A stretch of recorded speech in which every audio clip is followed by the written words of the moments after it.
Right. which I get it would probably ruin a lot of other liminal images, to be honest. Right. I get that. They just want known people. I don't think it's for doxing though. I think it's for um the Yeah, just the like aesthetic exactly. Yeah. Well, that's great. I can tell you that I tried posting something today and my account was banned. One of like 1,000 accounts that I have in there. So you're doing a lot better than I did. The most upvotes I've ever gotten was like 12 on a school bus article. Well, that was blowing up too, but then it really was. It really. I was like within minutes. I just had 12 upvotes and like a bunch of comments of people going back and forth on it. Yeah. I kind of view it as like a game almost, where it's like it's interesting how like it's like an experiment. It's like you think in your mind that this post, like normally I do like 4chan posts, but I'm just getting into Reddit, and Reddit's amazing. So I don't know why I've been neglecting it. Probably because 4chan was telling me that it sucks or whatever. But yeah. Anyways, like you have an idea of like what you think a successful post will be, and then you put it out there, and it's up to the world whether or not that idea is like validated and people want to engage with it. But it's just like a fun game of like not even I don't know. Do I have will this post be interesting? But like I think this idea is interesting, and will other people the idea is interesting? I don't know. Well, I'm a big fan of Reddit, even though it's total gatekeeping, and I can't stand some aspects of it. It's like the one major form. It's like they call it the heart of the internet, and I can't disagree with them. I I wrote something earlier today, right before you came in, and because of DeviantArt, they banned my account for spam. And I thought about it, and I was like, "What did I do that's wrong?" And apparently, you can't link to other websites or whatever. But I know people do, so I feel like I'm getting picked on. Like somebody was like, "Oh, this person has a ton of links. Like, we're gonna ban them." And where were you linking to? It wasn't even. It just said linktree.com/Rabbi Rothschild. So it's just more stuff about me. Like if people were interested. So you're like shilling it's like self promotion. Yes, we'll get to that though. It is. But isn't everything self promotion? Even the choice of a username is self promotion. Or using an avatar, that's self promotion. So it's a weak argument that it's self promotion. And wait, let me like if you're using their platform to create images that all are essentially links to your own personal thing, that's a much greater self-promotion than just a username. I know it is. Arguably, you can comment everything and get your username, blah, blah, blah. Everything is self-promotion, though. They're just drawing the line on it, and I get that. But all the links that I sent, every single picture that I sent was different. So, in my opinion, that's not spam. If it's all new, if it's all different, it's not spam. So it got me to thinking, like, what is the difference between spam and advertising? And I've come to think that it is really just one is allowed by the platform and the other is not. Basically, like I'll just read you part of this. I'm not done with this essay yet, but it's entitled "What is Spam? Whatever someone doesn't like." There is a quiet but consequential drift in the way the modern internet uses the word spam. What once described as specific observable behavior, repetitive, unsolicited messaging, has in many contexts become something less precise. Today's spam is often applied to not purely as a technical classification, but as a hybrid of behavioral signals and human judgment. In practice, it can sometimes function as a label for content that is unwanted, regardless of whether that unwantedness arises from objective patterns or subjective perception. This shift did not occur suddenly. It is the result of cultural history, technological scaling, adversarial, adversarial adaptation, and increasingly complex moderation systems. Understanding it requires separating these layers that are more often conflated: behavioral spam, interpretive moderation, and platform policy engagement. But then I kept going and I was like, wait a second, what's the difference between when I'm driving on the road and I see a billboard or like a radio ad or something versus um, like uh, what I'm doing? Like what's the difference? And I raised a very good uh, argument that advertising is spam. So what's the difference?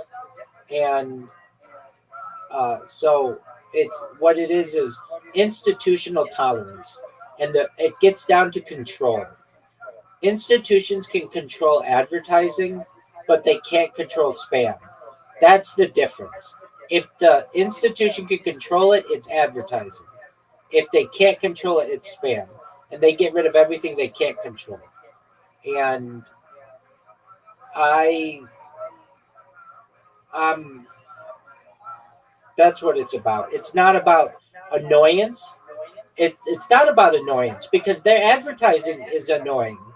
It's not about automation because their advertising's automated. It's about the fact that they can control it versus that which they can't control. I heard this thing from a graffiti writer that basically said that like we're being bombarded with advertisements like 24/7. That like if you're in society, it's like I didn't personally decide to just agree to this. It's just like being presented to me. That's exactly the argument that I basically made. making the argument that like graffiti was like almost like their counterattack to advertising, but it's like self-advertising. But in a way, it's like anonymous. So I mean, typically, almost all the time, unless you get caught. So it's basically like you're superimposing your own advertisement into society. It's just you're creating like a brand that some people do end up monetizing the hell out of their graffiti brand from their vandalism. So it actually does pay off eventually, but it kind of just shifted the way I think of like relate graffiti or thought about graffiti, because like yeah, it is basically like this rebel advertisements. I think that after And it can be viewed as spam too, probably. exactly, A lot of people view it as freaking spam. it is, and the fact that there's no difference between what the graffiti guy does and what the billboard does in terms of it being unwanted or repetitive or perhaps automated or whatever the words they want to use, except the institution can control the billboard and they can't control the graffiti artist. So they make graffiti illegal and they love the billboard because the billboard creates profit. It's as simple as that. It's about control. It's not about one's repetitive. It's not about one is unwanted. It's not about one is low effort. All of this is just excuses that they give. It's about control. And so DeviantArt did not like that I was putting out all these links or what. It wasn't even links. They're all individual. They're individual pieces of art. They really are. And if these things said Coca-Cola on them, no one would give a shit because DeviantArt wants to embrace Coca-Cola, or if it had whatever on it, ChatGPT or whatever. But the fact that it has Rabbi Rothschild on there, which isn't mainstream, then all of a sudden it becomes spam. And it's not like I was sending it to anyone Literally, I was just posting it, and I didn't want anybody to look at it. I just wanted the links so that it would be indexed on Google. And I got this message and this pissed me off. There's this guy, this user who started following me. His name was something like Bad User Patrol. He's like basically some asshole who has no life, who goes around looking at shit that he doesn't like on DeviantArt and then flags it, and then I got banned like right after that. But the thing is, what's really interesting, Riser, I had hundreds of people liking my shit, favoriting it, and putting it in their folders and stuff. I was like really surprised. People liked this art because it had beautiful women on it who were tastefully dressed, beautiful faces, and uh, they liked it. And then, but this one guy did not, and then I got flagged for it. So anyway, it's about control. And um, I reached out to some people to be on podcasts today. One girl has 40,000 followers. She's like was just on Bloomberg, and she contacted me back. I don't think we're gonna do one. And look, I understand I have an avant-garde way of like promoting myself, and it works for some things and it doesn't work for things. But like one of my YouTube channels, I just made like a long time ago, and because I have Rabbi Rothschild, I have Rabbi Rothschild Rules and Rabbi Rothschild Rocks. I made one that's called Rabbi Rothschild Eats Pussy, just because I thought it was funny. And that one is like, it's not super professional, and it throws people off. And then, but then I checked my old messages, like my spam messages, which like you would never find if you aren't like paying attention on Reddit or on X. And I noticed that I had somebody who sent me a message last week Friday, to be on their podcast. And so I contacted him, and he's in like Czech Republic, and he and I are gonna, I think, do a podcast. So that's cool. Anyway, I just wanted to contribute that. Nice. Yeah, no, you gotta keep do as many podcasts as possibly can. I agree. And it's like what I told Mama Riser. If I do one a week for 52 weeks, I'll do one. It's hard to do one a week, though, to get these people locked in. But what I did do... I think don't... I had this feeling yesterday where, like, if you believe in, like, whatever the cause, like, whether it's, like, an advertiser's marketplace, for example, like, if you really believe and, like, almost, like, can feel it, like, know that this thing is going to have value, then other people are going to be way more likely to believe you because you believe in it so much. So 100%. Same thing for if you're promoting yourself on a guest. If you like mentally have the mindset of like, well, whatever, I'm just blah blah blah blah blah. I don't have this many followers. Who would want me on their podcast? Then the energy, like the universe will receive that energy, and you may not get as many responses as if you like really just have your typical like over the top egotistical nihilistic hedonistic attitude of just I'm the cat's pajamas, greatest thing in the world. But you don't have to be like so self-centered like that, but just like the belief of like I'm the most entertaining or a great podcast guest to have is what's next. Oh, thank you. I know I am. Just people didn't discover it. Exactly. I mean, with the guy from Australia, he thought I was so interesting that he gave me a 5-part series, and I'm not worried about that. It's just I said to myself I have to contact 10 people a day about doing their podcasts every day for a year, and I'll be fucking viral by then. I noticed like my top videos of all time are not on any of my channels because all my channels get banned. Not all of them, thankfully, but a lot of them. But they're on other people's channels because those don't get banned, and it just keeps me up there. I notice now, though, I'm starting to compete with this Rabbi Jacob Mortimer Rothschild, the guy from Atlanta, which is good. I don't necessarily want to replace that guy because he's like a historical figure. But now when you type in Rabbi Rothschild, it's like this could refer to two people, Rabbi Jacob Mortimer Rothschild, and then gives us like dates of start and end, and what he did as a civil rights activist. And then it says contemporary Orthodox Jewish Rabbi Rothschild, and then it talks about me, and then gives a bunch of information about myself. And then I was actually able to beat out two other rabbis, Sylvia Rothschild and Walter Rothschild.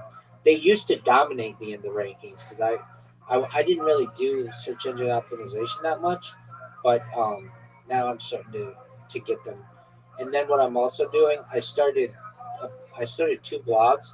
I already had one blog, well, not including Medium, and then Medium is helping me a lot, dude. That's a powerful website, and I put out good content there, and like random ass people read my shit, and like some Are you people. posting on Twitter too? Your Medium arc? I think you are, right? Um, I have an issue with Twitter though because Twitter to me is like a game of Jenga, and like the more and more shit like I put on it, the more and more blocks I'm pulling out from under myself, and eventually that tower will fall. Meaning, like like I don't know what Because you're already like shadow banned or something.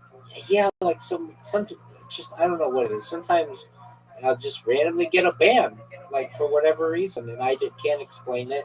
And I go on Twitter, and they say that it's just their Grok's AI sometimes thinks that you're an automated, you're using like automation or whatever. Like, here's my thing. I will be like okay, I want to be on a podcast. So I'm going to send 15 people messages about me being on their podcast. But I don't make a brand new message for each person. I just copy and paste like uh, a boilerplate message. Then I change it a little bit to like about them or but that it's like it's not. I say the copy and paste aspect is spam. I don't know. So then I won't message anybody on X because I don't want to get in trouble, and so it's this cat and mouse game that I have to play, and it's really hard to get someone to read your X message. I find if you're not following each other and they don't know who you are, because if you send a random stranger an X message, it goes into the unwanted messages area, and if you go in that, it's just literally like hundreds of girls in there promoting OnlyFans, and but fortunately, this guy from Czech Republic, I went and I checked mine today randomly, and he runs an AI podcast, and I watched a little of it. His English isn't super strong, and that doesn't matter to me. I can communicate with just about anybody, so long as we can come to commonalities. Like if we had to use uh, my little translators or Google Translate or something, we could get it done. Uh, but this guy, he runs an AI podcast, and that's what I've been aiming at. I've been going to people who have AI podcasts, specifically in Australia. Not only Australia, but like um, of all the podcasts I've done I don't know, maybe like 10 podcasts in my life, and like five of them have been in Australia. The first one I ever did was an Australian podcast, and and then I've done like another three with Mike Holt, and then we also did another two before them that weren't he recorded, but we didn't push them though they're on my stream. So I've just done a lot with Australia. Um, anyway, so I've been doing that, and I feel like I do the thing where I go into a space and I dominate it, and I promote myself. And I'm not saying that no one there can help me because I'm sure they can, but there's a lot of like it's like It's trying to get blood from a turnip at some point in those, or water from a rock. Like it's a lot of like really desperate people, bunch of guys from Africa who build up the numbers, and then guys who want to promote their own cryptocurrency, but they're not like. Sometimes there are big influencers in there. I've gotten some guys with hundreds of thousands of followers follow me in those spaces, but um, and I should go back in there and keep that up, but um, I haven't, and that's on me. It's amazing to me how um, my ex my ex account. If I don't, it's either when I'm promoting myself, it's growing like a lot. It'll grow like 50 people a day, but when I'm not promoting it, it goes down like 10 people a day. And I know a lot of those people get banned, and I also know a lot of the people say, "Hey, we'll do follow for follow or whatever." They follow you, you follow them. They recognize that they have your follow, and then they just unfollow you like weeks later. That girl though with 40,000 followers, she followed me. Um, she uh, she wanted to talk on WhatsApp, and I went to log into my WhatsApp, and I just got some error that said please try again later, which I see is like a persistent error for some people. So I was like, just send me an email. Like I don't understand why we're on X already. Why can't we just talk on X? But anyway, I'm not exactly what her deal is. And what else? I've got a couple articles that I want to write on soon uh, that are nothing like groundbreaking, but I feel like they're important to me. One of them is why don't we have progress bars for uploading and downloading stuff? Like when you download something on wherever, your computer or whatever, on some programs it'll say like 10 minutes remaining, and that's cool, but sometimes that's not accurate. Sometimes it'll say 10 minutes and it's like 2 seconds. Or sometimes it'll say 10 minutes and it's like 60 minutes. There's not like any kind of accountability for that. And I think accuracy with those types of measurements are important. Another thing is gatekeeping. So, like what you're going through on Gmail, or not Gmail, on Reddit, like you had to go through some gatekeeping because that moderator took you down and took down all of your like momentum as well. It'd be another thing if you could like edit your posts to be like to remove those people, but they don't allow that. It has to be Yeah, banned. it was weird. Like I couldn't like on use Reddit, but I was like, can't I just like remove the photos and replace them and then keep the progress? But No, you can't. And the reason why they do that is because what people do, which is smart, is they'll like promote. I don't know swapping them out. exactly. They'll promote a puppy or something, and it'll get a ton of upvotes, and then they'll switch it out with some beheading, and I think that's funny. Whatever. But again, that's why you can't change the titles either of posts. Sometimes you can change the body, like even though it'll say edited, but they won't let you change the titles. Um, but gatekeeping is very frustrating to me on the internet because it's so faceless. You don't know who's doing it. There's no accountability to those people, and I just don't like the moderation policies in a lot of things. Ruin people's lives. It absolutely does. Like excessive lives. It absolutely does. Just Um, and I unwarranted moderation. exactly, and I feel that social media should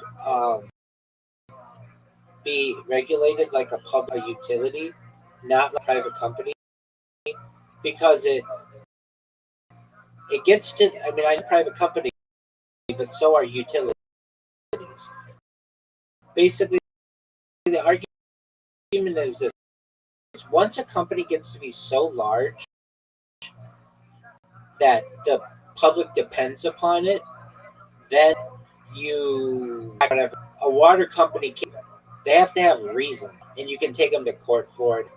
Usually, these utilities find it costs too much for the common person to be able to start their own competitor version of this, and the utility has received benefit from the government and subsidies and stuff, then it's considered a different classification of the law. And I feel the same in these cases.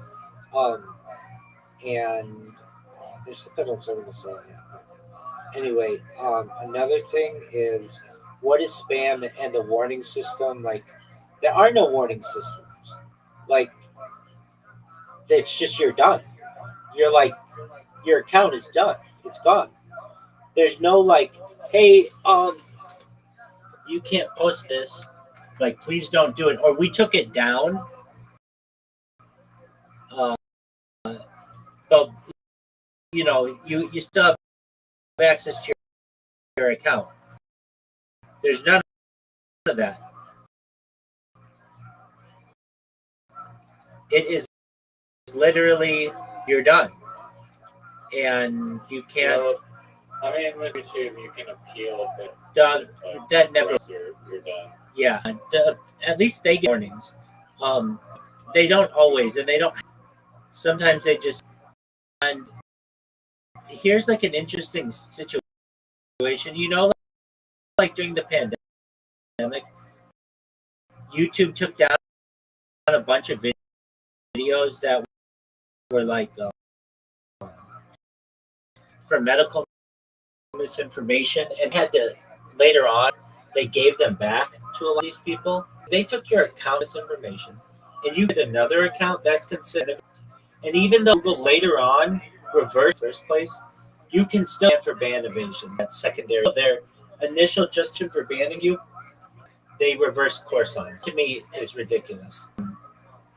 And there's no, like I talked about this before, but like if you're a business, you have to meet certain criteria of like to show that you are not discriminating against people. And YouTube and that stuff does not, even though they're just like an employer. YouTube pays your brother millions of dollars, and yet at any given time they can take his account away. You know what I mean? He has no protections like he would as a job, even though he he depends on it. Like he said the other day, like he's trying to sell one of the like animation channels, and it got demonetized, and he was like super stressed out. And then, but he was lucky because he had some manager contact at YouTube, and she literally told him the reason that his entire channel got demonetized was because in the description it had the words like kid and family friendly or something, and she was just like, yeah, just remove those 3 words and you'll be fine. Like your channel monetized. And you like that, like all that he was losing, that is like down. And it's like whining, and the reason is like 2 little words. Like be like it's like basic courtesy almost to not force these people to go be like investigator, detective mode. Agreed. And why did your brother get access to some kind of manager and your average YouTuber does not? Because he makes money. I get that. But that's not fair. That's a gatekeeper situation. If your brother's like a normal person, he loses his account. He's done.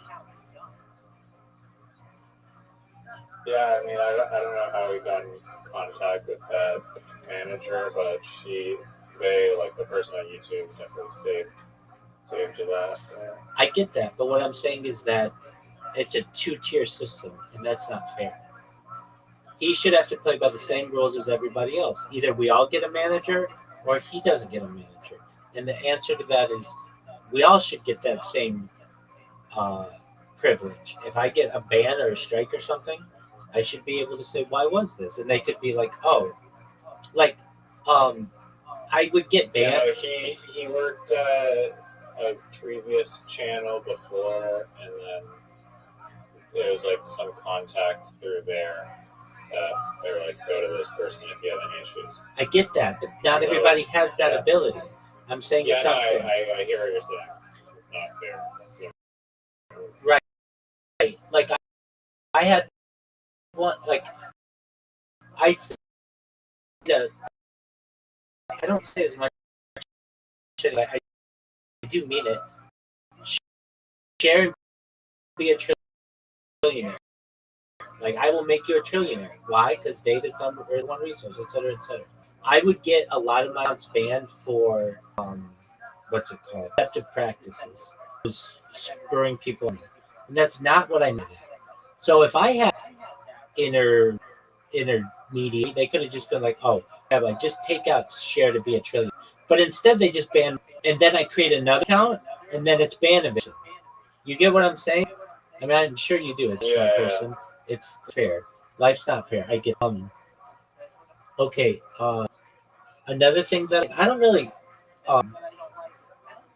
I see this a lot on the internet, and I just don't like. I don't like it. It's just kind of annoying to me. Is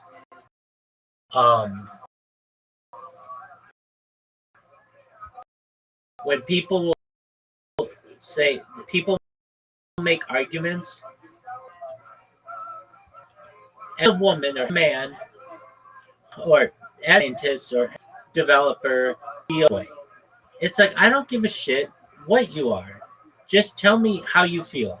You don't have to be like as a whatever. Yeah, I don't care about that. I don't care that you feel like you're better than everybody because you have this like this air of authority, or you feel like you do because you like. And I understand you're trying to make it personal, like, hey, I know a lot about this situation because I'm connected to it. But then again, it's like there's a there's a there's a I forget what it's called. It's not a paradox, but there's a um it's like a type of argument. Like let me just look it up. Yo, dog, what is that? It's a fallacy. When people are like, as a doctor, I feel XYZ. They are. It's like some kind of fallacy. What is that? It's like a authority fallacy. It's appeal to authority fallacy, but with a twist. So the court claim appeal to authority, argumentation verecundium. Verecundium. This is the general fallacy, claiming something is true because an authority figure says it's true. Example, as a doctor, I can tell you this political policy is correct. The problem isn't that the person isn't a doctor. The problem is that their answer is irrelevant to the claim. The more precise version, relevant authority fallacy. This is the exact subtype you're thinking of, using expertise in one domain to claim authority in a different, unrelated domain. As a surgeon, I know the economy is going to collapse. I don't even know if that's what I mean. The even variant appeal to false authority. This is when someone exaggerates their credentials, implies expertise they don't have, uses a title to intimidate or shut down debate. That's what I find happens. A lot of times people will use a title to intimidate or shut down debate. As a scientist, I feel this must be true. And then the social version, credential flexing. Not a formal fallacy, but a common rhetorical move. Using a credential to signal superiority rather than provide evidence. This is the as a doctor, as a lawyer, as a CEO move. It's persuasive socially, but logically empty. And the one you're probably thinking of. Given your phrasing, as a doctor, I feel XYZ. The exact fallacy is appeal to irrelevant authority. That's a clean, academically correct label. Anyway, I just don't like that. And then the last one is shadow banning should be illegal. And the state of Florida had made it illegal, but then the governor, stupid ass DeSantis, vetoed it. I feel like if they would have passed that, which they did, and if it would have not gotten vetoed, um, that would have changed the internet everywhere because all of these like Instagram and stuff, they couldn't have done that what they do with the shadow banning. Anyway, so those are some topics I want to write on. Can you explain the Dick Cheney Winnebago man thing? Like why? Like you you said like you kind of agree with him. Yeah. So Dick I Cheney. know nothing about Dick Cheney. I understand. Okay, so Dick Cheney. You don't have to give me like a crazy like one. Okay, so Dick Cheney. His he's from the state of Wyoming, and he was kind of like a not that accomplished of an individual. He got kicked out of Yale.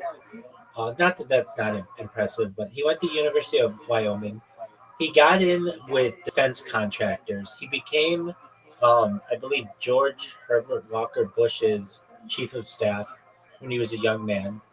Then he became the CEO of Halliburton, and Halliburton is one of the biggest defense contractors in the world.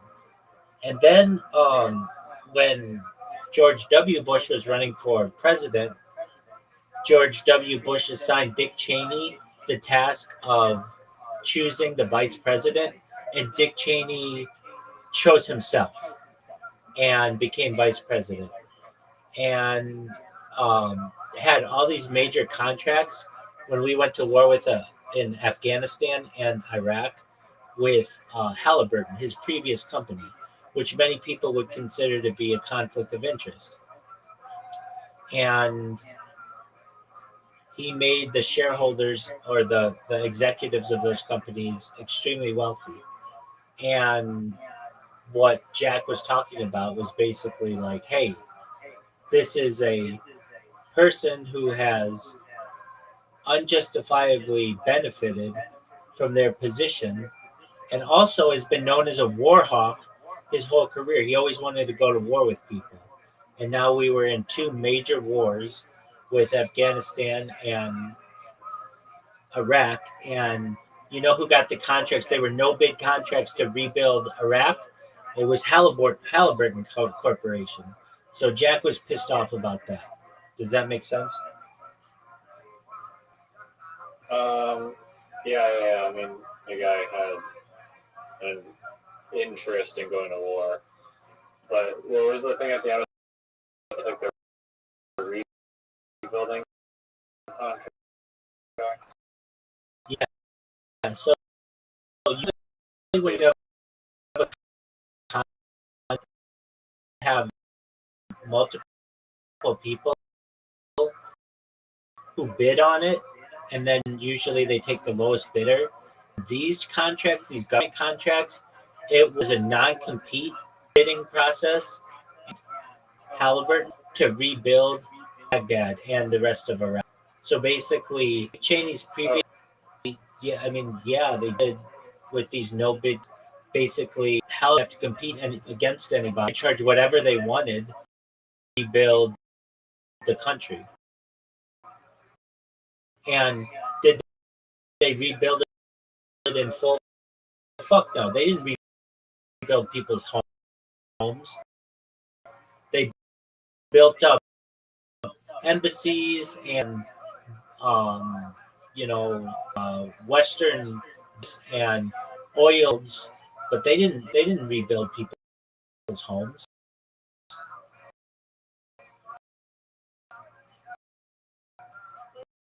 Yeah. That makes sense. So just basically corrupt. Right. And there was the saying, probably true, that Dick Cheney was the most powerful vice president of any vice president ever. And there's an argument to be made that accurate. Jack being pretty much wasn't so much George W. Bush, but he was Dick Cheney was right. Does that answer your question? Yeah. Yeah. So that's the answer then. Anyway, Bagel, man. yeah, maybe in the future I'll be like Jack. bitching and moaning about getting shadow banned in 2026 about deviant art because they didn't like my advertising strategy. Somebody will take some of my footage someday. It'll be like found footage, and they'll be like, "Look at this rabbi and how pissed off he gets about spam." Trying to justify the similarities between spam and legitimate ad. The only difference is one is controlled and one is not. Anyway, I liked that documentary. I thought it was good. Watched it, and I think it's about time. I think it's about time you go to bed. You were up late last into the morning or whatever. Try to get your hours. Uh, Try to get your hours reversed. And tomorrow night, what are we watching? God knows. If Zoo comes in, flag them so we can watch. No doubt, no doubt, no doubt. Anytime Zoo comes in, we're doing the Dingo. Um, we could watch. We could watch Air. What was that one? I have that Air one. Yeah, it's a good one. It's got Ben Affleck in it, and um, Matt Damon, and trying to think of who else. It's good though. I really like the aesthetic of it. I used to work in an office that was like kind of like this aesthetic. It was like very 70s, 870s, like kind of like building. Um, Except theirs took place in uh, Oregon as opposed to Orange County. But nevertheless, the like um, offices remind me of like they were just kind of built around the same thing. Anyway, okay, so Air perhaps tomorrow. What was your most viral Reddit post? Oh, about me. About me, there are some. No, not even about you. Just any post. I think it was my school bus on 12 people. And like 12 people in like. That's it. I thought you used Reddit a lot. I'm banned on Reddit. I've been banned on Reddit for years, so I just am like a lurker. I don't have. Lurking? Yeah, I'm like the biggest lurker on Reddit. I would love to be a part of it. I always want to like get involved with it, but I can't. I feel like the kid at recess who was bad, who has to watch all the other kids have fun. But it doesn't really bother me that much because um, I don't really want to get into the whole upvoting thing. That takes up a lot of time. I don't really want my opinions like in comment form because I can't fully explain myself. The one thing I would like is to be able to post things, but the big thing that I like is even though my account's banned, I can still join subreddits, and then my feed is still customized that. So that's all I really care about. It's just interesting stuff to me. But yeah, the best I ever did. 230. I mean, it keeps going up. 200 upvotes currently within like 2 hours. So we'll see how high it climbs, I guess. Excellent, man. They might do an article on me, maybe. One of the most brilliant liminal space hosts of all time. Oh, that's another thing.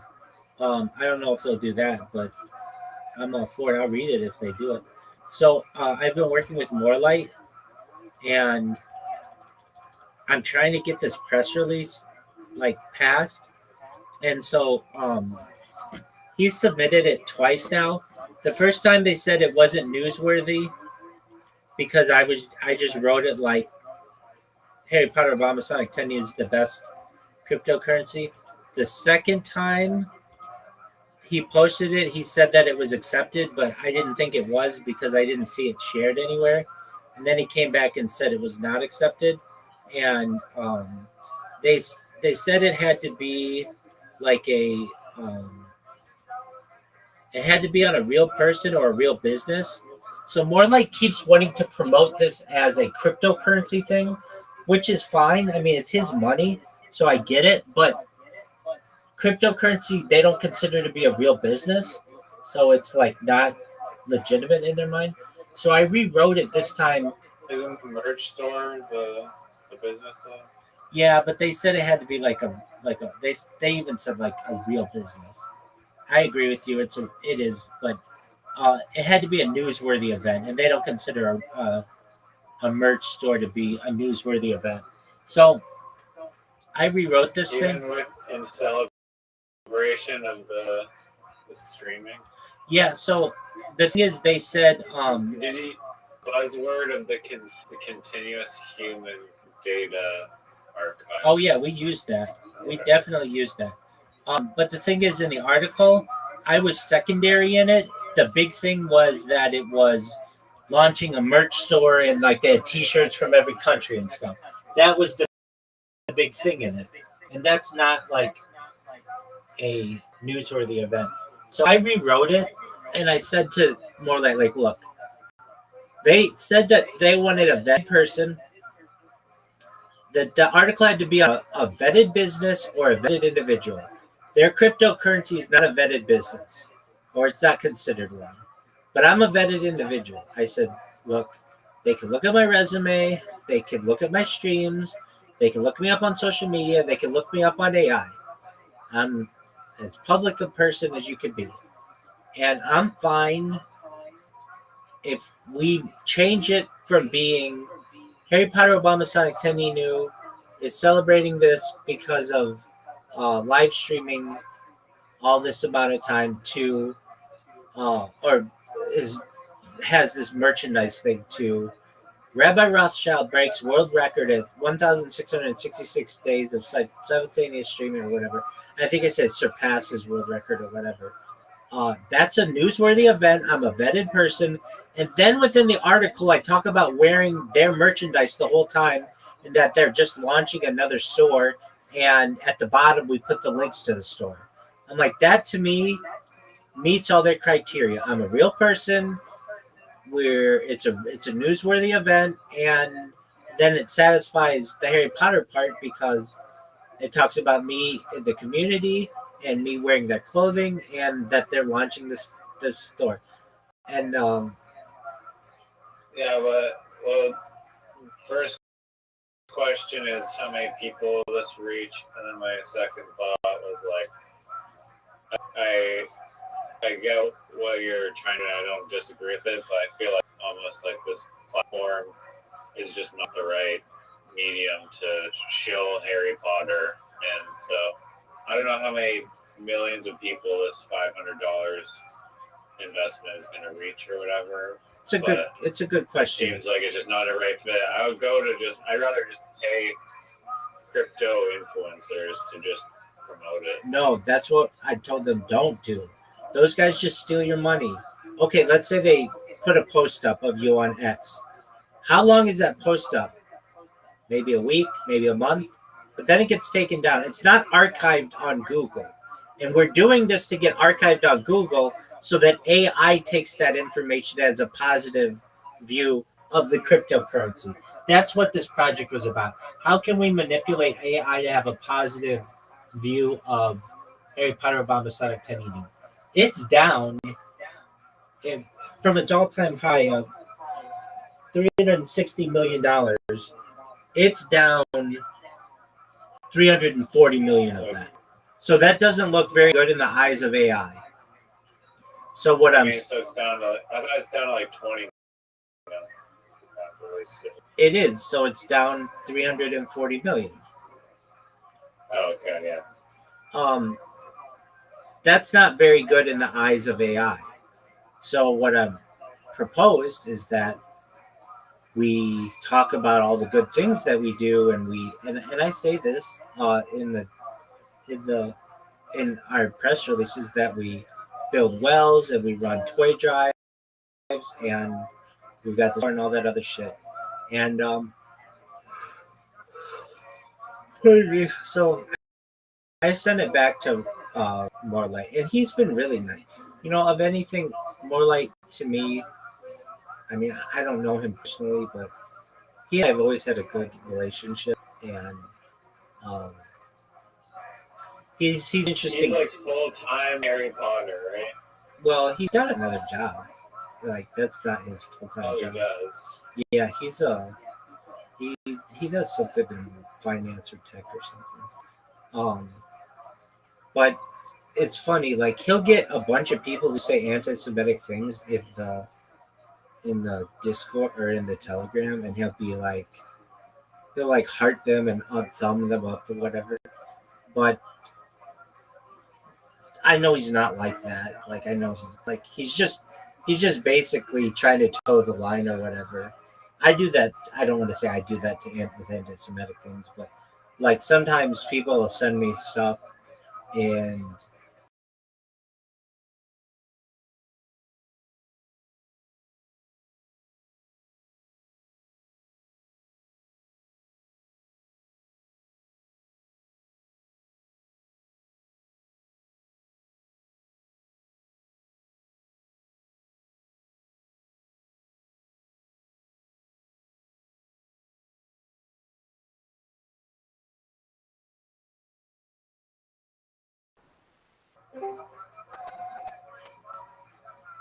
yo, no, can you hear me? Yeah, yeah. Whenever I've needed more, like he's always been there for me, and he's putting up his money on this. He doesn't have to plug me. He could just be like, "Dude, you're not involved with this. Thank you for the idea, but you're not involved." But no, he's been really nice, and he's like, "No, we'll give you a plug," and that's all. How many views will this Boston Times or whatever thing you get? Boston Globe. Well, it's Market Watch and Boston Globe, and it's 5,700 websites. So you've got to think like maybe each website will be seen by 1,000 people or so. So maybe like 500,000 people. Yeah. Hold on, no, that would be 5 million people. Maybe if each website is seen by 100 people, then it would be like 500,000 people. But, but like, a lot of this is like the reason why I told them to do this is when people Google the project, these articles stay up a lot longer.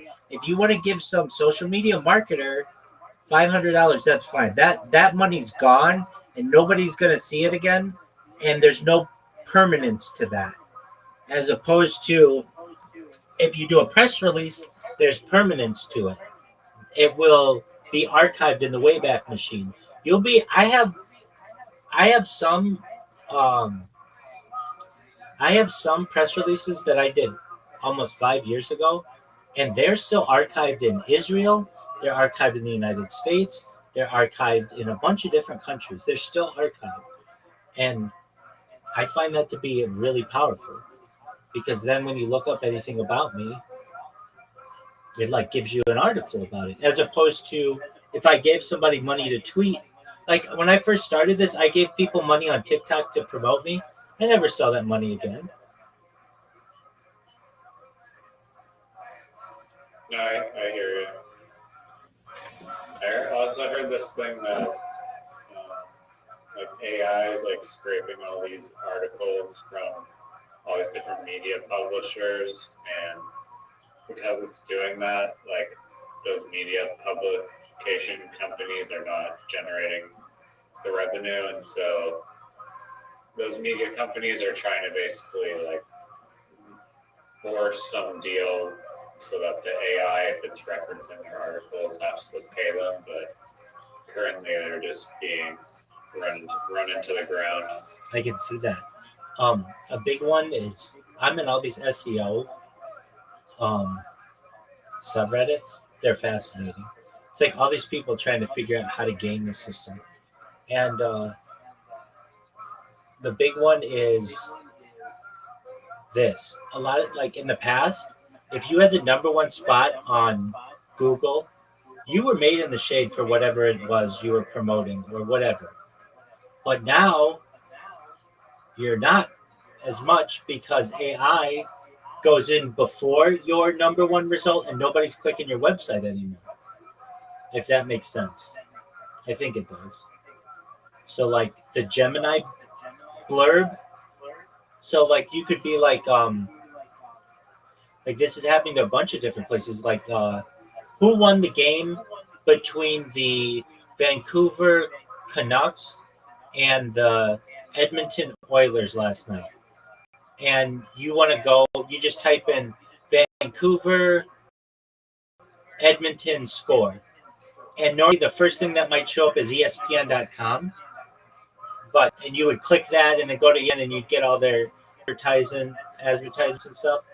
But instead, Gemini just says the Vancouver Canucks beat the Edmonton Oilers 3-0 yesterday. And you don't have to click that anymore. And that's hurting a lot of websites. Does that make sense? Yeah, no, that's exactly what I was saying. Yeah, it's also like a problem because if all those websites are out of business, then it's like where is the news or articles going to come from? It'll just be like made up AI shot with zero fidelity or truth to it. That's true.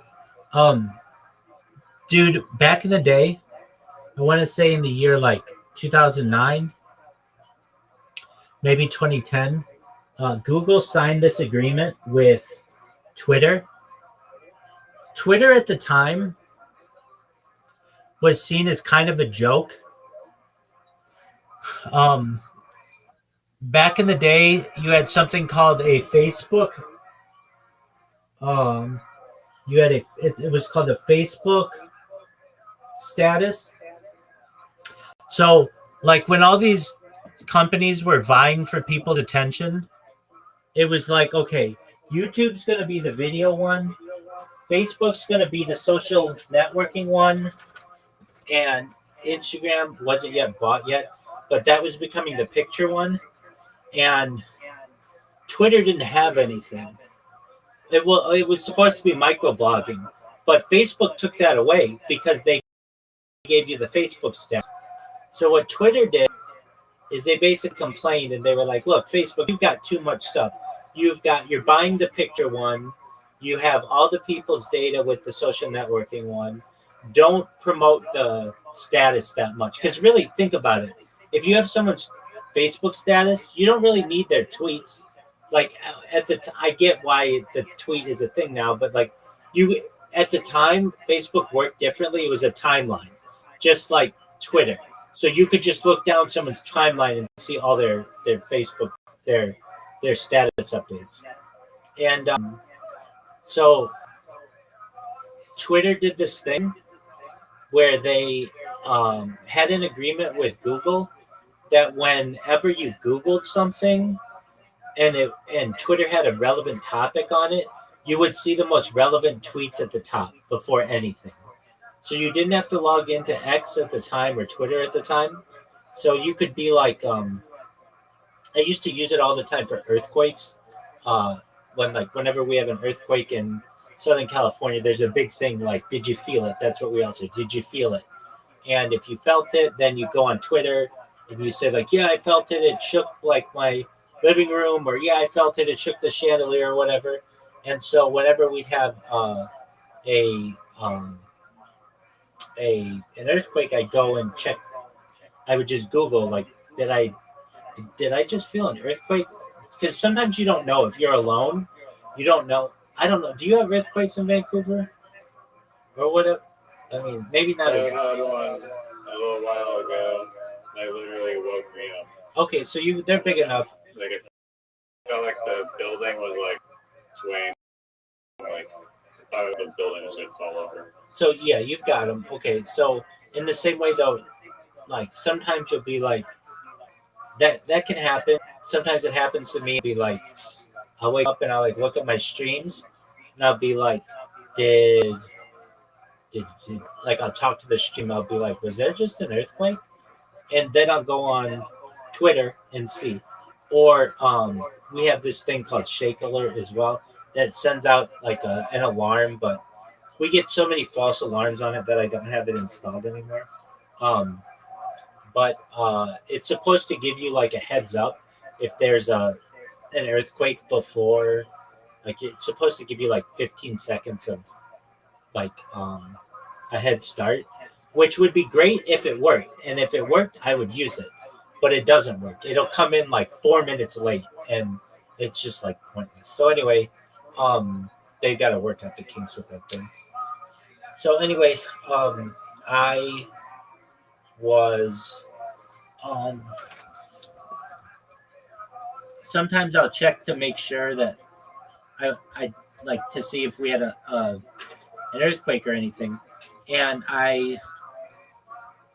um, it was the first that I started actually using Twitter because that would tell me like, oh, this is what people use Twitter for. People didn't really know what to use Twitter for 16 years ago or so. It was just like, what is a tweet? What do I even do? Like, what is this? Do I just put jokes on here or what? Like some people did. Some people would just make jokes with it. Other people would put news stuff. Like, but it wasn't as like decided as what it is today. So anyway, Google had Why? this. What is it today? I thought it's still just a mix of whatever you want to type. It is, but back then, people didn't even know that's what you communicate with. Like people weren't so comfortable putting their emotions online. Like, um, like today, somebody will be like, "Oh, I'm getting a divorce and my husband cheated on me." They were like really, really open. They're really, really open with their stuff. But back then, people were much more private, and so they would just like Right. not not be as candid, especially online. Now, some people would be. Some people were oversharing and things, but um, it was still new. It was still new. I mean, like Facebook was less than 5 years old. Twitter was less than like 4 years old. Like it was, and it wasn't. There wasn't mass adoption yet. Like fewer than like 5% of people had like Twitter at the time. Not like today, where everybody's got it and you check it out or whatever. So anyway, Google did this thing so that more. Well, I think they made I think X gave them the data or whatever, or Twitter. But you would, when there was a trending topic on whatever, when you typed it into Google, the first few results were X posts, and it would tell you, you could like scroll through them to see like what was happening in real time, and I found that to be extremely helpful. Now, that though meant I never had to go on Twitter because I just had to go on Google, and that relationship I believe lasted 1 or 2 years, and then it went away. And the reason why it went away is because Twitter realized that nobody's using our service if all they have to do is go to Google and read the most pertinent tweets. So they took that away. But where I'm going with this story is that that's basically what AI is doing now. Is, well, they're like, okay, so when Twitter put their posts up there, they found that nobody was going to their website, and now I don't want to say no one, but a lot of people just didn't need to. And now with AI, people don't need to go to the websites anymore. And I know I keep saying this, but watch out for OpenAI and the Atlas um, browser. That's going to be big. Now, I would have told you that Sora was going to be big. I thought Sora was going to be giant. I'm really still surprised at what happened there. But something will replace it. I have found that OpenAI does not want to spend money on anything that doesn't make them money. So, like when you ask Sora or you ask ChatGPT to do pictures, it'll give you like 3 free pictures, and then after that, you have to buy premium or whatever. With Google will give you 15 or something like that. And then I have so many different Google accounts that I'm able to make anything that I want. I basically have like Google, like Gemini Plus or whatever, because I can just have it keep making stuff.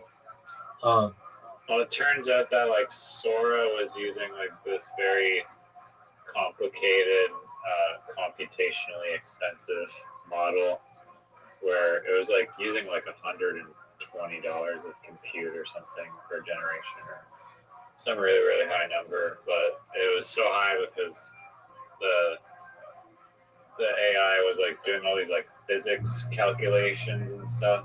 And that's probably why it looks so good and the quality was so high. But then you have other AI video generations that are nowhere near as computationally expensive, and then the result is nowhere near as good. That's true. But I feel like there's still like a premium. Like, there's got to be a premium market for it. Well, if you're gonna charge me, it's got to be perfect, like every time. I don't want to be screwing around with this. No, he's got, he walks through the person, or that's not what the person should look like. I don't want, like, if I'm paying for it, it better be right, because you're going to be charging me. It was pretty damn good. You don't know what you're getting necessarily, though. Exactly, and so you're getting charged credits for these things, and the whole system's going to be running on credits. In fact, I'm going to write about that. The credit system with AI, the haves and the have-nots in the future. That's going to be a topic on which I write. The thing with Sora or whatever. I wanted to say. So Grok used to allow you. It had Grok Imagine, and you could like compare the Grok versus Sora. And as soon as Sora said that they were closing up shop, Grok became, to get video generation, it became part of Super Grok, and Super Grok is $30 a month. So like basically, Elon Musk realized that all of his endeavors. I'll take your customers. Yeah, but he's invested all this time and money into for no reason. That's true, but don't even try to make any of it back. His endeavors don't make money. Tesla has like a huge amount of shares, a huge stock price, but isn't like profitable. And X, he bought it for $44 billion, and it's worth like $13 billion now. And only 1% of users use the premium version. And Super Grok is even fewer people use that. Basically, the only thing he's ever made money on is PayPal. But it's like the idea that people are doubling down on Tesla is not a car company, it's a robotics company. And so it's going to be like one of the primary robotics trailblazers in the future. So everybody will make that money back on robotics, not necessarily on automobiles. Who do you think is the worst CEO? I think I know what you're going to say. Zuckerberg. I mean, maybe not. Zuckerberg. Zuckerberg or Elon. Oh, Zuckerberg. Elon Musk isn't a CEO of, not of X. Well, maybe he is after Linda Yaccarino. That lady, it was hilarious. I mean, it wasn't hilarious, but like when Grok came out, they like something about Grok. I forget. It was something anti-Semitic. People got Grok to say something anti-Semitic, and Linda Yaccarino bounced the next day. And they said it wasn't related, but it was like this lady was like, I can't take this anymore. And so then Elon Musk became interim CEO, and now they've got like the head of product design and overseeing it, but I don't think he's been named as the full-on CEO. But Zuckerberg, everything that guy touches turns to shit. He has to purchase anything that's successful. He had to purchase WhatsApp. He had to purchase Instagram. He had to purchase Oculus. He had to purchase He had to steal Facebook. Yeah, he had to steal Facebook, and he's had a bunch of controversies. He had the Cambridge Analytica controversy, where they like leaked a bunch of a bunch of information on people.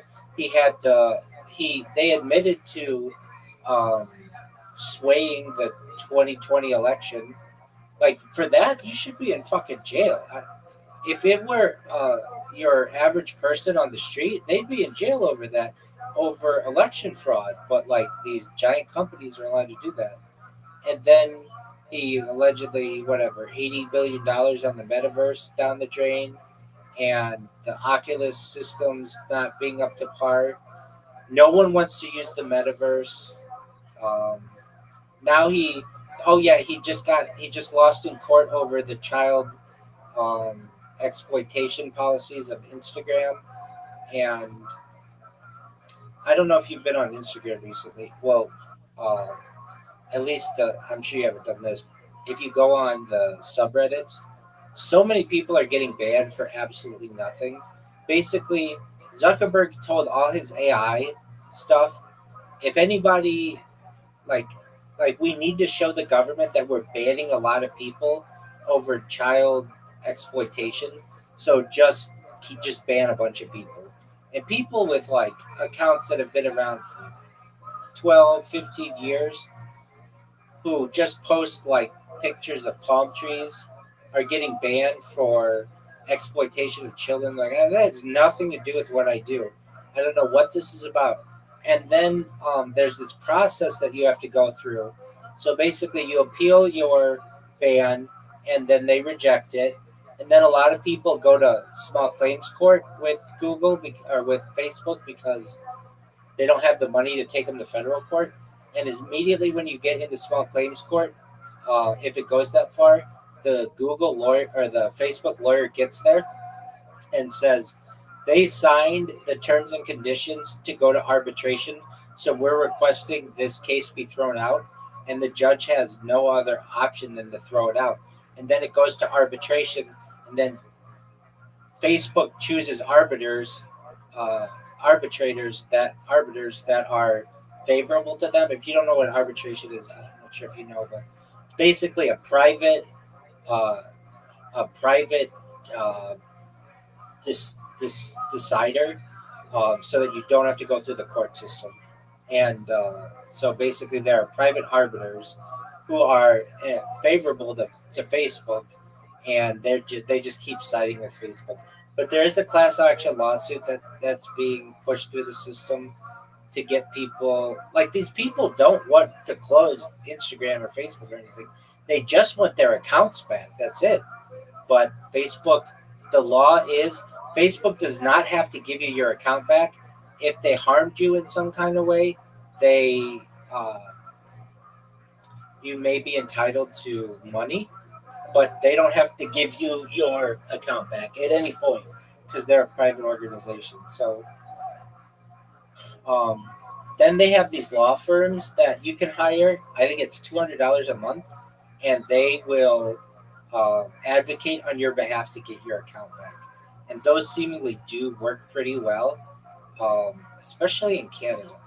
For some reason, this one American company is doing helping a bunch of people in Canada get their accounts back, but it's a $200 a month service. So anyway, long story short, um, Zuckerberg's got not a lot of success under his belt. Yeah, it's $1 trillion market cap, but he stole that. Anybody could get that bitch to $1 trillion. If anything, it should be the most expensive or perhaps second most expensive company in the world, and it's not. So, long story short, you asked me who I think is the worst of those. Um, Is he a reptilian, and do you believe in reptilians? oh, he's something. Um, That girl from Ascension Glossary mentioned reptilians, and like David Icke mentions reptilians, and I'm just like, Right. I don't know. Yeah, the way that this is discussed is, at least David Icke, I saw it in a Channel 7 or Channel, some BBC documentary on him. Do you think David Icke is like disinformant at all, or No, I believe he believes everything that he says. Um, and I think that he's been right on a lot of things. The one thing I just can't get on board with is that, and um, Is what? is the reptilian element of it. And I've heard this described before that David Icke is like someone who invites you to their house and makes a big bowl of punch, and everybody's enjoying the punch, and then he takes a big shit in the punch bowl, and everybody's like, "What the fuck just happened?" Meaning, like everybody likes what he says up to a certain point, and then boom. And then there's this argument: does reptilian mean something else? Is it like, or does it really mean reptilian? You know, I used to watch some of those videos on like people they would say were reptilians, and I met one of the people who was in one of those videos. He is like the face of ESPN. His name's Stephen A. Smith, and he was as normal as any person I'd ever met. So if he's a reptilian, like they had his eye like look like a reptilian, and um, but he was normal when I met him. But I mean, I didn't see. We just had lunch together. It's not like I, you know, like hung out with him for like we hung out for like 2 hours, but um, and I sat next to him and was able to talk with him and stuff. But like I remember looking at his skin to see like, is this like a reptilian skin? He had scars just like a normal human did. He was this human. He was just like he is on TV every single day. Every single day, this man is on ESPN, and he's just as human as he is there. So I didn't think that he was. He seemed as normal as a human as I could see. I think that's where like the disinformation comes in because people will say like David Icke will give you all these red pills on like Monsanto and 5G and then like running farmers off the land, but then he chucks in like reptilian crap, and then it's like it just throws like a little wrench in the thing. That's like exactly it. Well, if you think like the reptilian stuff is bullshit, then all this other 5G Monsanto seed stuff is probably bullshit too. That's the shitting in the punch bowl. And so you asked, do I? I think he means it, and he has a fascinating story. He was made fun of on national. He was like the laughing stock of British television. He was originally a soccer goalie, a very accomplished one, and then he got hurt, and he got into all these theories and stuff. He went on something called the Wogan Show, which is like Britain's Oprah, and it was during his turquoise phase where he would just wear like turquoise all the time. And he went on there and he was like, he red pilled all these people, but then at the end, he said like, they're like reptilians or amongst us, and everybody laughed at him, and he just couldn't go anywhere without people laughing at him. They just like ruined his life. But then it turned out like a lot of the shit that he said was right, and now he has like a small group of people who really back him. Uh, I hear so much about reptilians, um, and I'm someone who talks about aliens. I mean, I'm some. I'm aliens are more believable to me than Yeah, exactly. I'm someone who talks about alien abductions all the time, and aliens like like Bob Lazar kind of shit, and like alien hybrids and things like that. So if that stuff exists, then I can get on board with reptilians existing. That's not that crazy to me. It's just another level of it, and like alien grays, like I think that shit's real. I believe Bob Lazar and the little chairs and everything. Um, but then when they're like the Queen of England or Queen Elizabeth II is one, and like behind closed doors, she'll shapeshift into like a dragon or like a lizard. That's really hard for me to believe. I want to believe it though. I want to believe that there's some kind of really like crazy corruption going on, that would be sweet. Yeah. but I just don't know. I've heard two stories that have always fascinated me about this. They both come from England. Um, the first is This is a Twitter thing. There were the Queen made some kind of I think I told you these stories. Apology. Stop me if I'm not. But the Queen made an appearance at like some park in London, and uh, in front of everybody, shapeshifted. In fact, I think you can still find evidence of this. See, here's the thing with SEO is they can eventually like put when I say they like the Google and stuff, can they like MI5 and stuff, they can eventually just put so many articles in front of this shit that it just gets pushed down all the way to the bottom and then is not seen anymore. Google in 2024 got rid of infinite scroll. So you used to be able to have a setting on Google that just kept scrolling and scrolling and scrolling and scrolling and scrolling. And they don't do that anymore. Now you hit the bottom and it says there's nothing more to show. Which is disingenuous to people really looking for the truth. Because you used to be able to get really good like old articles and you can't get that anymore. So hold on a second. Yo, what's the thing with Queen Elizabeth shapeshifting and it was on Twitter like 15 years ago? And they're gonna say this is debunked and all kinds of other bullshit.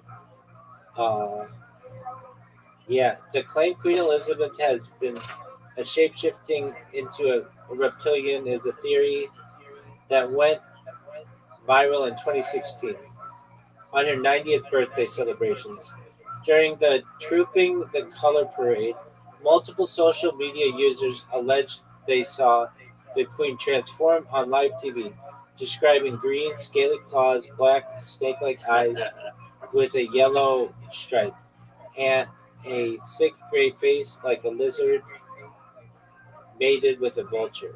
And the hashtag Reptilian Queen briefly trending on Twitter. Um, so I remember hearing about this, and um, Oh yeah, I believe it. that people got it on That'd be camera. amazing. That people got it on camera, and there was an outage on Twitter at the same time, like just coincidentally, whatever you want to take of that. And people were like, "Yeah, I was in the middle of sending this tweet of like the Queen shapeshifting, and all of a sudden Twitter like wouldn't let me send anything. It just was like server. I think it says there's a problem loading or something like that. And then I mean, they don't have the video saved. so it was something like some people were live tweeting it or live streaming it, or perhaps there's like a function within Twitter that you can take the video. I mean, I don't know. I wasn't there, but there was that. That story was always interesting to me. And this other story was really interesting to me as well. That there were these girls who were really big Adele fans, and they got like backstage passes to go see Adele, and they were allowed in her dressing room, and they were like there with Adele, like their hero. And Adele was like, "Can I be honest with you?" And they're like, "Yeah." And she's like, "I'm not what you think I am." And they're like, "What do you mean?" And then she like started to shapeshift in front of them, and they ran out of the room. Let me look this one up. Yo, dog, what's that story about Adele shapeshifting in England with her fans?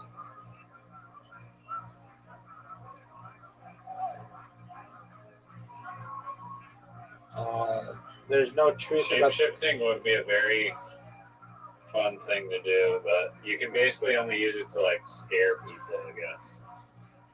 So Yeah, the story like, there's originated zero from an practical article use for in it. 2017 claiming Adele transformed into an 8-foot reptilian after a concert in New Zealand, or maybe it was in New Zealand.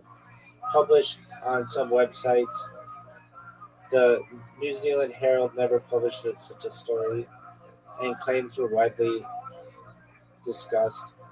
The confession may stem from a real event. Uh, and then they put out like a bunch of like misinformation about some bullshit. I don't know. But those are the two stories I've ever heard that were true, or that could have been true. And then again, I watched one of these videos in like 2015, and they have this list of people who are on camera and their eyes look like reptilian eyes, and they showed Stephen A. Smith, and I was like, no way, I can't believe that guy's supposed to be a reptilian. And then like 2 years later, I signed him to an exclusive contract, and during the NBA All Star game at what's called LA Live, like this, like near the Staples Center at the time. Um, we had lunch with ESPN, and since we signed him as our spokesperson, we got to meet him and take pictures with him and eat with him, and he ate like a normal person, and he was exactly the way that I would have thought that he would have been. Like, you know how they always say, "Oh, the celebrity's so down to earth; they're just like they are on TV, or just like they are in the movies." He's just like the way I've seen him on TV for 25 years or so. Like, he's exactly the same way. And I looked at it. I looked at his skin. I remember saying, like, "Wow, this guy has scars just like a normal person. It's not like he had like scales or perfect skin or anything. Like it wasn't too perfect of skin. It was like normal person skin. You could tell like he had acne at some point where, like he might have had like a acne scar or something, but like just You didn't want to bring up the reptilian thing in front of him? no. So I had the or something. no, I had the opportunity to ask him two questions, and at the time, the first question was, "What are the odds that LeBron James comes to the Los Angeles Lakers next year?" This was in 2017, early 2018. It was February 14th, 2018. And I remember that because there was all kinds of Valentine's Day stuff, and it was the NBA All-Star Game around the time. And he goes, 40%. And I said, his kids are already enrolled in Brentwood schools. You mean to say he's 40% when his kids are already in school here in LA? Like, that's a really good chance. Like, he's moving from Cleveland to LA if his kids are already here in school. And I could tell that Stephen A. couldn't tell me it's 100%, it's a done deal. He had to give me the story that he would give on TV. Because if not, I could go out and be like, dude, I just had lunch with Stephen A. Smith, and he told me that there's a 99% chance LeBron James is coming here next year. And the reason why I knew LeBron James was lying. Yeah. And the reason why I knew LeBron James was coming there next year is because the people at ESPN told me that. They said it was a done deal. It was just he had to get through the end of the season, and they were going to sign him to like the biggest contract in NBA history. So I already had people. Did that happen? Yeah. And he won 2 NBA titles with him. And he's still here now. So I already had insider information at ESPN what was going to happen. And so I asked their spokesperson about it, and he couldn't tell me the truth that it's like 99% chance, even though the other executives at ESPN told me that. So I just could see like how the business worked. Because then when I countered him on it, I'm like, his kids are already in school here. What do you mean 40%? He just smiled. And like, yeah, you got me. Like, it was like, I can't tell you what I really know. And then so he could be lying about being a reptilian. Absolutely, but I didn't ask him. And the other thing I asked him, it was something like,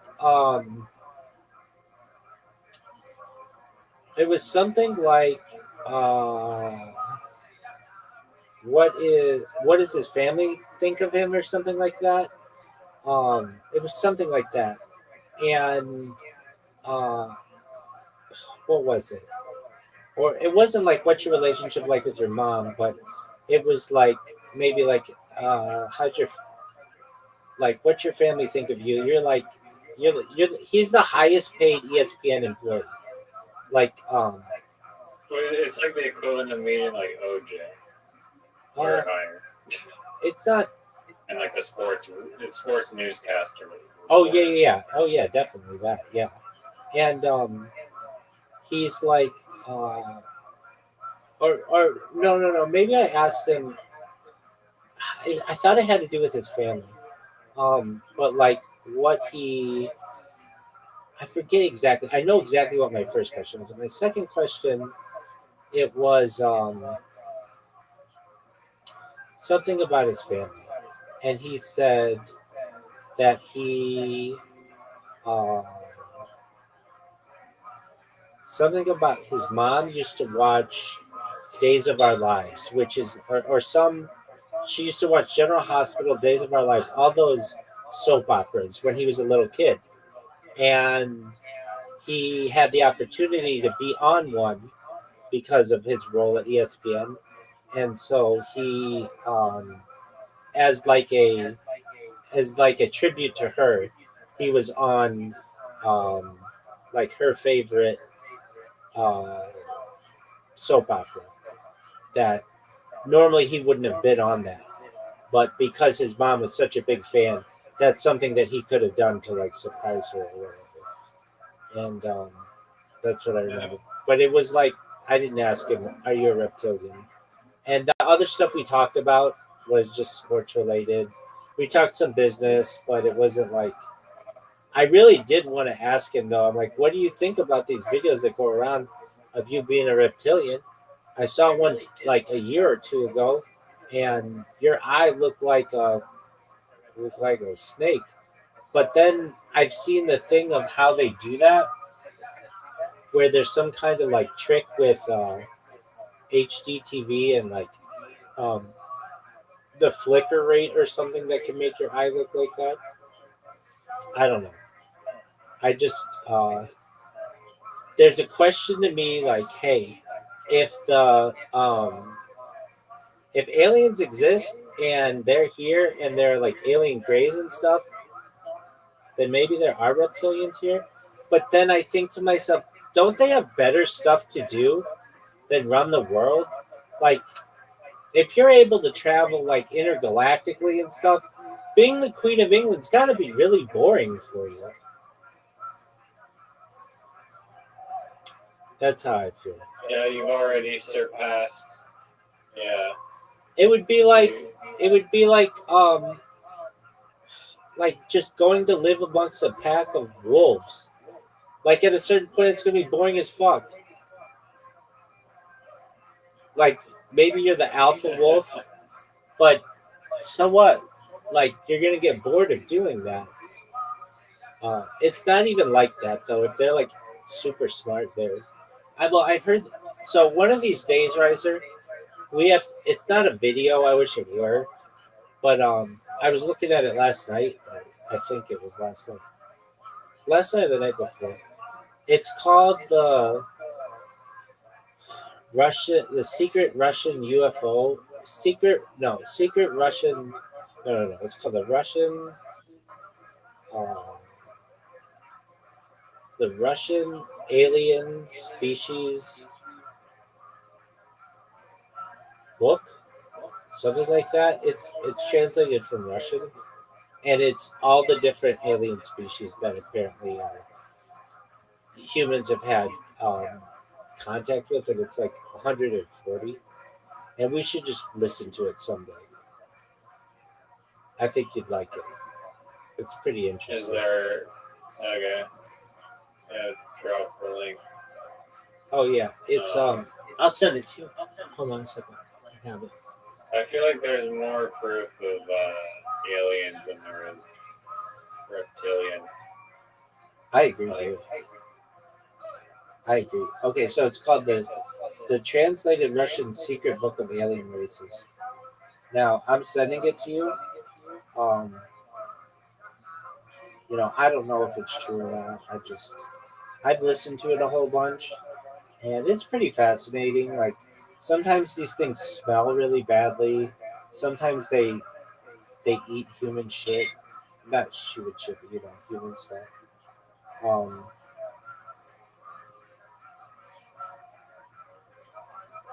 you sent me your Reddit thing.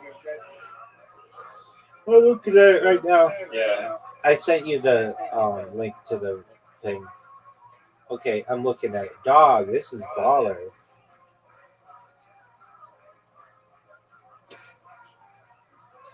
I've seen this before. Damn, 271. We were watching. It was in the Synthetic Pleasures documentary. That thing that we watched. Wait. On like the 90s? 1990s. Yeah. Okay, that's what that's right. Dates a 17-year-old. Yeah. That's that lady who was very proud of dating a Bragging. 17-year-old. Like, yeah, absolutely. Um, yeah. Anyway, I sent you that book on alien races. Don't read it though. I mean, you can look through it, but don't read it. We should listen to it someday. It doesn't take that long. It takes like an hour or so.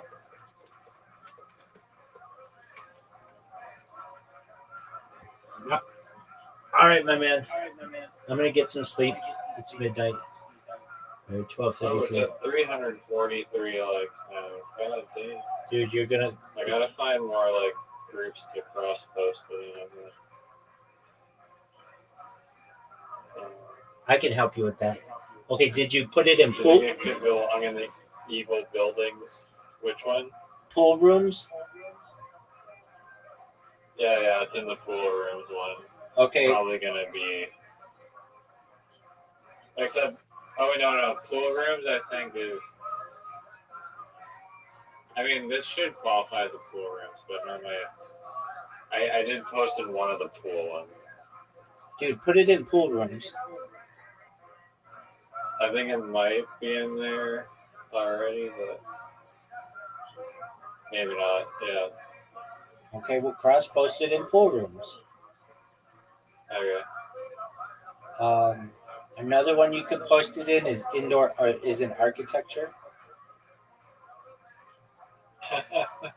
because it's a real place. Yeah, that's true. That's good. Good one. Is there a limit to how many times you can cross post something? That's my knowledge. So long as it's relevant, I think it can be cross posted a bunch. Now, not all communities accept cross posts, but if they accept it and it's relevant, then you're good to go. So I would do it in architecture. I would do it in pools, like just the regular pools. Just straight up pools. Yeah, that's what it is. Beaches. No, I wouldn't put it there because that's different. Like that's an artificial beach, and those guys. I mean, it's a beach though. Yeah, but that's gonna be controversial. Like they're gonna be like, this is a beach as much as a bag of sand in an indoor pool is a bag of sand. I don't know. You could, but that's not the traditional beach. I would do architecture. I would do pools, just regular pools. How isn't it a regular pool? I'll wait.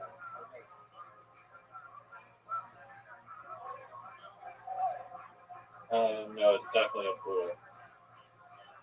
So those are two big ones that you could do. Architecture, pools. Architecture is 2 million people. Exactly. I mean, is there like indoor? I don't know. Hold on. We're just gonna go to. I'm just gonna go to ChatGPT for you. Yo, dog, I got a really good picture of an indoor pool from the 1990s. Like it has a synthetic beach or whatever, like an artificial beach. What are 15 really good subreddits to post this? Like liminal spaces, pool rooms, architecture.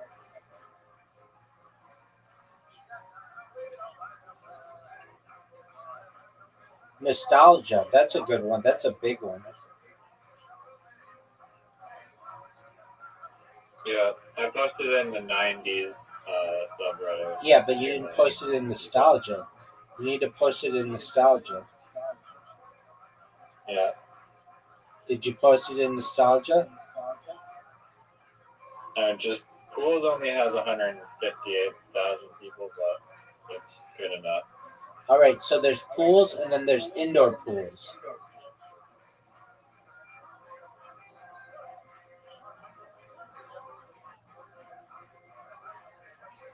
Did you put it in indoor pools? I'll put it in both. And then you need to put it in nostalgia.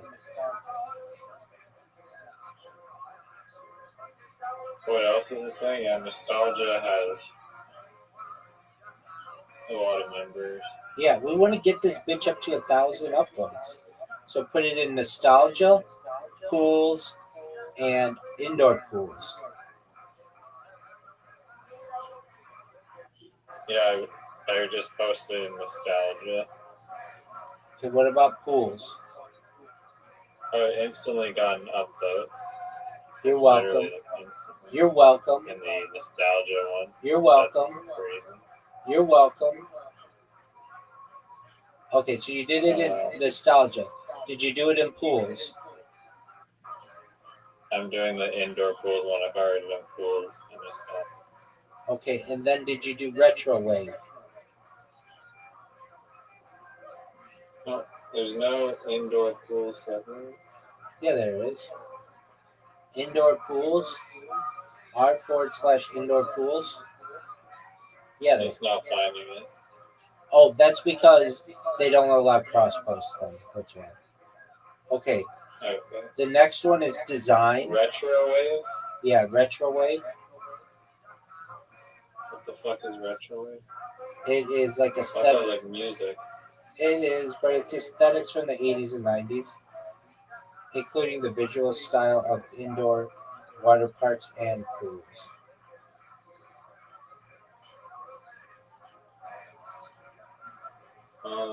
Dude, here's where you need to put it. Interesting as fuck. That's a huge one. Cross posting not allowed. But there's You can't cross post an interesting as fuck? no, you can't. What do you call the if you want it to be big, what's the name of it? You could cross post it to today I learned, and you could say today I learned there was an indoor pool in the 1990s in Tokyo that resembled the beach. Today I learned is also no cross posting. Okay. So let's go to those. What are the 30 largest subreddits?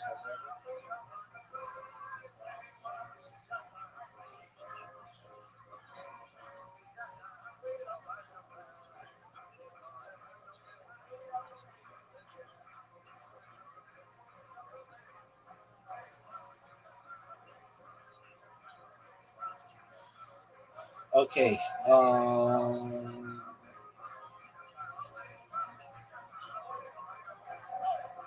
about what? Tell me the name. What's the title of your post?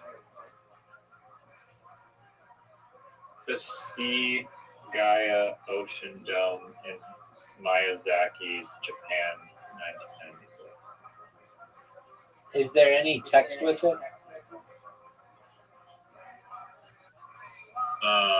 The description or like the body of the post Yeah. says the Sea Gaia Ocean Dome was one of the world's largest indoor water parks located in Miyazaki, Japan. Okay. It also won the Guinness World Record for the largest indoor something. Wait, the biggest simulated pool. What is a fucking simulated pool? Because I googled it and then just a bunch of video games came up. Okay. But let me ask Leo. Oh, you use Brave too? Yeah, a simulated pool is a computer-generated representation. No, this is clearly not a computer pool. So even Leo is stone. Okay. So what about um,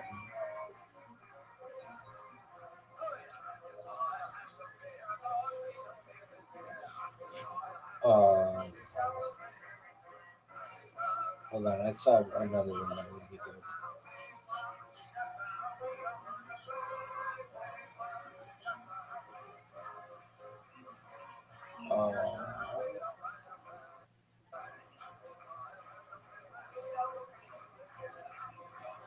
Okay, here we go.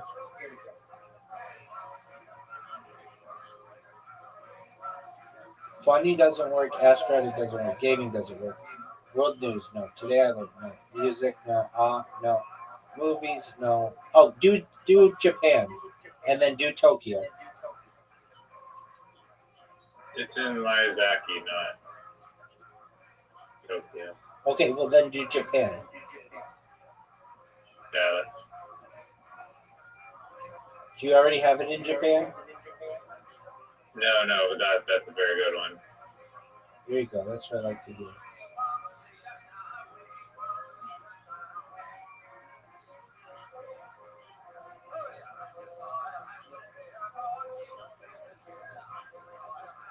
Oh, cross posting not allowed. Fuck. There's one called Japan Picks with 456,000. Yeah, that's perfect. What's the list of the top 100 subreddits?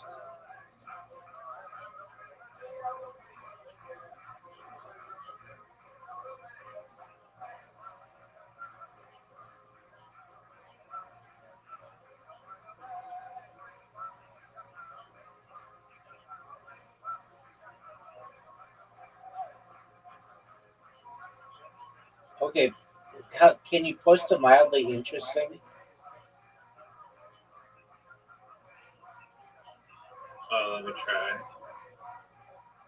Because that's a big one.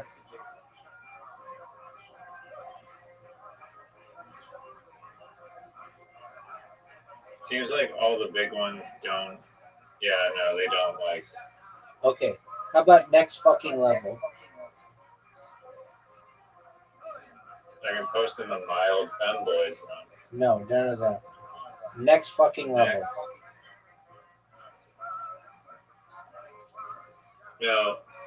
No, can't do that. Okay.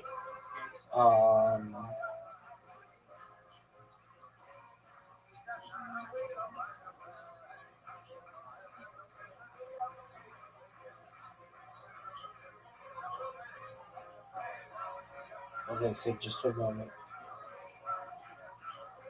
What would be the best 100 subreddits for an indoor pool in Japan from the 1990s that doesn't have any people in it and is one time the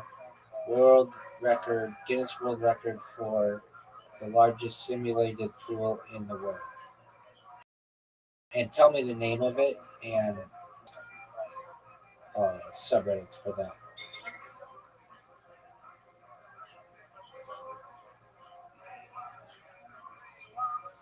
Okay, so Miyazaki, Japan. Miyazaki. Okay. So you did liminal space. You did liminal spaces. Did you do liminal space and liminal spaces?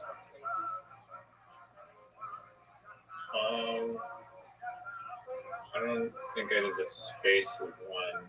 Yeah, no, I did not do that. Okay, so we want this to be good, right? Yeah, no, I'm doing it right now.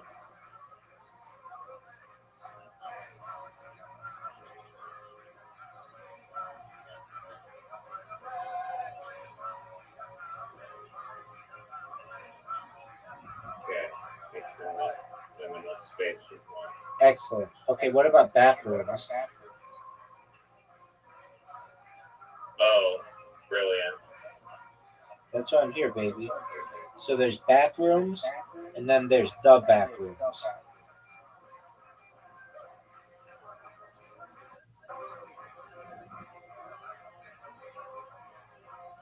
Oh no, damn. Both of those don't allow cross You guessed posting. it, cross posting. Okay.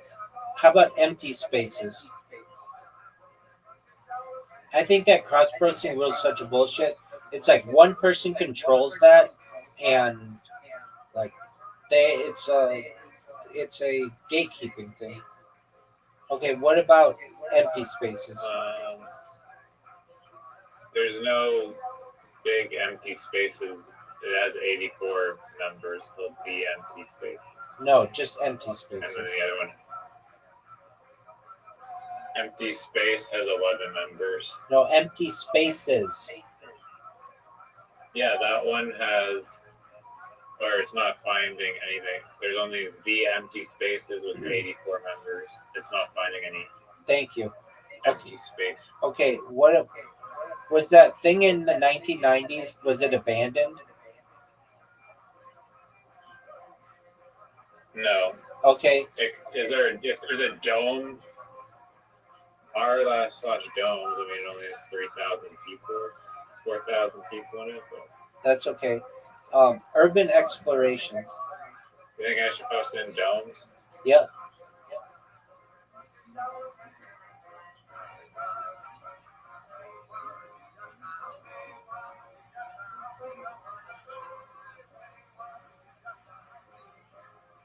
No, I have to message mods. Fuck that. Domes. Fuck that. Next one is Weirdcore. Reddit Weirdcore. REIRDCORE.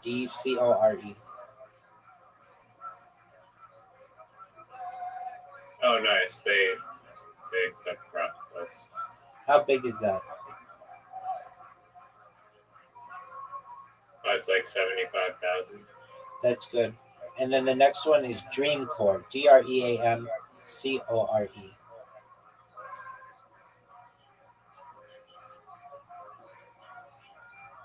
Oh yeah, Dream Core is big. How big is it?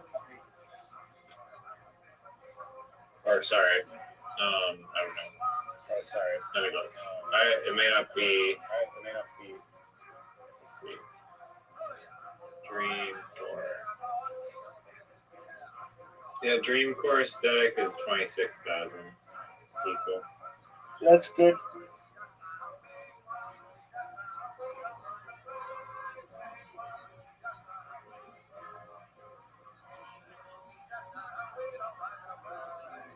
Is it original content or found content?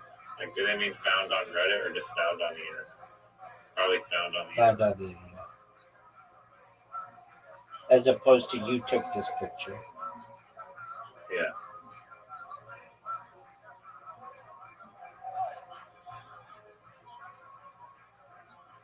Oh, the liminal spaces one got approved. That's good. That's great.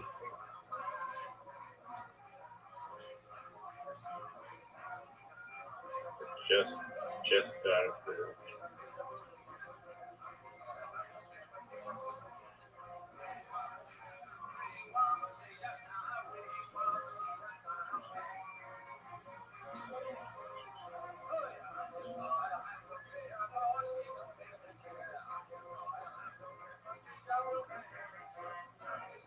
Let me know when you're ready for the next one.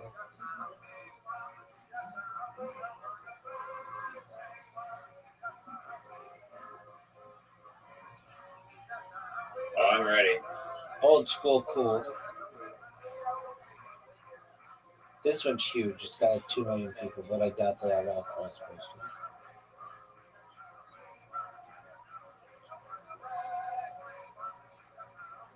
So I bet the best way to do this is, and what you did is fine, but you post it in one of the big ones that doesn't allow cross posting, and then you cross post it to all the other ones.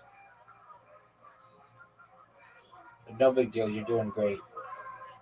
Oh yeah, if I posted it in like the crazy 15 million people one. Yeah, exactly. Yeah. But you could just the no cross posting for old school cool. I have old school cool. Yeah, it's one of my old school cool. Yeah, it's one of my favorite. I can do old school cool. Oh, dude, that's a huge subreddit. Yeah. Hell yeah.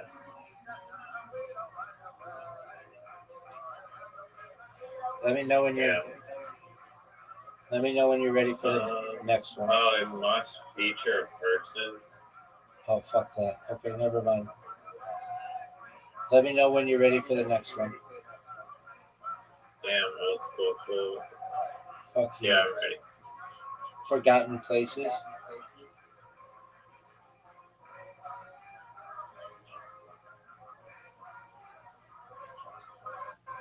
There's only 800 members, but I'll post it there. Cool, dog. I have to message the mods. Fuck that. Never mind. Fuck that. Okay, next one is surrealism. Maybe not that. Maybe not that. Okay, what about retrofuturism? Retrofuturism. Or retrofuturism. Retrofuturism. Oh yeah, there's 1 million members and they allow cross posting. Bitchin'. 2 things I like to see.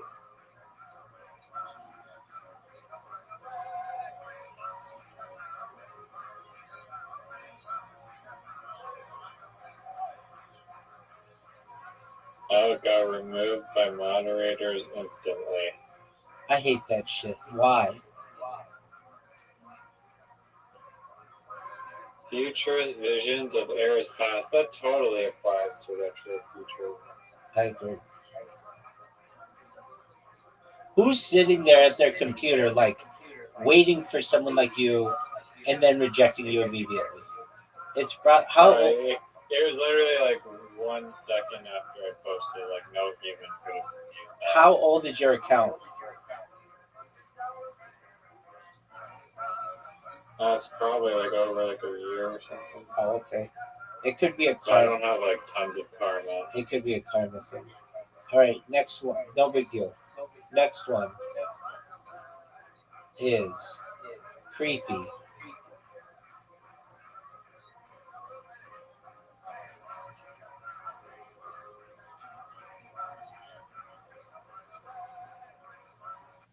Creepy subreddit. Oh, 14 million members, and they allow. Oh, there's also a creepy design with 500,000 members. both.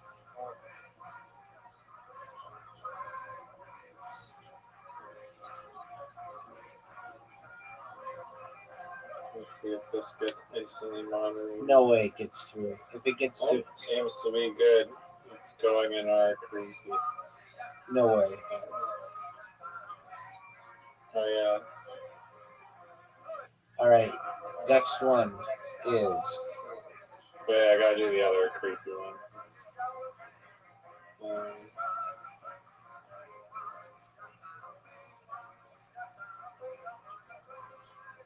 Creepy design.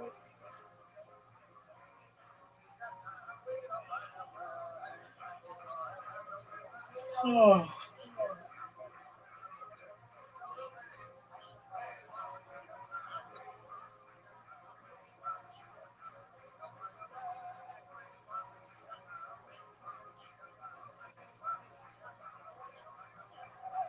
That works for creepy. Excellent. Next is, Nightmare Fuel's pretty big, but I don't know if that's Nightmare Fuel. So, I think you could argue it is. Okay, good. That's what I wanted to hear. So put it in Nightmare Fuel. That's got to be a pretty good one.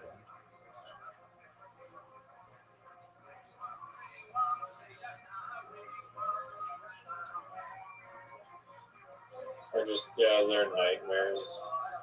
No, that's different. That's General people who had nightmares. No, that's not what you want. You want Nightmare Fuel. Yeah. How big is it? Okay. Nightmare Fuel. Like 80,000.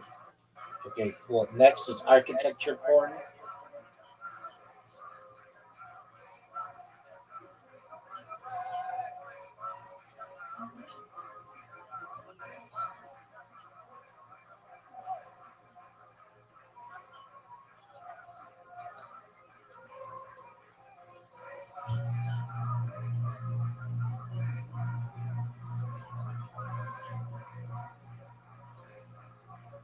No cross posting allowed.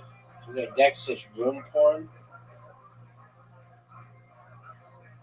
I don't think this qualifies as a room.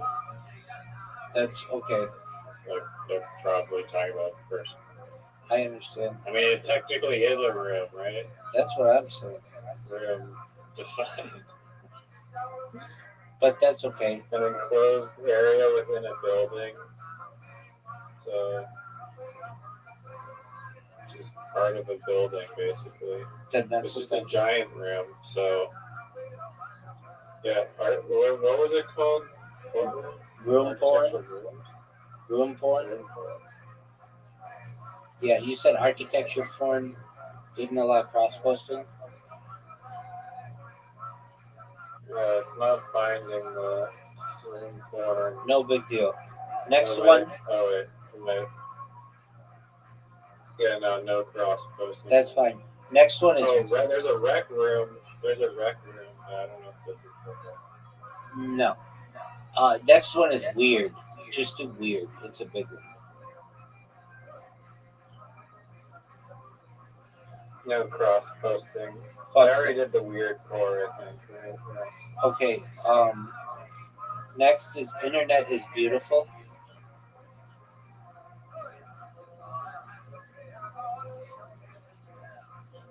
Oh. 16 million. Nice. Does it allow cross posting?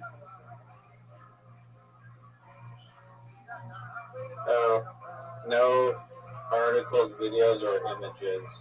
Fuck that. Even though static images are not allowed. What the fuck? Even though its internet is beautiful. Yeah. Okay, next one is deep into the internet.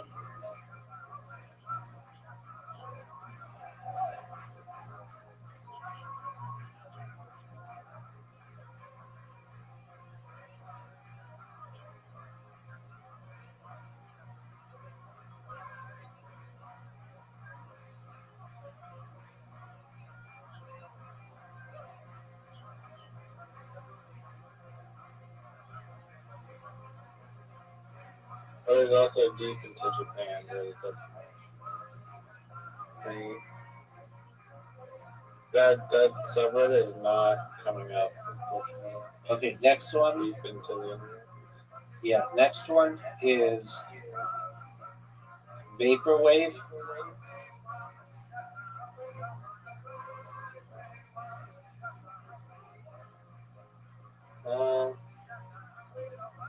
Vaporwave's music, but there's a vaporwave art one that would probably work better. It still has. Oh wait, let me check that. Vaporwave is art too, or like me. It's a kind of music, but it's Is shit it? too. Yeah. I thought it was. No, that's vaporwave. Vaporwave's like that. That. They're posting like art, the aesthetic. Yeah, It's like those cars I that. think it's mostly music. But, No, yeah, dude, it's some all guy kinds of posted a shit. picture of a car. It's like people driving into the sunset, and it's like that jazz theme that on those Dixie cups. All that shit is vaporwave.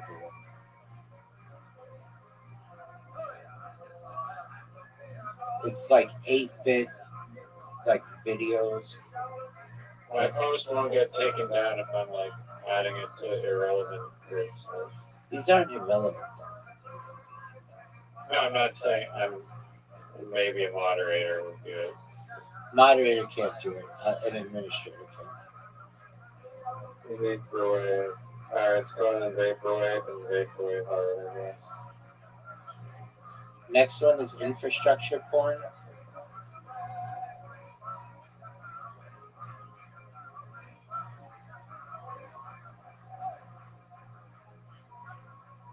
Let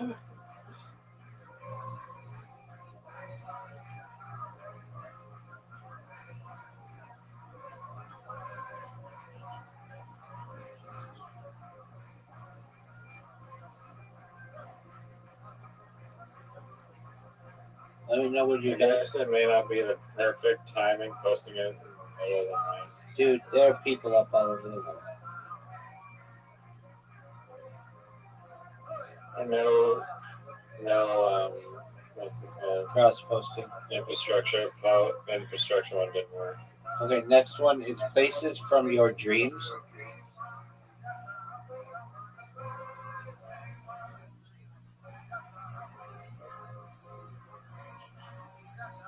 That's a good one.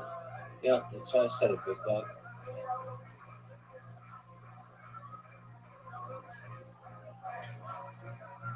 Let me know when you're ready for the next one. Sorry, what was it? Places from your dreams. I like how you say that's a good one, and then you didn't even know what I said. Love it. No, No cross posting. there's only 2 members in that one. Fuck that. Next one is no people.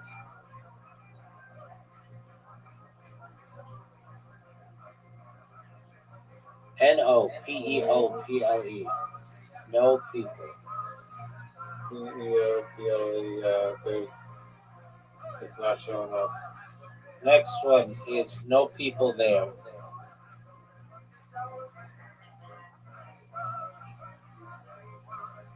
Yeah, also not showing up. Next is silent places.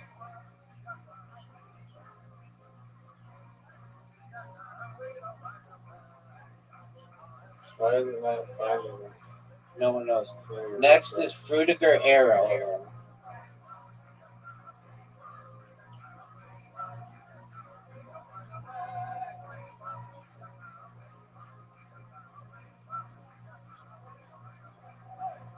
What did you say? Don't do that one. Do weird architecture.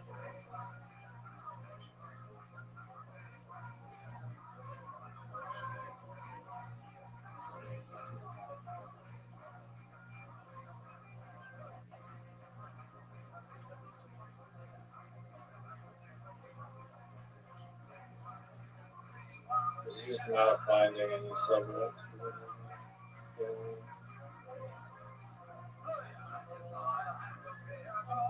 All right, Alright, well, that's a good that's good. comment. I appreciate the help. Absolutely big dog. All right. Same time, same station tomorrow. Okay, Sounds good. dude. Keep it up, man. Every single night, we're gonna get smarter and smarter. Think about all the things we learned about Jack today. Yeah, I'm glad you liked it. I did. And you're gonna learn all about Air Jordans tomorrow, maybe. Yeah. Alright, take care. Peace out, Girl Scout. Later. Shout out to Riser. Shout out to Riser in the subreddit.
What else? Yeah,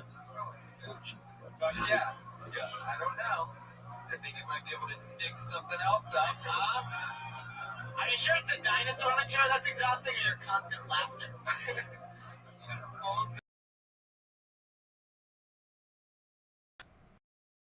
He's literally crying down his. Is this the first time you've ever gotten high or something? This is what I was like when I was 14 in like his backyard. We smoked and I reached for a clothesline. I wasn't there. I thought there was a clothesline from tree to tree and I reached for it and it went through my hand and I looked and it wasn't there and I started laughing for 4 hours straight. Oh, that's what this reminds me of. He's laughing so hard he said Triceratops. Nobody can ever say that Justin Martindale doesn't have some of the best dinosaur foreplay. Imagine him coming home high to his parents in high school trying to hide it. Did you ever do that? He doesn't have parents. What are you talking about, Benji? Look at this guy. Never had him. He was hatched. They're Republican. They don't believe in dinosaurs. Oh, God. I thought you said it was exhausting. You have done the dinosaur stuff. Give that Republican one to Michael Schertzer. Ian, I had a lot of fun with you. Yeah, You're so fun. So fun. He's an amazing artist. He makes cartoons, really cool art. Follow him on Twitter. It's Chicago Open Mic. He's that guy. He started in Chicago at the Open Mic, and he made that his Twitter handle. And now he lives in LA. So he's Chicago Open Mic. He's gonna draw you as David Bowie's corpse. I hope you know that. Why does it have to be his corpse? I mean, why can't I just look like David Bowie? Why does he have to be dead? There's only one way.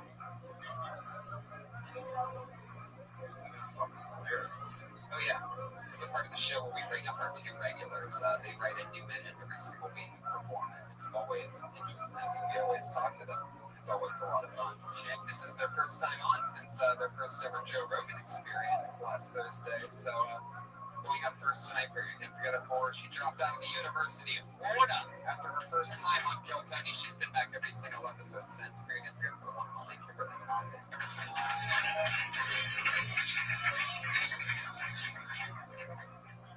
Hi guys.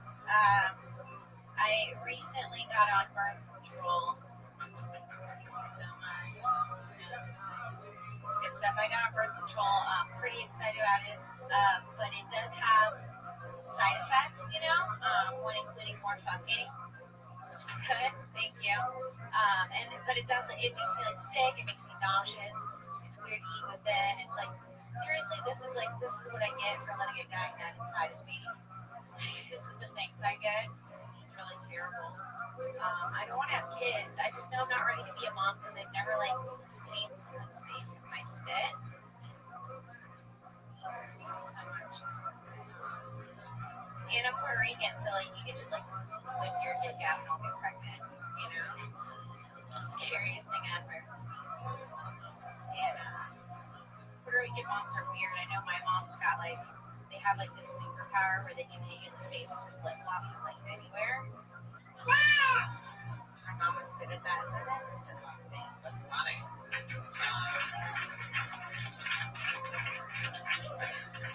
What did you say before that inside you? Oh God, yeah. I don't know if it's worth it. The flip-flop thing's crazy. Yeah. Benji, you ever have any relations with Puerto Rican of any kind, business or pleasure? I grew up on the West Coast where our Puerto Ricans are Mexican. But I am familiar with girls on birth control, and I think that's super cool. I'm really excited. Justin, all the people you hook up with are on birth control.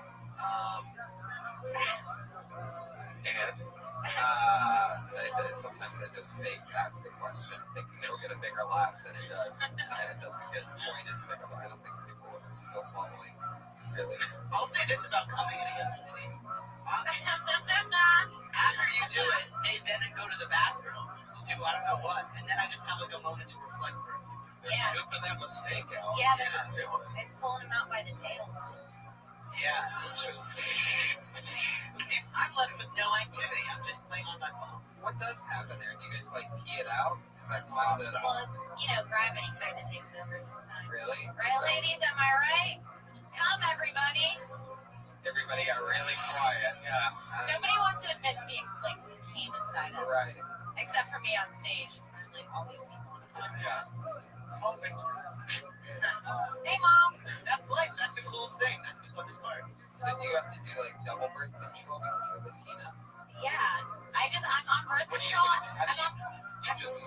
or something? Like, No, I'm on birth control and I just don't fuck.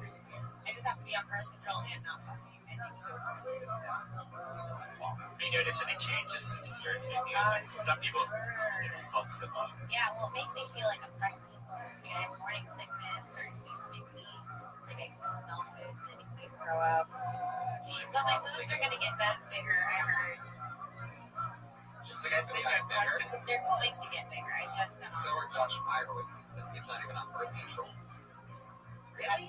All right. I guess you got to know for that one. Anyway. Kim, what else did you talk about? Oh, yeah, the flip flop. Is that true? Yeah, my mom can do everything, but yeah, flip flops especially. Right.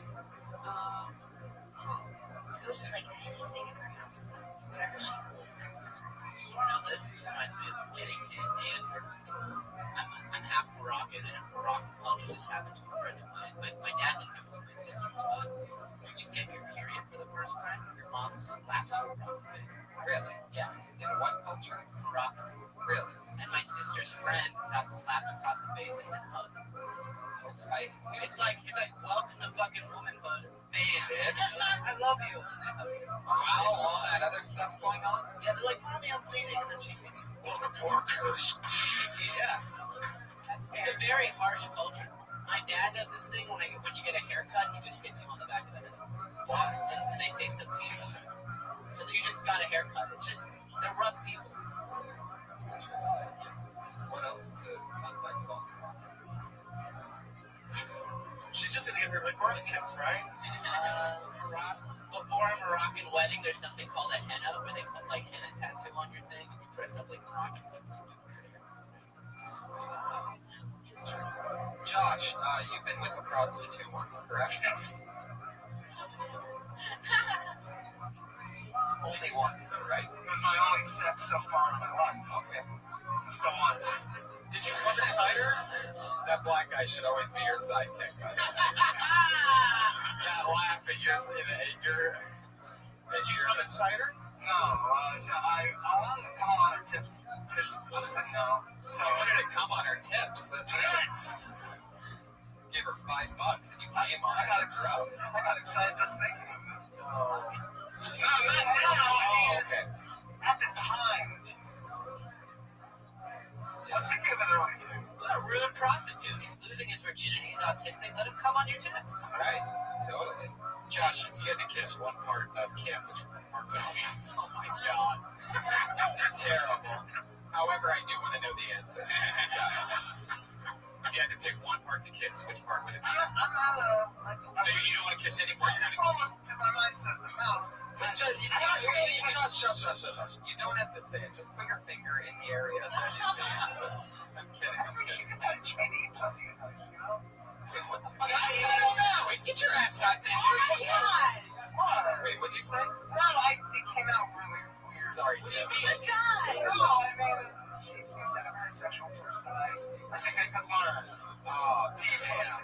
I'd like that. You feel like you could learn to eat pussy from hanging out with him? Yeah. So you would kiss her in her pussy. I'd like to kiss her enough, but when it gets more sexual, then Okay. You want to This is settle what I him come out out of then? school for. That's awesome. romance. So you're saying that you want to go down on Kim and you want her to give you direction on how to be able to do it better, and you think you'd be able to take direction well, correct? I try my best. Oh, right. Come on, Kim. Oh, I'm a good listener. No, she's sort it off my kitty. No, we're very good friends. We are big friends. She even helps me write material. She's very good. What was your move? What? Did you ask her what her sign was? No, I just asked her out. Hey Josh, what's your sign? Handicap? Boom. Son of a bitch. Kim, have you ever been with anybody with mental disabilities? Oh no. Besides another Puerto Rican. Boom. No, I haven't. Interesting. Well, all right, cool. It was fun hanging out with you. Yeah, this is interesting. You had good material. It got really creepy with with Josh, but it's fun. It was worth it. You took one for the team tonight, and I appreciate that. It's been 83 episodes of you not getting put in a situation that awkward. So good to have you. I was actually just testing Josh because they appropriate answer me in the cheek and get to become friends with her. They take me down the line. So they go, Yeah, you gotta take you don't go right for the pussy. No, Josh, that's not first base, buddy. No. Definitely not. It's so funny. He's just eye to eye with the girl, and she's like, you know what? I really like you. And this just starts going. I don't actually believe that. I want to kiss them now. Oh, okay. All right, Josh. I'm not talking about Somehow you talking about the mouth is creepier than the vagina. Kim Kalman, I'm so sorry. I love you in a movie form called like Never Been Puss. The material's super solid. Think of more things about the sandal thing would be my thing. Not as solid as what's going on with Josh Myers. We'll see you soon. Thanks. Kimberly Condon. She's on Twitter, Kimberly Condon. Instagram, all that good stuff. Your next comedian, your final comedian of the night, the one and only Sarah Weinschenk. Here she is. Sarah. Guys, we're gonna evolve past the pussy talk. Like a dinosaur. Dinosaurs come back. I'm bored.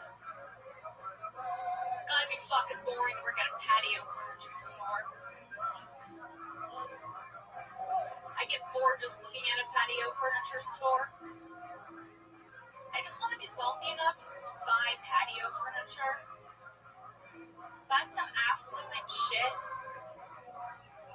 When you're poor, you just take your indoor furniture and you put it outdoor. You're like, yep, that's my patio furniture. I just want to be able to afford furniture and look for it for all types of weather. I want to look at a table and be like, that looks like it can get windburned and survive. Like, how do you look for patio furniture? It seems like that door is, I don't know. Special cat. Because you started one thing and then you bailed out. Yeah, it bailed out. You didn't have Sad anything else cat. for that? Is that it? I got a little. So you got the patio furniture. That's your thing. Yeah, I really. Did you just get patio furniture, or did you just see somebody else's and it's like, that's not a big problem? Yeah, no, I've been wanting to talk about patio furniture for a long time. It's definitely not where it could be, but. Have you ever thought about mixing patio furniture jokes with political jokes? Like what kind of I like the indoor outdoor because I used to, I actually did it backwards though. I would take my patio furniture and put it into my living That's room. funny. You're an animal. That's I remember like around Christmas time at Target, they would have all their furniture on sale. So it's about like 3 of those Rubbermaid like lounger chairs. So my living room is just like patio. Yeah, no, that's impressive. Do you have a patio? I don't have a patio. I think it's really fun. You know, but I like it a lot. So I remember being a kid and my dad was like, I'm building a deck. Build that deck and like have that seal. Yeah, there's like a bunch of layers. No, tarnish, whatever the hell it was. What is it? Taint. Sounds That's seal taint. What is that like seal stain? Stain. Stain. Yeah. But like this, like I love that, especially being in college too. Like I remember my friends putting the indoor furniture on the patio, so it was really fun. It just smelled like milk. Yeah. A leather couch recliner outside. It's very clear white trash. I hate the cushions that are outside because they do start to smell, even if it isn't exterior. In the lounge, you smell a lot of you smell a lot of the seats that you sit down on. No, but like when you go to like a hip and pool or rooftop thing, they have the outside couches, and they gross me out. I feel like they absorb rain.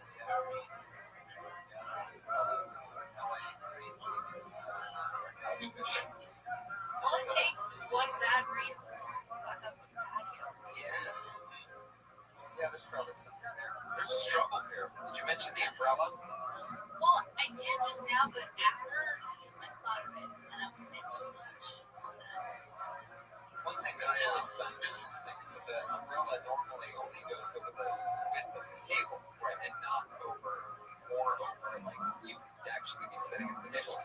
being wet than a table that's dry.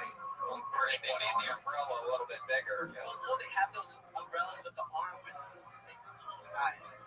You're like rich. You guys know what I'm talking about? Yeah, it's even more expensive. Yeah, you're like a rich. They have them. They've got them. It's interesting that we're talking about patio furniture because after this, I think we'll be taking that outside. Sarah, that was fun. It's fun having you again. Good job. Randy Minute, Sarah Wineshank. Yeah, patio furniture. That's right up her alley. I can see that on the Sarah Wineshank album, track 14, patio furniture. So there you have it. We did it again. That's episode 83. Elise Lane cooked an amazing meal. Josh Meyerowitz, one of the autistic magazines, says he's one of the top 35 autistic comedians in the world. Thank you so much, Josh. He's on Twitter at Autistic Thunder. Justin Martindale's on Twitter at what? At Just Martindale. That's all one word, Just Martindale. Just Martindale. Check out everything that he has going on, which you'll find out through there. Yep. Benji Aflalo is Benji Aflalo, BenjiAflalo. My cabana's got quite the lazy boy. Yeah, that was the good old days. I'm Tony Hinchcliffe. Buy a t-shirt at TonyHinchcliffe.com. Why not? See you guys. Bye. Bye, live audience. I love you. Thank you.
Hey! Hi, everybody! Fuck yeah! It's all happening. Welcome. Episode 84. Well, Tony, ladies and gentlemen. You guys are here right now. Put your hands together. It's Monday night. We're all here together. Anything can happen. This show is crazy every fucking week. Crazy shit just happens. All the time. Here we are again. 84th time. An hour and a half. Brian Redmond, ladies and gentlemen. Hey, it's some delicious food. it's good to be back at the Comedy Store. The place has been closed pretty much for the last 2 days, which is really awkward. We just rented it out for some last few days, which is interesting. We'll see what that's about. Yeah. Everybody's thinking about that. But when was the last time that the Comedy Store was closed? Saturday and Sunday. Like all the comics didn't know what to do. Yeah, it's true. I had like my first Saturday night off in about 8 years. Yeah. Literally. Yeah. True. Like, I'm not even kidding. I do a spot here pretty much every Saturday. And if I'm in town, if I'm not in town,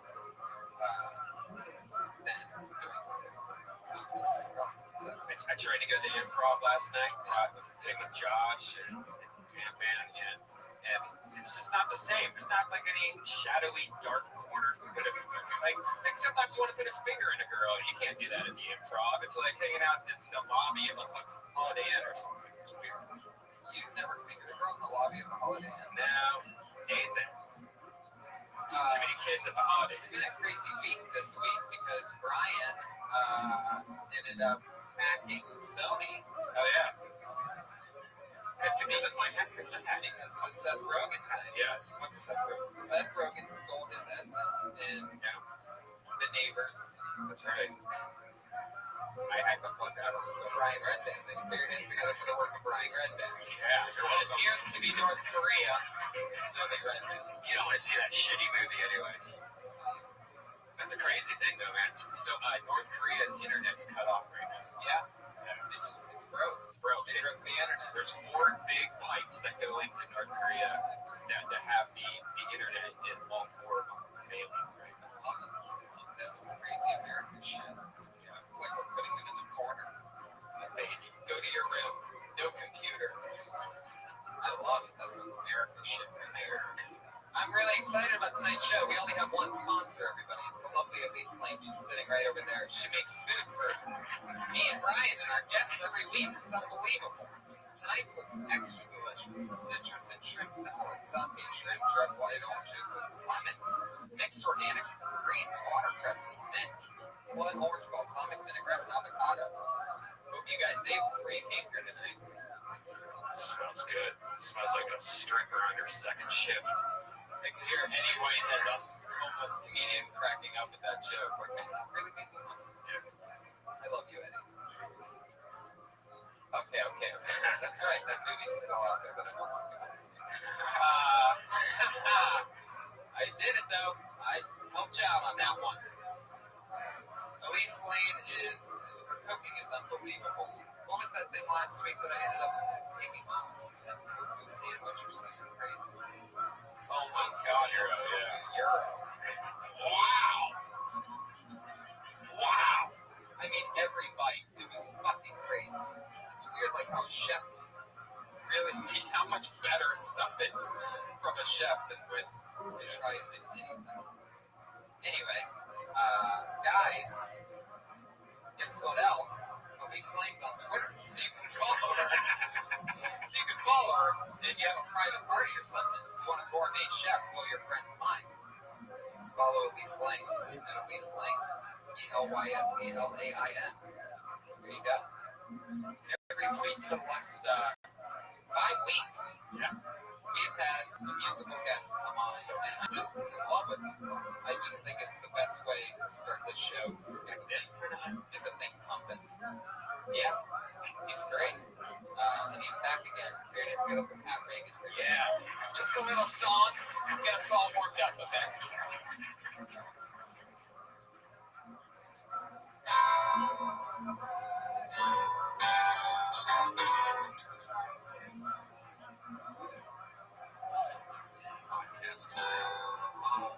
I'd like to play a song that's just part 5 of a trilogy of love songs about my dead best friend's dinner.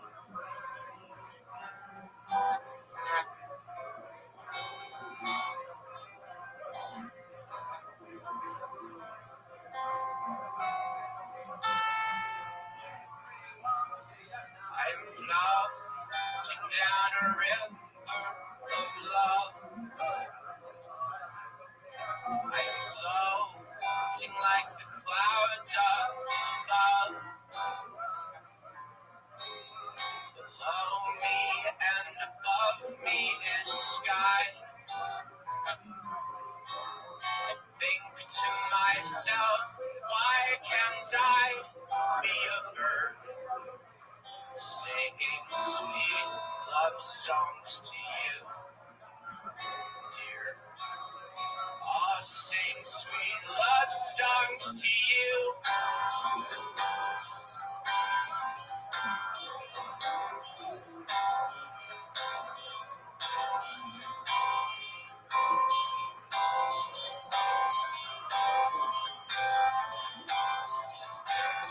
Just turned 25 this Saturday, and it feels like it's been my whole life just waiting. Excuses so like a highway. Sleepless nights spent high and masturbating. Can't believe I wasted time. Can't believe fucked up. I can't believe wasted time. I can't believe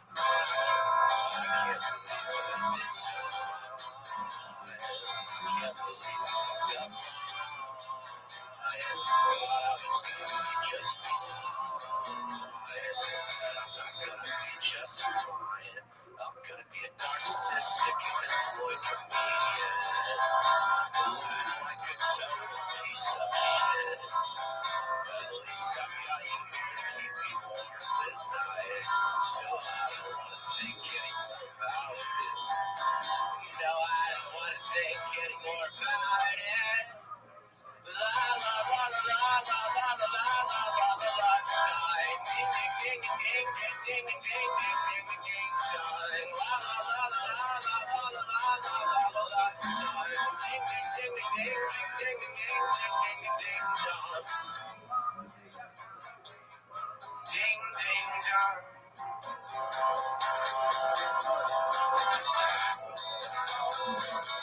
Ding, ding, dong. Oh, Greg's dad, I love you so. Oh, Greg's dad, don't let me go. Oh, Greg's dad, you make me recognize them and say little asshole. Oh, Greg's dad, I cut myself. Oh, Greg's dad, I bleed myself. Oh, Greg's dad, do you think it's weird that I have a collection of Nazi uniforms?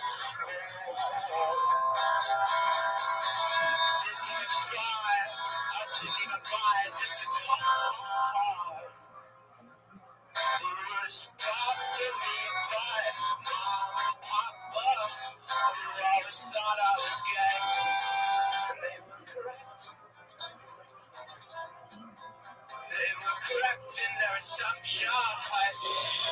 And I'm right. I'm ready for some sweet that action. The song just suddenly ends. Thank you guys. Pat Reagan, everybody. I love it. God damn, I love it. For a second there, I'm like, hey, what about Greg's dad? And then there it was. And all of a sudden, it was about Greg's dad. I wish I could be Greg's dad for a night. One more time for Pat Reagan, everybody. He's on Twitter at Patty Reagan, PattyRegan. Guys, you can find his album.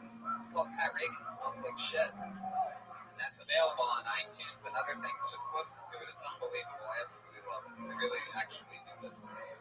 And I love that. Why does he smell like shit then? Like poop dick or I don't think he actually smells like shit. That's the thing. I talked to him up close. He doesn't really smell like shit. Anyway, so that was Pat Reagan. Every week we have a new Patriot that keeps us safe. It was originally a guy in a $5,000 suit. Belongs to the Iron Patriot, sort of like Iron Man. It's like a more American version. And this guy had a $5,000 suit made. And he was our head of security for the first 20 or 30 so episodes. And then he said that he got too big for the show. People are only listening and watching because of him. So he left. His exact words were, when he gets picked up by Comedy Central, I'll be willing to negotiate. So he left the podcast. It's going 50-some episodes without him now. And every week, to show him how replaceable he truly is, we just replace him with a different person, a different type of patriot, proving all the while that it could have been literally anybody who just stands on the other side of the stage and has Amazon Prime? yeah. But what's interesting about this week is every week the Patriots have worn the same suit since we replaced it about 50 so episodes ago. And I had Josh, who put your hands together for Josh Martin, everybody, makes it all possible. The man behind the Chinese lanterns. And he ran up to me right before the show started. He goes, "It's a big problem." And normally, big problems are really big problems with this show. Like, it's not that big of a deal. But he sounded seriously. What's the issue? And he goes, tonight's Patriot said that the suit smelled so bad he was going to puke. Yeah, he put it on. Wait. Because of the suits big thing, or just because of like? No, I think it was because of the suit. We'll find out more in a I bit. can't wait to figure out. I don't even know who this Patriot. It's a suitless Patriot, I do believe. Put your hands together for the Iranian Patriot, ladies and gentlemen, Hormuz Rashidi.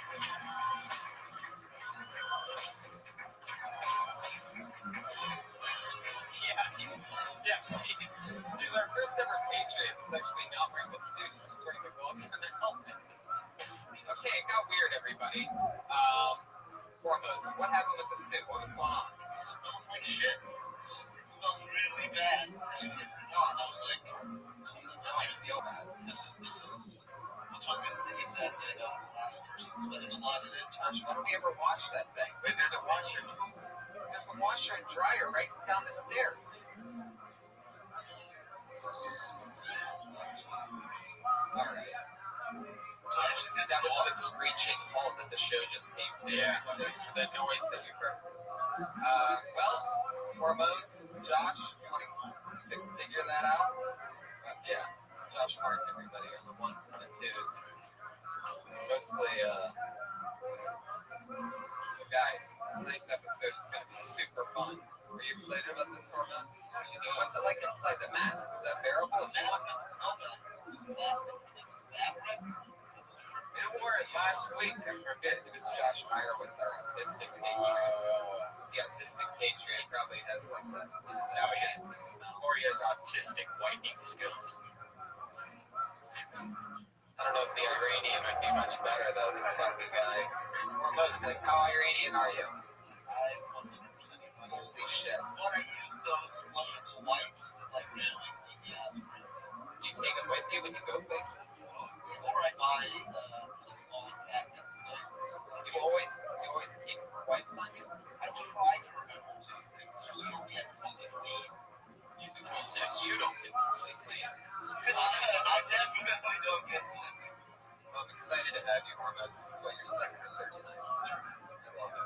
Hormoz is one of the funniest comics working at the store. And he's great. We're going to have fun tonight. I also have hilarious guests, as always. Every week, 2 funny guests come and hang out with me. It's 2 of my funniest pals, as always. Here against go for Guy Branum and George Perez.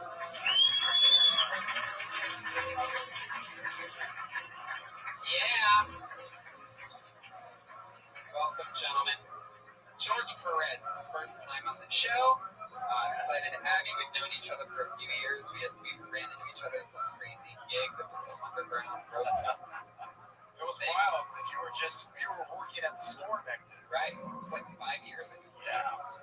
Jesus. And yeah, we roasted the dog shit out of each other. We've been pals ever since we see each other. Were we ever that young? Who? What? Oh yeah, 5 years ago. Yeah, you working at the store. Oh, yeah. You felt, innocent. I know, I was a little baby. What was the grand prize? $200. And I remember that too. Like, I needed that $200 so bad. I I'd was seen it in like, your eyes. like, I wanted it so badly. Anyway, back then, the roast format of the show that we did, it was some pilot for an MTV thing.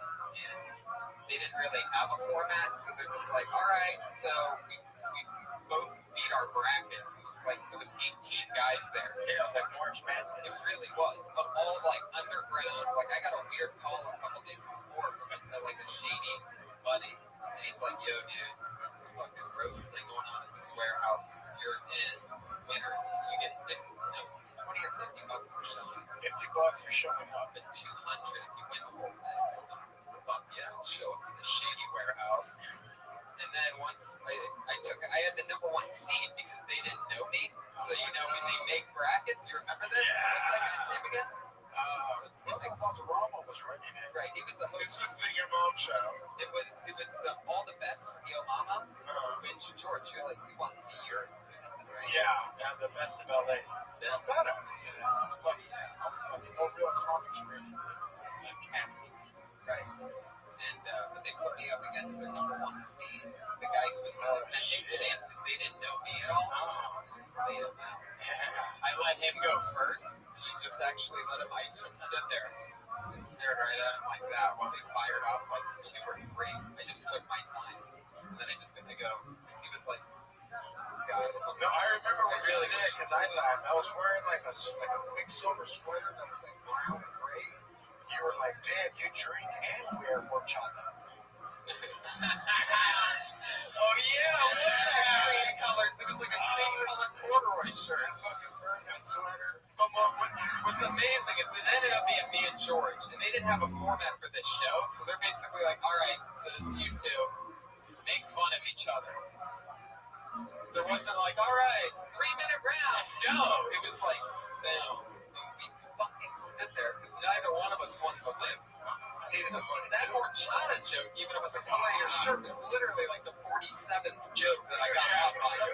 We were going back and forth for like, I felt like 35, 40 minutes. No, it was something like that. Yeah, it was insane. Because my ankle bracelet, I had to go home.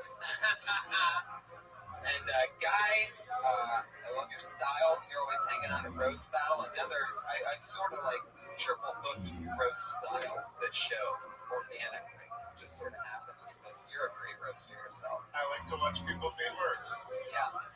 Yeah, I love it. You look like you'd be like, you didn't know you, like super jolly, happy, nice guy, but you have no soul. I work from the dark side of the comedy. Yeah, I love it. So here we go. You guys ready for this? It's episode 84 of Kill Tony, where comedians sign up. Over 30 comedians signed up tonight for the chance to do 1 minute.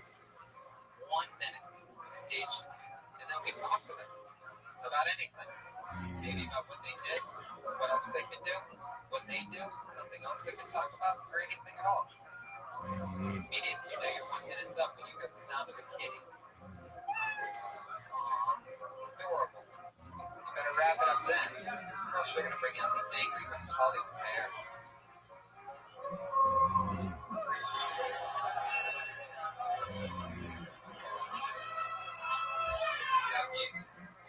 Little wake-up call for you.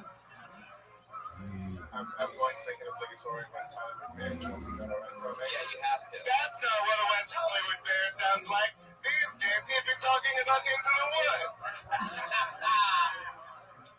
Fuck yeah. A West Hollywood Bear making West Hollywood Bear jokes. About West Hollywood Bear jokes. That's like a... Wow. I'm meta. Boom. Here we go. You guys ready? Episode 84, Kill Tony, starts right now. Your first comedian goes by the name of Michael Schertzer.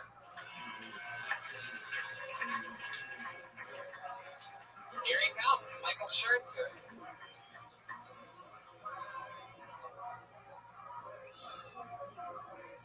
Boom, what the fuck is up, Kill Tony?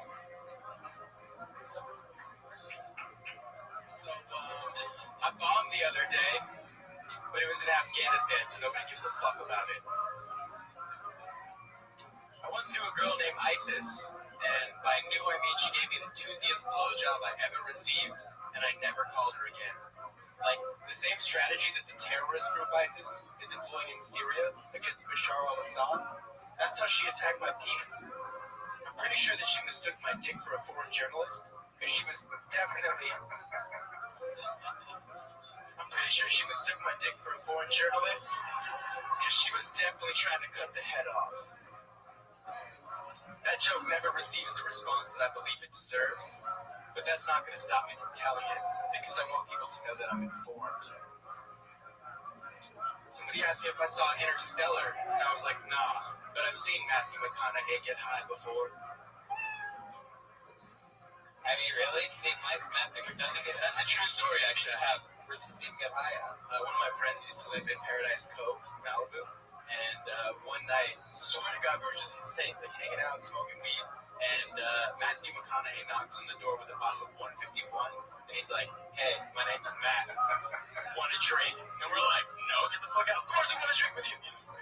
Did you actually do the fake note first? No, I did not. Are you talking about the trailer part? That was yeah, the trailer. Yeah, you didn't have the trailer right at Paradise Cove, so Yeah. I thought Paradise Cove is the place where you can get drunk at Disney Worlds. maybe. No, I was making a joke, but they didn't respond to it. Because it wasn't that funny. So you were first last week. I was first the last 3 weeks in a row. How the fuck is that happening? Statistics, people, they don't exist. Josh, are you looking at these names when you put them in the bucket? Are they Are all you putting like 30 of the same Are they name all or Michael something? Schertzer? Are you cleaning the bucket? Fuck yeah. Anyway, Michael, so what did we do tonight? What did we talk about? You got a laugh on a setup. Okay, I did. Yeah. That's pretty hard to do. But it's a very good setup. I thought you came up here super pro-y, you did not fall for the stool, you moved the mic stand out of the way, and then you had written a minute worth of jokes about, like, wars in the Middle East, which is a fine way of spending a minute on stage. Like, when you had one good joke in there, like, you can see exactly where it's going if you've been talking about Afghanistan and Iraq for 30 seconds, and then you say, you got a blowjob, and you think the girl thought that your dick was a French journalist. But, like, that's a solid joke that has potential, and you can turn into a joke if it were in any way unexpected at that point in your set. Are you Edward Snowden? Is that how your name always ends up on the top of the bucket? Some crazy the CS. All right. Anyway, yeah, it's the idea of the joke. You could maybe do something. Yeah, there was too much set. Is that what you're trying to say? Like the setup was just way too long, and like well, we all here's what happened. You gotta laugh on one setup and zero punchlines. Not bad. Yeah, Not bad. when they laugh, don't stop. Like you looked and they're like, "Oh fuck, you're laughing." That's true. You came in, Yeah, I get right? it. Like you came in confident. Like if you were fucking and you were like, "Oh shit, she's actually saying my name." Yeah, I get super awkward when like people acknowledge that they think that my humor is funny. That's when you want to look them in the eye and keep going. Solid advice for life, I feel like. Yeah. And then come inside of them. Ooh, well, That's my name. is that an invitation, Tony, or what? Yeah. Boys, be safe. Drug-resistant syphilis is all over this town. And by this sound, it means Hormoz's mask. Guys, it's getting out of control. Why are you wearing your dad's fleece tonight? What's going on with that? I like free shit. You know, Where'd you get that from? from him. Wow, that's amazing. Yeah, it was my dad, so he handed it down. It wasn't much like go between. Is the same thing with the haircut? Yeah. Just a quick question. You said that you bombed in Afghanistan last week. Are you one of our brave boys in uniform? No, that joke is another. Oh, that joke was just you being silly. Well, see, when you do that, and you tell a joke that is just clearly you been making a silly, for all the rest of your jokes, when you say or whatever your setup is, the audience is going to be like, oh, this is fucking around. Like, you have to lull them into a sense that you are going somewhere logical, so they won't just be, oh, he's making the crazy pun that we expect out of this situation. Because then you'll get the non-response that you got from everyone tonight. It's true. That's a great piece of advice. You ever been next to an Iranian before?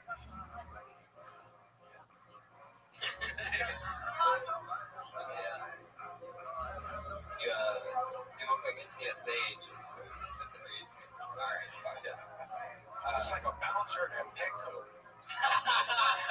it is. That's the best There way. it is. It's like, yo, the Schwabbles, watch out, Schwabbles. Usually they tell me I look like a school shooter. I think, Yeah, I told you. They told me that the last 2 weeks. I told you that, right? Yes, sir. I think you look like an Orthodox Jew who dressed up as a regular from Torah. Like, you got access to regular people clothes, you just don't know how they're supposed to work. The facial hair, where are we going with it? Is it always that way? I mean, it can't always be like this, but you know, as often as possible. Alright. Michael, I really would never do a bombing Afghanistan type of joke in any way, shape, or form. Especially from the beginning. Yeah. Other than, You start the show off with a bang. start with your crazy shit. You just keep doing that until it works. Makes sense. Michael, show it to everybody. Funny how people can smell that when you try to get on their side, you know, with an easy thing. It's like, okay, well, that's the one, obviously, that was out there to fool us.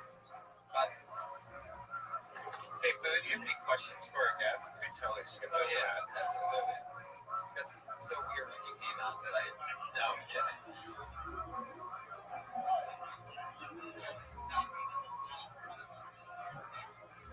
Oh, there you go. That's Is that by choice? Is that a no?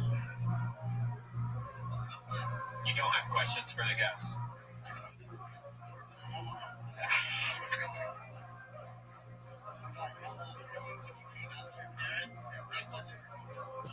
Oh, that's hilarious. Because George is actually gay. I am not. It is insulting to imply that I am gay. I get what you're doing. So, Tony, if I got this right, the Patriot didn't wear the Patriot You costume asked to be the Patriot. and didn't have the Patriot questions. Are you okay for us? That's because you started dating a girl. Why is the mic by your dick? Well, that always happens. It's one tradition from the original Patriot that we decided to keep because we think that's the one thing about him that made a little bit of sense. So we just kept it there. Yeah. Hormoz, how do you think this is going right now? With you good? Feel good about it? Say something Iranian.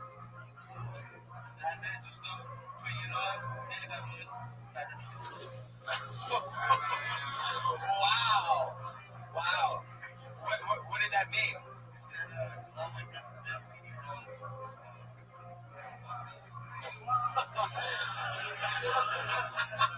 What does that mean? In the afterlife or something? Yeah. Like ghost style? Hormoz, have you ever bombed at comedy in Afghanistan? It's right next to Iran. I love that you give a shout out via podcast to your friends and family in Iran. Like they would ever listen to this. Hey, to all my homies and the say something else in Iranian. One more thing. Come on. There's something sexual. Can you do karaoke in Iranian? Is that possible? Yeah, prove it. Sing a little something.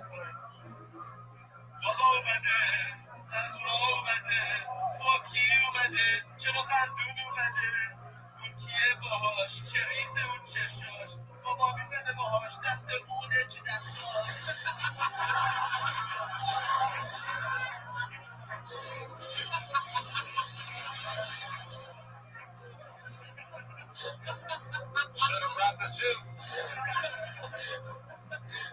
I had a feeling something was coming in that second verse. That's how they set you up. Oh, sure, I'd love to sing a song. The song activated bomb. That was amazing. But yeah, Speaking of karaoke, if you guys are karaoke fans, one of the best in the original karaoke bar in the United States is closing January 1st at Dimples. So, What? No, go to Dimples. Yeah. Wow. They're making it a Whole Foods, so it's way better. Can you give a can you give a shout out to Dimples in Iranian?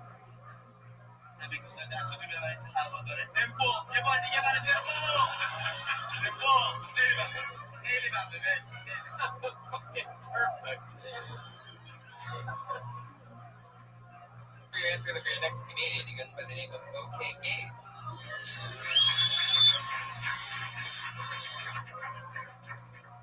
Hello. Don't you hate it when you get a cut on your dominant hand? I mean, it's okay if you get a small cut in your hand, you wash it off, you forget about it. That's your mistake. You forget about it until later on in the evening, you decide you want to masturbate. So you're getting ready to masturbate, right? You watch a little bit of porn, you get some lotion, you get some KY, you get that 1-to-1 ratio, you put in your hand, you go to grab your penis. You put a little pressure on that cut, you're like, shit! That shit hurts. I forgot I had a cut on my hand. So what do? You gotta persevere, you gotta get through it. Well, why don't you just masturbate with your other hand? No, never do that. Never masturbate with your other hand. Masturbating with your offhand is like getting a hand job from a disinterested girl who has some sort of mental disability. You never feel good about it. This guy knows what I'm talking about. Thanks, guys. Fuck yeah, he threw in the this guy knows what I'm talking about in 58 seconds. I love that. Yeah, you should not do that. Okay. You should tell Jones holding the mic with the other hand. How many times have you done stand-up? I've never done stand-up. Whoa! Here we go. Okay, Gabe. Here we go. Okay, Gabe, I have just a real quick question. Are you an overweight black woman? No. Then why are you going by a fun stage name? Like, if you're Samore or Monique or Earthquake, then it's a fine option. Right. But if you're not an overweight black woman, I would consider just going by, I'm gonna assume, George Hernandez or whatever colonialism gave you. Gabe Zuniga. But yes, there you go.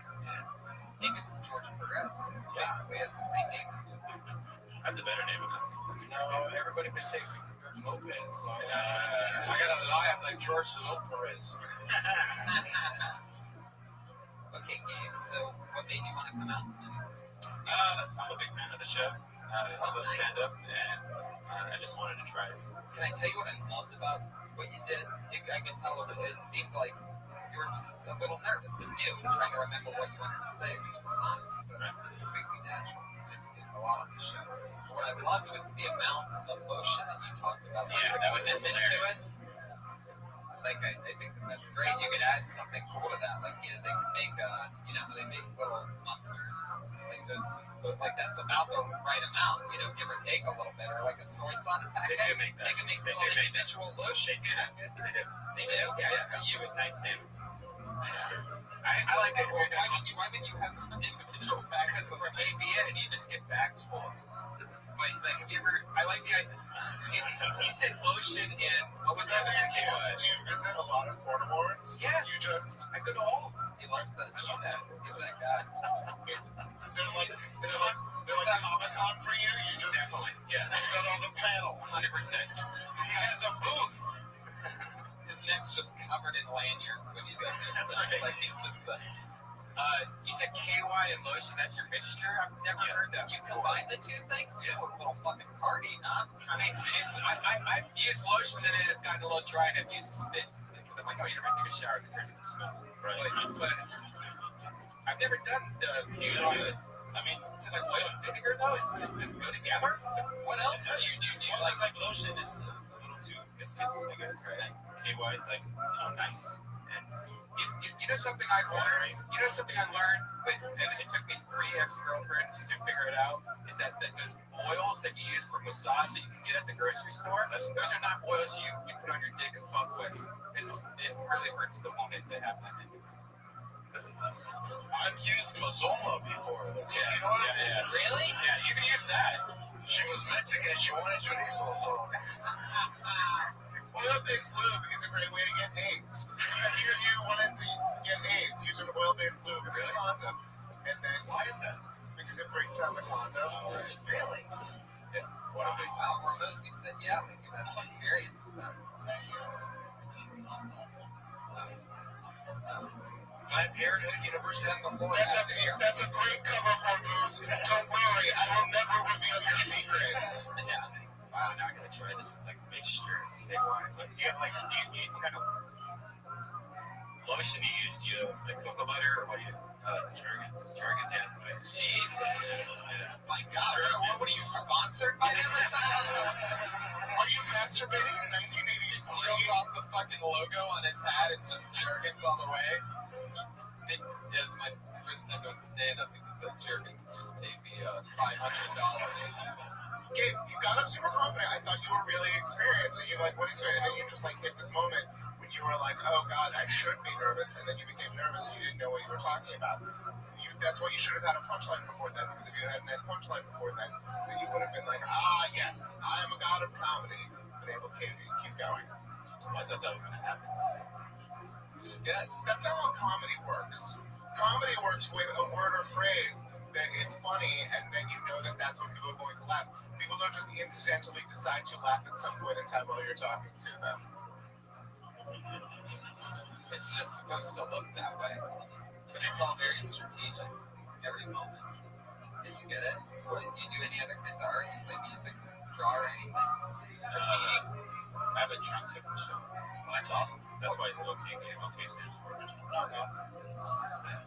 Oh, keep it then. If you see, the reason why I'm Redman on stage is because I became Redman online first, and then it was stupid if I just started going like, "Oh, we do comedy under Michael." You know, it just makes no sense. And if it wasn't for that, I would have been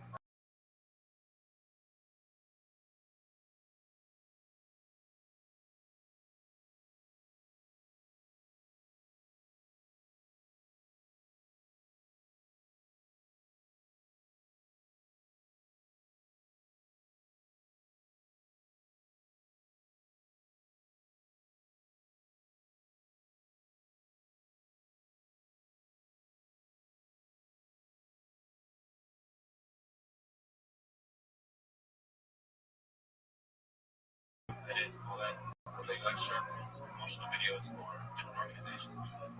This is the first episode in 4K, so if you want to hit it. Yeah, prove it. Yeah, you know what? For your first time doing comedy, I want to try to be so dirty. That's like, come on, try to let them know who you are. Yeah. Talk about what you're thinking about while you're masturbating with a cut on your hand. Yeah. Talk about how it really makes you Like your little finger has a period or something. However, I'll tell you this: at the end of it all, you really interested us with the combination. I think pretty much everybody in this room is going to try that combo tonight. Find the dust off the old KY, and That's the new flavor of Baskin Robbins. KY and Jergens. Cocoa, baby. Cocoa. I'm in love with that girl. Shit. Look out, everybody! It's getting crazy up here. Okay, Gabe. What's the funniest thing that's ever happened on your drunk cooking show? Shit. Like it's just, well, I do it with another guy, and he's very good at cooking. I make cocktails, and we make basically a dish. It's really nice, but all the while we're getting drunk, then we edit that down to like 8 minutes. Are you sure that this is a show? Is it possible that the two of you are just in a relationship? People have said that, yeah. He cooks a delicious meal. I make the drinks. We fuck the dog shit out of each other. It's a prank show, Randy. It's a prank show. We don't film the fucking part that would actually make us money. We film the cooking part and drinking part. What's the most hits you have on that? Can I guess? Like one video, you guess. Can I guess? Well, now you seem excited, so my number just went up. You guys want to play like a Price is Right thing? Yeah, let's do this. Okay. What do you think it is? Well, first I was gonna say 117, but then when I said, "But this stop, don't give a lady fucking hints." Now's the time where you don't talk. It's like where you don't talk for a minute, okay? You hear the sound of a kitty, and then we'll ask you for a response. All right. But when I said, "Let me guess," he went, "Okay, you go ahead and guess." Like, he's like, "Oh shit." Yeah. You know, he's got one that probably went a little goofy. And I don't think goofy is that goofy. I mean, even his name is like, okay, Gabe. Like, it's just okay. You know what I mean? Like, hey, who's that? He's okay. So I'm not. Can I ask one question? Okay. Is there one episode that just went crazy, like ravioli? Because everyone's like, I don't want no ravioli. And they start Googling it. They don't want ravioli. No. I mean, there's a few popular episodes, but I wouldn't say like, oh, that's one. See, I would assume if one went crazy, it was because his partner like burned his hand. Yeah. How many episodes do you have? 51. Holy shit. Okay. What's your number? My number is 17,000. Don't answer anything. Let everybody guess. Yeah. You went 17,001, you son of a bitch. I'm gonna say 62. 62,000. 32,800. Wait a second, he's not within. No, I'm kidding. I'm gonna go with 4,300. Whoa, the hormones flowing. The dirty Iranian out of nowhere. Holy shit. Came out the cave. Fuck yeah, man. All right. Right then. What's the answer? 6,000 maybe. I don't even know. What'd you say? 4,500. Yeah. It's not that popular. Like, you don't so much have a drunk cooking show as you have a pop. Yeah.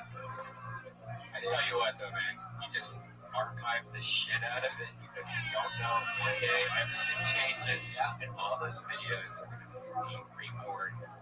That's all you have to do, and that's for once in our life we have the ability to archive video shows where we're making our own TV shows. I think you're full of inspiration. This first time on stage, you did a good job. Yeah. I mean, you signed up tonight, and this video is going to, the day that it's released, it's going to have more hits than your biggest video. So, congratulations on that. Thank you. All that other stuff you put a lot of work into. This one, and you might not even be drunk, and you didn't have to cook. Maybe you should do makeup tutorials. Those get a lot of hits. No. Here's what you do. If you're a pretty girl, make the show where you're both cooking for a girl who's also getting drunk. Oh, we tried to do Brilliant, by the way. You So just by the end, you're like almost all going to puke. There you go. Drunk. Yeah, you definitely got Yeah, to take do up the next Nobody one. wants to see two greasy Mexicans cooking and getting drunk. Hey, what are they gonna do? Shut up, George. Fuck yeah. What do you guys cook? I mean, what happened in the episode that it got 6,000? What happened there? Do you know anything about your own show?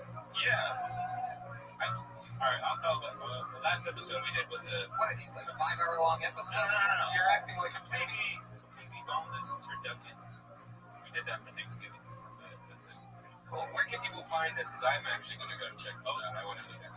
OK's Happy Hour. OKS Happy Hour. Alright, great. That you have assembled in your own life a turducken impresses me more than anything else that you have done since you got on this stage. Thank you. I am so proud of you, Gabe. I just wanted to come up here and talk about my cooking shit, so. Oh, you son of a bitch. I'm just kidding. Son of a bitch. He snuck in like a Mexican. That's cool. His cooking show, which is sponsored by Jergens. Now I get it. It all makes fucking sense. Well, there he goes. He did it. That's okay, Gabe. He's on Twitter at Original Knockoff. That was his first time. Not really doing stand-up, but just pretty much describing how he masturbates. You think I know? Yeah, totally. Totally. I feel like that's going to happen a lot in the future. Yeah. Well, there you go. Your video's going to have more hits now. You did it. Fucking con artist. Luckily through the power of editing, it's going to be a short episode this week. No, I'm kidding. He's on Twitter and Edit himself out. check out his video. It's probably not funny anyway. We're gonna get God damn, you see what happened there? It's a joke. Everybody relax. Come on, I'm sure it's great watching guys get drunk. How long's each episode? Oh, that's it? Perfect. Wow. Perfect. Fucking quick meals. Delicious. Make it suck. You take the turducken, throw it in. Shot. That's some tight editing, bro. Alright, we're gonna go to our next comedian. His name is David Freeberg.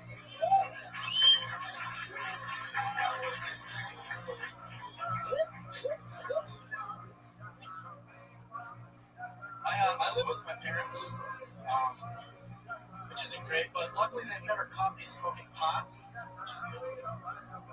They do know that sober people give their parents goodnight handshakes. Oh, you guys are still away. I'm just gonna head off to bed.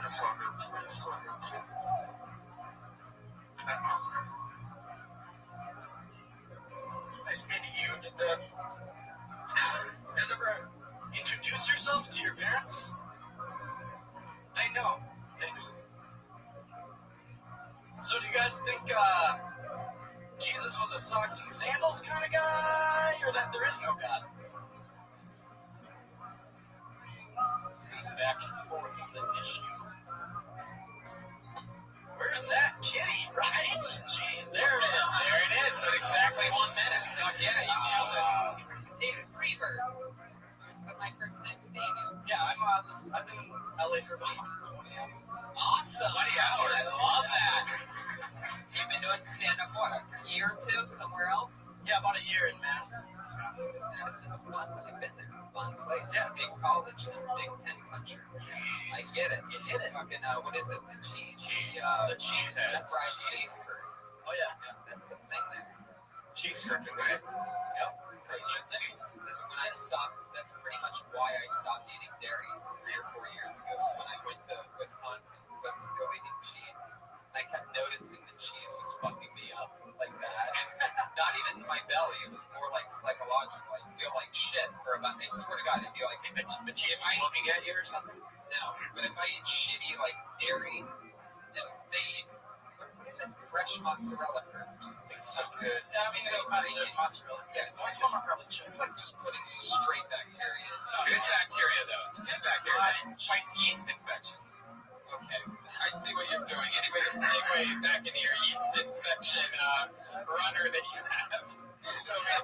funny. One of my favorite things about living in Southern California is having dietary restrictions instead of personalities. So thank you for talking about your choice to not eat dairy for a solid 4 minutes. Right. No, I know. I love it. I love not eating dairy, but my point is, what was my point? You just wanted to brag that you don't eat dairy. Oh, no. Madison! Lake Mendota? Yeah! What's his name who died there? I have no idea. I've only lived there for like 2 years. Oh, you didn't go to college there? I went to college. Oh, you went to U of M? Yeah. I went to law school at U of M. Oh, nice. You guys ever hang out in Dinky Town? A couple of times. Yes. Me too. I performed at the Varsity Theater there. Oh, nice. Yeah, it's fun. Didn't know you guys were gophers. Anyway, we already do. This is pretty much as private as it gets. David Freeberg. So you just moved here 20 hours ago. You're going to live here now? You're just visiting? Yeah, my sister lives here. So How old are you? I'm 25. Wow.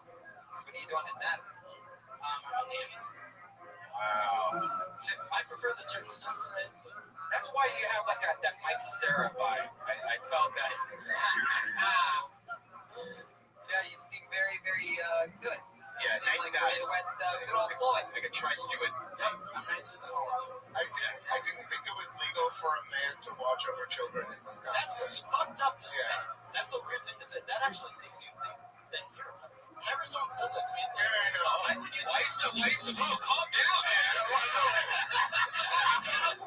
I'm sorry. After you that I realized it, and I was like, I gotta go with it. I never asserted that I wasn't deeply sexually attracted to people who were underage. I've always been perfectly on the record about that. I was actually, it happened to me at a party last night. Some guy like freaked out. I was like, that's weird. And then I was like, I want to write that down to make a joke. I don't want to seem like a comment. Right. So I took it out and wrote a laundry like to-do list. No, next thing is write the joke down, you idiot. You don't need to fool anybody. Madison's a small town. But that would be more in Madison last night, right? Well, yeah. Well, during the like afternoon, yeah, it was an afternoon party. So I got up and cleaned up. It was an afternoon party Football. on a Sunday.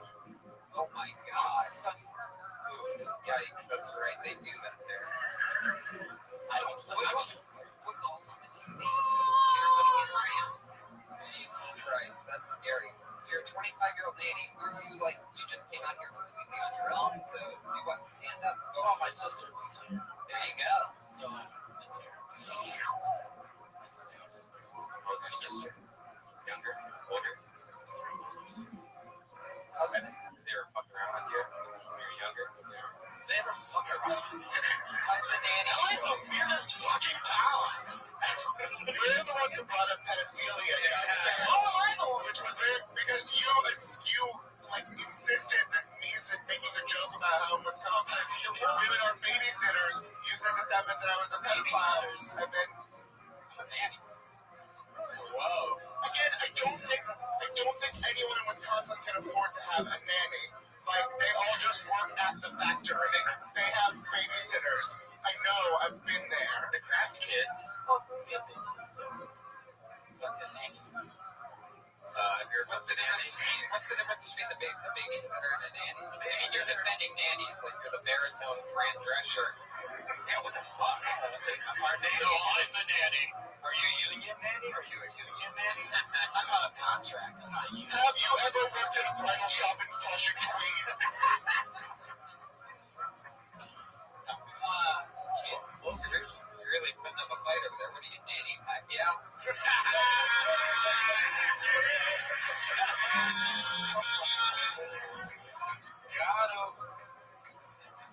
So, okay, I won't put up a fight. Wisconsin's full of pedophiles. Sorry, I was too offensive.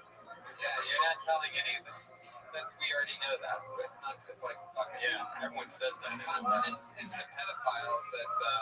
There's mega fuck. As Iowa is the.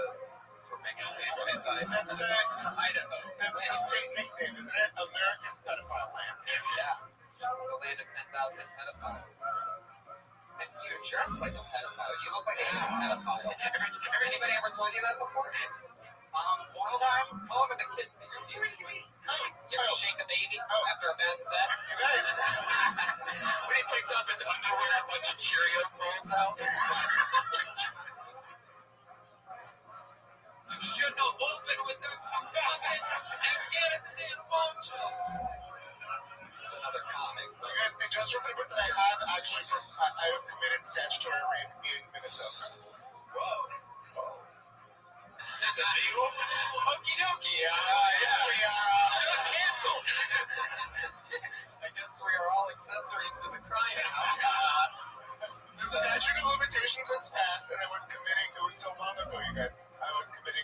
sodomy at the same time. So it was fun in a lot of ways. Yeah, how you raped Kristen's face. He raped Bill Cosby. That's what Guy did. Okay, nobody's going with me on that. Yeah, you act, you have the confidence of somebody not from Wisconsin. Well, that's because the whole time I was sitting there doing the deep saying, just There you go. Okay. Also, with that confidence, jokes. Just more jokes. Because you had two. And the first one wasn't that. I don't know that, like, making choices about kissing your mom is the most relatable thing. yeah, why do you want to kiss your mom so much? Yeah. I mean, And you realize that why do you guys assume it's on the list? Again, no, because it's really weird that you're making it a point that you feel so uncomfortable about how to kiss your mom. Like, as if, like, it's kind of like hug or kiss decision. well, another thing It's is kiss on the cheek, a hug and a kiss on the cheek. I've never looked at my mom and was like, oh my god, here it comes, what's going to happen? She's gonna put a finger in my butt. well, what's happening here, David? What's happening here? You're coming to a 21 and over club, and you're trying to be relatable about living with your parents, coming home drunk while living with your parents, right? You live with Well, actually, coming home correct? drunk, going high. Yeah, Correct. Is that what you said? for like a year. But this But actually, it's it's just a been joke. about coming home drunk. It's a You said I it's said first hi. time. Okay. And it's actually just a joke about something that happened in high school. Are you a living nanny for yourself? Do your parents employ you to live in your home and take care of you? Okay, I'll be honest. The kid I watch is my little sister. It's not a big deal. I'm just kidding. Wow. Another joke that didn't work. Just when I thought you were done, you just keep throwing out those fucking deflated beach balls. All right. So, how long are you in town for? How long are you visiting your sister? What did your sister do? They shaped me areolas. Ryan, come on. I'm in town until about next Monday, and then my sister's archivist. So what? Archivist. Oh, cool. So our areolas are the size of 45s. Perfect. David, it was nice to meet you.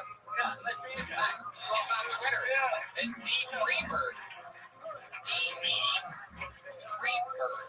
The word free. D-U-R-G. D-E Freebird. Well, there you go. Pedophile on the list. That was weird. Yeah, right? I was like, that's the first white guy I was scared of. Oh, interesting. What part of LA are you from? I'm from Orange County. Did you ever... There's fun of LA. No, there's more white people there. It's scarier. Yeah. Have you ever did you do anything when you first started stand-up that you can't believe you did? Something incredible. I guess. Yeah. I always ask people their first time on the show. Guy, did I ask You know what? The first thing I did is I thought I was funny. what happened? I went to a real club and they're like, your friend's in here. No one's laughing. Because you know when you first do it, your friends show up, you're like, what the fuck? Better than George Lopez, not fuck this shit. Wow, straight to George Lopez. So George Lopez is like some kind of person in your life that Virgin Mary. He's like the Virgin Mary. That's Right. yeah, it's like we were only allowed to watch that in Seinfeld because Wow. That's crazy. so yeah, that was probably like I thought I was funny. Now I laugh. So, Like, what's an example of something? whenever I walk around and tell people, yeah, man, I'm tight 7. Get your head like, yeah, I got a tight 7. And just talk to the crowd. Because you know how you think it's like I can just talk to the crowd. That's all. I can just ask questions quick. The crowd likes to shoot shit. But, so that's one of my worst things. From there on, I just this is good. How about you guys? The first time I did stand up, I was in college and I was thawed out of the closet, and we hit that awkward moment when the audience realized that I was gay, and I did not realize I was gay, but was doing a very long bit about how aging actresses should go into professional wrestling. And awkward. So then I left, went to Minnesota, went to law school, committed statutory rape, and restarted comedy again. Did you say you didn't know you were gay earlier? Like you were like, no, I'm not gay. Or did I you? was just trying really hard not to be because I didn't, want to hurt my mom's feelings. Right. Because that should weigh into anyone's first sexual experience. What does Deb Moranum have to say about this? What do you mean you were trying hard not to be gay? I mean, I was just like, oh, thank you for making this very serious, George. And I was like, oh no, this isn't a fun it's not a man.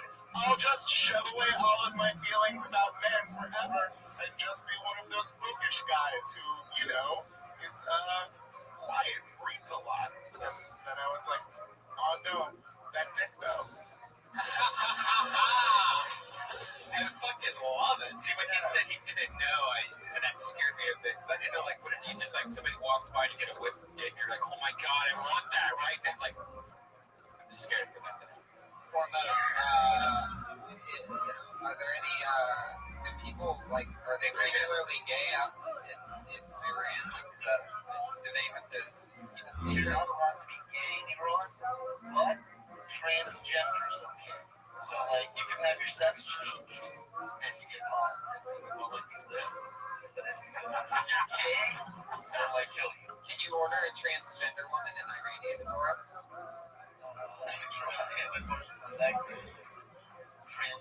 As far as I can see, it is. I got the Shania Double 5 out of it. Wow, would you say that? I said, if you can you bring switched? You know what? Can we? Switch versus switch. Wow, that's really Straight. It's gay straight. Can you say I have a tummy full of cum? Can you say I have a?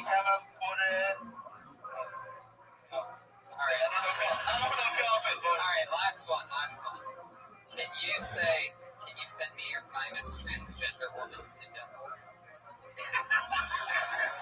میشه خوشگل ترین بخار بترسید به دیمپلز I don't like requests. Yeah, sure, go ahead. One time I dressed up like a superhero and said that I was going to swallow cum. It forced me.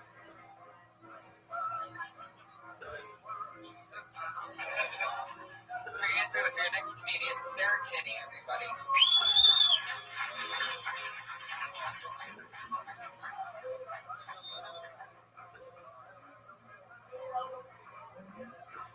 I was dating this guy, and we were together for kind of a while. And then one day, he shaved off his beard and mustache, and I had to break up with him. Because it turned out he was really ugly the whole time. And I couldn't see it. I was at this packed show with my boyfriend, and I came out of the bathroom, I was looking for him. And I saw this guy that looked just like him. He had his arm around a girl that looked just like me. So then for a second I was like, oh, yeah, there we are. Wait a minute, I'm not even wearing that shirt. It was a 3-year kid work day at my office, and I was like the only one that didn't have one. So I just borrowed one from the playground by my house. And I couldn't even believe that Jamal was mine. Like, not just because he was black, but also he kept calling me lady. And then it was really awkward when I found out that you don't breastfeed 9-year-olds. It's like, lady, I don't want that. Whoa, watch out for that bear. Yeah, the bear. Almost forgot about it. Okay, so are you saying that you breastfed that kid? Maybe child molestation. First I kidnapped him, then I attempted to breastfeed. David Freeberg would, but yeah, so you've been on the show quite a few times. You used to be like filthy dirty when you started, then you dialed it back. I wouldn't think filthy dirty, but offensive in a weird way, more so. Right, Yeah, it's true. creepy. Like you were clearly describing your own abortions that you had had. Okay, no. Like, for example, like the way that OK Game talked about masturbating was the way that you talked about going through an abortion on that very stage. And it made Why does you have to feel shame, Tony. Get your conservative agenda out of my Los Angeles. Hey, I love abortion. I just don't like first-person abortion stories. This was actually They were the sad. 1-year anniversary of today of when I told the joke Are you about serious? selling a baby on Craigslist, which was misinterpreted by you and Will. You guys kept saying, why does the baby have to die in this joke? I'm like, the baby doesn't die. The baby gets sold online. Like, I don't know what happened. If a person can vacuum it out clean, then they get it alive. Right? No, I agree. That's amazing that you remember that it was a year ago today. Is that true? Yeah, Like, you have some kind of creepy calendar that you keep of things that you've done? I keep track. I record all of my sets. Like, And today you looked at that calendar and you're like, wow, a year ago today they talked about this on this live podcast. yeah, it was 1 year ago was the first time I came to Comedy Store, and I got on downstairs, and then I got on here, and it's actually 1 year tomorrow. Anyway, It's a fun. not me. So what else do you do? Like, we do not performing here. Where else do you go? What do you do when it's crazy? Well, this weekend I did a show at a Law Ensemble Theater, and then I did a show at a clown museum, Oh, that's cool. which is like, Where's yeah, that at? that's also downtown. Yeah, it's on like Pico and something. I go. Pico, do you say? Pico. I always get the names mixed. That's how you know I'm not really from LA. Like I Say can't say Tapatio. any of the street names. Say Tapatio. Tapatio. I just repeated the way you said it. George just fell in love. No, I like her comedy. I liked your comedy. I thought it was like something you weren't gonna say.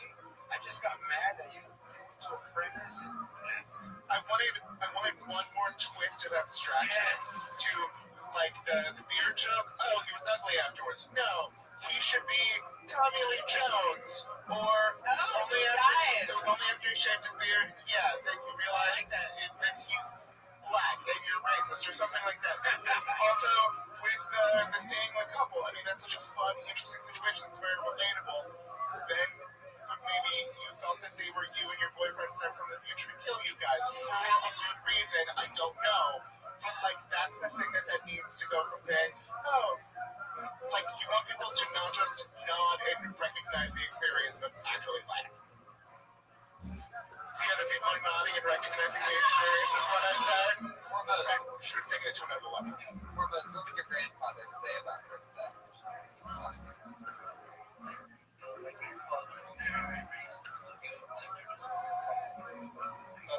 What would he have said in Iranian? That's what I was asking.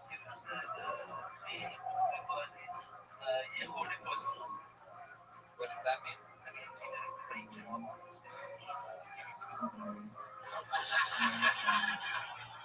There you go. I think you finally figured out what's funny about this bit every time. That if you make the last thing funny, it crushes every time. Is he hot? He was definitely hot when he flew a plane into the Second World Trade Center because there was a lot of fuel on the plane that immediately exploded because he's a dirty Iranian. Anyway, I have a better punchline for the beard joke. When your boyfriend shaved his beard, you realized he was a woman. Clearly, it's not a better punchline.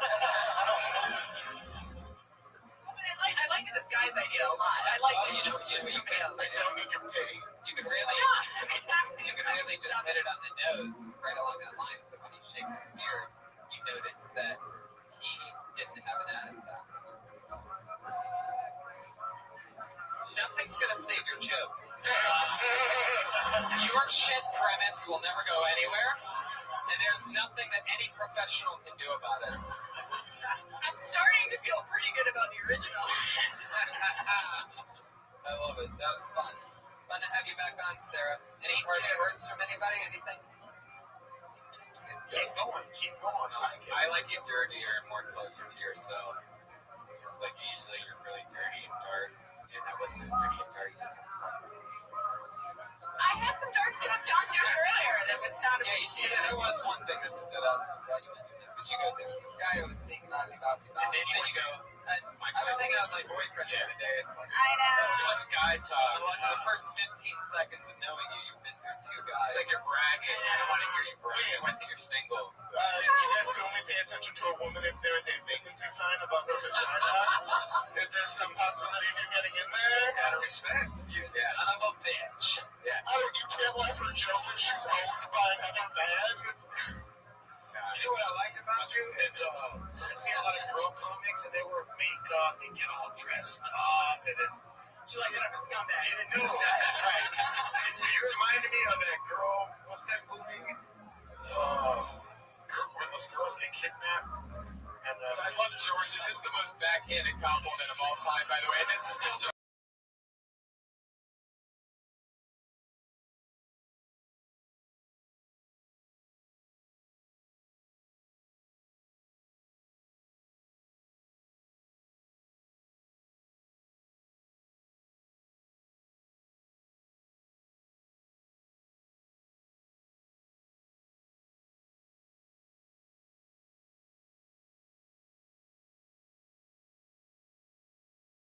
Thank you. There you go. Another great time. Sarah Kenny, everybody. Fuck yeah. It's all happening. This is the part of the show where we move on to our two regulars. We have two comedians who do a brand new minute every single week. It's sort of something that really you can't find anywhere else. It's one of their very first sets. Anybody here? Okay. Put your hands together for her. She started here on this show about a year and a half ago. She's written a brand new minute every single week since, while doing stand-up every other night at other places. Put your hands together for her. It's Kimberly Condon, everybody.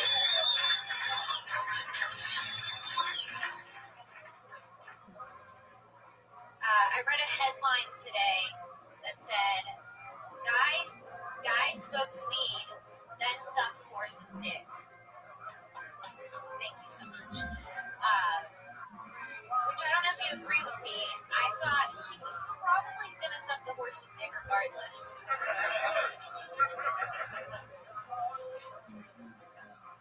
I've never been so high, I just wanted to blow an animal. I've never been so high. Like, I don't even like regular dick that much. Just be like, wanted as much as somebody wanted a horse cock. I have a friend who's really slutty and at the same time a really picky eater.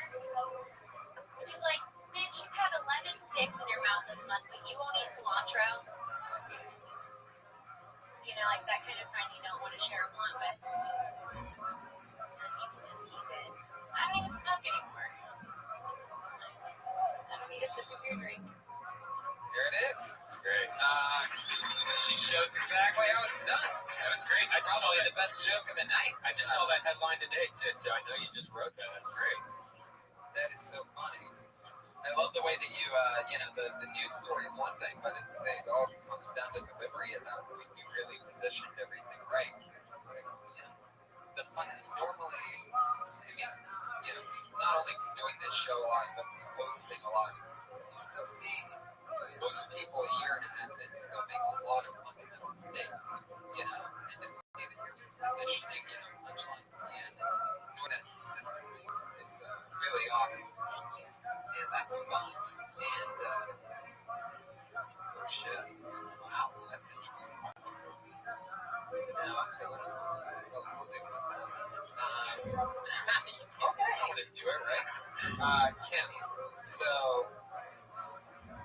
where'd you go up this week? Anything crazy happen? What was the second and third thing? Why do you hate dick? You don't like dick that much. I mean, we want to think that you crave it, that you're hungry. Ryan, you gotta settle, at least just tune it down like 20% on the sexual harassment. No, she says It's like out there, like they're just gonna end up playing these in a court one day. She says Gonna be like, look at this fucking guy, Your Honor. every episode. Yeah, it's like 45 minutes. she says barely likes dick herself. So what's that mean? Because you must mean that's like you don't like dick that much. Yeah, totally, Ryan. That's just a weird thing to say. Spectre over here. There's always some truth to some No, shit. I mean, no, like, I like penis, just, like... But you don't love it. No, I don't love love it the way that guy loved horse stick. Like that's like a. How did this become a news story? Like, It's the difference between forbidden fruit and fruit that guys have been trying to shove into your throat every night for the past 10 years, right? Yeah, but what's wrong with cilantro? Like, No, that's what I'm saying. No, that was spot on.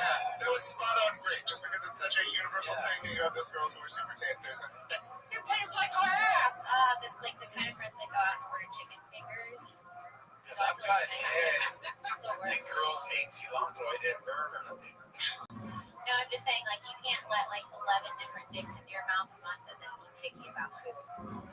It's like, you let anything into your mouth. Does she brush your teeth? I don't get near her teeth. I love the part that you mentioned about this too. This is so much. It's just so fucking Mexican. Why couldn't it be any other season? Why couldn't it be Why macaroni? gotta be cilantro? What about macaroni?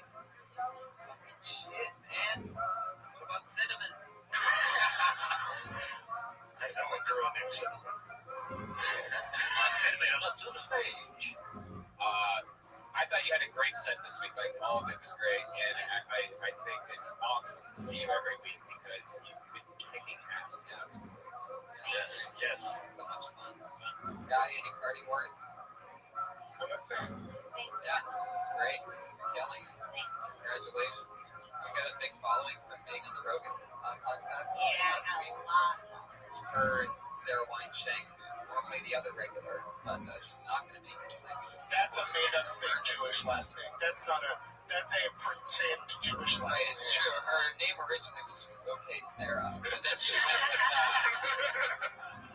I literally, by the way, let me explain something really funny that just happened.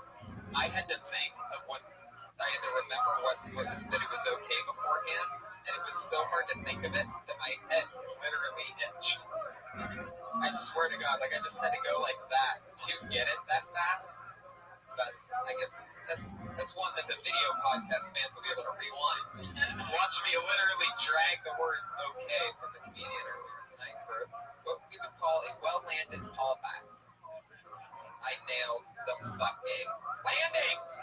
Kim, great job. Another give back. Great job.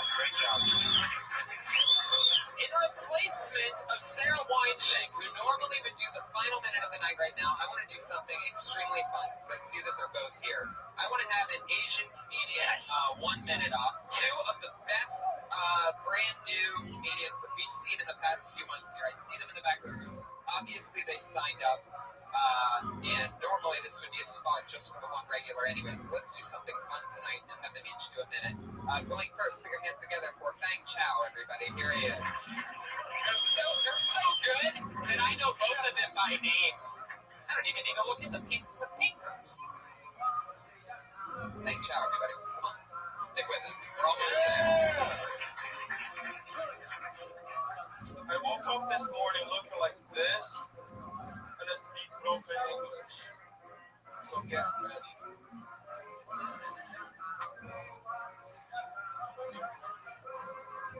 I'm going back to China for the holidays. There's no such a thing called Christmas in China, but I gotta upgrade my immune system. That's a thinker. That's why you assholes are afraid of the moment. Chinese food is a problem. Let's talk about it. Chinese people will eat anything that moves. That's not a joke. Me trying to educate you. Eating tiger penis is a thing over there. Right? I feel like I don't need a punchline for that shit. No, but the thing is, like, it's supposed to help you last longer during sex. But for me, if I don't do it, I'll just say, hey, I fucked up. Leave the tiger penises alone. It's for the tiger pussies. All right, I'm running out of time. Thank you. I love it, man. It's a fucking crush fest. Thanks, That's what I'm talking I about. really appreciate it. Yeah, the guy home to China. Yeah, that's Wow, lucky. How long's that flight? It's 14 hours. Los Angeles.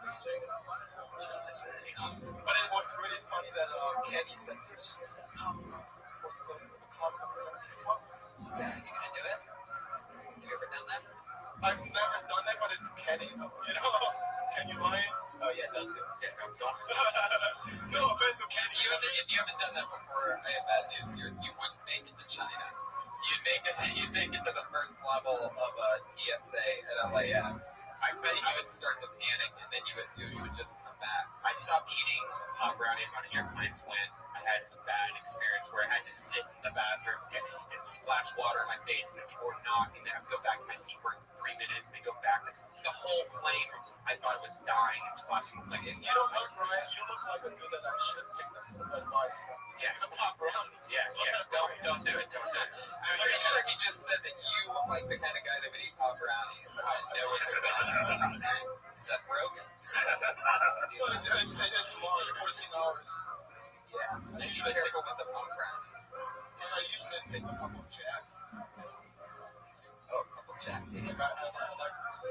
Yeah. Of course. Do you hack? Yeah, look at me. Of course. Are you a hacker? Am I a hacker? What kind of question is that? I was born with that kind of skills. I know.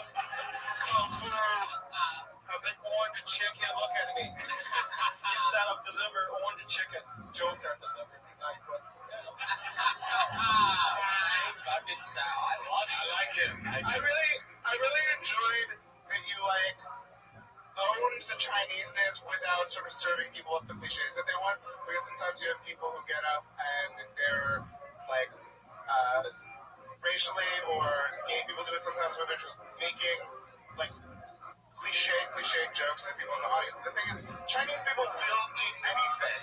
Like, that's the yeah, and that's funny and interesting, and white people don't think about it all the time. I told them it's not a joke. It's dedication. Yeah, no. It was great work. You should have had a fucking tiger penis punchline. You have a fucking minute. Don't waste time saying, I don't need a punchline for that. Give us a hilarious punchline because you're running out of time. Okay. Yeah, what does it do again? The tiger penis, it makes you last longer? It's not as good as You'll last longer. yeah, it's not as good as the rhinoceros horn. That's what you think. But No. I've tried both. Tiger penis? Oh yeah, you mean the powder. They make it a powder. Tiger penis powder. It's probably that makes you gay. Now, If you've had penis powder in your cat mouth. did. but I was gonna say just like I was gonna get. I love that you say no and get defensive about it. I'm like, oh, by the way, you're gay now. You're like, no, I'm not. Come on, man. If I lick my tiger penis, If I go home and lick my cat's dick right Get a now, TV or something, Brian. Have a TV. of course, it doesn't make you gay by eating an animal penis. yeah, just licking it now. So, fuck yeah. Fang. What do you think about this guy, George? I know you love Chinese. You know what? I'm just wondering, did he ride those shoes at Foot Locker or did they make them in China? Those are some interesting things. I do have cousins. And I got it at Foot Locker. Yeah, you know, are you a Jordan fan? Yeah. Okay. You know what? I like you. I like this is how we do it. I used to link them, but in China, and then You know what? I like you. You're quick to your punchlines, and I've seen a lot of Asian acts, and by watching you, it was like you can tell wow, it's different. I take that as a compliment. Yes. I didn't put that video or cilantro in it. It was perfect. There you go.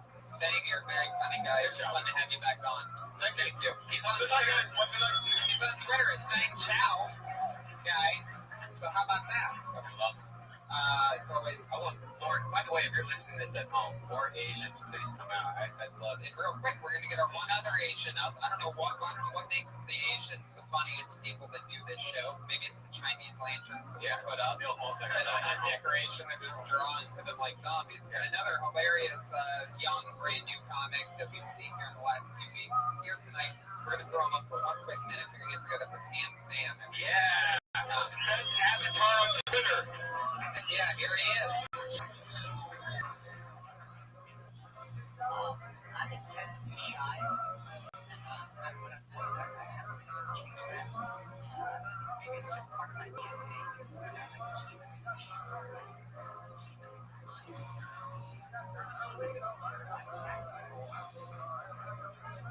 That's a lie. I really don't need to. In all seriousness, I'm actually pretty progressive. Unfortunately, when I was growing up, I had a lot of coffee. I grew up on TV. That actually has helped. I feel that modern TV can use more people like that were on back then, like Barber, Judy White, Bill Cotton, the Barber. Thanks, everybody. Yeah, 50 seconds of thunder. That's all new shit. Damn, man, now you're from the Vietnamese family of the Asians, right? Yeah. Oh yeah.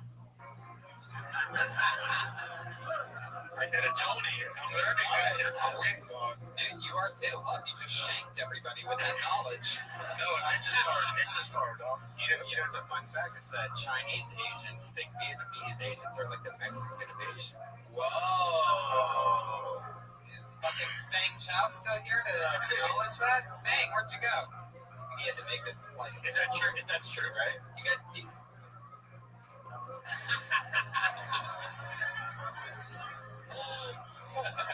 Oh shit! You know, Pretty sure Fang just said you're starting shit, dude. And knowing what I mean, Fang looks like one of those guys that'll just fucking foot kick you from down. chop like trees. His body moves and he doesn't even have to fucking, just a foot comes right into your head. He's gonna have to get in shape girl ribbons for this. Fucking, he's going he went from alright, fuck it. Did you get any followers when I tweeted you this week? Yeah. The red man push. I saw you. The Death Squad bump. He is the best avatar ever. Yeah. It's almost like the two-hand. Yeah, it's a real like mall photo, right? Where'd you get that from? You just took your headshots like that? You go like, I want to do a goofy like this. That's great. Tim, speaking of taking things seriously, that appearing you said you were very shy while wearing a shirt that says in very gigantic print, your Twitter handle. There's some disjuncture there. I had some trouble believing that you were shy. Yeah, that is a rough one.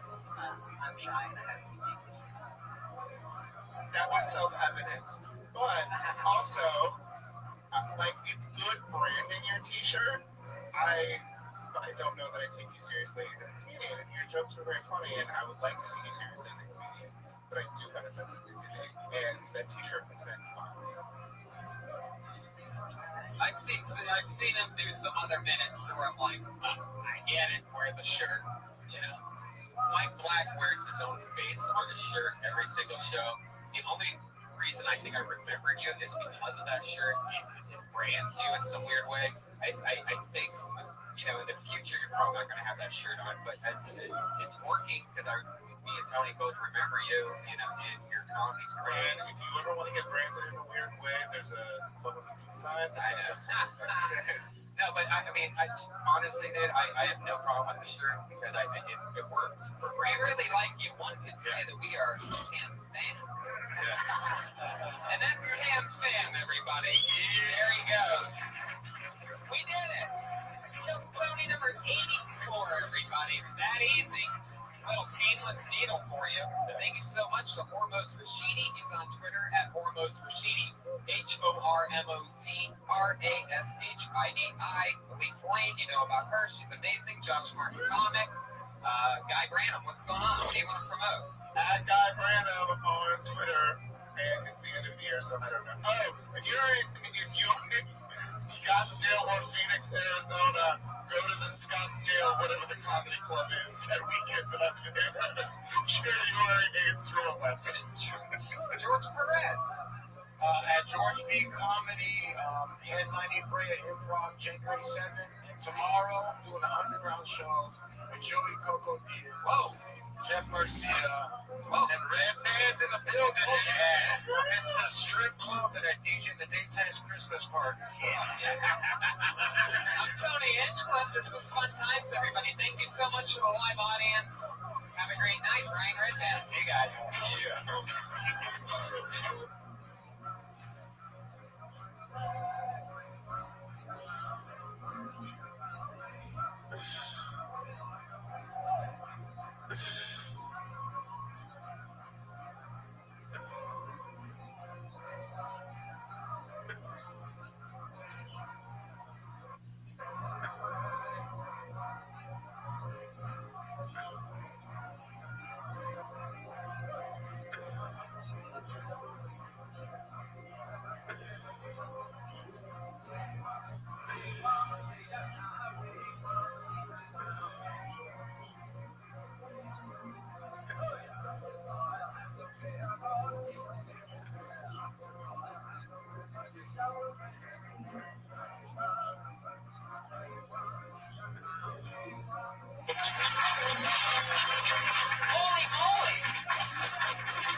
crazy show where us comedians and two other hilarious comedians always watch newer or recently transplanted comedians. We talk about comedy. You guys excited or what? It's like our last episode in 2014, everybody. So we're doing a little New Year's blowout. Really, I mean, nothing really changed from the original format, but We are filming in 4K now, so we're going to have a crazy high definition Kill Tony's coming very soon. technology, Yeah. everybody. Technology in North Korea can't fuck up. And we got a new sound recorder, and we have a benefit show, so we're getting a new sound system in here for the belly room. I raised a bunch of money to put new speakers in here. How about that? Yeah. Instead of listening to it instead of listening to live shows on these two, Car speakers that were stolen from somebody's car in the parking lot. take a quick look at how small those two speakers actually are. There's only two. At a world famous comedy club. You walk inside and there's two AM radios hanging from the ceilings. That's what they look like boom boxes. Right, it looks like it has a dial that we get scratchy in between things. Lady, be careful, there's a new camera. Yeah, don't touch Super that camera. expensive. Lady and Jerry, very good for them. They make it to pretty much every episode. These two. It's like if I had real parents. They're sitting next to our one and only sponsor, eating her own delicious food. It's the great Elise Lane, everybody. She's here, live in the flesh. She made something delicious tonight. And normally I read, the crazy words that, she's a gourmet chef, so it's hard to say some words. And one of the things that we did in 2014 is we came up with a part of the show where Josh Martin, this was actually his idea, is he reads it and he has a speech impediment. And if he fucks up at any point or pauses or stutters or says something dumb, he gets hit in the nuts from Brian. And we did this, 6 or 7 times, and it was a lot of fun. And I think a lot of people thought that we were hurting him when it really was his idea. He likes getting hit in the nuts. he loves it. He pays women to stomp on his balls with high heels, so it's nothing. Well, that part wasn't true. So we're going to do it one more time. It's one of our favorite segments of 2014. One last time, Josh Martin reads what we ate tonight, what the gourmet chef cooked for us. And if he fucks up at any point, he gets hit in the nuts. Are you guys ready? Will Josh get hit in the nuts? It's that time. Hey, you know the deal. I'm going to hand it to him. You guys get in position. Yeah, what weapon should I use today? Just make sure you don't. Something that happened a couple times is you accidentally tap him in the nuts before he fucks up. So be careful not to do that. Wait until he fucks up. Hold on. Because he tries to read it before each time. Yeah. I don't want him to read it and get warm. I just want to find out which word I can fuck up on so I can get in it. He wants it bad tonight. All right, you guys ready for this? If he fucks up at any point, he gets in the nuts. It's pretty simple. It's Comedy 101 to get you guys warmed up. Oh, yeah, something we get Just read it. Tonight we have roasted chicken with lemony Mediterranean orzo with cherries, tomato. Just give me in the nuts. Oh! Tomato, olive, feta cheese, and lemon zest. Very good. One tap for each testicle, and he's out. It's true. It really isn't as funny as it used to be. It's completely lost its momentum. Well, he doesn't feel the pain. Like if somebody was up with action. Yeah, the whole thing's just creepy because he likes getting hit in the nuts. One thing that does still work, and that we've been doing for the last 5 or 6 weeks in a row, is bringing up our favorite musical guest. He's so funny to us. Bring your hands together for him. Bring your hands together for Pat Reagan, everybody. Here he is. Here he is, live in the flesh. Say a little bit about myself. My name's Pat, and I'm a prophet. And I'm here to tell you about the end of the world. It's coming very, very soon. So enjoy this song while you still can.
end up dead in my swim.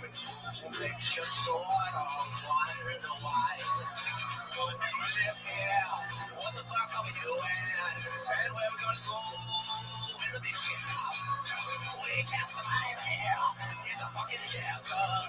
And she's you can travel this land, your tip, your head right up your ass. But there's a record fucking route that has lighted it out. Let's see how long our water lasts. What do we live here? What the fuck are we doing? And where we gonna go? The big shit. We don't belong here. Probably gonna be an earthquake. And we're all gonna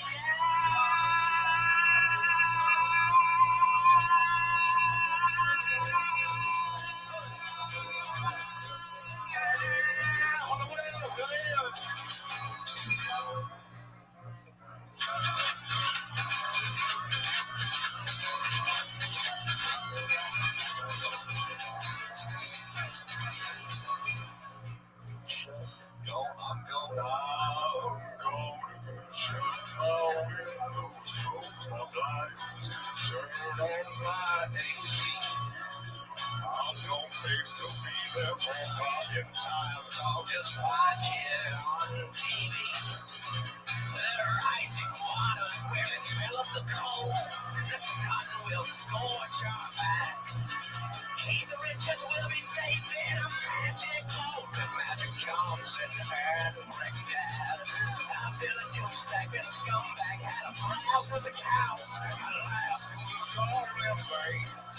There's no eternal creation. One day the Reagan will survive. One more time, I turn left here. From everywhere. And we'll go through the big shit.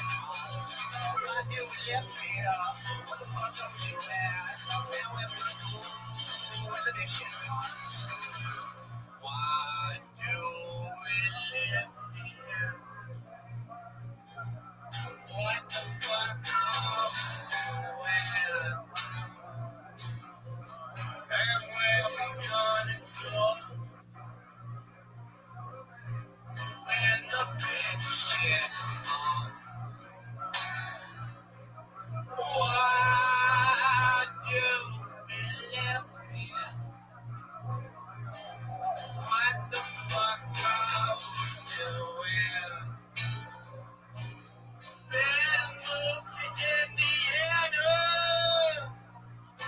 before the big shit comes. Thank you, guys. Oh, yeah. Yeah, Reagan. I know it was weird, but thanks. That was amazing.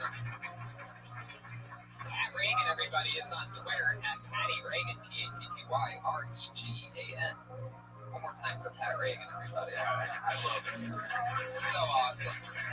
You know, every single week, we also have a head of security that stays with us during the entire show, keeps us safe. Used to be a guy in a $5,000 Iron Patriot outfit. Iron Patriot's sort of like a patriotic version of Iron Man.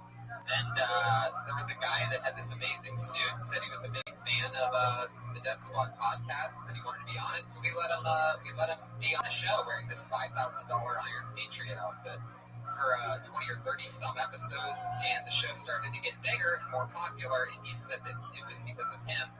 And he left the show and demanded that I only contact him when it gets put on TV, which the whole point of it is that it can't be put on TV because it's raw. And anything can happen here. And but anyway, ever since then, to show him how replaceable he is, every single week we have a completely different person in a $15 Amazon outfit of the same kind do exactly a better job at what that guy was doing right there, standing on that stage. So our Iron Patriot this week is actually, it's this guy's second time doing it. We loved him the first time. Very funny young comic who's suited up for tonight. Put your hands together for Gerard Horton. He is a racist patriot. Very racist, we found out by the time he was here. Mostly against Asians. The anti-Asian patriot, in a surprising twist. Underneath the suit, he is a light-skinned black man. And we found out you're a little bit racist against Asians, right? It's not racist. I feel like they're not disappointed with that. Oh, there you go. So not racist at all. Just feels like they should be discriminated against more. That's like the opposite of racism. I love your style. Those hits up. Oh, I see. Oh, yeah, I get it. That's great. I like Lives Matter. Oh, shit. Actually, we're not I can't breathe under here. You can't see it. Wow. Represent. Fuck yeah. He also has my car stereo in his car. Well, we're glad you're back. How's everything going? It's great. You excited about tonight's guest? I am. Me too. Ready to bring him up? Yeah, pretty much. Let's do it, guys. Tonight, two of my funniest friends, as always, and as always, a very special one. Put your hands together for them. It's Jesus Trejo and Russell Peters, everybody. Two of the funniest people I know. No big deal. What's up, buddy? Russell Peters, Jesus Trejo. They've both been on the show one time before. Our sponsor's a chef. That's Elise Lane sitting over there. Yeah, right over there. She's a gourmet chef. And I'm excited for you to try her Probably use a microphone, shouldn't I? I'm excited for you to try her food because you're probably the only comedian that we've had on this show in the past 15 weeks that she's been our one sponsorship host with the guest. You're probably the only comedian that we've had on the show that can actually hire her for something. I actually do need a chef because I'm getting fatter than you can fucking imagine. There you go. She specializes in vegan and yeah. I didn't say anything gay, I just said that. Oh, God. Son of a bitch. Yeah, well, I dabble in it. I can't have dairy. Really? Yeah. Are you from like Midwest? Yeah, it's weird. You're the weirdest. I know. And redneck. I can eat everything. Yeah, you're like me, buddy. Yeah, Jesus is too poor to eat, but yeah, too Jesus, how's it going? What's going on in your life? Anything crazy? Not chilling. I'm just excited about this location. Yeah, he is a skinny one.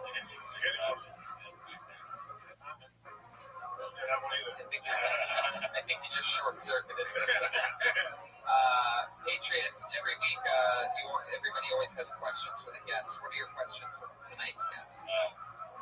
Russell, I looked you up. I see that you tour all over the world, right? What's your favorite country to tour? I think I like South Africa quite a bit, which I'll be going back in a couple weeks. It's an honest answer. Being funny, it's just an honest answer. It was the first place I was ever famous, like on any level. Wow. 13 years ago. Really? I literally, first place I had to change my name in the hotel. That's amazing. Did Stories ever come out to see it? Wait, that's South Africa. Yeah, that's South Africa. Yeah, that's what you said, He right? bounced over a couple times. Yeah. I never met him. Good thing is if he doesn't like your act, he probably stays through the whole thing. You know what I mean? That's super You awkward, can't, it's hard to sneak out. right? It's like we're tap shoes. Yeah. Like. Going soccer. By the way, Patriot, I love that you said that you looked that up. That he tours around the world doing stadiums. Good job. I appreciate your awareness.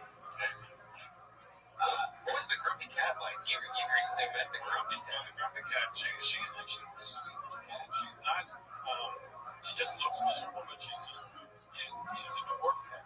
You know? Yeah. She's got like short legs and shit. Yeah, it's adorable. It's one of my favorite celebrities. She really is. It's super weird. I was once actually at an event, in YouTube, at the big YouTube comedy show like a year ago. I was there and helping some people write some things, and it was creepy because the red carpet had like real big celebrities. Yeah, and that were on that show. And in the middle of it, sprinkled in, were internet celebrities. And Grumpy Cat was literally on the red carpet. That's awesome. Like this.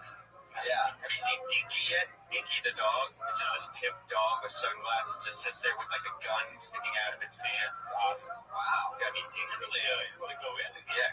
I'm into Dinky. I'm not the guy. The thing why you must do Sam, blah, blah, blah. I love it. I'd have to be fucking wasting my time on YouTube. I'm going to be looking at porn. Exactly. Like a gentleman. Exactly. What's your favorite kind of porn? What would we find in your search keywords? What's the top one? Everything. So, no. You just type in the word dirty. Yeah, it's like first it has to be feet. Ooh, That's right. And older women's. really? Yeah, not fucked up versions of them. Oh my god. You just put something go with gas. There's like a little cotton in between the toe. Is that like the biggest That's turn not on? good. Yeah, That's not I think bad. that'd be dirty. I didn't say I want fucking dirty feet. Just pretty feet. And I don't want to do anything to them. I just like looking at them. It's not like I'm like fucking the chick like I'm just like I need to know that they're there. The feet? Yeah, well, there they are. Yeah, we're good. Wow, I'm like the complete opposite. Like I could be with like Astorius had a twin sister. Yeah. I don't need feet at all. Yeah, that's what is your thing? Like porn Boys, right, you know, like It'll be the boys. yeah, exactly. I like vegan twinks. I just type in my name in Google and start jerking off. That's pretty much it. So you like lesbian porn? Yeah. It's true. Hey Zeus, how about you? What's your favorite porn? First thing you type in usually. First thing I type in is BBW. Really? Wow, oh, look at this. This is a very pro BBW crowd. Holy shit, you're in that big roar. We're fucking assholes. Like everybody in the room wanted to yell it at once. You said it, everybody's like, oh, he's one of us. BBW. Just need to wonder if that's not big black wieners. That's big beautiful women. Well, I thought it was big black. Well, there you go. I just settled for what I saw. I like that I discovered what POG meant. I used to have PAW cutouts. POG. Wait, what is it? Pause the game. Perfect ass. I don't know. I know what BBBW is though. It's big, black, beautiful. So that's what I usually. They're usually suggested underneath. Yeah. If you like these ones, not the shy, the other ones. Gerard, what's your question for Jesus? There you shit up there. I just said your birthday passed.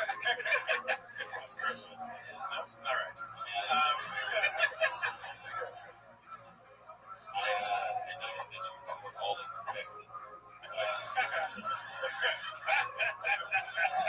All over South Texas. What's your favorite city to perform in?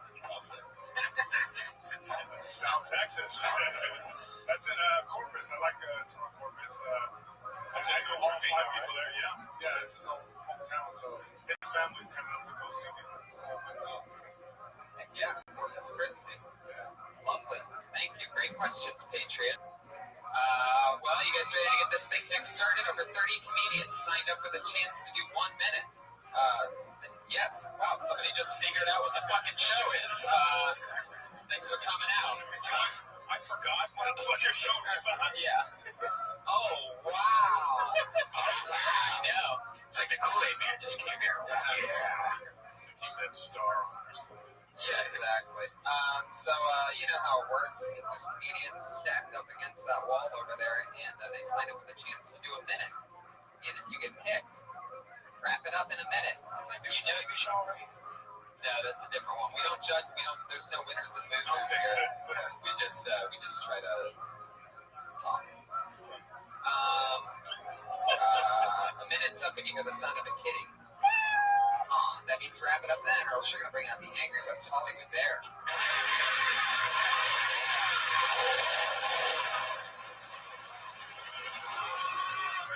Wow.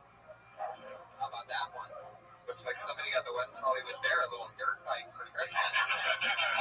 He's got a heavy hoof. Yeah. Ran into a cow at the end of all that. Well, let's get it started. Here we go. Your first comedian tonight for 1 minute is Tommy Rico. Yeah.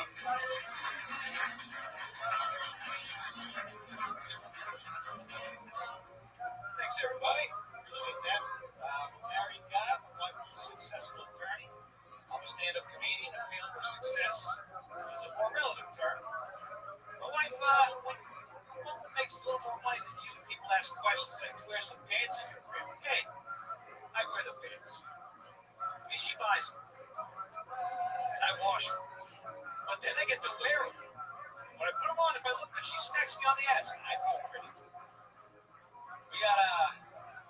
9-year-old son who I helped make.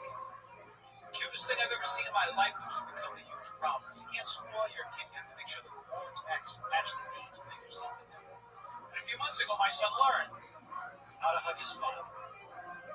I wrote him a check for $25,000. I thought it was fair. It didn't clear, by the way, because I thought that was a lesson my son should learn right away. Daddy's long on love, but he's short on dough, kid. If you really want something, hug your mother. That's what I do. All right, thank you guys very much. Tommy Rico, 53 seconds. Tommy Rico. Hey, what? 12-month-old son, wouldn't that just be a year? Yeah, it's Okay. I have to commemorate when I was fucking ADD was fixated on it. I'm like, that's a year. he just turned, so And what's your son's name? Renzo. So Rico. That's Holy shit. I know. look for him in 18 years anymore. Yeah. Or 345 months. That's a bad joke. There you go. That couldn't work out. It can't possibly identify. Fuck. Where are you from? Boston. Good job. How long you been here? Been here for about 2 years. You didn't hear that? So I went over to my son. I was like, hey, what are you doing here? I thought he was doing a character. That's what I thought. Making the game. No, I talk Like Phil Hartman or something. It's a medium. I don't have that hard an accent. About here, everybody thinks something's an accent. It sounds like a character. If you weren't going to say Boston, I thought, all right, you're playing a character. No, I'm Boston. That's my function. So you came up here 2 years ago for stand-up. For stand-up, took a little time off. I just came back. Yeah, it does. Out here, realized that no matter how many people you work with, no matter how long you've been doing it, you start off, and it's humbling. It's a punch in the fucking face, and if you can take it, it's a beautiful place to live. How long were you doing it in Boston? I did 11 years there, 2 years in San Antonio, Texas. Wow. That's crazy. What does the wife do? She's an attorney for a government agency. No, I missed that. An attorney for a government agency? Wow. What? Yeah. I can't tell you because the whole thing is security. Wow. Don't run. It's not INS. Is your real name Tommy Rico? It's my last name is an unusual last name. There's already a famous guy. My last name is Morello. Mom's side of the family is cute. Last name is Rico. Last Rico passed away. My grandmother passed away, so it's a name. It's kind of a tribute. My last name is Holy shit. That story went 9 generations. Tom Morello. Yep. Is your first name really Tommy? Yeah. No, he's the guitarist from Yeah. Audio slave. Yeah, When I moved out here, I realized it was like telling people that I got shit on by the way. So your name is literally Tom Morello. Wow. Is that the bald guy? He's the night watchman, right? He's the guy that introduced Kiss at the Yeah, he's a badass motherfucker. It's an Italian last name.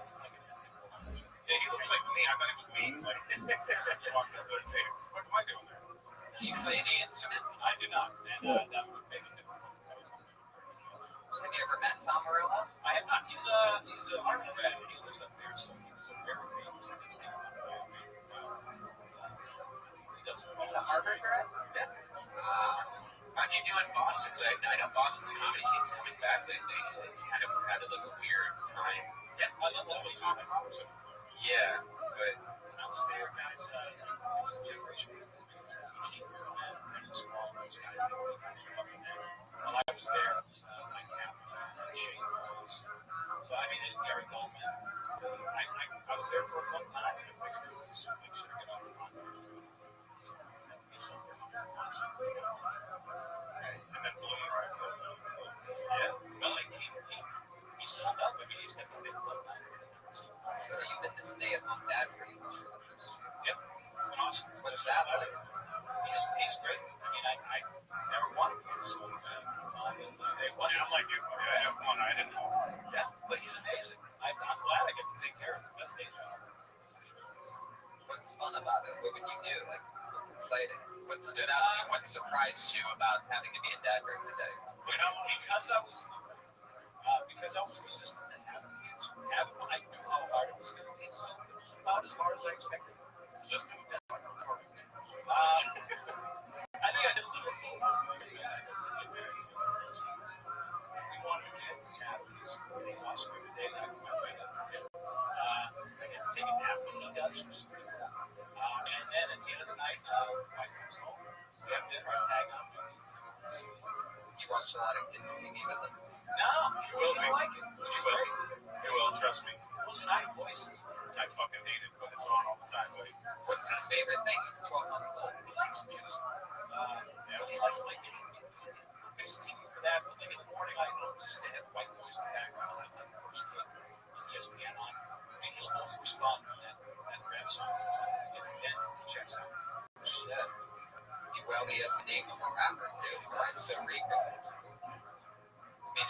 name of a black rapper, but it'll be a little work with it.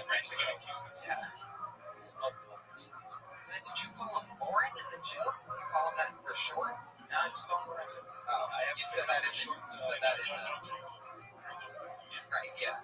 I thought I heard you say Lauren in the middle of the No, I don't mention it. I don't mention the name. Just to people listening. Not to the 20,000 people.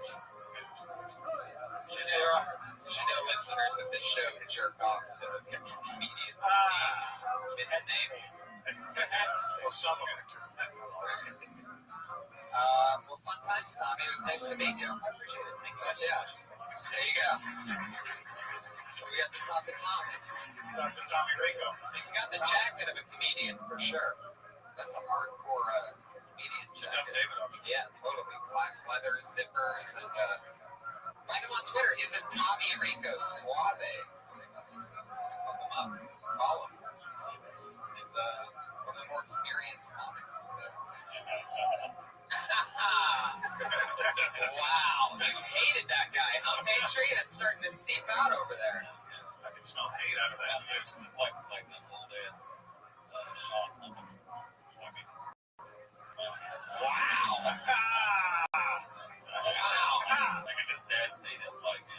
Holy shit. You went back to 96 for that reference. Yeah, actually before that. A boy meets a world. I still don't know what the fuck you're talking about, but I'm impressed by that reference. Like, I don't know, I can't put a face to it, but damn, it must be perfect. Yeah, I don't watch crappy crap.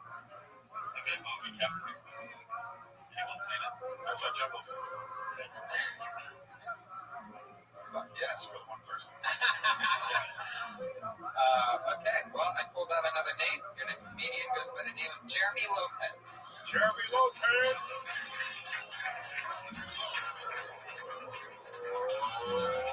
Uh-oh.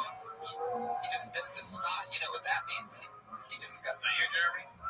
Just take it. There he is. But yeah, I had to grab his Come on, mic. J-Lo. So, What you know about orange chicken? What you guys know about orange chicken? Orange chicken is the best chicken ever invented, man. Whoever came up with orange chicken is a fucking genius, man. Love it, man. What you know about chocolate milk? What you know about chocolate milk, dog? Whoever made that chocolate milk should be awarded a medal, dude. I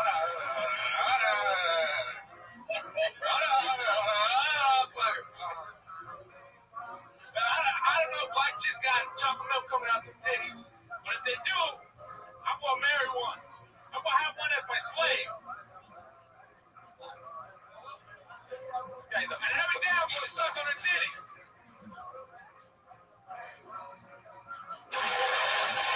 all right, there you go. Yeah. Hey, look what you know about stand-up comedy.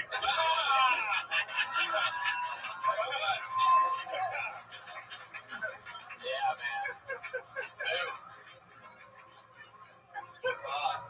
What happened, man? Did you get orange chicken and chocolate milk for the first time ever this week? Yeah. Like, You can't eat those two together, you're gonna shit yourself. right. You showed up with premises to a gunfight, goddamn. Yeah. Get off the premises. I was waiting for anything. You just kept naming things that you like a lot, huh? Well, not so much that. It's just want to know what you know about it. Right. I think this kind of like it was like a group Google search. Orange chicken, what you know about that? It was like an aggressive Jeopardy or some shit. What you know about orange chicken for cold hunting? Aggressive Jeopardy. Yeah. Straight up black chocolate milk and black women and slaves. 3 words that should never go together. Right. Yeah, the slave part. I mean, you would have told me that the worst part was still to come in the middle of that. I would have been like, no way. But that was the worst. I was waiting on the ironic part there. Like, man.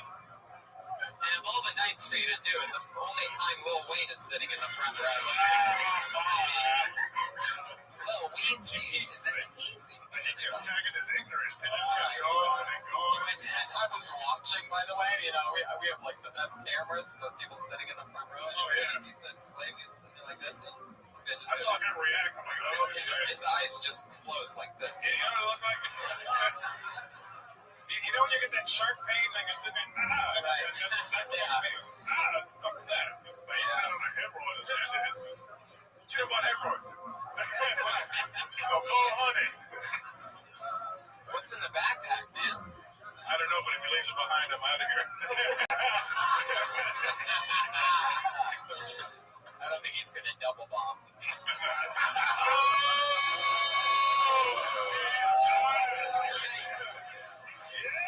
Yikes. I mean, last time you were on, you did the kind of the same. Yeah.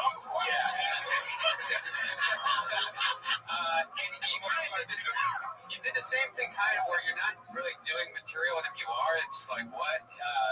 Like, is this? Do you really want to be a comic, like, or like the autistic alternative comedy scene, or what? Like, you watch a lot of Josh and go, I could do this. Like, nothing personal. Feel like Tito Ortiz after a fight. Yeah, he does. Did something happen? What? Nothing. I mean, really, like, do you really like have a set, or do you just fuck around? You don't do that's not like your thing. You're not just a premise guy, right? When people think you're about to do a joke, you just go into the next thing. Just working it That's out. a good angle. It sort of is. I mean, but not really. Well, at least a good premise. Yeah, you do have good premises. I was certain you were going to say something about orange chicken, but you said nothing. Like the chocolate milk, the black woman breastfeeding, like that's in the. That's right up with Asian girls have a slanted pussy. That's right up there with that. Yeah. Where you go? Great. Yeah. You hit all levels of bad tonight, which is hard to do. You did. You went over the line at one point with your slave reference. You went hacky with the chocolate milk, and you didn't do punchlines at all, which is the. You underachieved on the overachieving chicken. Right. Doing bad, you're the best, man. No. So Jeremy, like, do you eat orange chicken a lot? Yeah, I like it a lot. Have you ever had it with chocolate milk? Just for the sake of comedy, you should have a third act. Because comedy's in threes. Or zeros in your case. That was the one, everybody? Really? Everybody's starting to feel bad for him. See that? Yeah. The tides have turned. Even the black guys like, hey man, stop fucking with him. Hey man, I got chocolate milk on my titties.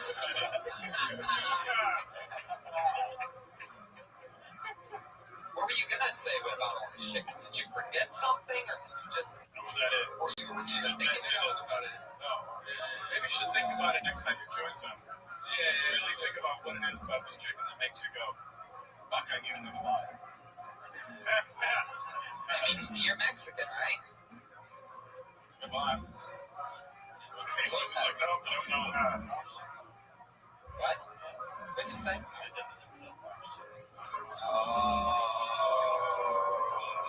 Mexican joke. He's anti-Asian, so what did you say orange chicken 5 times around him? He starts to flip out. What's the hand over the mouth thing? What are you doing over there, Patriot? You can take off that mask if you want to. So you literally can't breathe after all. Huh? The shirt is burning through your chest. You can take off that mask if you really want to. Yeah, if you want to. Oh yeah, just put it back on. So easy. I could never wear that thing. My nose is too fucking big. Fuck yeah. Your mustache is much more patriotic than that mask. That's amazing. You and Jesus look at each other and do each other's mustaches. We take turns doing each other's skin. You look like he's getting ready for bed. Hey, Jeremy, what you know about mustaches? I'm what? I can't remind it. It does look like he's getting ready for bed. Yeah, man. Take your ass to bed. You got school in the morning. You got all this fucking underoos. Oh my god. Jeremy Lopez, what do you wear to bed? What do I wear to bed? Yeah. What scares you? What are you afraid of? Changing apparently. What you know about intimacy? And dark. It's dark. Oh, me too. You know my name.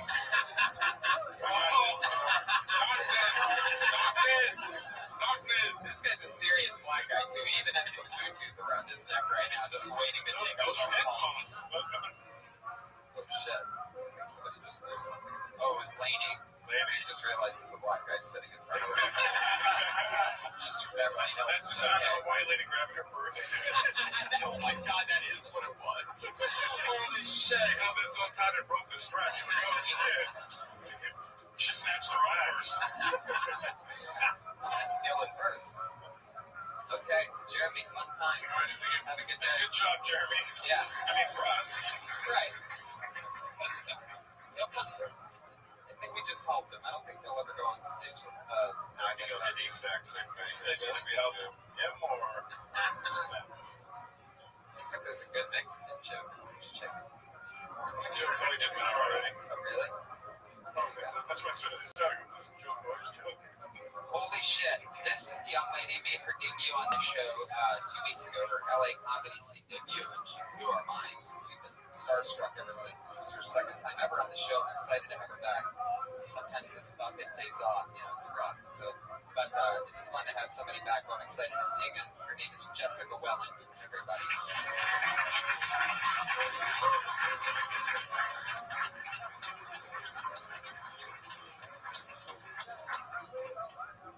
All right, so I'm a single woman and I moved here from North Carolina. Fucking laugh at that. I moved here from North Carolina. I went to, West Hollywood because it seemed to be popping to look for single men. I walk in, they got like Shakira playing up on the screen. I'm like, this is awesome. Make my way to the back, there's all these dudes dancing, and I'm like, this is awesome. And they all started taking off their shirts. I was like, this is fucking awesome.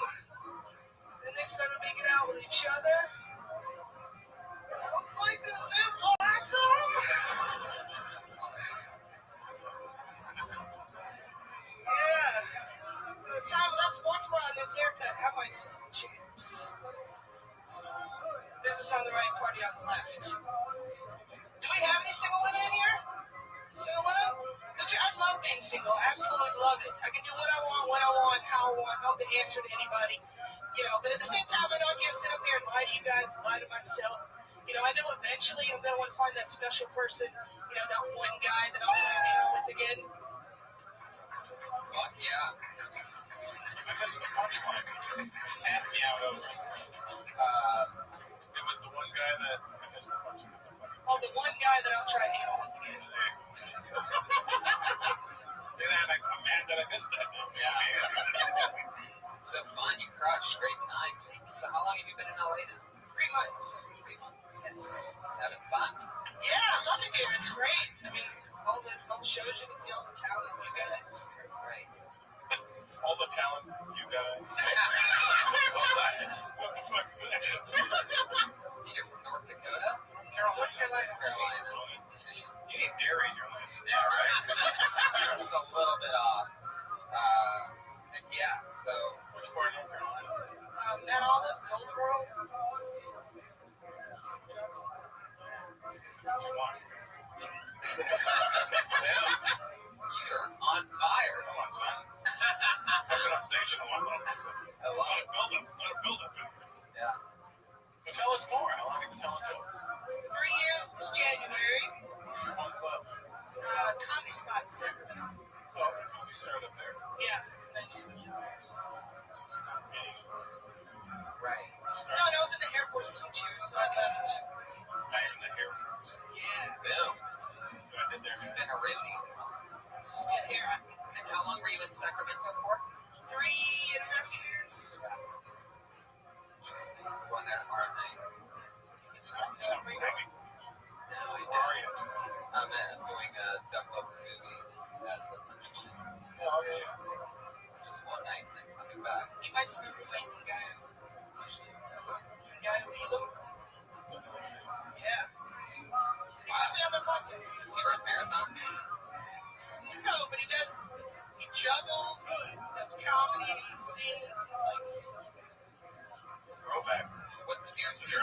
What are you afraid of? You seem like such a tough person. She's a sensitive soul. Right. But you were in the airport. I guess the hardest part has been like just making friends here because people expect you to be on all the time, to be funny. Like I'm not that way all the time. Right. And you always like when you meet new people here, you have to be the creep. You have to be okay with that. It's like you just have to enter a conversation like, hey, let you get Southern go, Yeah. It's so true. When I started here, I stood around silent, completely silent for like the first year, just listening to I honestly everything, did the same thing. finding out exactly how everybody communicated, and just Yeah, I felt like an alien. yeah, right. that's what it feels I like. came from Canada, so it was twice as bad. Yeah. Because then I'd watch somebody have to go to the hospital and go to job. Americans.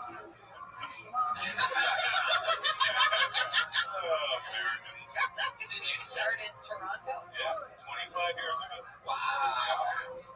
Amazing. Here you are. Kill Tony podcast 25 That's years right. later. Number 3, Monday at 8 That's p.m. right. See, Jessica, so good things can happen if you wait. That's true. I love it. So, what scares you though? Just that? Having to communicate with people? Like social anxiety a little bit?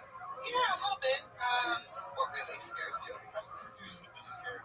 Yeah, once he's getting into like this like Dr. Phil shit, what scares? It's my favorite question. It's the Ron Funches question. He famously asked it to people when he was on the show, and it's always an intriguing thing to find. What's your favorite new material that's not right on the surface? What's your favorite corn is a better question. Oh, corn. I said corn. Corn. You like Sweet roasted pop. What do you like? It's true. What search word would we find for you? I like black men, but I don't like. I'm not just. He's angry. Just like. It's gonna be great. It's gonna be like You sound like I'm fucking hitting on you. He's all mad, right? But yeah, we need to have. How about you don't like blue-haired bitches? What's wrong with you? I watch you guys fight and fuck. I pay for both of those double feature. And Jeremy Lopez will be sitting around eating orange chicken and turkey. Not writing jokes. What you know about fucking? It should happen to a character on the show where he just sits there like underneath like an umbrella in the corner, just having faces. Lounging, The P. Diddy umbrella. I love it. I like any man that can piss my dad off. So Okay, it is. yeah, 100% more Puerto Rican. I dated Puerto Rican. Anything. Your dad's good old. Oh yeah, he sent me to my priest when I was a kid. Because my first crush was on a black boy. I don't know, like exercising demons out of me. I don't know. I don't get it. But he sent me to my priest, and I told the priest, I was like, I thought Jesus loved everybody, like red, yellow, black, and white. Yeah, and he's like, but you gotta honor your mother and father. This is fucked up. Do you talk about that on stage? A little bit, yeah, because I have like the time out. What does your dad do for work? Yeah. Well, he's 65 now, so he used to do carpentry. Is he missing any fingers? No, almost, because he did work on himself. And it went and blew up in his hand. Wow. I should know that. I've had my shit blown up in my hands. Just left a mess. Did you ever get to see him? When's the last time you saw him? Like 2 or 3 years ago. He's listening to this podcast right now. Is there anything you'd like to hear he said? Tell him you're pregnant. Did he lose any fingers inside of you? And when little, oh, damn. Whoa. You want to You're do trying to lie. I am white trash, so. And it wasn't your dad, it was your uncle. Jesus. And he's Not in Uncle North. Jesus, I mean. He's in North Carolina. Yes. Wishing he was in South Carolina. Right. Yeah, but like, I guess.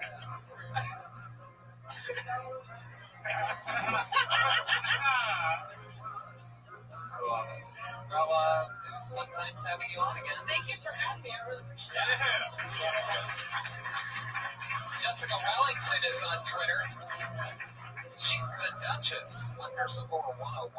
The Duchess _101. It's like a webcam. Might be. Well, hey, she was right up Jesus' alley. Yeah, BBW. Yeah. Heck yeah. Big blue light, she got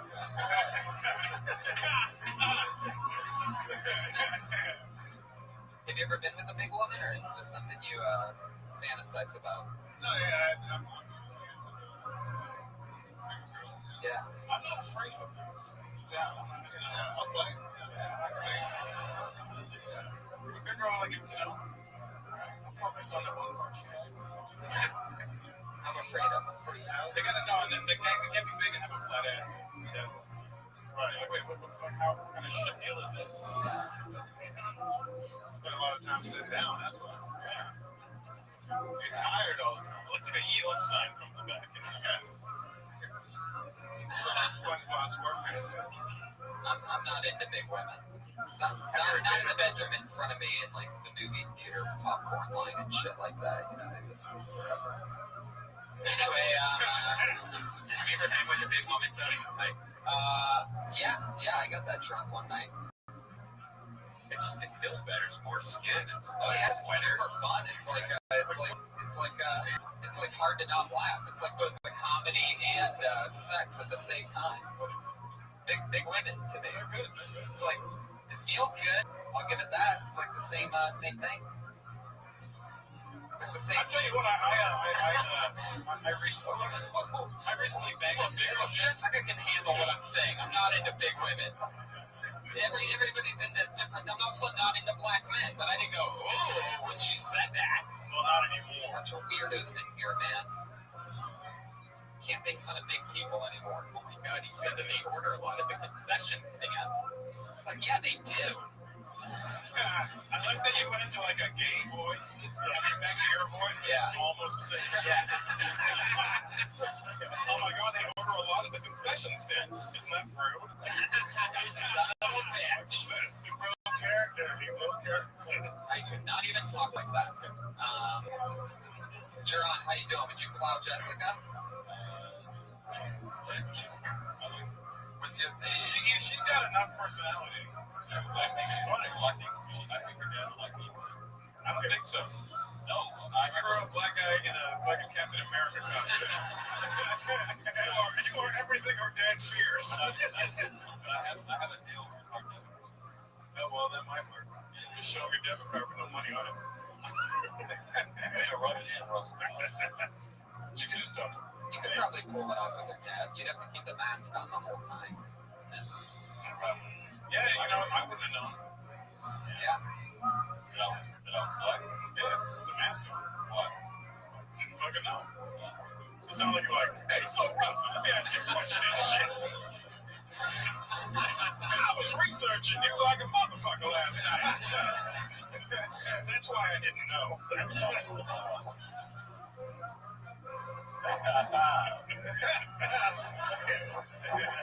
Have you been with a big woman before? Almost. What? Wow, now that's crazy. Not my fault. I wouldn't have been able to have sex with her. I'm not saying that big women are bad or anything. He's just saying, get your shirt I on. love her. It would have been awesome. How old are you? Yeah. Well, no, I'm 44. At this age, you're like, I'll take that. Sure. You gotta do them all. Find out. Yeah, I don't know. You don't even know sometimes. Like, I did this big chick, and she was, yeah, but there's like skinny chicks with big ass. No, yeah, those are fake. This is real. You can tell by the ankles and legs. From the knees down, if it's skinny like that ass, You're gonna get into big women. About 26, 27. I'm 35. Beers in one night, and you'll totally end up. Step up your joke. But no, you made it better. You played right into it. 35. They just didn't hear it. They're not ready for shit that's smart to happen in the middle of nowhere. Anyway, your next comedian is Robin Ryan. Oh snap! Sounds like like a new name to me.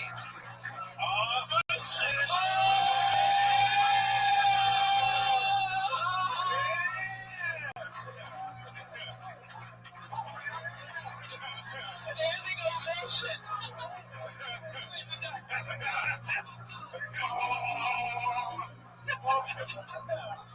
Hey, he says this is like your second coming.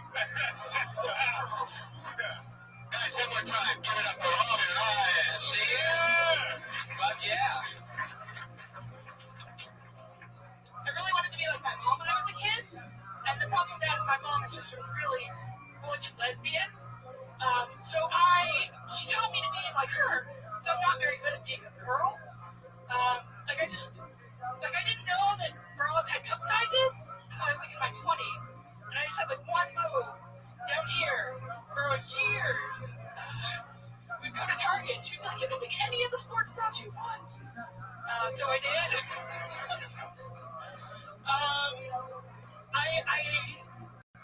I had a mullet when I was in 8th grade, because lesbians have mullets. And I was like, I think I want a different hairstyle. She was like, that's the way our hair grows, Robin. My mom still has a mullet. She lives in Palm Springs, because that's where lesbians go to die. I wanted to be just like her. I don't know how to put on makeup. Oh, that's it. We're done. Good. Okay. You can finish it. Finish that one. Finish it, Robin. Finish You it. know how to put on makeup. I don't know how to put on makeup, so I put it on like in sunscreen, just like this.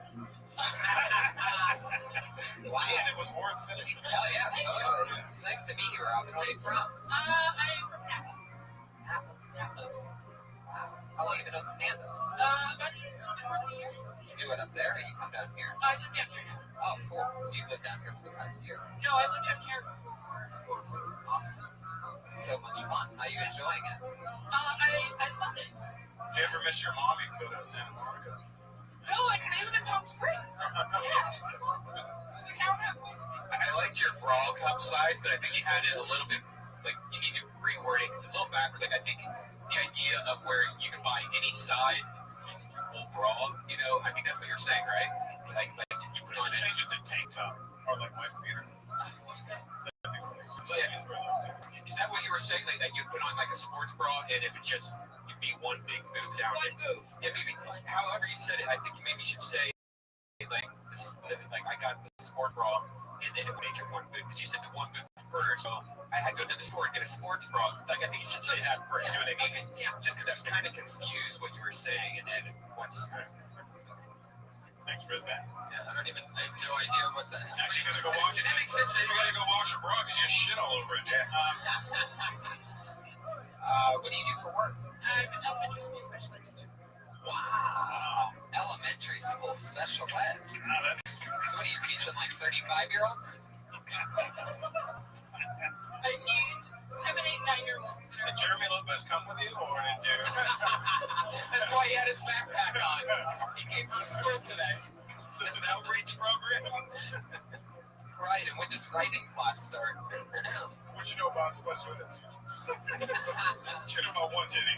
How long you been teaching special ed? This is my 10th year. 10 years? Young as shit. Oh, wow. I think like 21. Yeah. Oh, you don't have to push your buttons, so it's good. Yeah, so you... Generally, white people late start. I know. So, they're already beating the odds. What's some I crazy love that joke. What's some crazy stuff that you've seen go on in class? I had a parent one time gave her a laxative, like the night before. Special ed kid? Right. Special ed kid. Oh. He was in first grade and then potty trained halfway through kindergarten, so he only been using like the toilet for about a year, and he came running out of the bathroom with just a t-shirt on, running out onto the playground during recess, sobbing, and I walked into the bathroom and there was just shit spread all over one of the walls, and he couldn't figure out what to do because he just shit so much. Wow. Did you videotape it? I did not. Why'd she get on the Like an Instagram pic. Because he had a for me. Oh my god! For a week? Well, yeah, that's a week's worth of shit on the wall. Yeah. That's a Was there a fan in there? Because it would have been amazing. You know, I Like you work with autistic kids? Or Yeah, the students that I work with have autism and a lot of ADHD and Are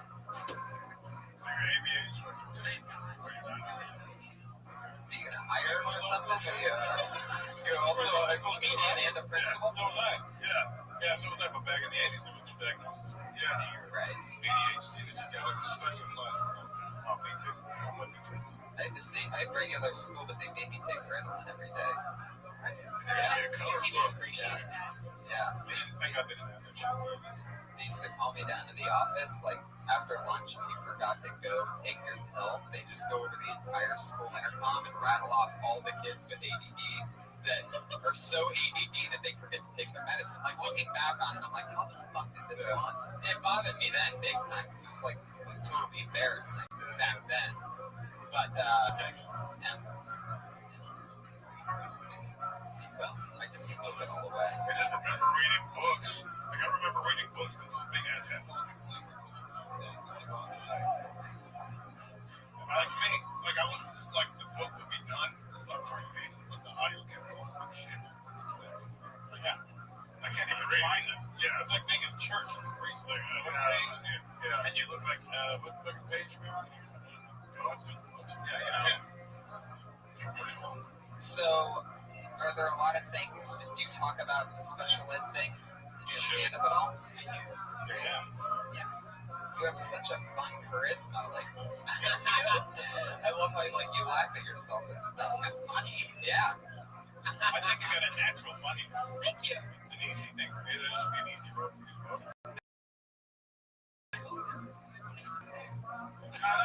Stay with the tarts, thank you, because really, that's where we are now. It's so weird. They're very picky and choosy. Fuck yeah, she high fives it. That means it's okay. It's we're just getting the tardy started in here. Fucking younger generation and your political correct bullshit. Right. And And that's just me. It's a great song pressure, wasn't it? Fuck yeah. Robin Ryan. So what else? What else is going on in your life? Scares you, apparently. What are you afraid of? Oh, desks that fly every day. Strong deaf kids. Oh. Wow. But it's not really anger at you. Oh no, she screams, "I'm so angry," and throws a desk at me. Somebody has to teach them this, because I don't. There were like angry kids in my school. Now, what's the joke? But it was never like. Just like. I mean, it's like somebody talks, and then she's like, "I'm so angry," and then she throws a desk. Can I tell you? Somebody. Yeah. There was an enabler in that person. Can I tell you a joke that I'd love to hear you do? Okay. It's only you talk about this, and it's like I feel like it's funny. You can really set it up just by being honest. It's that, and I'm gonna follow it up with a question to get more stuff out of you. But if you were like, I've been teaching special ed for 10 years, and it's very rewarding. I had a student that I taught 10 years ago come up to me the other day, and he told me just.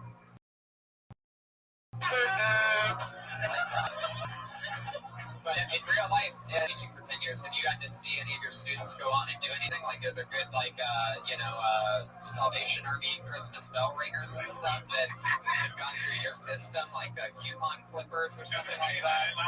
I'm not making this up, but I went to that kind of schools, and there's a Denny's in my hometown of Brampton, and I walked in, and then I see the kid in my class in the dishwashing bag. I was like, oh shit! I go, David. He goes,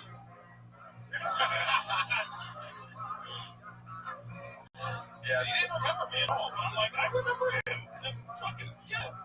Some have it worse than others, I guess. He had it bad. It's so funny. You guys are in the same class. He's a dishwasher at Denny's. He can't even afford to buy the Forbes magazine that you're in for making money. He doesn't even know what I do. Like, he still doesn't, like, nothing registers. And I'm like, oh, there's Russell. Wow, he did great. It's like, fuck you. Yeah. I'm like, we were in class together for 2 years. So I moved around a lot. I'm on my 8th school district. Oh, wow. Oh, yeah, you're one of those teachers that just, kills kids and then moves on to the next city. Yeah. We'll find out later that sleeps with the kids. So I'm from Napa, and then I moved to Georgia, and I taught South Carolina, and I taught Georgia. You got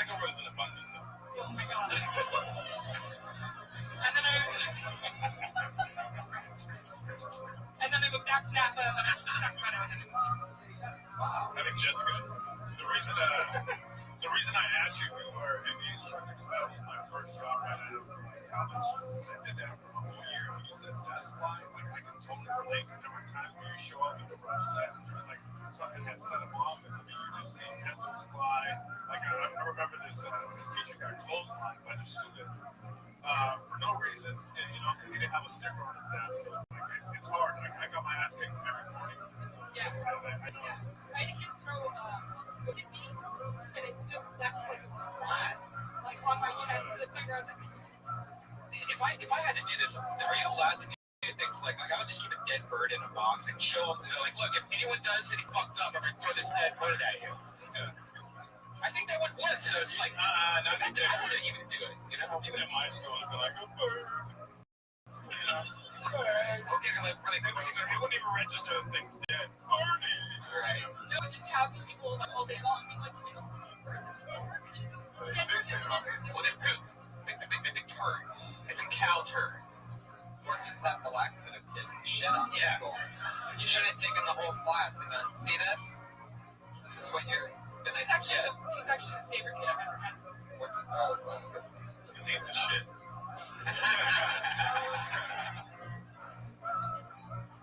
Why do you like him so much? He obviously doesn't shit on the walls like that every day. No. He's one that I get updates about. My friend is the vice principal. When I had him, he was mute, and he like just sit there and like he was like super sweet kid. And, like I got him like the other kids, and he was so now he's like reading and he's talking and he has friends. So he's pretty great now. Notes. He's a sweet kid. You look like you love sweets. See what I'm talking? This is a very like. He's laughing at that. All right, fuck it. She's right in front of you. At least the tards aren't here. God damn it. And they're never going to find this. Robin, so did you know Jessica from Sacramento? Yeah. Oh, that's awesome. Yeah. So you guys made friends there. Yes. Where'd you guys meet at? I'm guessing a Wendy's. Fuck you. It was Taco Bell. I love it. Robin, it was so nice to meet you. Please come back soon. Awesome. Robin Ryan, I love it. She's on Twitter at Robin Ryan. R-O-B-I-N. Ryan. Numbers? Those numbers? What are they? She's Robin Ryan 200 on Twitter. So now go to 199. Wrong one. I hope you're not teaching those retards handwriting because yours is, wicked retarded, right? Maybe she's a doctor. Fuck yeah. Alright. What's that? Okay, this guy actually works here. He's a young employee of the comedy store, which brings in no many comedians. I used to work here. Put your hands together for Mr. Jared Levin. Jared Levin! I'm guessing he's getting stoned behind the comedy store. This is about his third time missing a spot here on the show, so he just got blacklisted. Make noises. He's probably Jared Levin. There he goes. He's got blacklisted. Somebody else will get a spot. The actual comic pager just tweeted me such a crazy fuck. Just tweet stuff at me like movie months. Did you know that Samuel L. Jackson was in the movie Coming to America? Yes, he was the gunman at McDonald's. Is that true? Yeah. Oh, wow. Did you know Jeff Garlin was working at a donut shop in RoboCop 2? I did not know that, but apparently he's mistaken. Oh, love it. Here, let's go with your next comedian, Joey Crudo.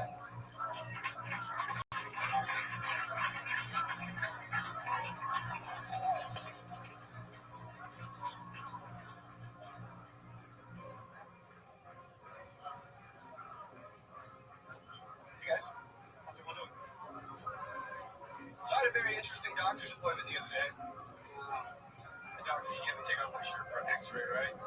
She just looks at my body and goes, Joey, you're overweight. I don't know if you know this, but men can also get breast cancer.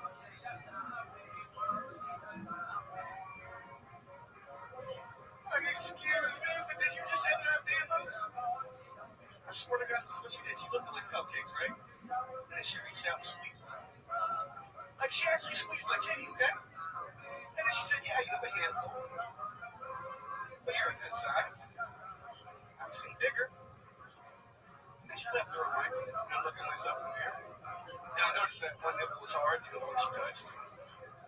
But my other nipple was soft. Kind of looked like Forrest Whitaker, the lazy guy. I guess all I'm saying is that all the costume beautiful guys. That's my time. There you go. Exactly 1 minute. Joey Crudo. I guess you're talking about having tits, huh? It's a thing today, isn't it? Were you there from Mountain Drive? Back pains, and believe it or not, it's posture. Because I'm trying to hide my man boobs. Oh. And when they move, So your titties are pulling you forward. So it's true what they say, yes. Your tits will get you there. Has anybody ever told you that you sort of look like a real life version of one of the South Park kids? You know what's funny is I was looking at it and I was like, you know when they do like an artist rendition? Like if somebody, like, and he had kind of Asian eyes and sort of an afro, and then he was kind of white when he was tall and he was big. He had childlike features, but he was a man. I don't know what the fuck was going on. And then fucking Joey Crudo shows up. Yeah. Whoa. Big An goats. earthquake? Whoa. That's a little The only lanterns. That never happens. I thought it just quick fast. is it shaking? Oh, it's a big one. I guess Pat Reagan was right. Wouldn't that be fucked up if the podcast made it through? I think that's just the reverb of this podcast crushing. It could be Joey Crudo's tits. Right. Now,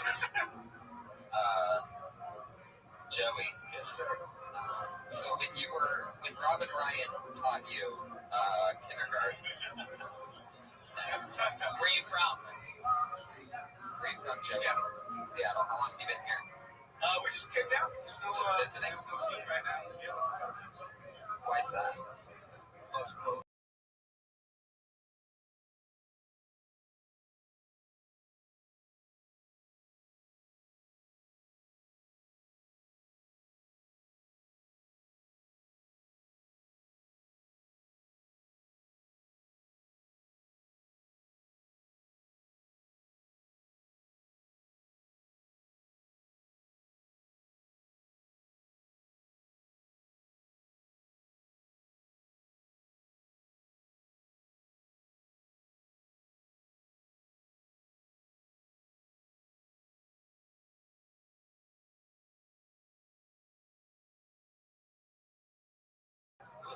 How's that work? Not very well. Not doing much good. You should have known that the boss was going to get mad. Sure, I should have known that. As a psychology major. Should have seen that one coming. Yeah. What did you and the comedians do to the penthouse? Wow. A lot of things. I had one guy blow chunks all over the wall of the bathroom, didn't tell me, I didn't check it out, and it right on the wall. So when he got home, it was cute. Someone left their boxers between the master bed sheets. So that was fun when they gave that back to me. Did you invite any chicks over? I got this penthouse. Come on, guys. I got tits. Let's party.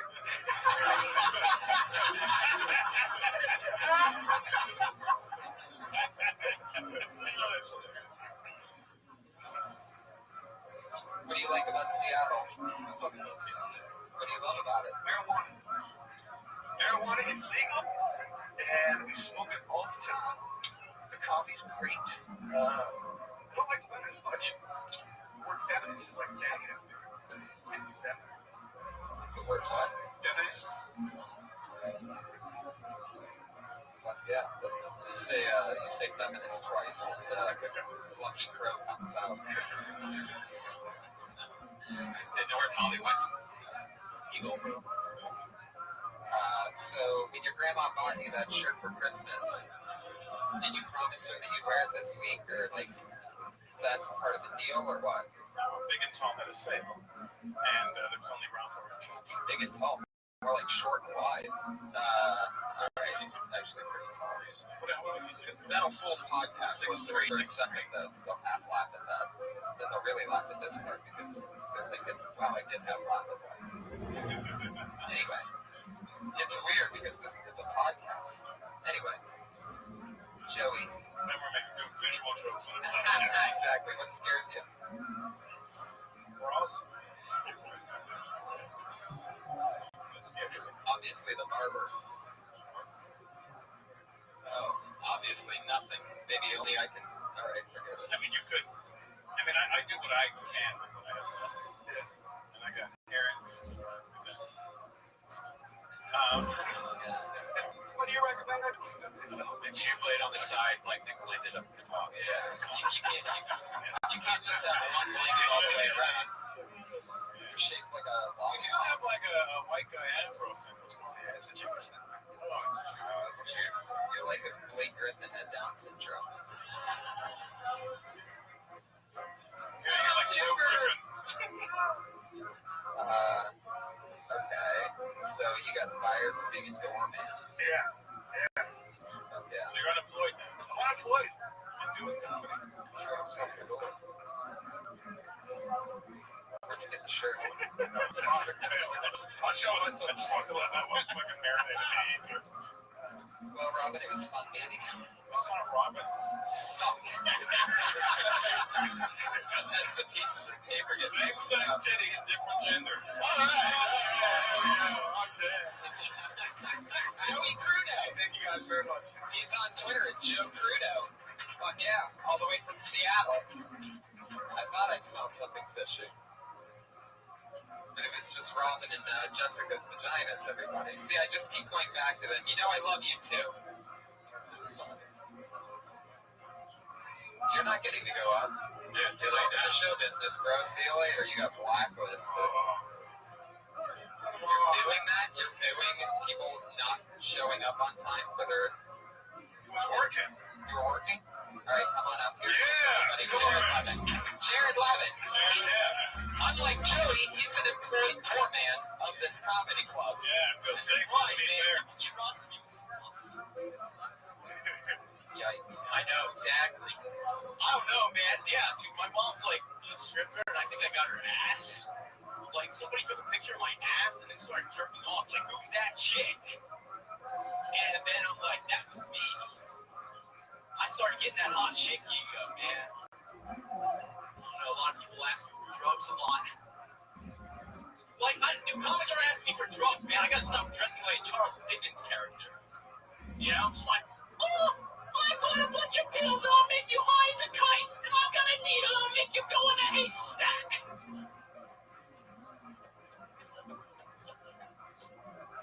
That's right.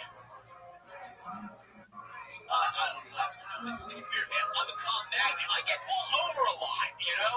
Cops ask me all the weird questions like, I don't know why you're nervous. I don't know, maybe because I'm being handcuffed, you donut brain. Yikes. He should have just kept working. Yeah, he should have let this just go away. I get better downstairs. Yeah, it must have been. Last time you were on, you were flipping it on the floor. It looked like you were hurting yourself and freaked out the whole audience. The audience is screaming. This time you started punching yourself way too hard for no reason. Oh, I mean, what is up with you, man? Why? Very physical. Yeah, you just smack yourself at night. What do you do? Oh, dude, man. I don't know what I'm doing. I don't think he needed to tell us that. He commits to it. I mean, you gotta give him that, man. Yeah. I think committing is something that's necessary. What was the first thing you talked about? Yes, suicide, by the way. I think I had my mom's ass. Did you hear that? I fucking stepped on a great joke. He said it's definitely important to commit. I go, yeah, suicide. But go on. Oh, no, what? I had his mom's ass. When? Yeah, my mom's. Yeah. Still? No. 7 years ago. Oh, yeah, about the guy jerking off. Like, it's not clear what you're saying at all. You just go, somebody took a picture of my ass, and then you started jerking off. People just take pictures of your ass. I did like a performance on a show and someone took a picture of my ass. And I could make it in the performance. Yeah. Their ass. All right, Jared, we got to move along. Thank you. Jared Levin, there he goes. He's on Twitter at Jared Levin. Your final comedian tonight. Normally we have two young ladies that do a brand new minute every single week. One of them is on Christmas break in Florida. So that's Kimberly Congdon, exactly. And our other comedian is here. Marianne's good for it. Sarah Weinshank. Does a review minute every single week on this show. What's up?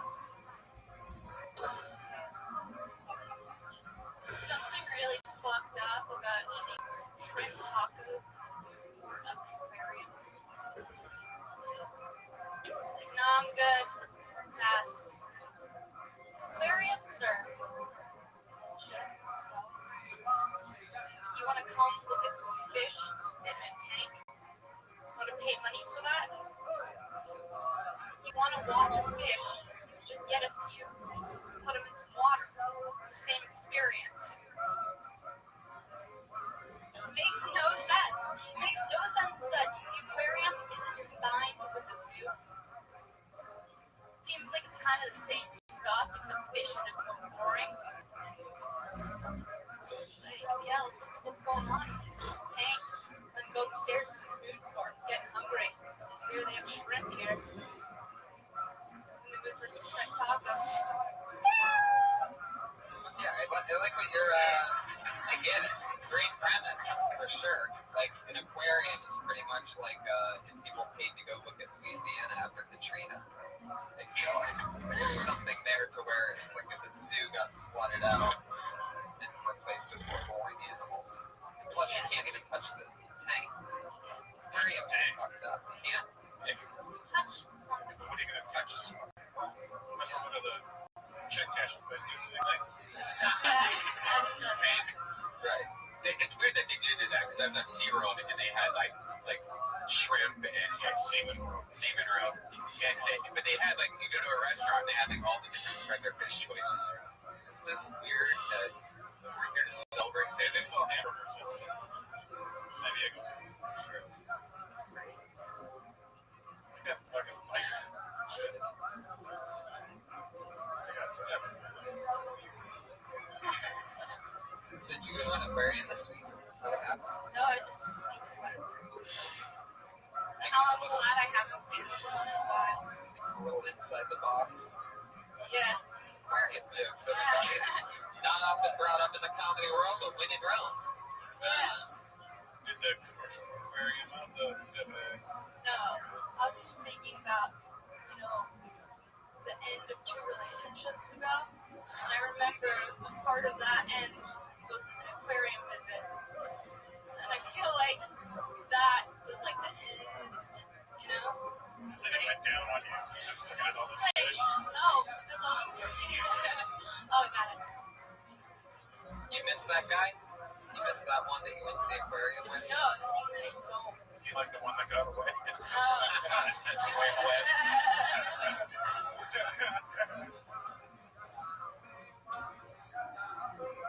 So you didn't have shrimp tacos and thought of that. No, I've been to the aquarium and I saw shrimp tacos and I thought I would never see one of those. Especially here.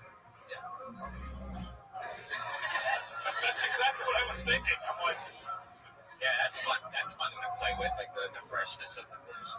You can probably a lot there you can play with. hey, you flip it into much fresher than Right. it's like picking your lobster. Right. That motherfucker. Shaboos. Sushi. How's it deal? Right there. Fuck shrimp tacos. Where's the sushi bar in this joint? Obviously this audience can't afford sushi. Turned on me again. Weinshank. We gotta wrap it up. We went a little bit too long this show. We gotta go. She's amazing, everybody. Sarah Weinshank. She writes a brand new minute every fucking week. All these other people just got lucky out of the bucket. She's on Twitter at Princess Shank. Does a brand new minute every week. So fun. Jerron Horton, thank you so much. A great page man. Unbelievable. Follow him and his mustache on Twitter. He's at Jerron Horton. JerronHorton. Jesus Trejo, what's going on? Just chilling. I'm going to be in town, St. Louis, at the end of January. All right. St. Louis at the end of January. He's Jesus Trejo, JesusTrejo. Got it. The amazing Russell Peters. Made time for us tonight on a Monday night, everybody. So grateful, so thankful. Thanks for having me. You're gonna sell out whatever you do anyway, so you don't need to promote anything. I won't be in town. I love it. I'm going to Sweden. I'm going to Stockholm, Sweden in the middle of January. I'll be there in April. Oh, cool. And Are you still with Rogan? Yeah. I'll be there tomorrow. oh, cool. Okay. Awesome. Sorry for cross-promote podcast here. Thank you so much to the live audience, and I'm Tony Hitchcock, Brian Red Band. I'll see you later. Bye-bye.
Mondays feel like Fridays. How you guys doing? There's a lot of audience.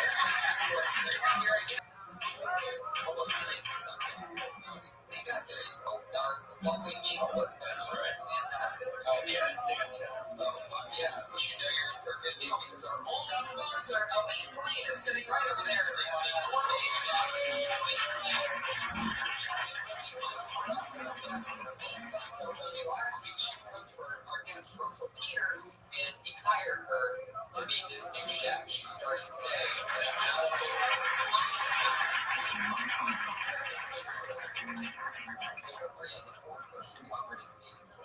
So last week, we have 2 more awesome guests tonight. We're really very excited. We had a fun weekend. I did Denver. Holy shit, I headlined Denver Comedy Works every day. You know what that is? That's one of the best comedy clubs in the world. On sets at -12-degree weather. Was it cold as fun? It was unbelievably cold. Snow? Miserable. A lot of snow. You get in there in January, you pay your dues, and going back in the summertime. Denver, you buy pot from a store. So it's a whole different thing than an LA dispensary where it's like, hey, look, man, try some shit out. And there it's like a fucking New York deli. They're like, what do you want, you idiot?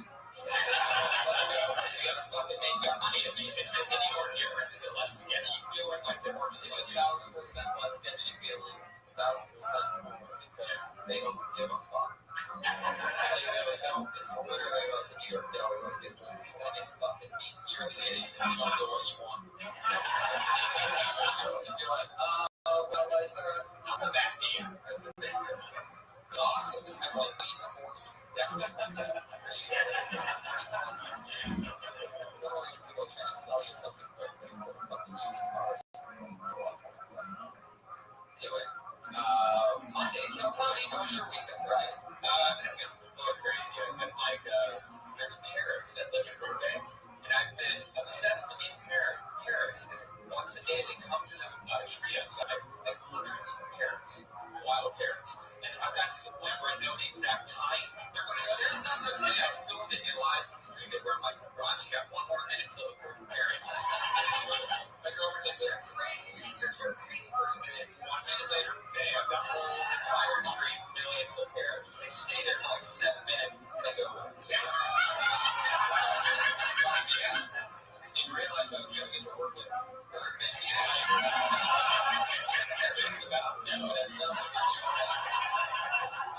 But that sounds like it'd be an interesting movie. Just some guy, like looking for parents and shit. That show at the zoo isn't like looking for them. No. Parents a special No, animal. they just fly around. And so now my next thing is to try to trap one. Are you sure these aren't butterflies? Never been talking about parrots. I got a 4K video. Really? Yeah. Wow. And me holding up the cell phone like 1 minute to the parrots. Whoa. Yeah. You become like one of those guys. It's like looking for an animal. Yeah. You only let 10 years back. So you have this crazy parrot thing happening. Well, this show has a long history of birds. We used Famous question is really asked, have you ever killed a bird before? Yeah, you'd be surprised how many people say yes. Normally when they're a kid or something like that, they, whether it's a BB gun or a rock or something like that. Bird's nest tips over and you're 4 years old, you put a firecracker on it. Yeah, you get that. All right. Well, I'm very excited. Tonight, Elise Lane made us fit. She made us something really fancy and long with French sounding words inside of it that I have to try to enunciate. Tonight, she made a meatball sub. So, that's very exciting. Sure, it's going to be one delicious meatball sub that is made from gourmet chef Elise Lane. That's her name on Twitter. ELYSELAIN. So make sure you spell it. She's on Instagram. Facebook, the girl with the hands. Never for your next private. She fits us and gets us. That's part of the gift. It's delicious. Next week she's going to be on Monday We Talk. That's right. And we have our musical guests, everybody, doing a brand new song that he hasn't done before. Bring your hands together. Pat Reagan.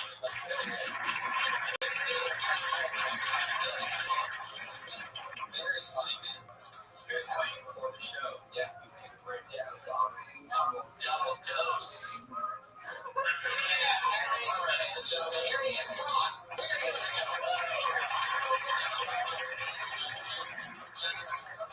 Guys, I worked in an office and you always come to me and ask me, Pat, set up my laptop to print off the office printer. Sure. No problem. It just kept happening and started to get frustrated. And a lot of times our frustrations come out of the song. Sorry about this. I can feel your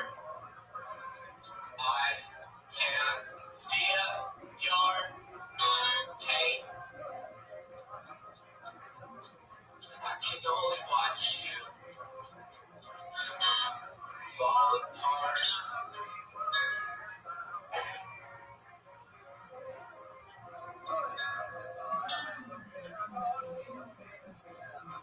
Go to system preferences. Go to print and scan. Select add printer. Is the HP. AR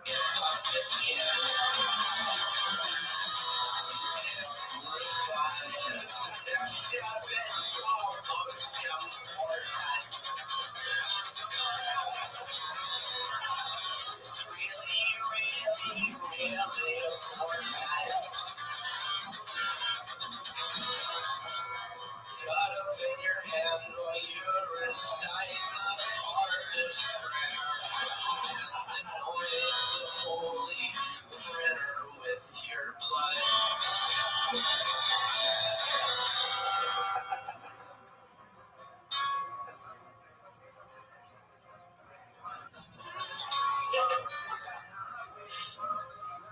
Select IP in the pop-up window.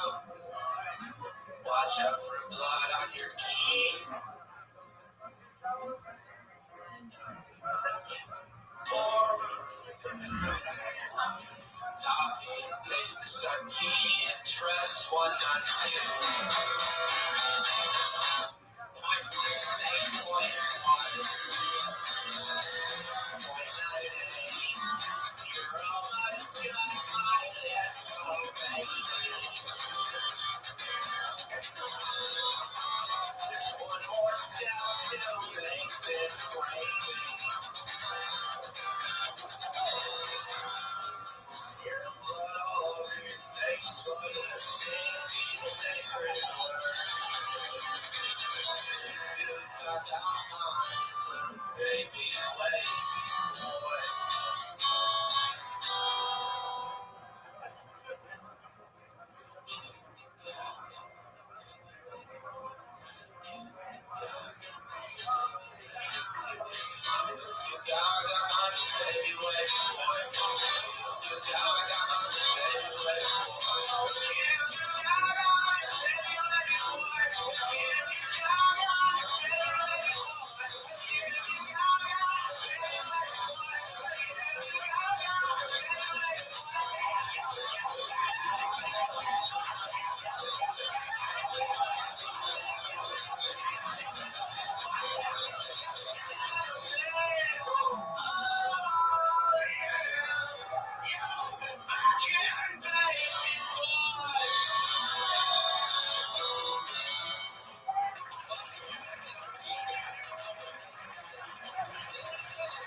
He's on Twitter at Patty Reagan, Pattyregan.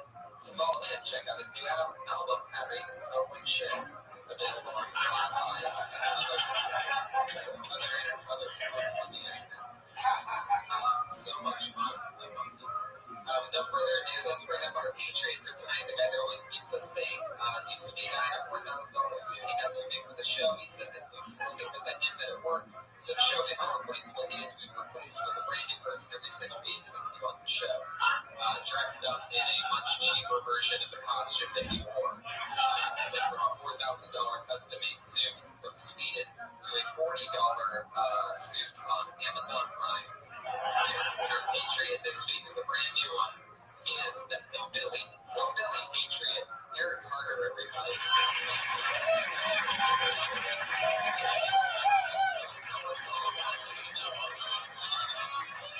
He's a real hillbilly underneath that suit.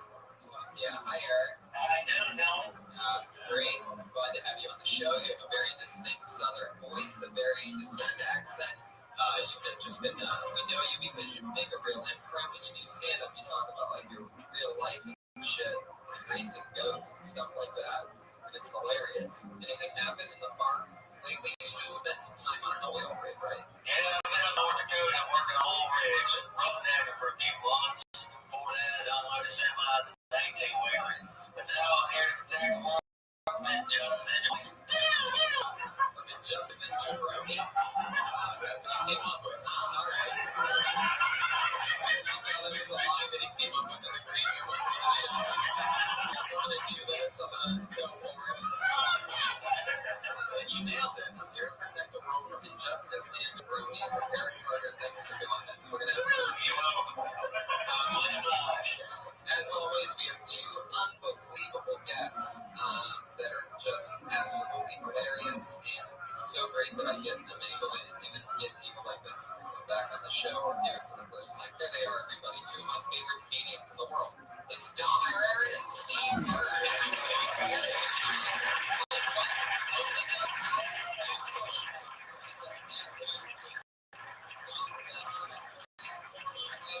Our favorites. Making a TV show ever since we started Kill Tony, so I don't think you knew about it before, but I'm glad to have them on for the first time. There they are, everybody. Dom Herrera and Steve.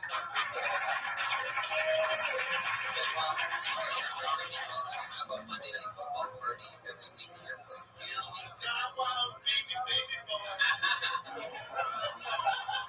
Those two are good. Yeah. Great. Right. How are you? Nice little other show. There, it's volume. I've never been invited that Monday Night Football. Have you ever been invited? You never invited me to that show. Yeah, I only made it to Reese. I only made it to Reese. Just get mad at me when it's Steve, and I just because you get a vote.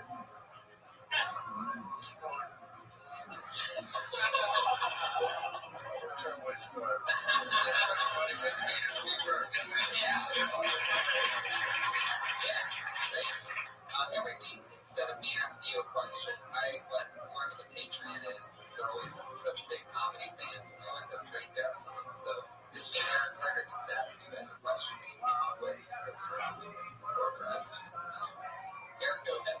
Steve, I got a question for you.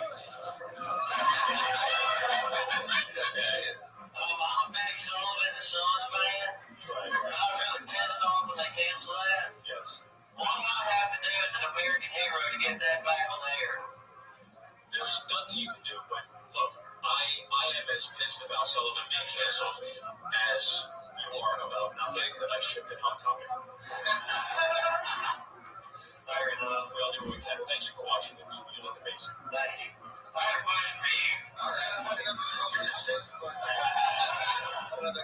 Okay, you're on the battle basket 20 years ago in the golf class.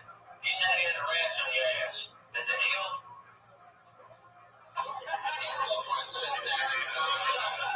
You needed, they put down a Smithsonian Institute. That's right. And now you're fucked out. That was so funny you said that. They go to the Smithsonian. They think all about Santa. Watched Kingpin today for the first time in forever. I forgot how funny that was. Woody Harrelson and Bill Burr.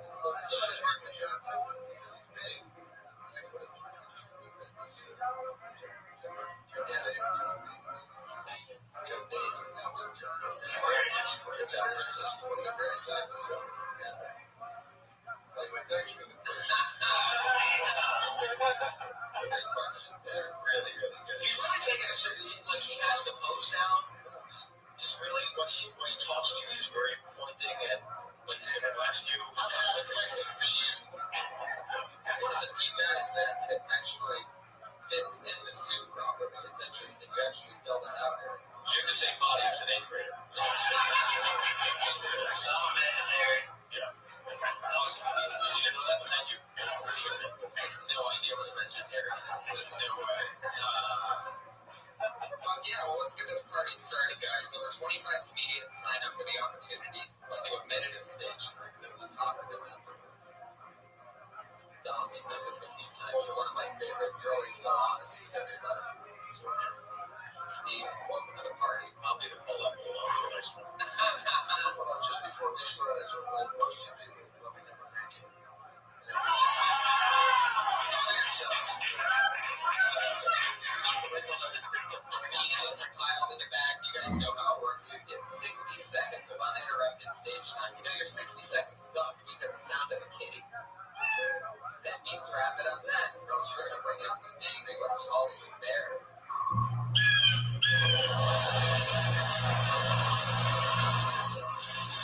There he is. Even he gave him a gun. So, there it is. You don't want to do that. Let's get this party started. Here we go. Your first comedian doing a minute in front of all of us to talk to us afterwards about anything at all. Anything that happened is GT.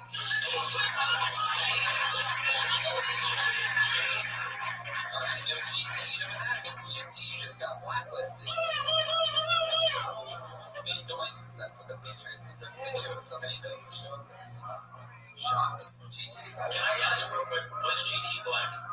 They don't like it. Okay, good, because I thought GT, we're starting off with a whole company. Okay, everybody can play.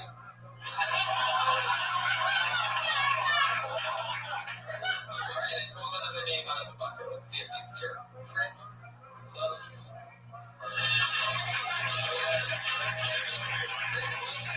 Here he is. Sounds like a white guy who's just never fun. Here he is, Chris Lose. So I got a haircut the other day with my girl Amy. She's from Korea. I sat down in her chair. She looked at me. She said, "How's funny?" I said, "What?" She said, "How's funny?" I said, "Amy, I want to look professional. I want that professional look. I want to get out of the robot that I was rocking in my 20s." And she looked at me and she said, "You mean come over?" So I'm waiting for the ball spot to go in. I'm actually a professional server. It's kind of an oxymoron. So I'm waiting for my career to take off. The haircut hasn't worked yet. Working the hospitalities is a lot like working. Working the hospitalities reminds me of when I used to play high school soccer. I'm one of two white boys on a whole Mexican team.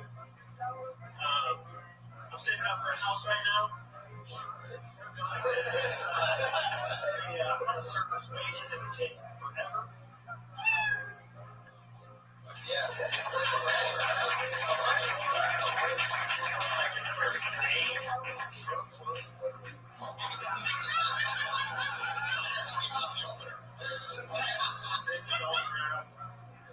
Chris, how long have you been doing stand-up comedy? This is my first night up. Whoa, that's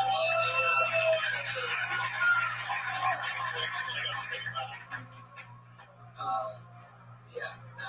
I like how you went to school, you had everything in front of you.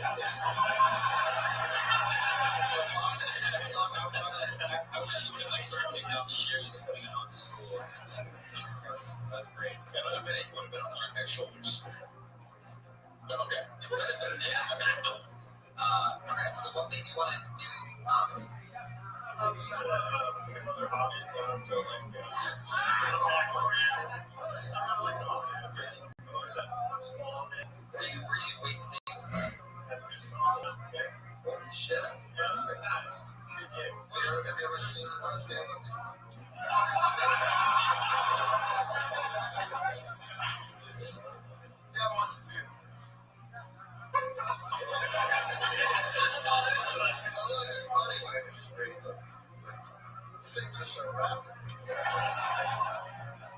Well, the haircut thing, I really don't get it. Like, I guess when I had to work, you'd have to know what your hair looked like before or something, maybe? I was getting the old school motion. I told my friend they're all an ass. They thought it was hilarious. Right. Yeah, it's just Yeah. Right. Because your friends were laughing at something else. Keep dragging the now you were actually saying. So what's the story? You're waiting tables at Ritz Carlton by the ocean. You're living that surfer life. What else is going on? You single? Single? Single?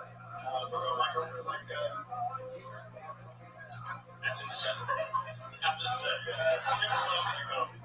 So it was weeks ago, not months ago. Weeks ago. You said months ago. It's like 12 or 4 months. What was her story? Ritz Carlton? No, she was a scientist. She also surfed.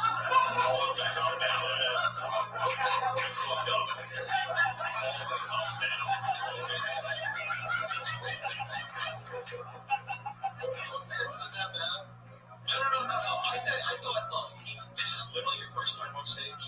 I was saving it for this show. Wow. I was actually I didn't get picked.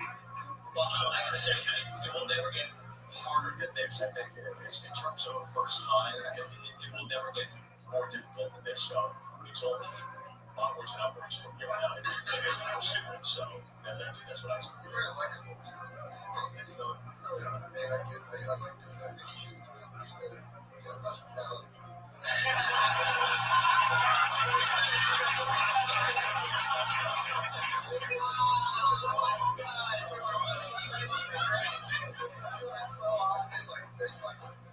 Oh yeah, totally. It's definitely likable. Maybe you can do a good character. No, that's what you do.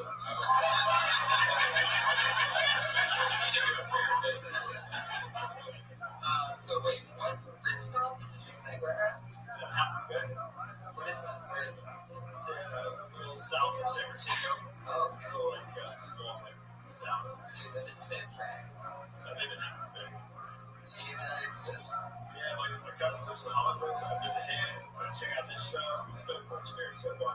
That's awesome. So you listen to the podcast and you came down to your first match stand-up ever. That is so fucking cool. Very awesome.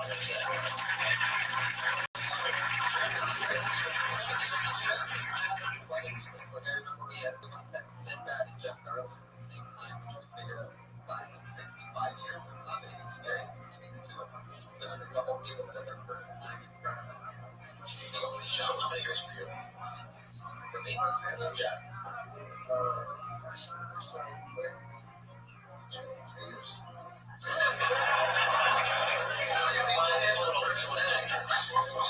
I started in improv in 1980. I was a punk then. Biggest fucking black cock I had. When you had your first set, It was funny. Yes, that was always funny. your first set, you remember what they talked about? My first set was actually on the show with Jerry Carson. Standing outside, so fucking warm. And then I spiraled down until I'm here.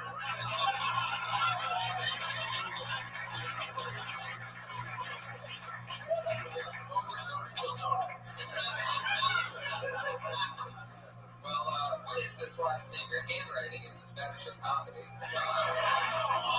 What is this? Losewit? Losewit, yeah. Losewit. Fuck yeah. Thank you for letting me on the show. Just to make you feel comfortable with the special stuff.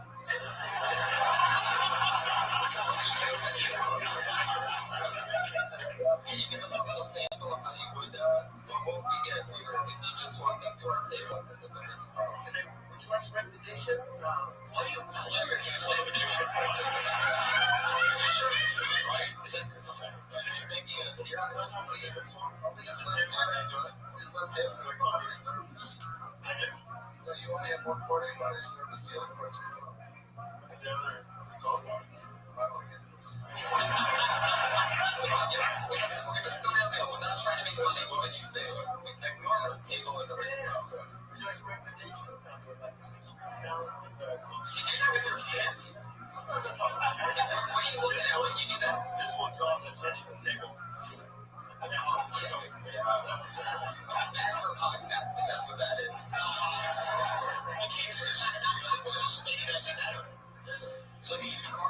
When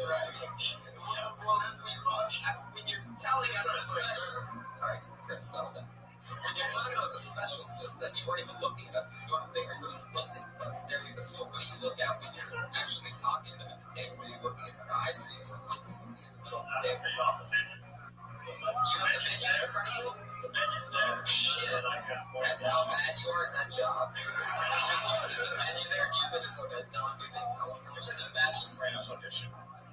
Yeah. Are you really? Yeah. Are you really a fuss or trying to act like a waiter? That's what it seems like. Man, I just do this. Green salad with cheese.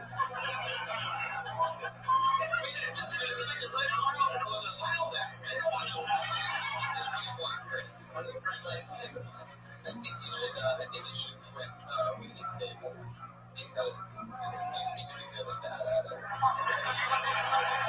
But you know what? I think there's definitely a prayer for you in being a patriot one night.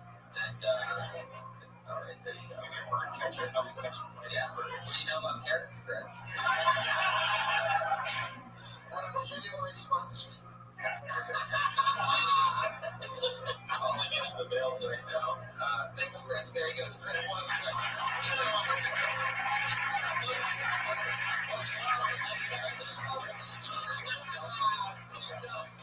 First drove all the way from San Fran. That's crazy. The luck of the month, I guess. Oh, I like this. I always like one name. One name for Mrs. Black. Mrs. Black. Somebody else need us next. Shut up. There's a black guy. There's a black guy getting up in the upper deck right now that is so confident that he's the only one getting one out. All 6 comments should not be out there. That hits him. I'm going to say the name. Let's see what's in. It's going to hurt Haiti.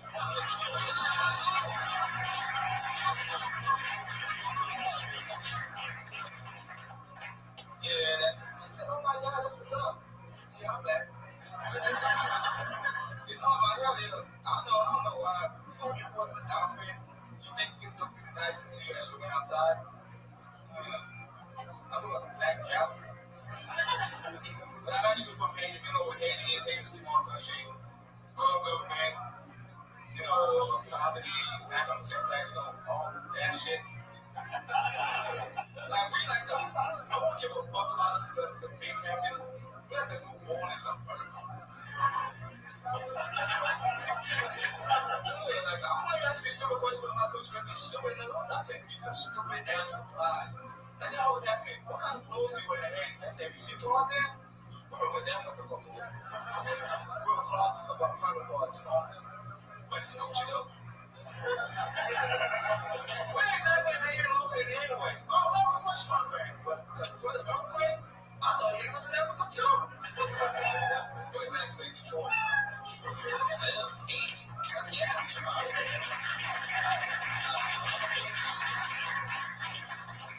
First thing on the show, right? Yeah. I was all the time, right? That's not the same. Cool. How long you been on stand-up? 3 years. Tell me about that belt. Elbrus. I like your bird story too. How long have you been in America? 16 years. 16 years. That's good. Put it in the front side. You got what's outside. I'm sure there's a fit with the head. Holy shit. You made Haiti laugh, and he's the only one that's in his can kill in multiple ways. It's not fucking beautiful. It's hilarious. What did you say? You didn't watch it. Look, Chad, it was nice to meet you. Speak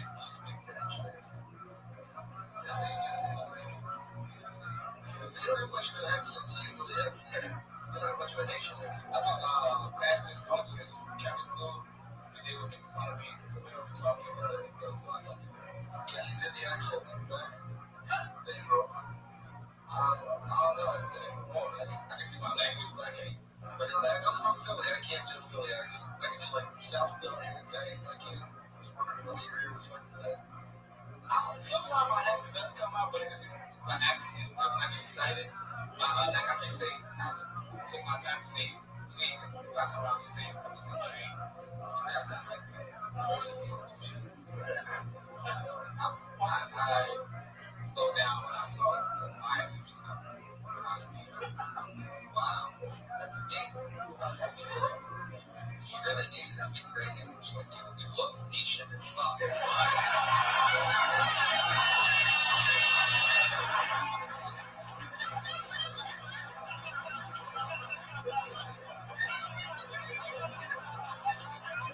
don't sound it. Well,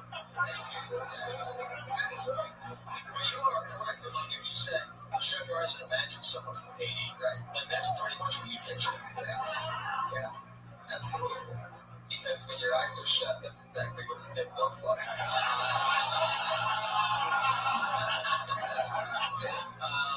Yeah, that's amazing. So, like, you still have a lot of family in India, obviously. Yeah, I want 20 kids. He's a serious. Yeah, I'm going to give it to you. You only met their name. Yeah, I met the oldest one. The oldest one came to my father for a few years. And he didn't know that was my father until the day he died. Wow. That's amazing. So your dad just fucking such a shame. Oh, yeah, absolutely. That's essence. And you do. So it's Katie like kind of like North Hollywood-ish, where it's like, Katie, what is the biggest like business there? Is it? I don't know anything, but like you said, the biggest tourism is the island, on the island. So got tourists. Jamaica is the number one for American business, and the Virgins Islands are like the main place for the rest of the world. The Navy don't have this shit like that. We're doing good. You're better now. Are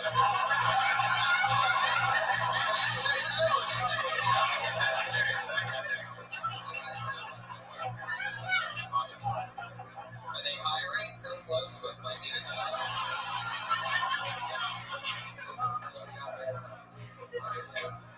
What's your favorite thing about me?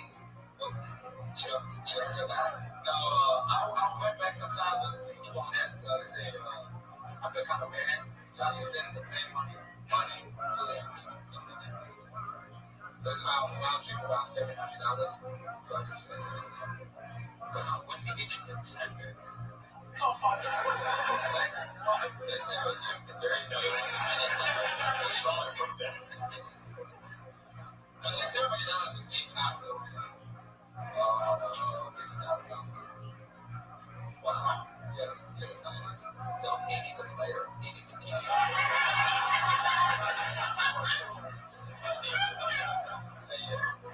That sure really is something else. Like it's almost I know. It's one of my buses out there. I don't think.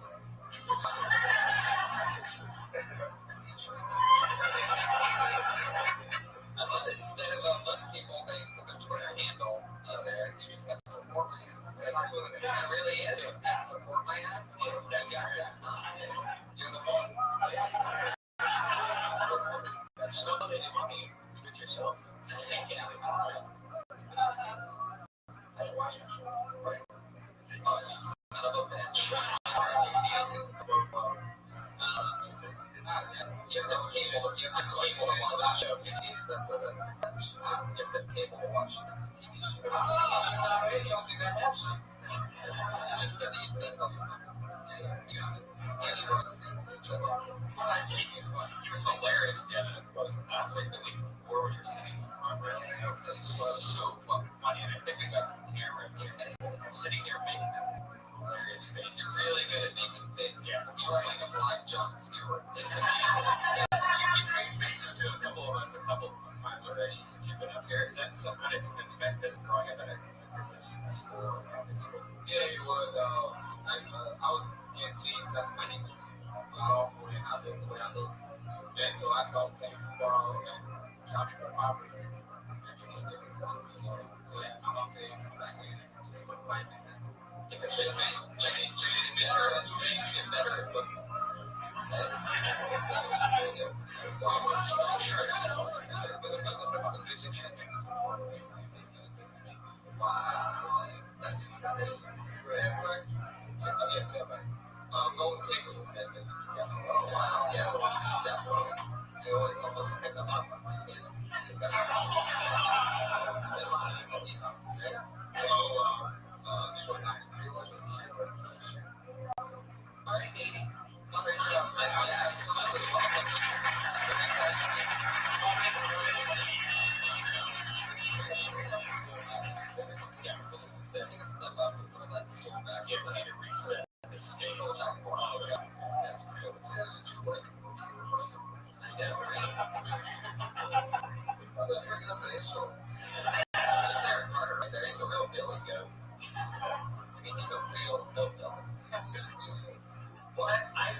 Have you slept with any of your customers?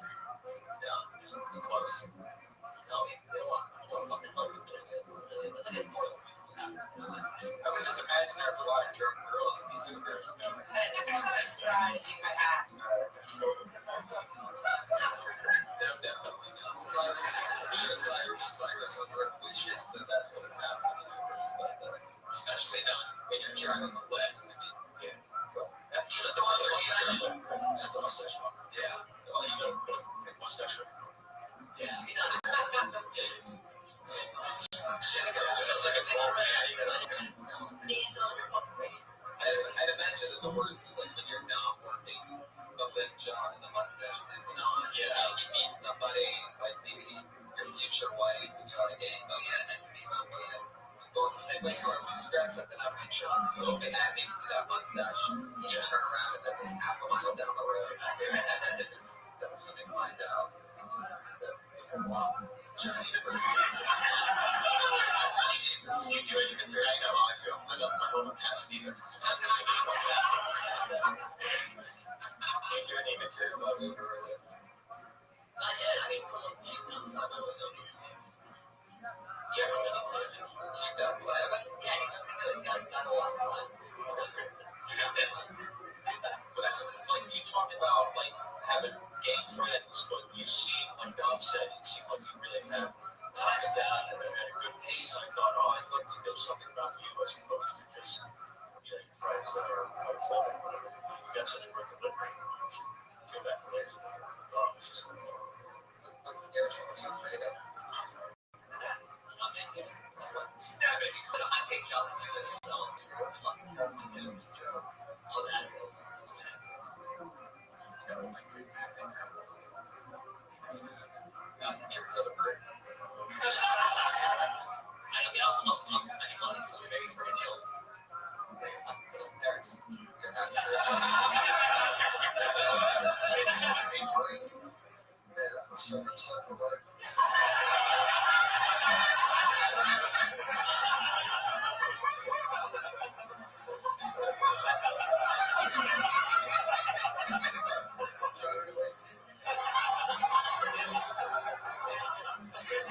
You said you're half Persian. What's the other half? Because you're super white. So I'm imagining it's just like German or something. Right? Polish. Yeah, that's right. So white that you're doing. It's not Polish. I couldn't read. It's funny, the Swedish guy I met the night before. Good job, Cyrus. It's nice to have you back on.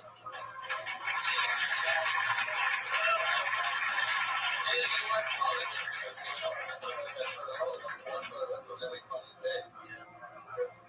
He's on Twitter at Cyrus the Final Album first. So that's fun.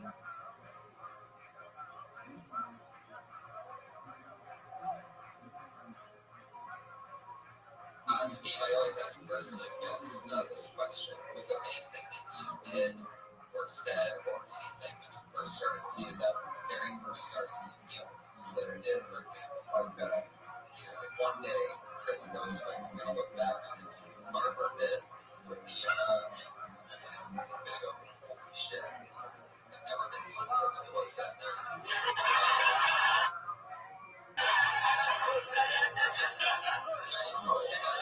People that said that in a while, this answer, some guys started off with like they brought up a dummy, and it's amazing to watch the evolution of me. I started in New York City, and it was just I got it, like, I mean, that's what I said, the first 7 years was just a blur. And I know it sounds weird, but I can't even remember the first time. I just remember it went well, and I was so happy when I said for this first time I played it. Just was, and pretty much I was back. And I had it because I've been on TBS less week, so. But it's just, it's all just been a complete blur. I know the shittiest joke I ever wrote was like the first month. And I told him, I was like, Dad, you'll never do worse than that. So I'm glad I'm not. I'm not the E Street man because it was first day. I got pissed off. I couldn't say you're not the boss. And it's just like, as I wrote it, I was like, I hate you. Oh, shit.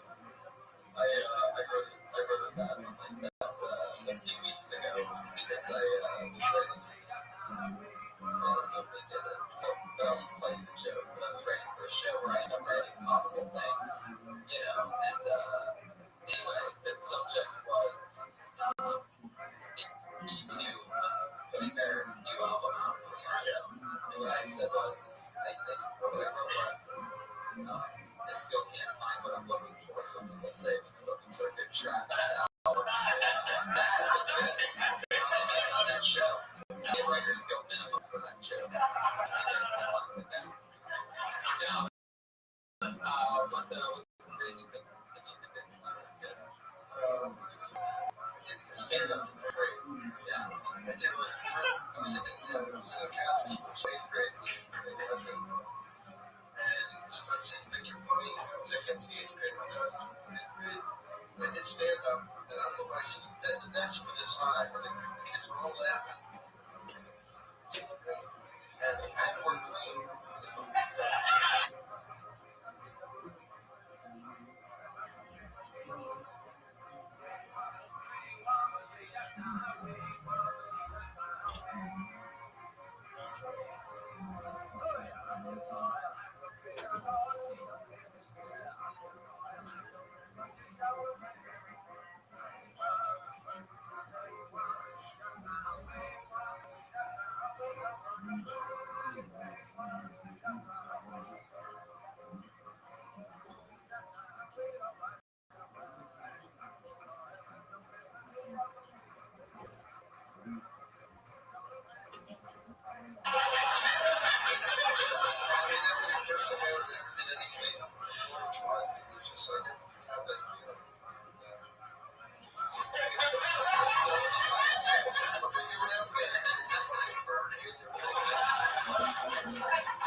One time I was doing stand-up, my mom had a thing for a charity or hospital. My cousin Johnny got mad at the Muslim leg.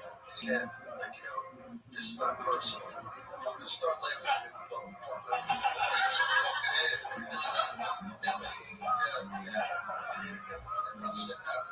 It was a tough town, but at least the fucking worst. I always think of Vegas as the place that all the great people from LA go to party. And Atlantic City is where all the ugly people from LA go. Yes, it is. I did a tweet or I know on Instagram. They had all these girls the Laugh Factory thing, which are beautiful. And I sent back as a motion of friends and fine. My other friends, I always have to fucking teach you. Fuck you, have a battery ass in the face. Guys, what a joke. Right in the basement there. They say more about my friend. Great stand up. Alright, I think we met this guy for the first time last week. The name, I think that's very good. Tommy Rico.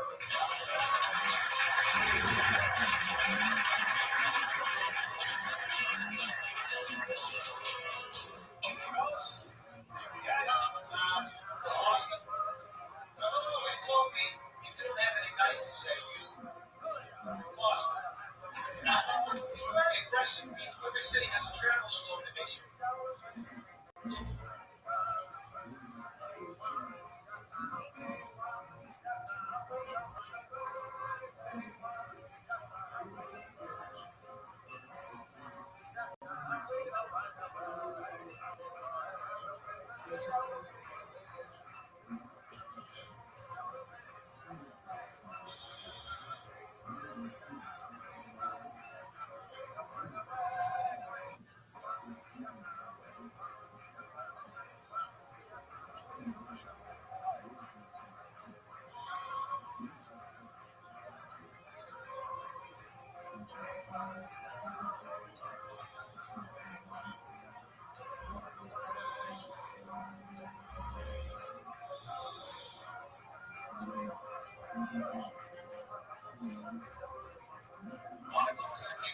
I love New York. Boston should be intense to match our personality. Boston! You want to go? Never rational stimuli. Sometimes people get passive aggressive when they ask things about Boston. They say, oh, we're from Boston, huh? What a racism up there. Sorry, you call me a racist? Or you somehow suggest I should have fixed up Boston's little racism problem all by myself before I left? Either way, I'm not interested in either of those. And by the way, it's not that Boston's necessarily racist. It's that everything in a Boston accent sounds racist. You got an old Irish guy say, in the 1960s, I blasted Dr. Martin Luther King Jr. And all anybody's hearing is, I think that guy killed Dr. Martin Luther King Jr. And you guys are much fun.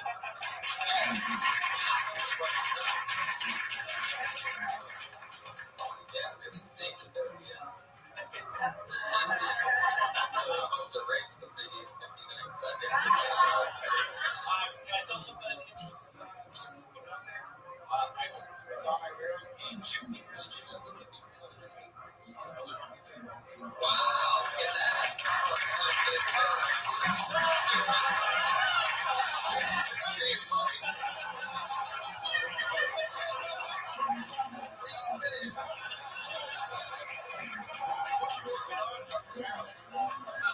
That's good to see. One of my favorite guys talking before yet. It's one of the best things that I ever heard for sure.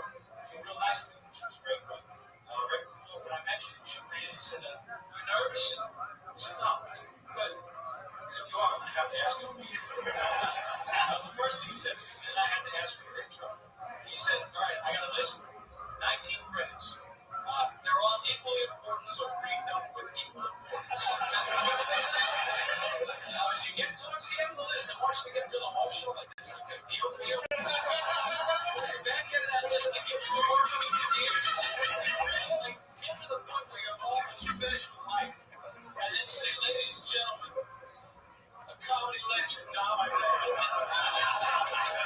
he's actually kind of this kid, whatever you want to say is fine, just don't call me a comedy legend. I didn't, so that's all right. I get people on legends like, look, Ronnie Gaines is a legend.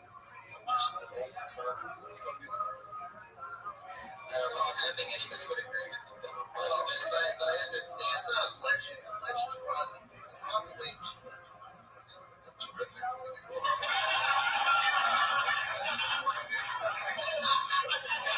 Reunited all the way from Chippewa, Massachusetts. Chinese restaurant, next to Trail. That's a great network. It's hilarious. What were you going to originally say, though? No, please no. I don't know, you had that Boston confidence about you. So it doesn't matter. But you did. It's one of the, semi-50 power sound cadence. That's weird, man. No idea.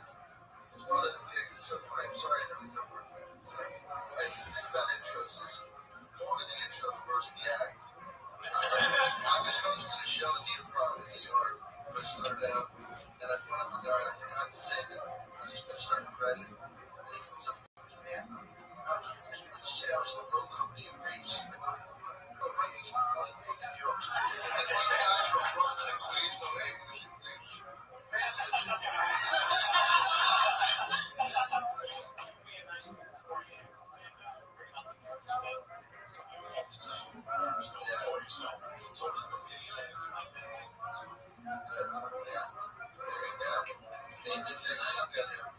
Saved it tonight at the very end. We all know Bostonians only bomb in marathons. So.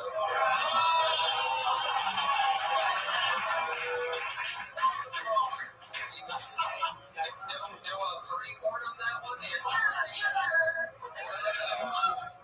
Oh, that's awesome. Tommy, thank you so much.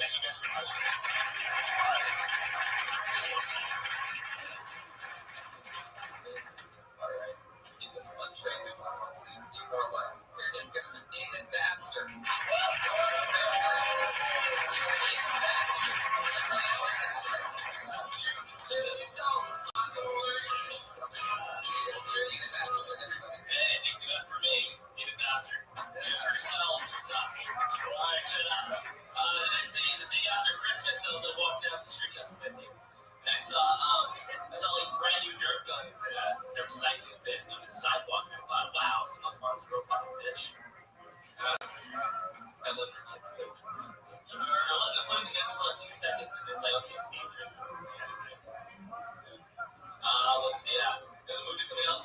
Selma, new movie coming out. It's about MLK, Martin Luther King. I thought this is a good movie. It's a good movie. It's gonna be a nice reminder that tells me a time when the blacks and the whites didn't get along.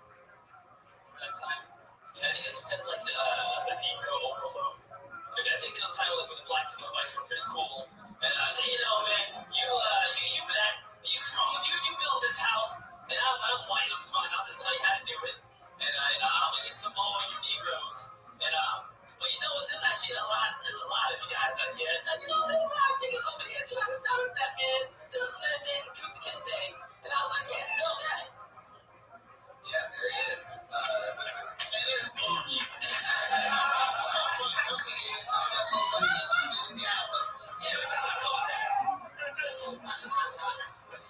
Yeah, one more time for Haiti, everybody.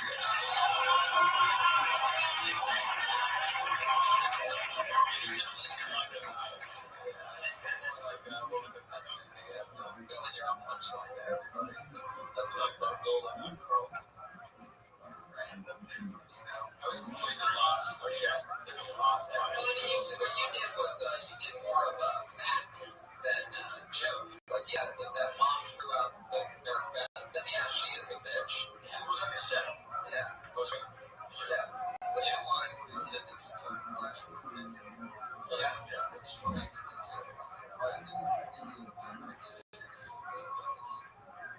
Because I don't know on that morning, so it's like I have to guess history books and stuff.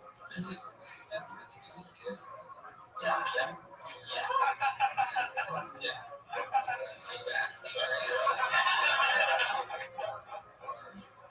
What's up? Is your real last name Bastard? Yeah, my dad died. I don't know if church for it. That joke? Oh, no, the horror means nothing. So that's not your real last name, so you use it. But you've been going by Bastard. They like you to go and stand up. 8 years. The older one's like active. You've been in anything that you've watched? There was this slavery reenactment once for like the History Channel. What job did you for that role? Mostly like running around the field and like the loincloths with like pitchforks or like running around chasing white people. It was actually a lot of fun. Like behind the scenes, we're all like hanging out with the horses and calling each other nigger. Most of the white guys were saying that, but you know, we're just I checked them in.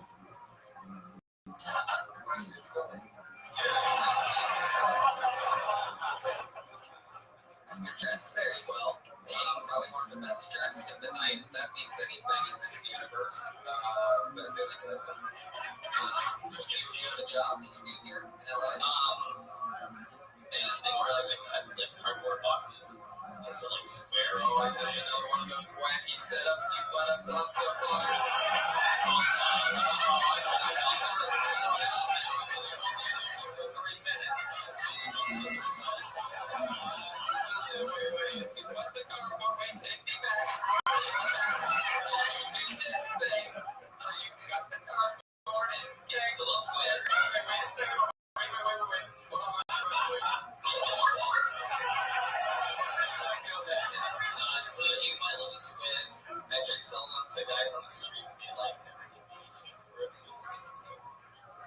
What is it?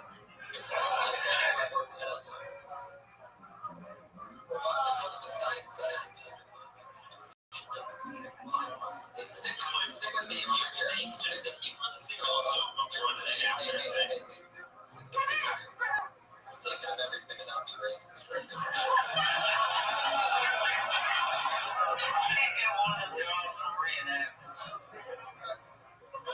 That wasn't even racist, but everybody knew. That's how we're totally waiting for him to be racist. How do you get on the job of reenactment? I went down Craigslist after I liked some of this next one.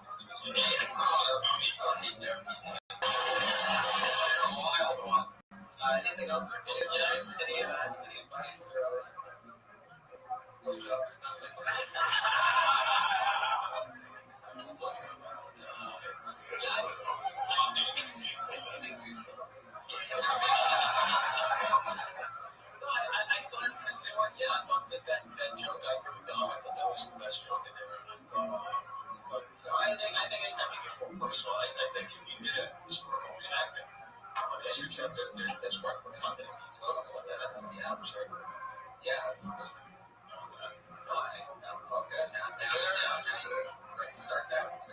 David Baxter. The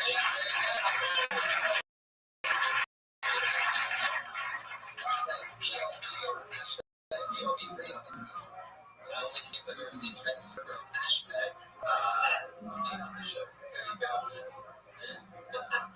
Hashtag DOB.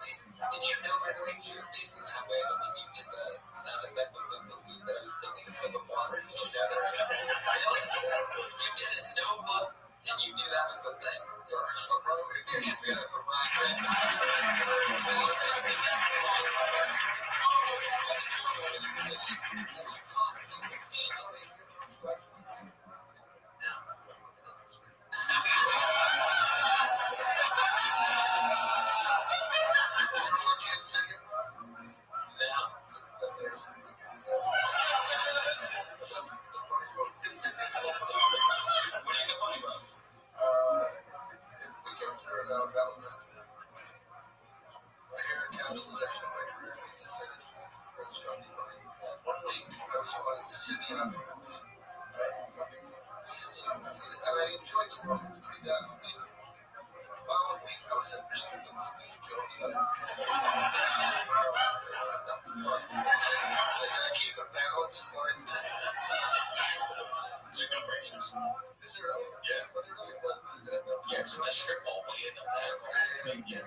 Every time I see someone fucking a tree in the woods, that happens more than I think that's so Avatar. Because I see Avatar, you know what's happening. Fucking nature. You think,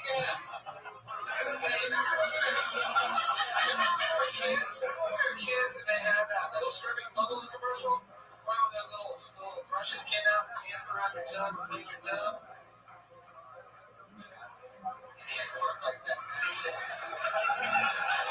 Your style, Michael Perkins, like, you're fucking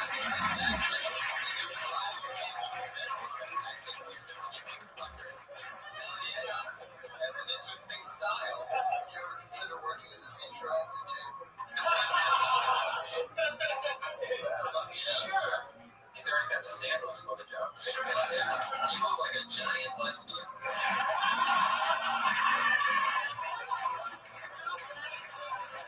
Daniel Tosh with AIDS.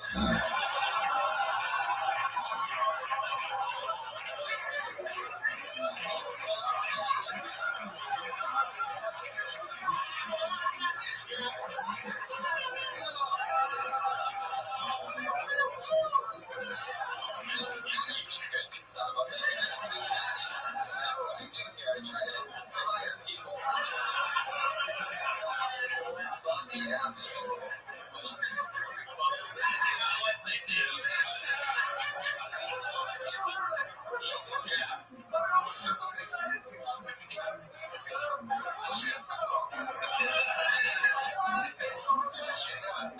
mustaches or something. I'm thinking crinkle. It's amazing. I just love following your career. You know, it's good to see you here. You know, it all started with, hey, you guys. And I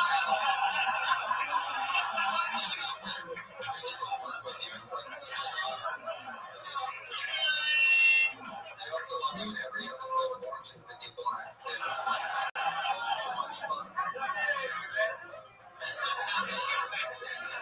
I love the shorts. You're a bigger guy, so you stay warm pretty easily, right? No, I wear elastic vests because my weight fluctuates easily.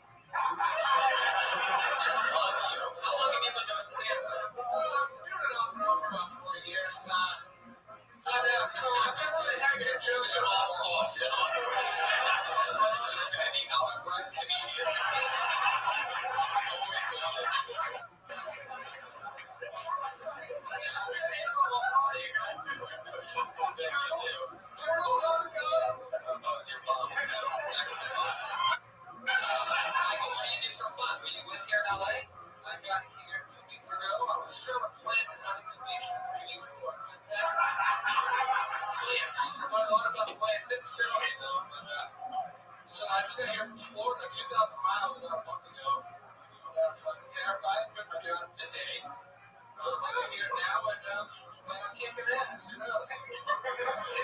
Yeah. So nothing by a bush. What?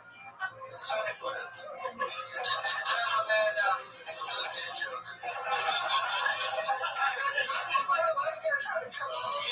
Man, did you hear how everybody laughed after I said it?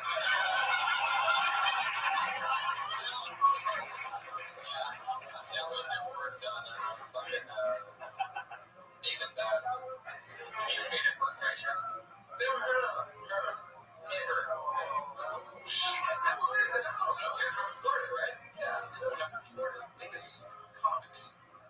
They're not in Tampa. He's from Tampa. How old are you? I'm from Pensacola, Florida. I turned 29 on the 30th. Wow.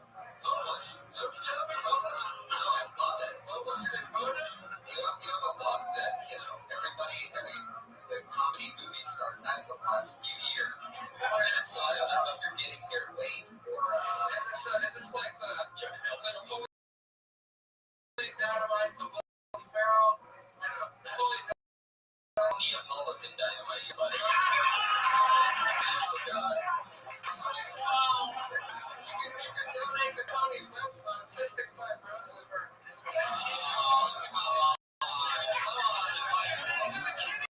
Tony's looks like you've been eating the only roast that you've been doing.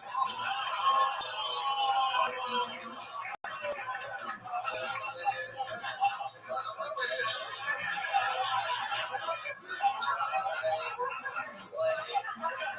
The only guy that goes from the Lens Crafters to the fucking Burger King. I don't know what it is. Michael, I like your style. So what do you do for fun? Yeah, I tell jokes. I play tennis. I got it. T-shirts. Matter of fact, I'm playing professional tennis. I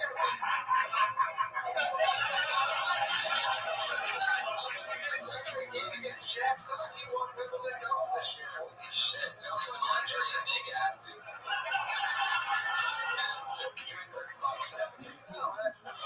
Where are you going to get a job at? Why don't you teach tennis?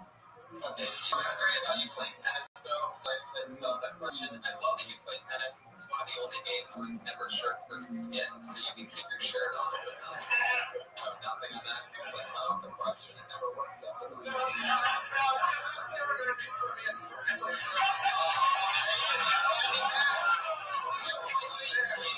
It's when it stops, you think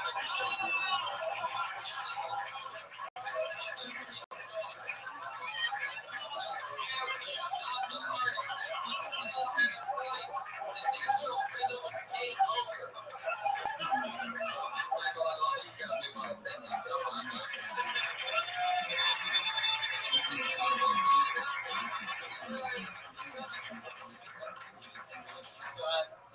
Stage first. Yeah. I jokes. Yeah. Then you can keep saying it. Just right. Two directions. You can do jokes, or you can just keep getting better at doing short, bad jokes. Just going, oh man. Something so likable about that. Everybody can relate to. You have a very natural knack at doing that. So I don't know. It could go either way. It's gotta be fun, right? Being able to have a style in which you get to write shit jokes like garbage. Like it doesn't matter. It's almost the worse the joke and the quicker of a bad joke that it is, the more you get to actually do what your like jujitsu is. It's just that weird shit. Jiminy Crickets. You see how so much comes down to likability? Yeah. Because everybody ends up liking the first thing is figure out his ass. Isn't it next that hard at writing jokes? It's infectious. It's either like sad or it's funny and you it's funny. It's infectious, which is also like the diabetes that he has.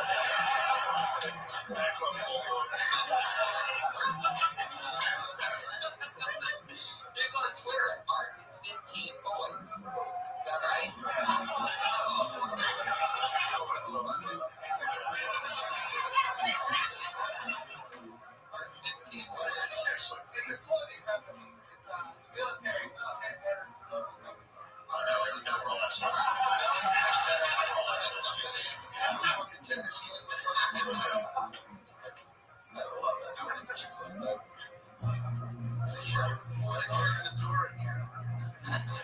All right, one more time for Michael Perkins.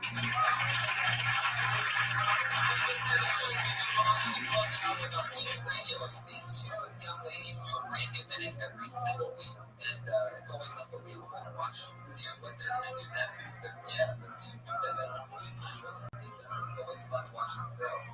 Your first one just got back a couple weeks in Florida, where she's from. She dropped out of college after doing Pokemon, and she's been writing a new minute every single week for the last year and a half. Ladies and gentlemen, it's Kimberly Conley.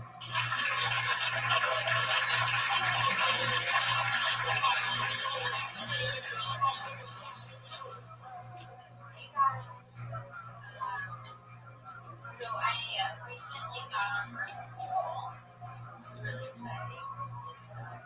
I'm excited about it because I'm Puerto Rican and I really needed it. And now I feel like guys can like come near me and I can't get pregnant, which is nice. I've gone for my first time in Florida in front of all my friends and family, which is hard. Yeah, it's hard to tell big jokes in front of grandma. She was like agreeing with all of them. She was just like, I've done that. My mom was worried I was going to kill myself after the show. Not because she was going to miss me, but because I owed her $50. She didn't want to go around it. Being Puerto Rican is really hard. Why is it so hard? Because as I saw a guy like I thought was hot on Facebook today, I wanted to like his picture, but I wasn't sure if he was my cousin or not. And that's a true story.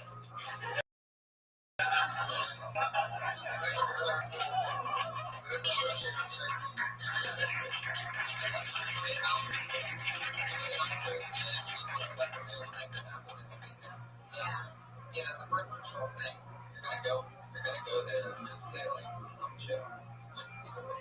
Yeah, I bailed on it like after the first 2 years. I love that you go crazy and quiet. And Yeah. that's so fun that you bonded with your family. It was sad reading your Facebook updates. I wanted to die. And she was basically openly tweeting about that the 7 months after the set was over.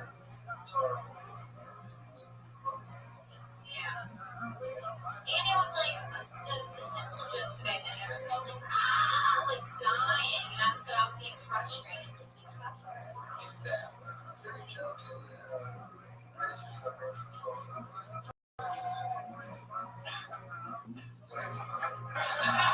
well, it's just the show. I mean, that's so amazing.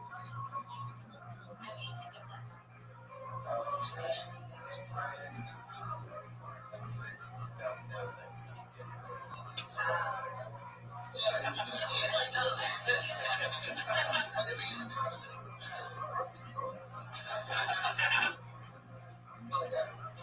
So, I'll back up. What was the worst moment? What part of the Florida set really made you realize that this was rough? Well, the real thing that happened, I didn't get to it, was that my grandpa was actually sitting next to me. And I made an anal sex joke. And he was really hammered, and he was like, hey, don't talk like that. In the middle of my set, I was being like punished. It's kind of sexy.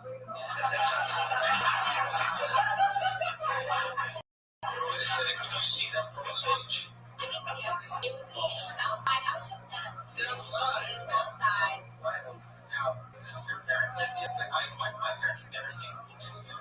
So, this is what happened. I told my mom I was coming home for 2 weeks. She was like, let's set up a show. I live in a really small town. And I didn't think she was going to actually do it. And then she called me like 2 weeks later, sold out like 140 people from my town. Well, your mom sold it out? Yeah. Your mom produced your, oh God. Oh, yeah. She became that in my whole town. And I couldn't turn back at that point because she was so excited and so happy to do it. I was like, okay. But I told her that I was going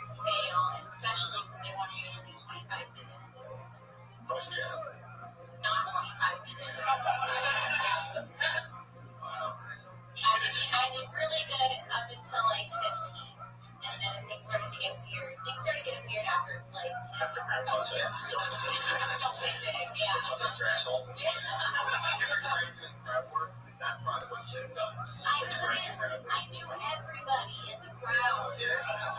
Hey, Like, hey, I remember when your husband cheated on you with that lady, you know? What am I supposed to say from everyone's feeling finger up with? It's already sad there. They're having a CB headline. It's called Topic. Yeah. It's an hour southeast of Orlando. Yeah. The whole town came out. So that's the next closest city is Orlando. Yeah, there's like one club back home. It's called County Line. It's a line Texas.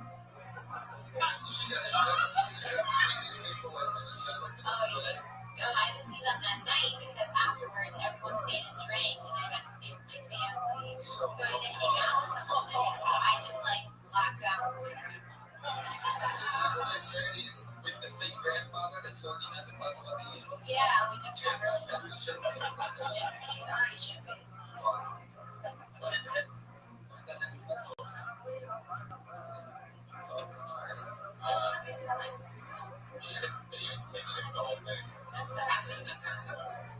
Now, how long have you been doing it, all that? Stand up? Yeah. Like a year, 5 months.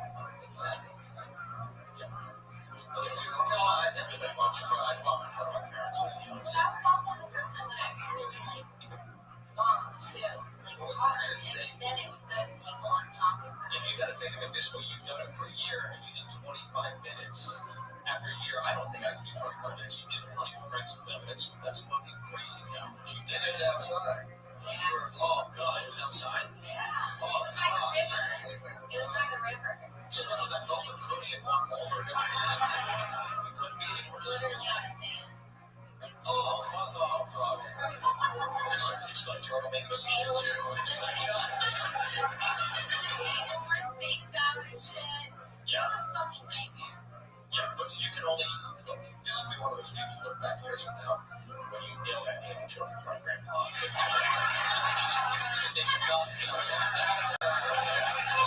There she goes, everybody.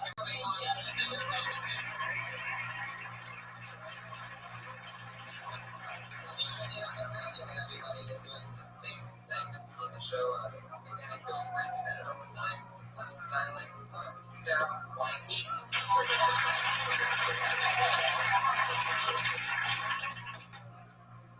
I had a fruit salad recently. It disappointed me. Nothing worse than a generic fruit salad. A lot of places they do this. They say that they have a fruit salad, you order it as a side. It's just the same generic ass fruit. It's a piece of cantaloupe, something that looks kind of like a watermelon, and a red grape. What is that? It's just the generic fruit salad everywhere. It's a fruit salad that normally just comes in a styrofoam cup.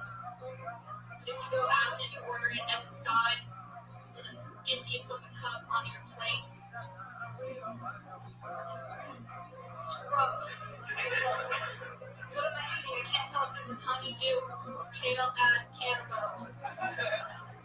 Just white. I know it's in the melon family, but you can't tell which melon it is.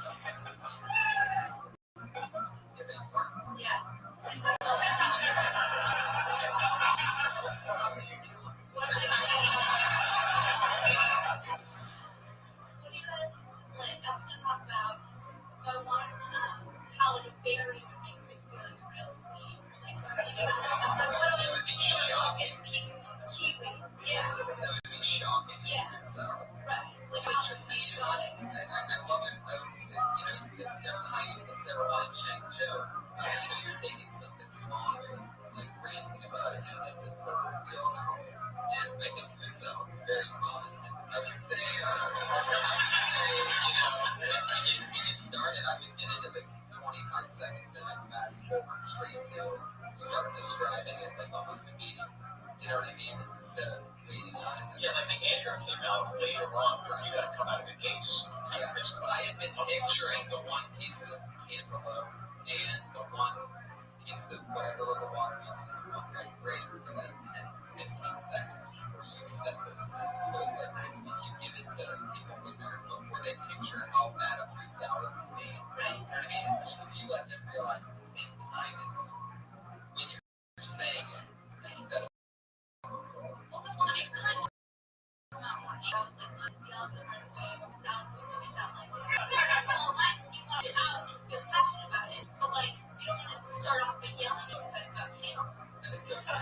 it's a because we the podcast listeners, I mean like the people that listen to the show, know your style, and these people will understand it 20, 30 seconds in. It's like when Michael Perkins said, we knew 30 seconds in, the funniest thing about it was in between his jokes. So I wouldn't be afraid of trying to impress the audience, because they'll always jump on board. You gotta go 100 miles an hour always. But I get what you're saying. Yes, fruit salads full of premises. It sucks, man. If they made fruit salads good, so many more people would eat fruit. It almost seems like unhealthy companies are running the type of food that we're eating. Why is that a bad so? Shit, we're just listening to the wireless like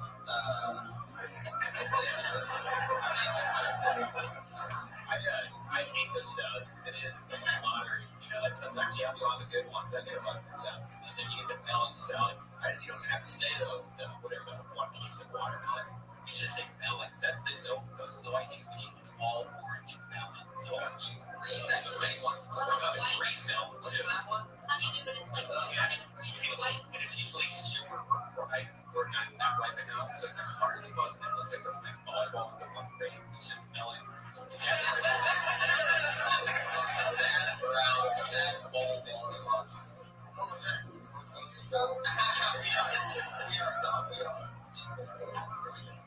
Philosophy of fruit. We had the show, such a terrific show. No, I thought my wheelhouse, or let's jump on your bandwagon.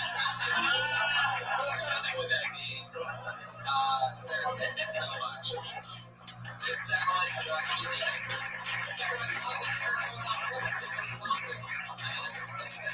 follow them on Twitter. Follow me easy. That's Eric Carter, everybody. He's on Twitter. Southern Draw. Thanks, Eric. Anything else you want to promote? There you go. Yeah. The great Steve Byrne. Thank you so much. You're on Twitter, Steve Byrne. Anything else that you think coming up or anything you want to talk about? All good. Check him out on Twitter and on his website. Thank you so much. It's been great. Stella Herrera. You're the best.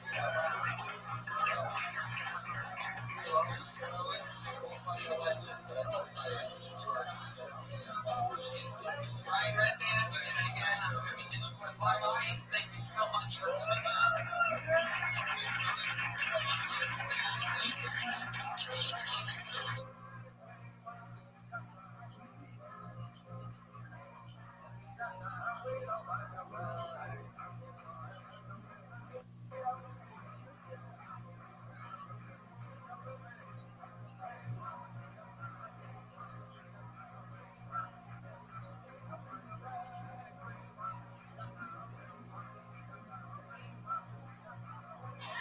Hi, everybody. It's me. Craziness. It's good to be here, everybody. Another happy Monday for Tony. Very excited to be back. Comedians get to do a minute in front of me and my funny friends, so we talk to them. Whatever happens, happens. Crazy shit happens. So welcome, live audience, to this crazy show. That's where you guys clap. That's where you guys clap, proving to our podcast listeners that there's an actual live show happening here. Our sponsor, Elise Lane, came out sick today. Hopefully not from food poisoning. She's the gourmet chef that cooks for us every week, but she's not here tonight, so we miss her. Yeah. The Buckeyes are playing in the national championship game in college that I dropped out of many years ago, which is very exciting for me. That's happening right now live. So thank you, live audience, for abandoning that game and being here with us in this cozy box tonight.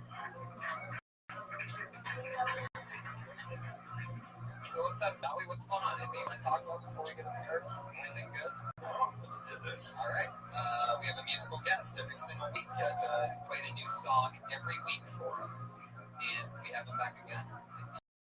You guys really make the new put your heads together for musical artists, one of my favorites, Pat Reagan. Everybody, here he is.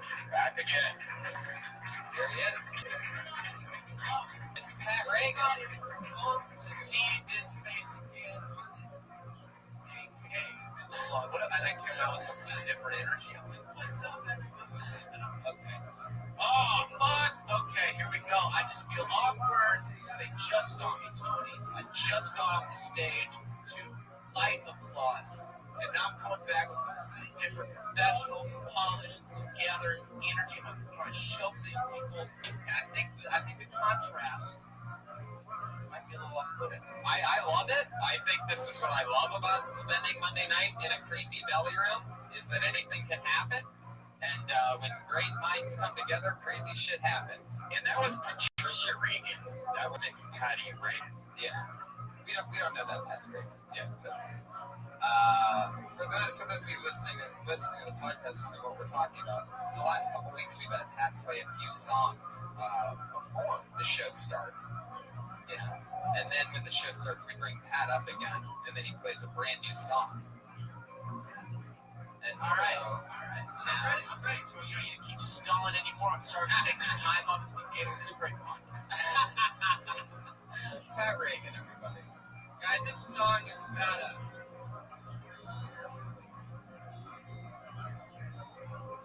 not so long ago.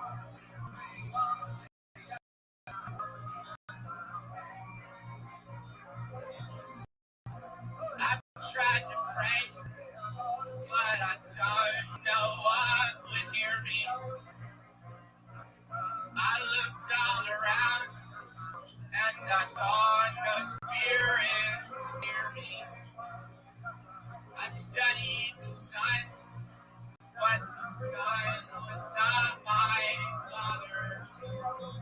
I gazed at the stars, there were too many to even bother. I stared at your face, but your face it wore no meaning. I felt no holy grace, no benevolent force intervening. And so I've decided to start worshipping saints. I've sworn my allegiance to his prickly red nose.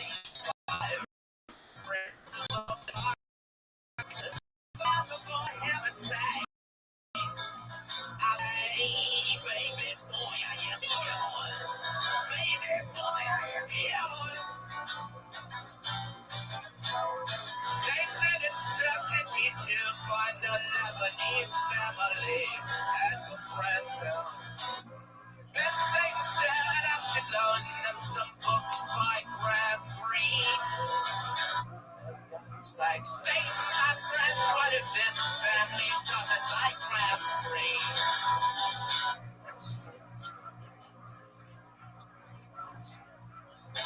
But no mortal beast could resist his deep prose. He's a wizard of words and a champion. I'm fucking bad at before heaven's sake. I say, hey, Graham Greene, you are my king. Graham Greene, you are my king. Let me suckle your dick.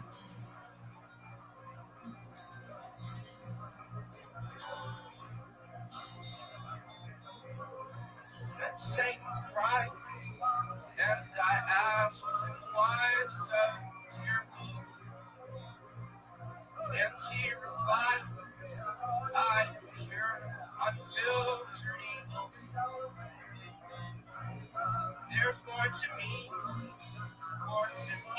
than what you see. I love poetry, it makes me cream of my jeans. And so I've decided to stop worshiping Satan. He's a weak little bitch who's obsessed with Graham Greene. I've decided to follow my own path. It's a path that is filled with bad bloods. I'm sexy, oh, But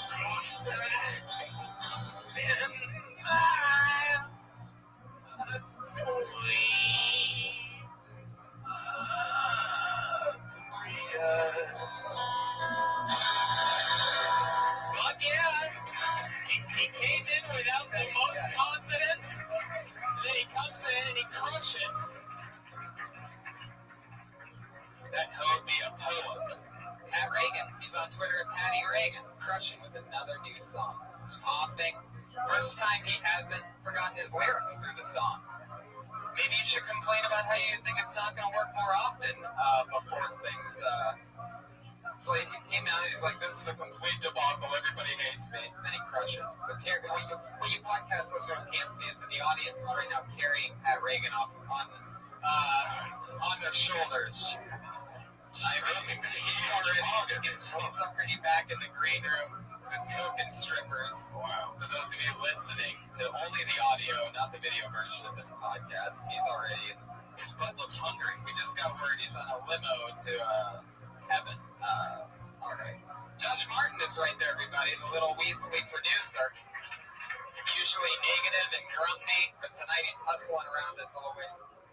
Guys, every week we have a head of security that keeps us safe from anything that could possibly go crazy during this show. He's never had to do anything in the 90-some episodes that we've done. But here tonight, a brand new Patriot, used to be a crazy man in a $5,000 suit. We've replaced him every week to show him exactly how replaceable he was when he quit the show with a brand new person. This comedian doing it for the first time tonight is one of my favorite newer comics that I've seen around here, originally from Chicago.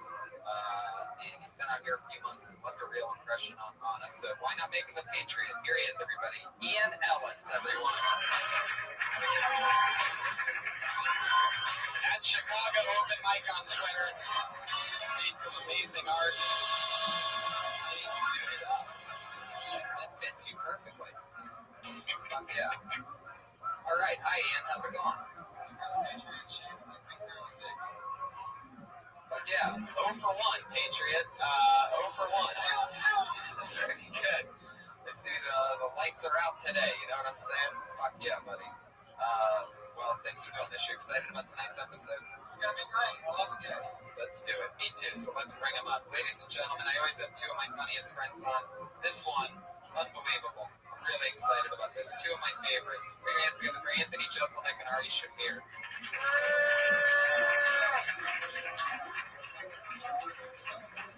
Here they are. Fuck yeah. Welcome. Ari. Thanks, Tony. How's your team doing? They're doing really good. It's 28-20 right now. Fourth quarter. 13 minutes left. You gotta feel like positive about that. Yeah, I feel really good about it. Who are you rooting for in this? I'm rooting against you and your team and your interests. You're right. Yeah. So I'm rooting for not Ohio State. Pure hatred. Pure hatred. I was trying to say that I was at a party earlier and they all agreed for the sake of Tony not feeling joy. Well, you and all of them are losing right now. Yeah. So just soak that in, you fucking loser. Because that's what's happening as of right now, but anything can change. We can all pray that Oregon wins if we all want to take a moment of silence. You could. If you wanted to be giant haters, then you guys could do that. Anthony Jeselnik, your first time on the show. Last time. I just pray that people would come to see a live podcast and watch us. Yeah, it's happening right now. And first, I'm pretty sure we might break the internet tonight. Something like that. I don't even think we have the internet. I don't even know how this is happening. But yeah, we do have the game here that's just playing this for us. So sorry, guys. Tony really get people here now, huh? Yeah, it's fun. It's turned into a crazy thing. Look at all these dumb idiots. Right, a lot of these people told me earlier that they went to your taping, so this is not happening. Really? You're about to find out what 0 for 2 feels like. Every week our Patriot has a question for our guest. Patriot, what are you fired off? What do you got tonight?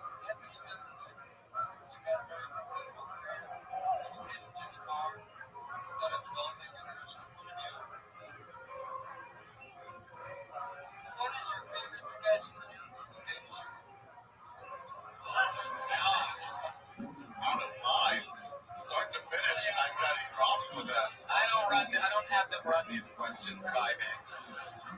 Sometimes it pays off, sometimes this happens. Yeah, I don't know. I wasn't prepared for this. That's Did you really have a question?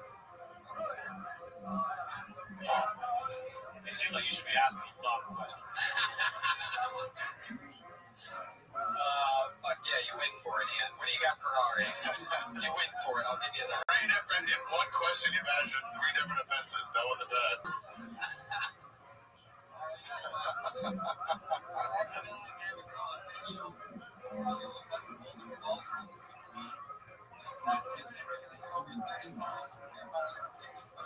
I did apply, bro. I know your level you're on, but there's no application process. You fill out. You just stand up and do terrible comedy, get rejected like everybody else. They're not bad at football. That was a catch. He caught the ball and he was making the football play towards the goal line. He was done with it. He had the ball and he was moving on. I feel like we got different questions.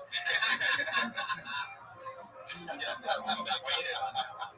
Well, that's Ian Ellis, and I'm pretty sure he signed up to do a minute in the bucket too, so maybe he'll end up performing in that soon tonight as well. But let's do it, guys. Comedians, you get a minute. Comedians, you know your minute's up. That's 60 seconds when you hear the sound of a kitty. Don't run that light, or else you're going to bring out the angry West Hollywood bear.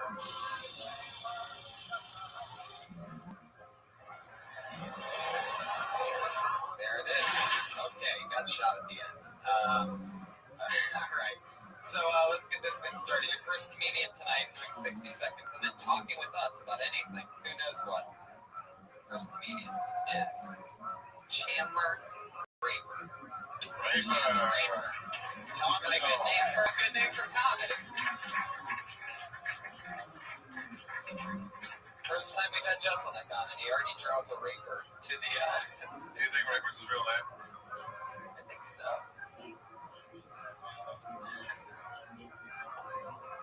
I'm really sick of all these commercials trying to make fun of it. Bunch of pre-diabetics message. Just special caterers.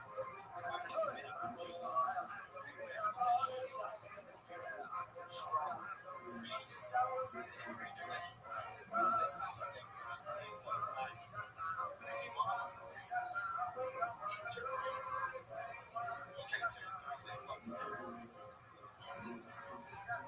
I'm not pledging myself. I think that needs to be fine. Look, I wasn't saying it.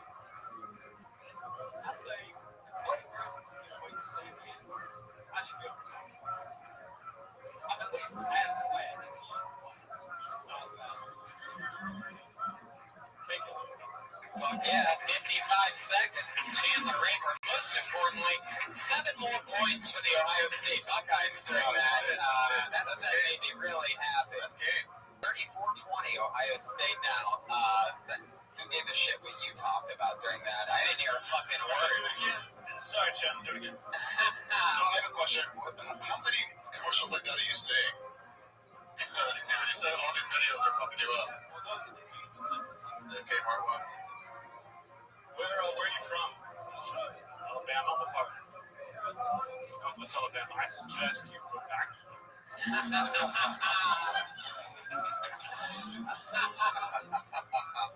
I don't think there are a lot of rules in comedy. I would say almost no rules. Very few rules. But I would throw never talk about commercials into that rule.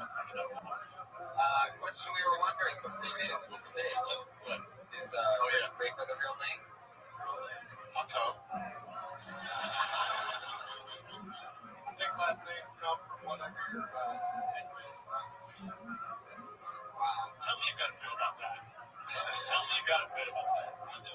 Holy shit. Get the fuck out of here and write it. Very long. Make it an act out. That's gotta be the first one.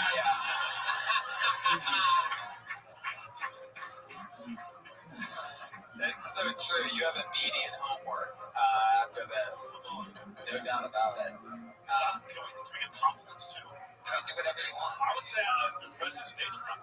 Stage presence. This is not an easy thing to do. Not go first, I think, too. You hit that one. Yeah, definitely. So your dad's a raper too. From a long line. And his father's father was a raper. Yeah. Like you guys are, I don't know, like all made without fucking consent.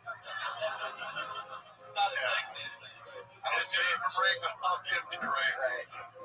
What's your mom's maiden name? Victim.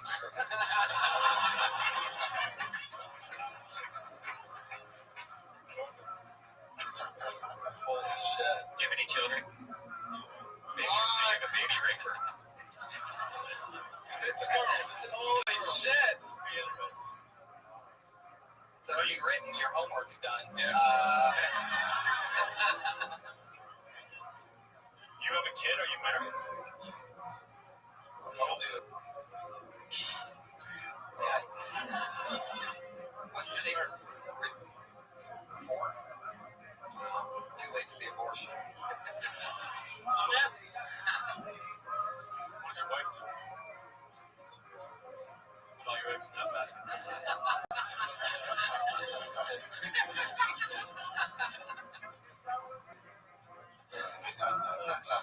Ian Ellis, what'd you think of Chandler Raper? You ever hang out with a raper before?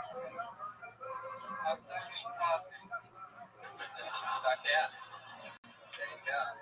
Your girl's gonna be a girl raper, and girl rapers are the toughest of the rapers because they match style with whatever the other word is. Aggression. No, it's it. Like, stop turning your head towards me. Chandler, how long have you been in LA? Since April. You quit and started over? Yeah, I went back down there with some other. Back to here. Okay. Well, I've never seen anybody quit and come back. Oh, I've seen it come back, but That's what rapers do. They don't just stop when it first gets hard. Yeah. You gotta just fucking keep being aggressive. They won't take no for an answer. Yeah, exactly. Can't let anyone tell you that you can't do what you want to do. A raper goes out and takes it. You're a true raper. Somebody hashtag Jezebel for this article. Hashtag what? Jezebel. Alright, sure. Okay, there you go for all you hashtaggers. Chandler, was fucking nice meeting you, man. There you go. We talked with you. That's it. That's how it happens.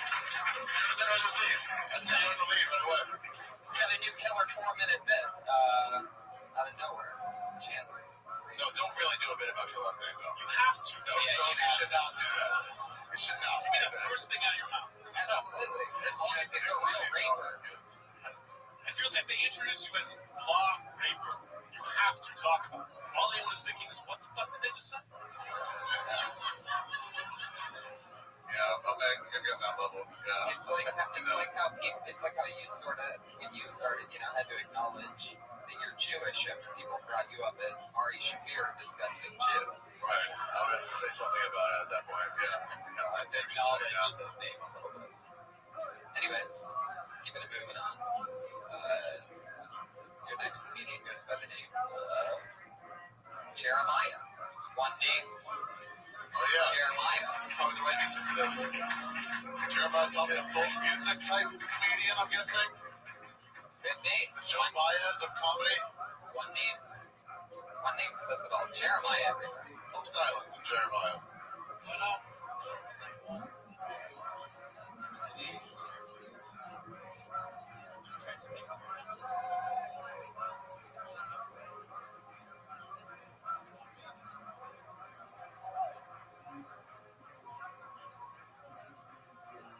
Concentrate on the good 7 seconds you did memorize. Don't let that go away. They've got the rules of engagement, though. Pull out, big red cut. If those two don't work, realize we can just what's not funny is when you're biological. When you're the fat kid that keeps telling you the same question. What are you guys doing? Shut up, bitch. You're the one who gave the baby.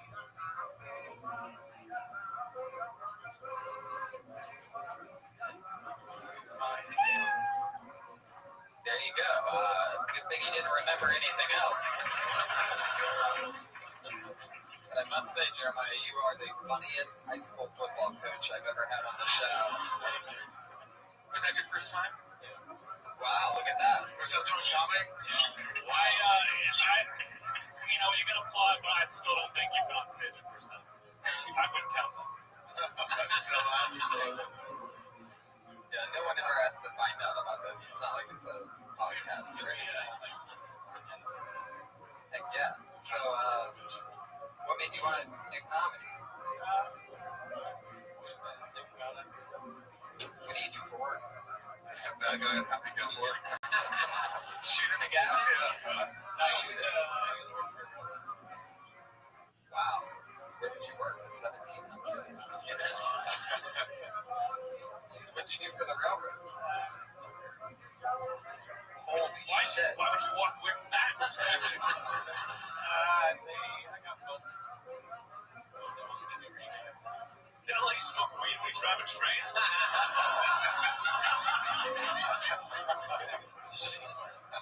How they catch you? You just laying on a horn? No.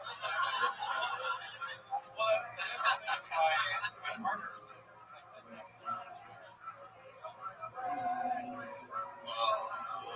What was he on? Oh, what? Did you ever smoke and drive the train? Like, was that a thing you do? Why? You made the left accident? Like, what the fuck? Don't turn the thing. Have you ever, when girls ask you what you do you ever just tell them that you're a conductor? And they think that you might be an orchestra conductor, and then they find out that And on the railroad. It's the fucking story. okay, what's the craziest thing you've seen on the railroad driving out there? There's a lot of suicides. You ever seen an Asian man die, Mark? No.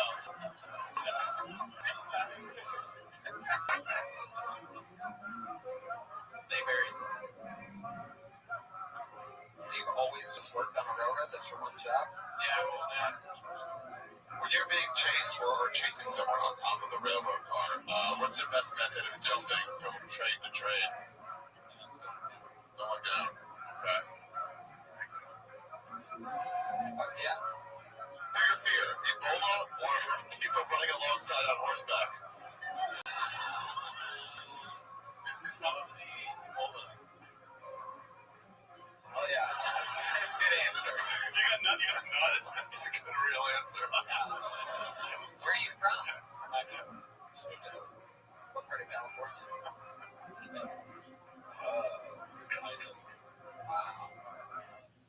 Ian has a question over here. Yeah. Really? They make you clean your own train? No, like, have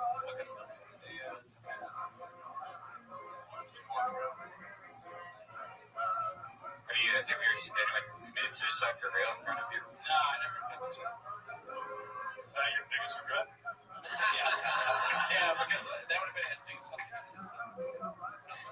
They used to shoot us with rubber bullets because we, as kids, I lived by a train track. We used to always put like G.I. Joes on there and tape them down so they get squished.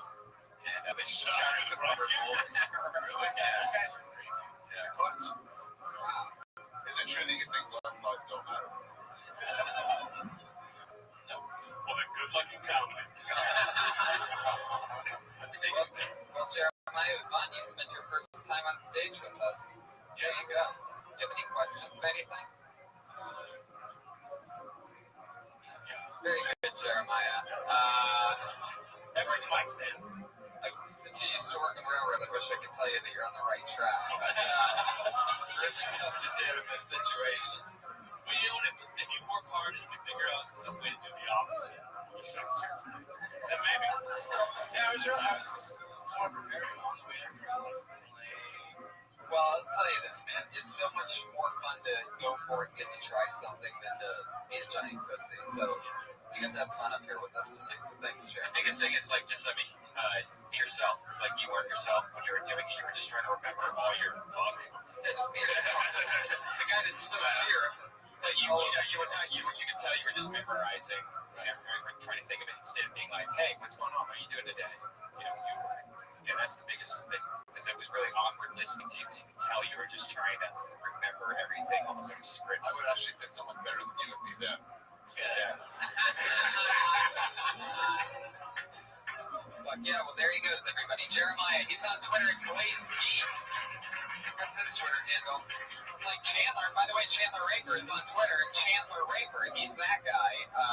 Chandler Raper was available and he got it. And Jeremiah Raper, it was available. Jeremiah is Glaze Geek. For those of you that want to be Raper followers. Anthony, is a question that I always ask you guys when they come on is, was there anything that you ever did when you very first started that you can't believe you did? Oh yeah. My first time on stage ever was actually in the screen, in the building. Yeah, it was like one of those classes you take at the end, they had like a ceremony. Was it Barnhart's class? No, Craig D. And I remember like killing him, and I know how to do this, great. And of course, my next time I'm on, I went back and watched that tape, and full-blown fucking panic attack. I was like, watching it was totally different. Like, apparently, I don't remember this guy in a huge Dennis Murray.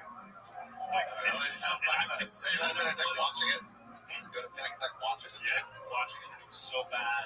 So, I was pretty crazy. But I remembered everything.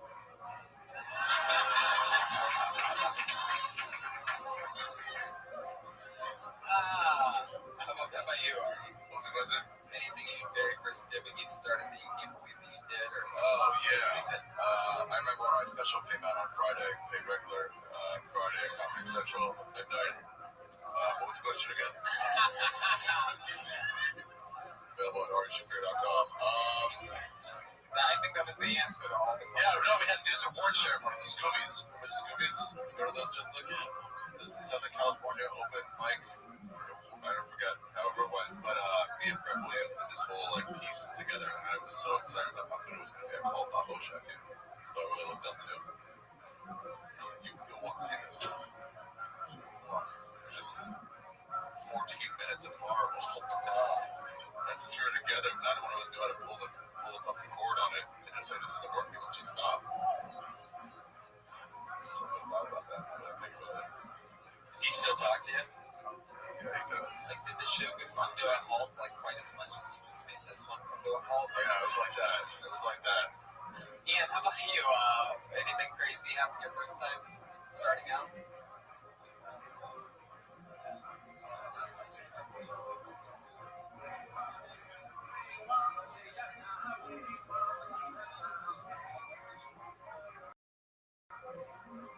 Yeah, that's really bad.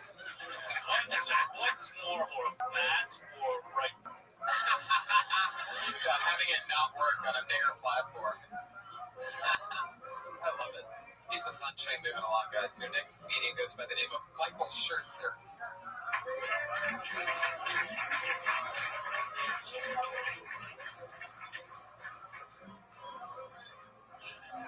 Brian. So, apparently there is a war on drugs in America. And checking the scorecard, safe to say that the government is losing. Which to me means only one thing. Charlie Sheen is winning. A fan who's, that happens. I feel like Vance had a sexuality. They spend basically lives waiting in line. You put just a little bit of heat, they deserve the colonies like a motherfucker. These people. My friend tried to convince me that Ronald Reagan was a terrible actor, but I had to disagree. I mean, he acted like the president of the United States for 8 years. People are still raving about his performance. This is killed in my living room. Yeah. Have I hit my time yet? Yes. Right. Yes. Beautiful. I won't even let the cat respond to that. stopped. Yeah. I kept looking at the phone, like, what the fuck is happening? Like, I dazed and he crushed it right then. Those were, You seem like there was one-liners from old 80s cheese movies. like, Tackling Reagan, huh? Deep in. yeah, tell us about that one. Walk us through that. Okay, well, people know Reagan from being an actor. You already may be wrong. Reagan. Reagan, 25. I worked in politics. Oh, yeah. Did you? I did. What did you do in politics? I managed campaigns for city council. Whoa! And now you're here.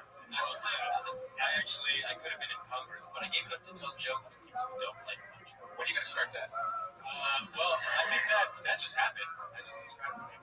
You really think you could have been in Congress? Yeah. Can you give us like a short little pitch of what it would be like you giving us a little pitch of what you can do just for How would you us? fuck over the people? Yeah. Well, just Because you're not fooling us with your jokes, that's for sure. So stop calling them jokes. Ouch. These are jokes, people. yeah, you did pull out the old Frasier homage there. The There's jokes. I love it. Why did you call those? I've actually been on Kiltony like 3 times and I recorded them all. So, I like hearing people talk down to me. You know that we record it. It's a podcast. Yeah, no, I know. I've checked Ryan's video. You guys are up to like number 80. Oh, Jesus. Pretty cocky for someone who just ate shit for Yeah. Fuck yeah. So give us a little pitch. What would Congressman Michael Schertzen be like? Oh, I wouldn't be like serving in Congress. I'd be working behind the scenes. So it'd be like me receiving emails and responding to emails. Like kind of assistant working secretary. Kind of like, oh, we look parched. Do you want some water? Yeah. But it comes with government health coverage. Yeah. God, you missed your coffee. That's so good. Bring water. Just tell people they look parched. Michael, do you go on stage a lot? Like, you've been on this show, you said 3 times, but... Yeah, I go on stage. Last time I told you it's like 4 times a week to do jiu-jitsu, but I've actually been doing it a lot more recently. Okay, well, does it always go this bad? No, what's crazy is everywhere but here, people like me. Yeah, it's So weird. you say Charlie Sheen is winning at another place. People laugh. Like, for how long? Like, how hard? Where are these people at? I've had that joke actually work in this room on this stage minus you people. When did you? Whoa. When did you? Oh, maybe we just remind them of good comedy. Like, how long ago did you write that joke?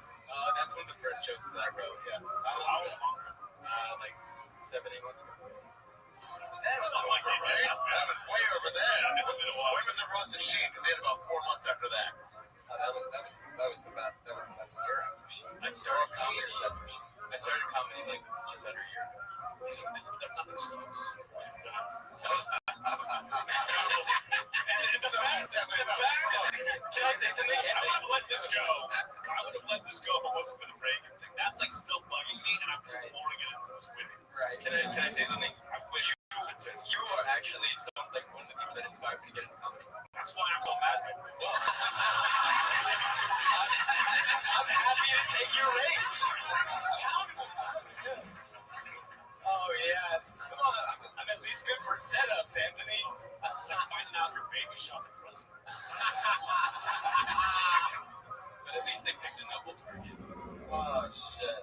Michael. Yeah. Fuck yeah. Anything else you want to say? No, not really. Although, actually, yes, I just started working for Jimmy Dore. He does a political satire show on KPFK. Were you in water? No. I wrote a few jokes for your show, Ari. And I'm actually, believe it or not, Ari, I don't believe it. Don't even say it because I don't believe it. All right, don't even say it. Hold on. Don't even say it. Yeah. I'm opening for you on Saturday. That's not opening for me. It's a bigger show downstairs. You're on with me. Okay?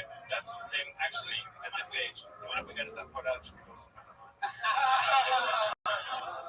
No problem. Cool.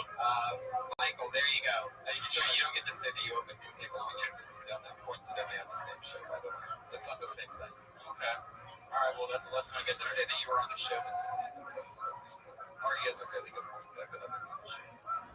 That one is for the police. There you go. Michael Schertzen, bombing all the way. Shoots, huh? Twitter. Bombing all the way is not his Twitter handle, by the way. However, Son of Satan is. Shit. With rage with those jokes, because they're so like, this is hard to do. It's tough to listen and think and watch the national championship all at the same time. And Ohio State's running away with. Yeah, no doubt about it. They wore the jacket for a reason. Put your hands together for your next comedian and stretch SHP. Stretch us. Not all the guys have 3 initials. Oh, here he is. It's Stretch SHP. How's it going, guys? My new favorite navigation app is Waze. It's a great navigation app. It always gets me to where I'm going. It also gives out good lookouts, you know what I mean, while you drive to where you're going. Like it'll be like, watch out, heavy traffic reported ahead. It's like, good looking out, Waze. You know, I live in LA, I get traffic, but now I know that I can handle some stuff. Maybe make a phone call, but I know traffic is coming in 90 minutes. Or to be like, watch out, object reported, road ahead. I'll look out for that, Waze. There you go. I'll look the road and start. I might not have saw it. Big tree branch right in the middle of the road. And then my favorite is when it's like, watch out, police reported ahead. Go look at that, Waze. Let me go ahead and put this wheel away. Come in. Love Waze. That's my Yeah, 57 seconds. Wow. How did he manage to squeeze 12 seconds of joke into 57 seconds? Oh, yeah. I don't know, but he did it. Yeah. So, I think that this last night, drums were that fun. Son of a bitch. Would have been great. Would have been great. Anyway, so, Stretch, I've known you a while. You've been doing stand-up for how long now? 4 years. Oh, yeah. All here in LA. Yes. Right. And you got bugged a couple years ago, right? We did. 2011. Got bugged in West Hollywood, walking from Sweet Service, drunk, Red Rock night. Got hit in the head with a tire iron, crowbar, just lit my head wide open. I did 40 stitches, 20 down, 20 on top. Wow. Damn, this black on black.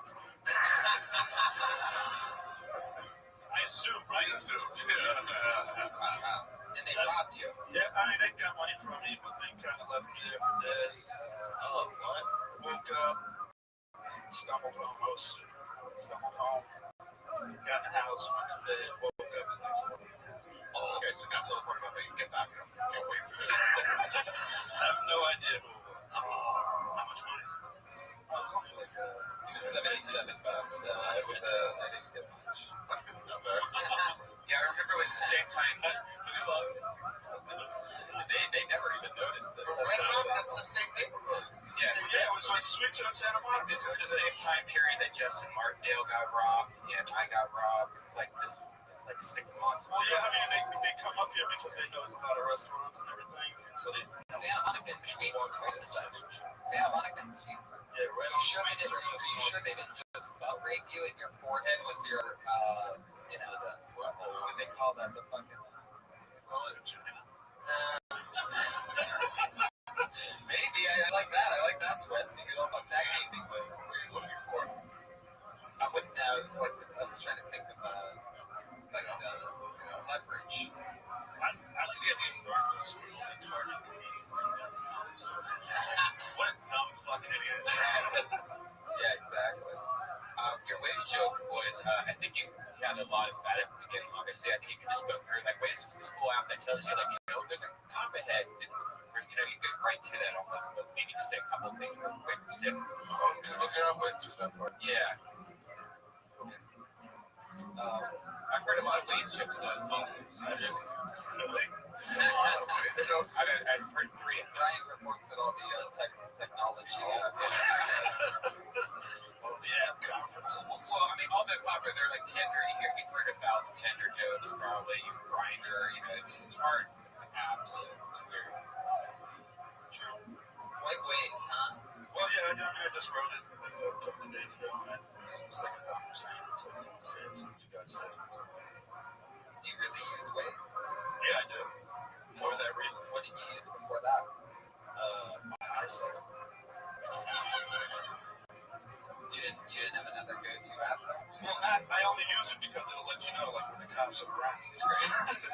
I would think somebody got their head split by a tire iron with the cops. I'm super drunk and walking home late at night. Yeah. Waste criminal vision. Yes, no. Longer with that.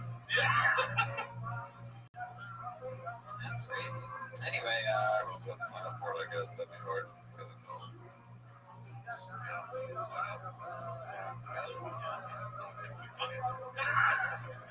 Ian, any word on Stretch of SHP? Well, you know what? I want to know. Explain Stretch SHP. Yeah. All right. Well, Stretch SHP. Stretch is my name. It's a name I got back home from basketball. I've always kept it. I thought you don't hide in person. Well, your heart went home, but it's not just because I have a long reach. My friends just call me Stretch. I like to let it in my real name. I kept it. I always had SHP. Was my group of friends back home. It's really like a symbol more than it is a name. It stands for similarities, super persons, similarities, productions, all these things. It's more like a symbol than it just means that when I come on stage, I bring my friends in. Okay, it sounds like you just have like a really weird business card that's transcribed. Yeah. So SHP is like the group of friends that you have? You don't have to make your name your production company. No, I know, it's just what I... You don't have to... You know that?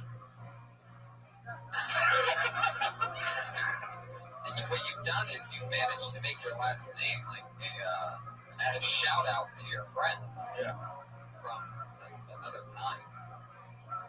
It's like a hip hop station or something. Well, good news is you don't give me the first black comic to make him a stupid name. Right. Hey, leave him alone, Art Incorporated. That's not... Fun times. Thank you, chat with. Appreciate it. There you go, Stretch, SHP. I love how you say, sometimes Ari, you say things so perfectly that these are like, you get kind of upsetting. I love how you talk. Hold on, I gotta check my flip phone real quick. Oh yeah, Ari went back. He decided to lose the smartphone and go to an old school phone because he can't control himself around today's apps. Just to make this. Yeah, they're hard to find.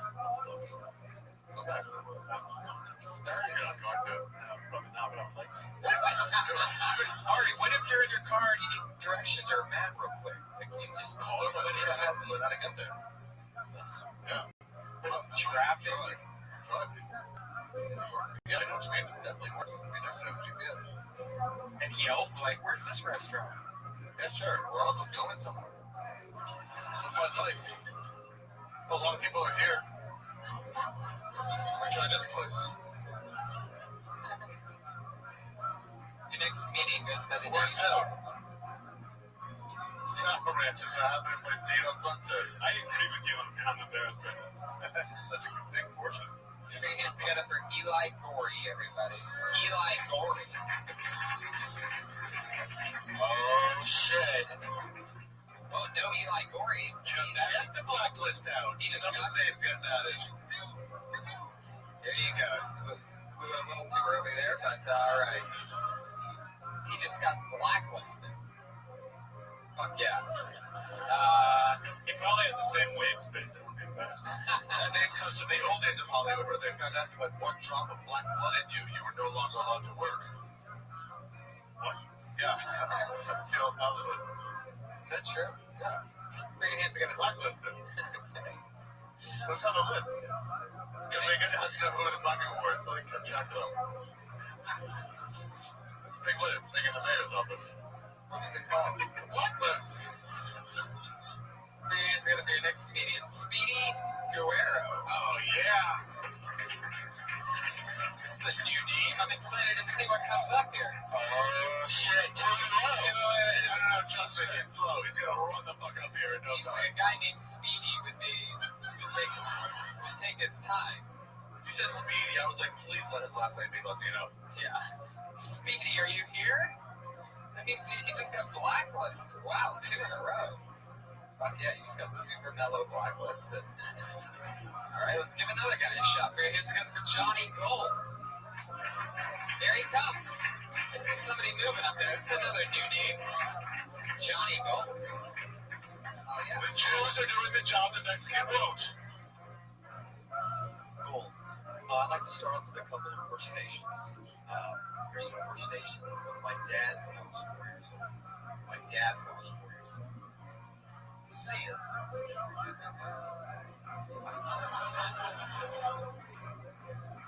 Here's an impersonation, another impersonation. Here's an impersonation of Dick Cheney going into a gas station. Dick Cheney. We'll take a blood of the innocent victims on lot 2. Stick to it.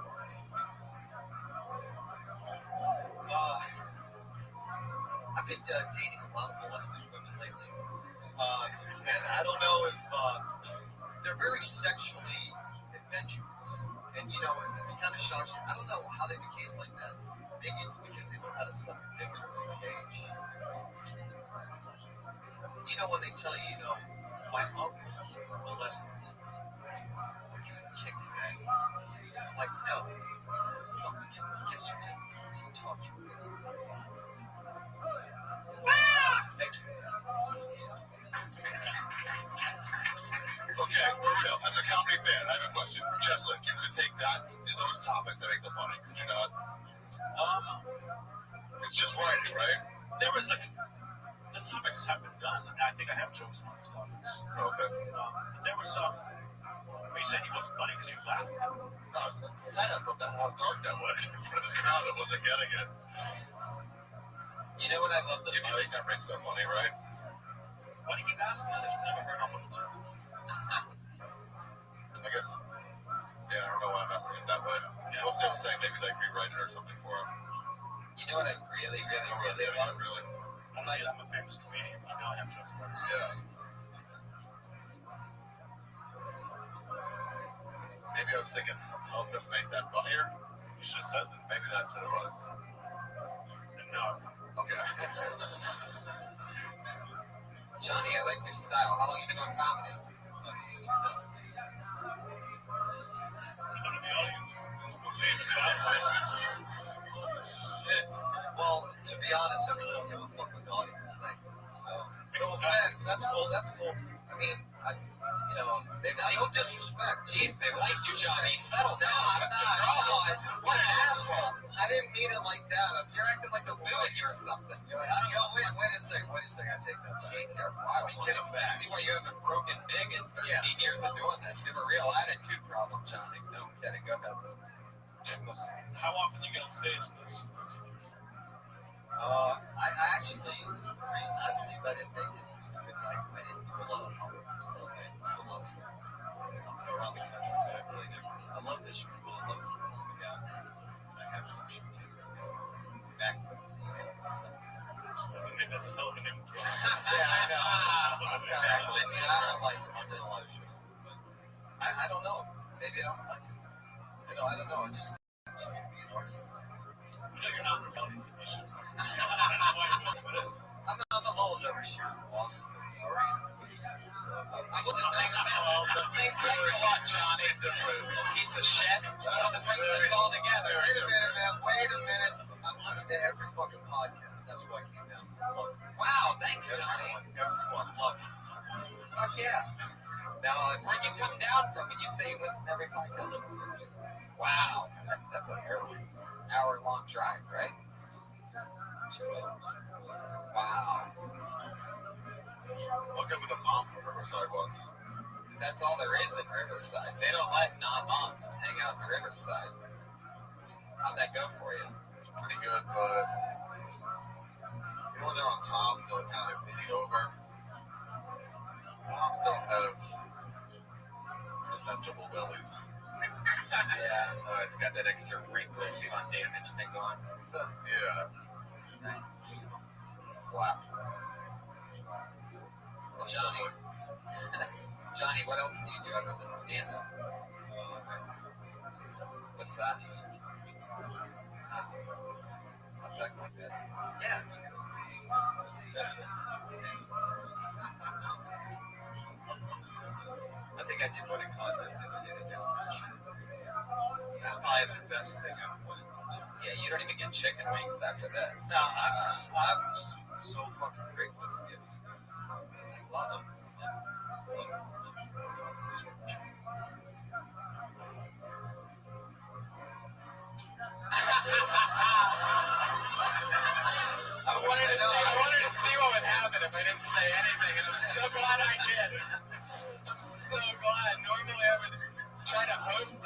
to host. But no, that was amazing. Fucking everything. As usual. No, it was beautiful. That was like a work of art. That pause right there. Well, I mean, I want to be an artist. You know, like just slam poetry. It seemed very. I know. We just saw 57 seconds of it. I like doing that, and I just love the art of it. You know, my parents are actors. That's what we love. So I love to do it. Were your parents in anything you went back? Well, my mom was on Broadway, and my dad was. It seemed very like I was going to ask if you did poetry places before. It seemed like you're more of a poet kind of. Well, I guess when you do a minute, you got to pick and choose. Like we do have basic stuff like relationships and stuff. But I had some other stuff. But when I say Anthony Chesney, he's fucking dark too, man. He certainly did, my friend. Certainly brought it all out. So Johnny, what do you do on a night like this after this? How soon after this do you get in your car and drive back to Riverside? On the state. Right. And then what? I go down to see you. How often do you come here?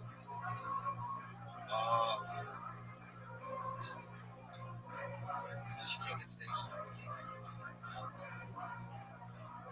I'm a Long Beach comic. That's where I live. You know, you get up every night. You come down here and if you're unknown, if you're not famous, fuck you. Fuck you, motherfuckers. I'm just trying to fucking out of the shit. I don't know the process. The guy Tommy, I tried to get him through him. Personally, didn't like my comedy, so He didn't. I think one time I did do a set here in Ari after my set. I told the audience I'm sorry. Ari apologized for you? That was a long time. Wow. Damn. How long ago was that? 2000. What types of other art are you into? Like you said that you want to be an artist. You said that you do slam poetry. But Yeah, I like. what exactly is slam poetry? I really don't even know. Well, a lot of people hate it. I know that. I love it. I love it because in stand-up comedy, you know, it can be kind of not very intellectual. Slam poetry Yourself, but I mean, how many times I got to listen about somebody jerking off? But slam poetry on the other side, it can be also horrible too. You can't do slam poetry about jerking off. No, You can't? you can't. it's like softcore rap. Yeah. Wow. Can you give us an example of like 10 seconds of slam poetry that would blow our minds and sell us on it forever? And 20 seconds. You hear that? That's your opportunity, Paul. You hear that? You hear the sound of that owl? That's what it is. The other night, someone broke into my house, and while I was in bed, I didn't hear it. And I didn't want that person to know as much as I want this guy.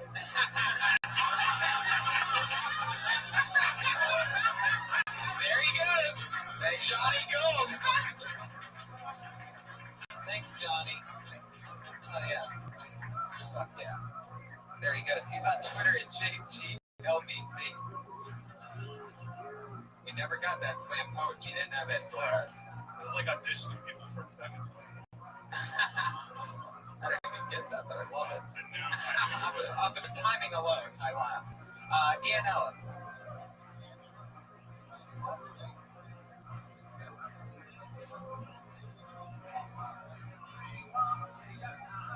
You don't get another chance at asking a good question, you piece of shit. Taking a joke from talking to every is pretty good. I think we try to do that. So you can forget the formula. But I don't think it's information.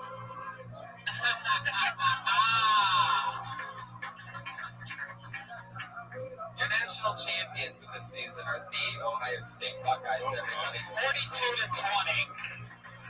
First ever college football playoff. I've been getting texts for the last 3 weeks from this hating Jew, Ari Shafir. I don't think I've been representing the top four. Now I'll take it back. They were number 4. Yeah, we're really number 6. Yeah. goes to show you how bullshit the BCS is. It really is. Yeah, it's garbage. But now we know. Okay. Your next comedian. Let's be honest, I was so injured, otherwise it would have been a tough game. Next comedian is Malia Sy-Ass. Possible girl. It is girl.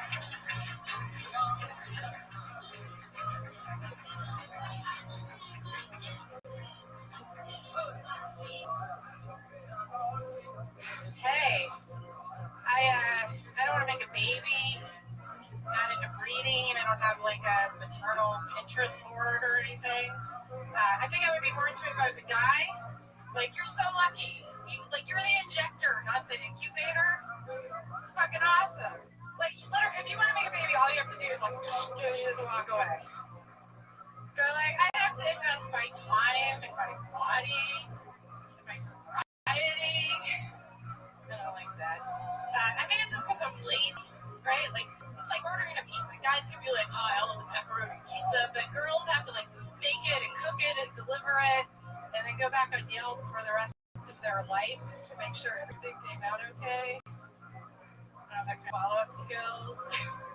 I'm not a monster. I like kids. I just like, I don't want one. You know, like I believe in the miracle of life. Like two people can get together, create a creature, shoot it out of their private parts. It's a fucking miracle. But yeah, there it is.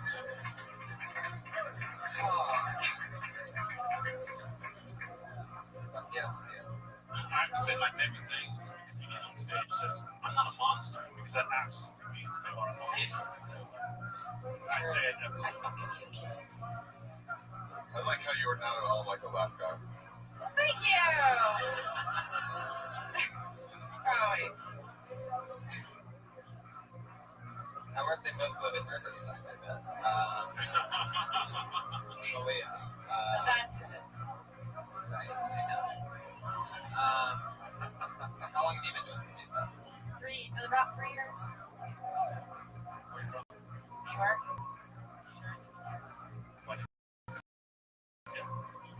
My day job. I transferred out for day job. What's that? I got laid off. I'm unemployment. Means I can focus on my comedy right now.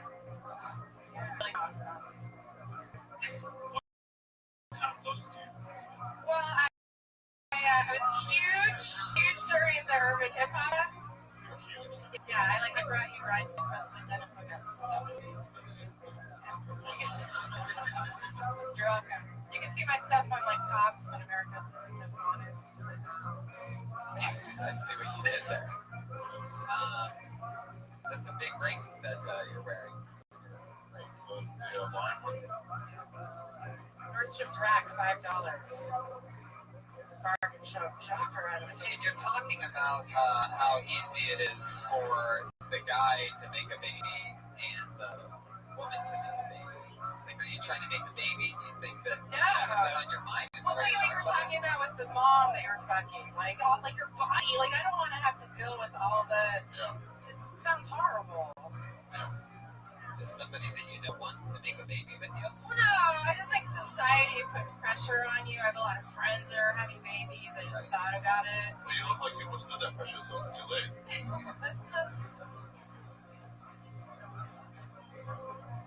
Age, that's the line. Age.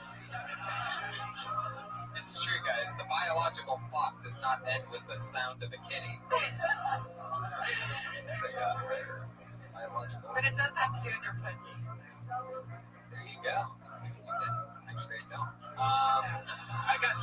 I got really confused at the part where you compared yourself to Yelp, because then you were talking about like making the pizza, then delivering the pizza, and it's like what's going on to the babies. So I think it's like I'm lazy. Like I feel like the people that I've seen that have had kids, the mother's always like more attached to them, right? Like the guy can peace out if he wants, or he can like go to like, I don't know. I just don't want that kind of responsibility. Yeah, I believe that you're lazy. I would say dig deeper. Like it's obviously a bit that you believe in and it comes from you, but I think everything you said is something that we've all heard before from other comedians. The But I think there is something there. I just keep on thinking, find what's unique about it and sprinkle something in there. I don't believe that you think that we just do this. Although I do believe we come here. Nice. Yeah. Again? I know who's getting you pregnant. But yeah, well, there she goes, Malia Sias. All right, thank you.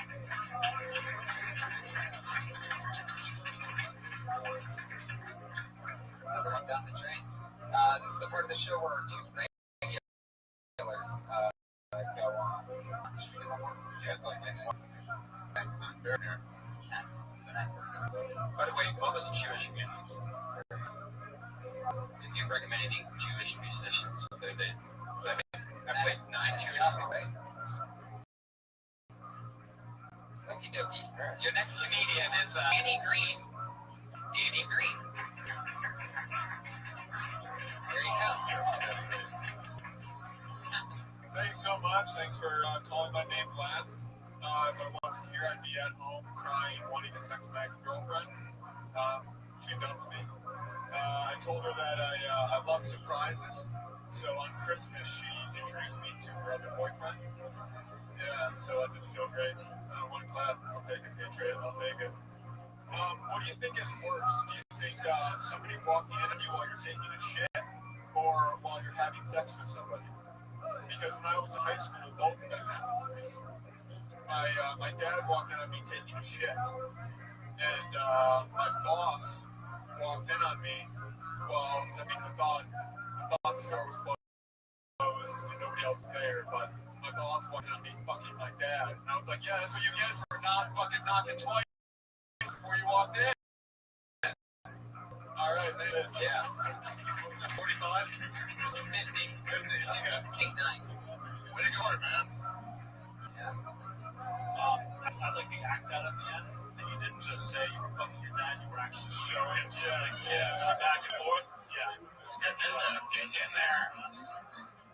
How long have you been doing stand-up? Almost 4 years, but not all in Los Angeles. Where have you gone? I started in Buffalo, New York, and then 6 months after I moved to Charleston, South Carolina.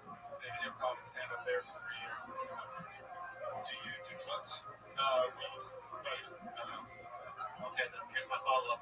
Have you ever eaten your stomach? Dude, I'm a struggling artist now, man. Not even much. Trust me, I can hear from my mom all the time. I believe you. Terrible. Yeah. If you only knew, you were the reason I started doing it. So. Wow, look at this. Look what we're hearing tonight. The new regime, Anthony. How does that make you feel? See all of this blood on my hands? I'll take it. New artist. I had good intentions. Also, if you don't want me and Ari have a phone connection, so if you don't want me, then be like, what's your gun? I get the feeling that Danny's is not by choice. No, not my choice at all. This is loyalty. It's like a little email address. That's all that is. Loyalty. I've never gotten a smartphone. Why are you being loyal to the AOL Corporation? Hey, they never did me wrong. Free CDs.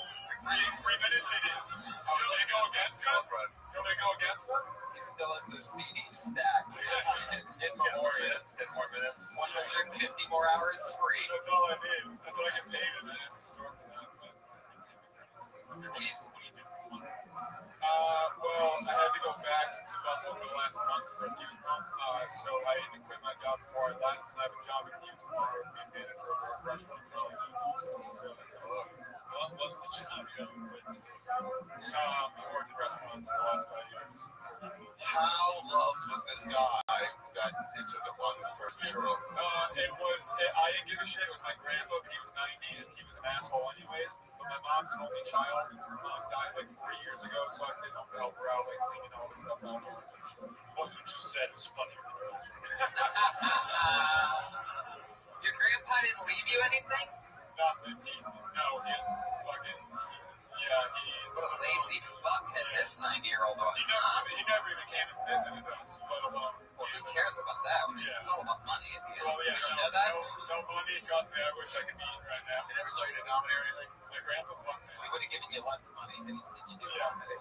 No, my parents and I all have seen me. But At least you can say that's not what killed him. Yeah. Danny, tonight, you're like the Oregon Ducks. What is that? Is there 42 to 20 minutes? 42-20. No, I'm kidding. I love you, Danny. That's I fine. appreciate it. Anything for Danny? He has good stage presence. I just, that whatever trick he did, I'm sure it was fun. But I would like to see more of you. I think that maybe that joke was It was kind of coming to a thing that I really am going to, sorry, the voice time. I really am going through a breakup, so it's like, do I talk about stuff that's not funny that I'm actually going through, or do I tell old jokes that quote unquote work, but I don't know if I'm saying them anymore? So I say those. Why don't you find the middle? Okay. I give it, yeah. You know what? If you want to talk about recent stuff that's not funny, and you just want to rant a little bit, it's great if you have like 20 minutes. Just throw that in between a couple jokes, but it's you have 1 minute to prove yourself. Because you don't know, you could have done one of those jokes. We could have all said something about one of those jokes, and you had a whole intact. Yeah. To help you on something that's worthwhile. Yeah. Well, I'll be back in a minute. Come back again soon, Danny. There he goes. Danny Green. I'm Danny Green on Twitter. Heck yeah. Do you think his palms were sweatiest when he shook your hand? Yeah. Elias Zayas, by the way, is on Twitter at the Eastmark. That's I'm Danny Green on Twitter, Danny Green. This is the part of the show where we have our two regulars who do a brand new minute every week. Two young ladies that have been with us for a very long time.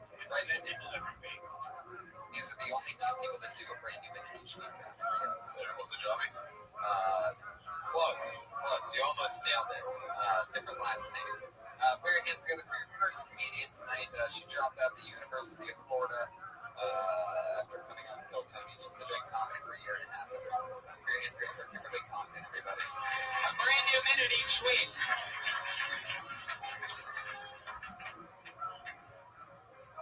Guys, sometimes life's not really fair. For example, if I hang out with a guy for a little bit and then I ignore him, I get called a bitch. But if a man hangs out with me for a little bit and he ignores me, he just gets called my father.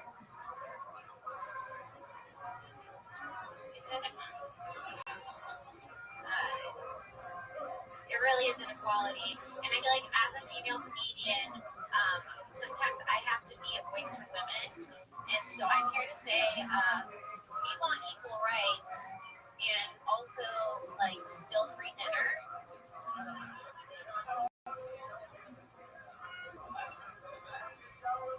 I feel like everybody's been in one of those on and off again relationships where you get back together with someone. I know who I was, but you know what they say: fool me once, shame on you. Fool me twice, you're great at sex. Exactly 1 minute. Kimberly Compton. Fun times. I don't know what the bad comedy umpire at the top was doing during that. I was really, the last time all I was interested in is this guy going to let people go one more time? Right.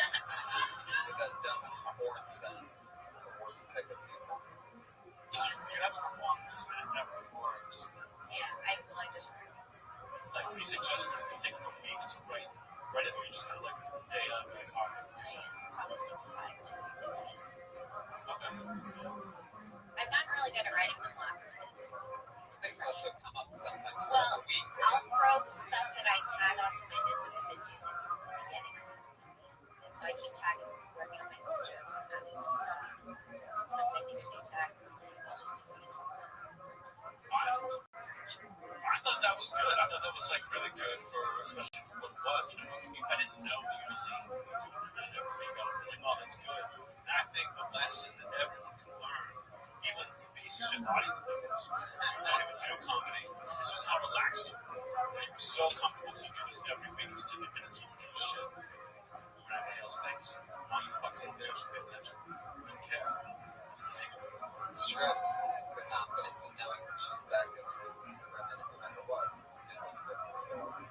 But, Ari, Kimberly Compton. Remember Johnny Gold said that he didn't care what the audience thought? Yeah.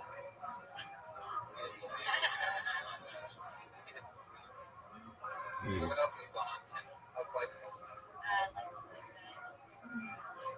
Let's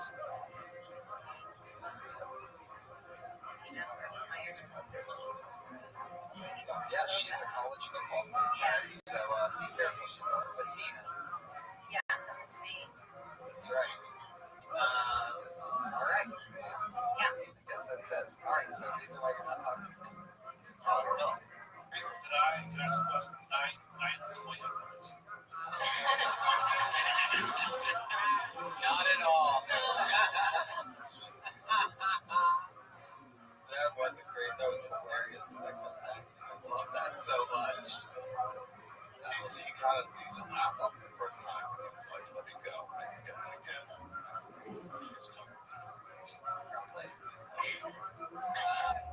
Kim, who are your comedy influences? I like Sarah Silverman. I like That's a good amount. Well, thank you so much. There she goes. Kim, everybody. Another new minute. They come in, they crush, they have fun. The other regular, put your hands together for it's the great Sarah Wineshank, everybody. Here she is. What's up, guys? What's up? I got a lint roller from IKEA. I didn't go with the intention of buying a lint roller. It was at the checkout stand. Who doesn't need a lint roller? So I got it. And the only thing I can think about is who the fuck invented the lint roller? I was like, you know what? We need something to handle all this lint. It's a huge problem. I got an idea. Let's put some painter's tape on a stick. The loneliest part of my weekend is when I was just sitting on my couch, lint rolling myself, just listening to the squeak of my lint roller. I'm really taking care of business.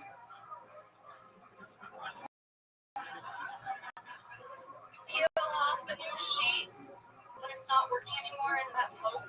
This is gonna be good. I fucking love it. That's right in her style and debate. Talk about things. Extend on them, those little inanimate objects, and I love that. I think lint roller is a great one. It's definitely one that hits very close to home with me. I'm obsessed with my lint roller. You are? I have one little lint roller that I keep in the car. I have a big monster fucking one at home, and yeah, it's just it works. The motherfucking thing works. See, that's my problem with bits. Is you're like, who fucking invented this? Like a genius did. Right. Like that's an amazing invention. Yeah, Like a exactly. sick genius, though. Like a sick genius. I think You're right. I think you can take them on a trip, you know what I mean? And start with the tape on a stick and then talk about the genius, you know what I mean? The evolution of it. The first one to put it on a roller, I mean, in the lint roller, that's the invention of the fucking, it's like the invention of fire, you know what I mean? It's a big deal in the lint world. Yeah, It's a good one. I also feel like it's like, what the fuck? I feel like Nothing. Take the microphone. I feel like it's like a privilege thing to worry about. You know what I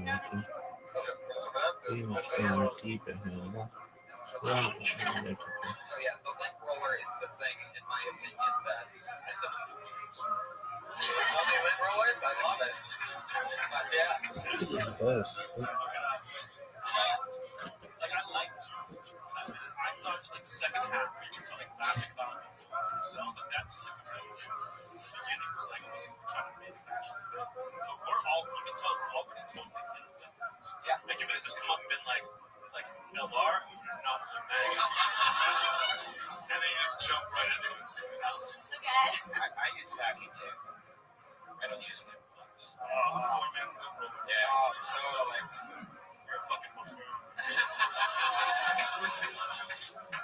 I really am, man. I've taken the step up in the lint roller game. I mean, I started with just a small rinky-dinky one, but some of them you peel off the one and it's not a clean break, and you're like, fuck this. I don't even peel it off. I just toss it.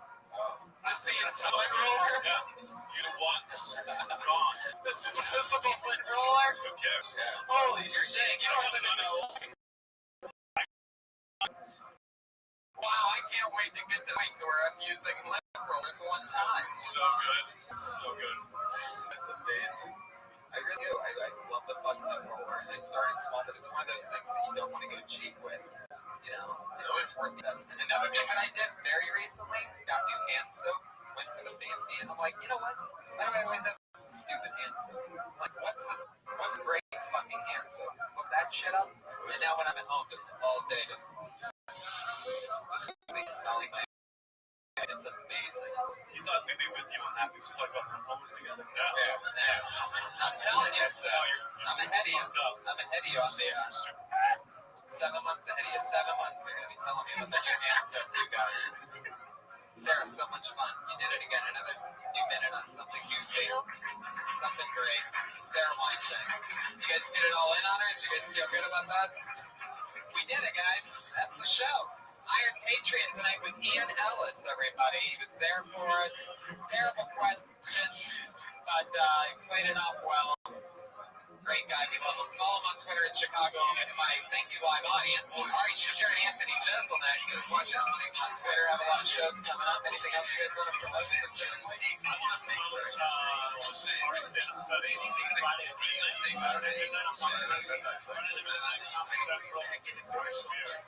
Friday at midnight, Ari's new special, Comedy Central, made regular. Catch me animated in the opening credits for about smoking a joint. I'm gonna smoke a joint right now because that's episode of our Bobby about Phil Tony. Alright, thanks, live audience. We're gonna take a picture real quick.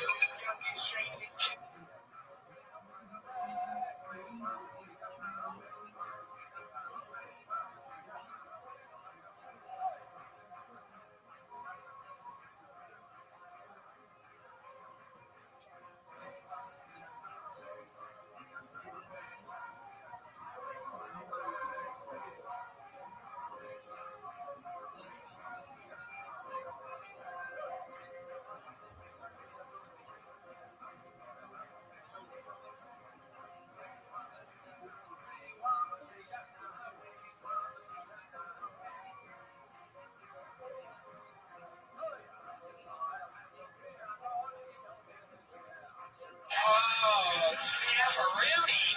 Another wacky Monday here in the Billy Room of the Comedy Store. Thanks, everybody, for coming out. How you guys doing?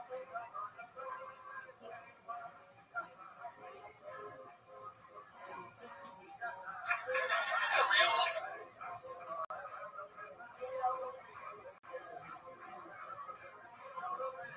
It's a real live audience, podcast listeners. Holy moly.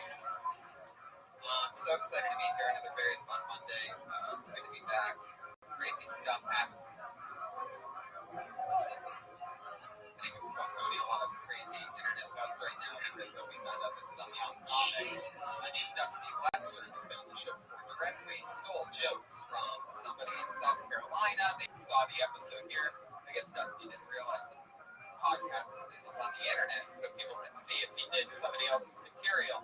He did a minute of somebody else's material, and that person texted him and said a whole bunch of things. So there's a lot of crazy internet buzz right now about the show. Yeah, if you go on my Twitter right now, there's a good video I just retweeted that has all of them. It's not just one comic. I guess it's a few comics. And he recently won using this material. That stupid, Clyde's comedy punch. If you were here, if you're a comedian and you were here a few weeks ago, then you saw Dusty because Dusty was the young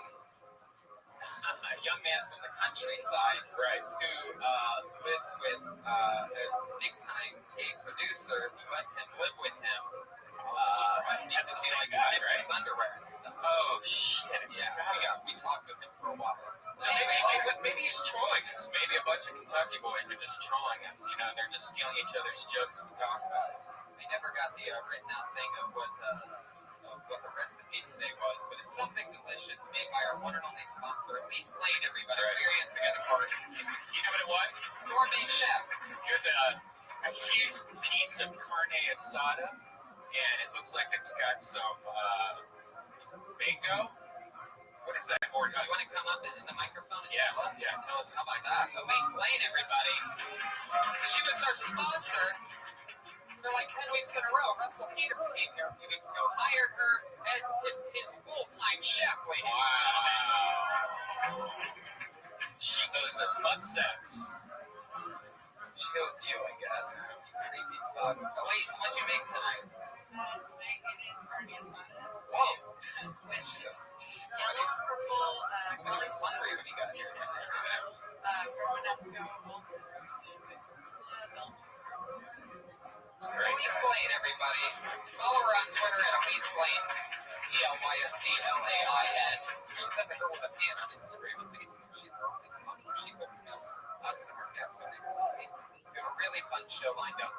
kicking it off tonight is a little special thing that we're doing. A regular young comedian who lives in the Hollywood area that if you watch the show, you know that it's like a grind. Kenny Lyon grew a dreadlock over a long period of time. Really gross. We didn't really know it was a dreadlock until one night he's like, hey, I'm like, what's up with that thing on top? We thought it was a bump. You know how girls put that bump in their hair? So it's like, I thought maybe he had headphones up in his long hair or something like that because it was a pure bump. And he lifts it up and he goes, that's just a piece of just a bump of hair that has never been just got dirty onto it's itself. turned into a gel. Like if you have a cat with long hair and it gets matted, it was matted hair, but it's like hard as a rock. So I said, we got to chill. We got to give you a fresh start. And, I told him we'd do it on the podcast, but I also had musical guest, Kill Tony regular, and, just a huge fan of this guy, Pat Reagan. Yeah. Who's lately been playing a brand new song every single week on the show. So we figured, what the hell? Why not do both things at the same time? Put your hands together for Pat Reagan, Kenny Lyon, and Pete Cornacchione at PDC, who's going to be the barber for this situation. We're going to do both of these things at the same time. Put your hands together for the great Pat Reagan, everybody. Here he is. Thank you. Can I address something, Tony, about Kenny? Yeah. I would like to read, guys. Kenny Lyon has been starting shit with me. Whoa. This is for real. Kenny, stand on the stage. Get in the light so people can see how disgusting you are. Kenny Lyon's been, he's mad that he doesn't get spots. He's been going around saying, fuck Pat Reagan. I want to get booked. I have a Facebook post here. I removed from Facebook reporting it to the proper authorities. And here's what it says. It says, the world is a cruel place. They book people like Pat Reagan.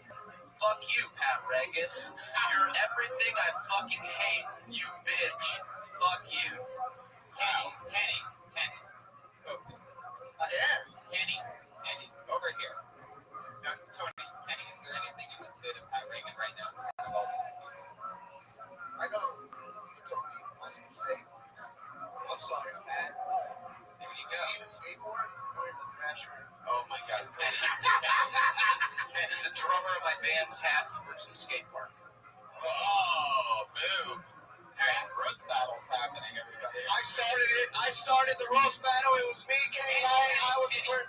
stop. all right, honestly, Tony, Kenny, go sit down. when I first saw that post, though, I honestly thought that Kenny was joking around, and I laughed. I saw that, and I was like, who hates Pat Reagan? You know, Right, exactly. Kenny is so backwards in comedy that he's the only person that even barely dislikes Pat Reagan whatsoever. But that's why Pat's playing a song every week, and Kenny's on to get his hair cut. Put your hands together for Pat Reagan, everybody. There he is. All right, this is my mom's favorite song, and it will be nice to watch Kenny get his head shaved, or whatever the fuck he's got, whatever growth shaved. Okay, all right, here we go. Kenny Lyon, no talking. She stepped in the door wearing pants and a shirt and another shirt on top of the first shirt. She said, I'm not even sure you know what you really want. So let me explain. I just want a girl to love me like my mama. I just want a girl without any drama. I just want a girl to love me like my mama. I just want a girl without any drama.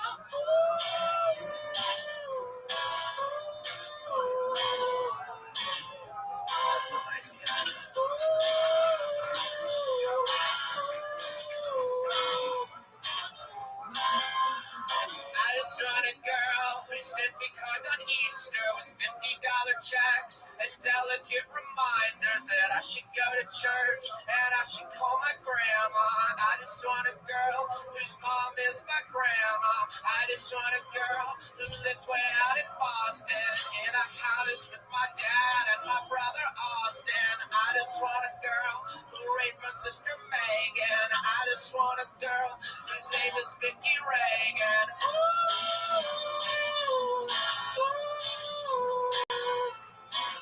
That's my mom's name.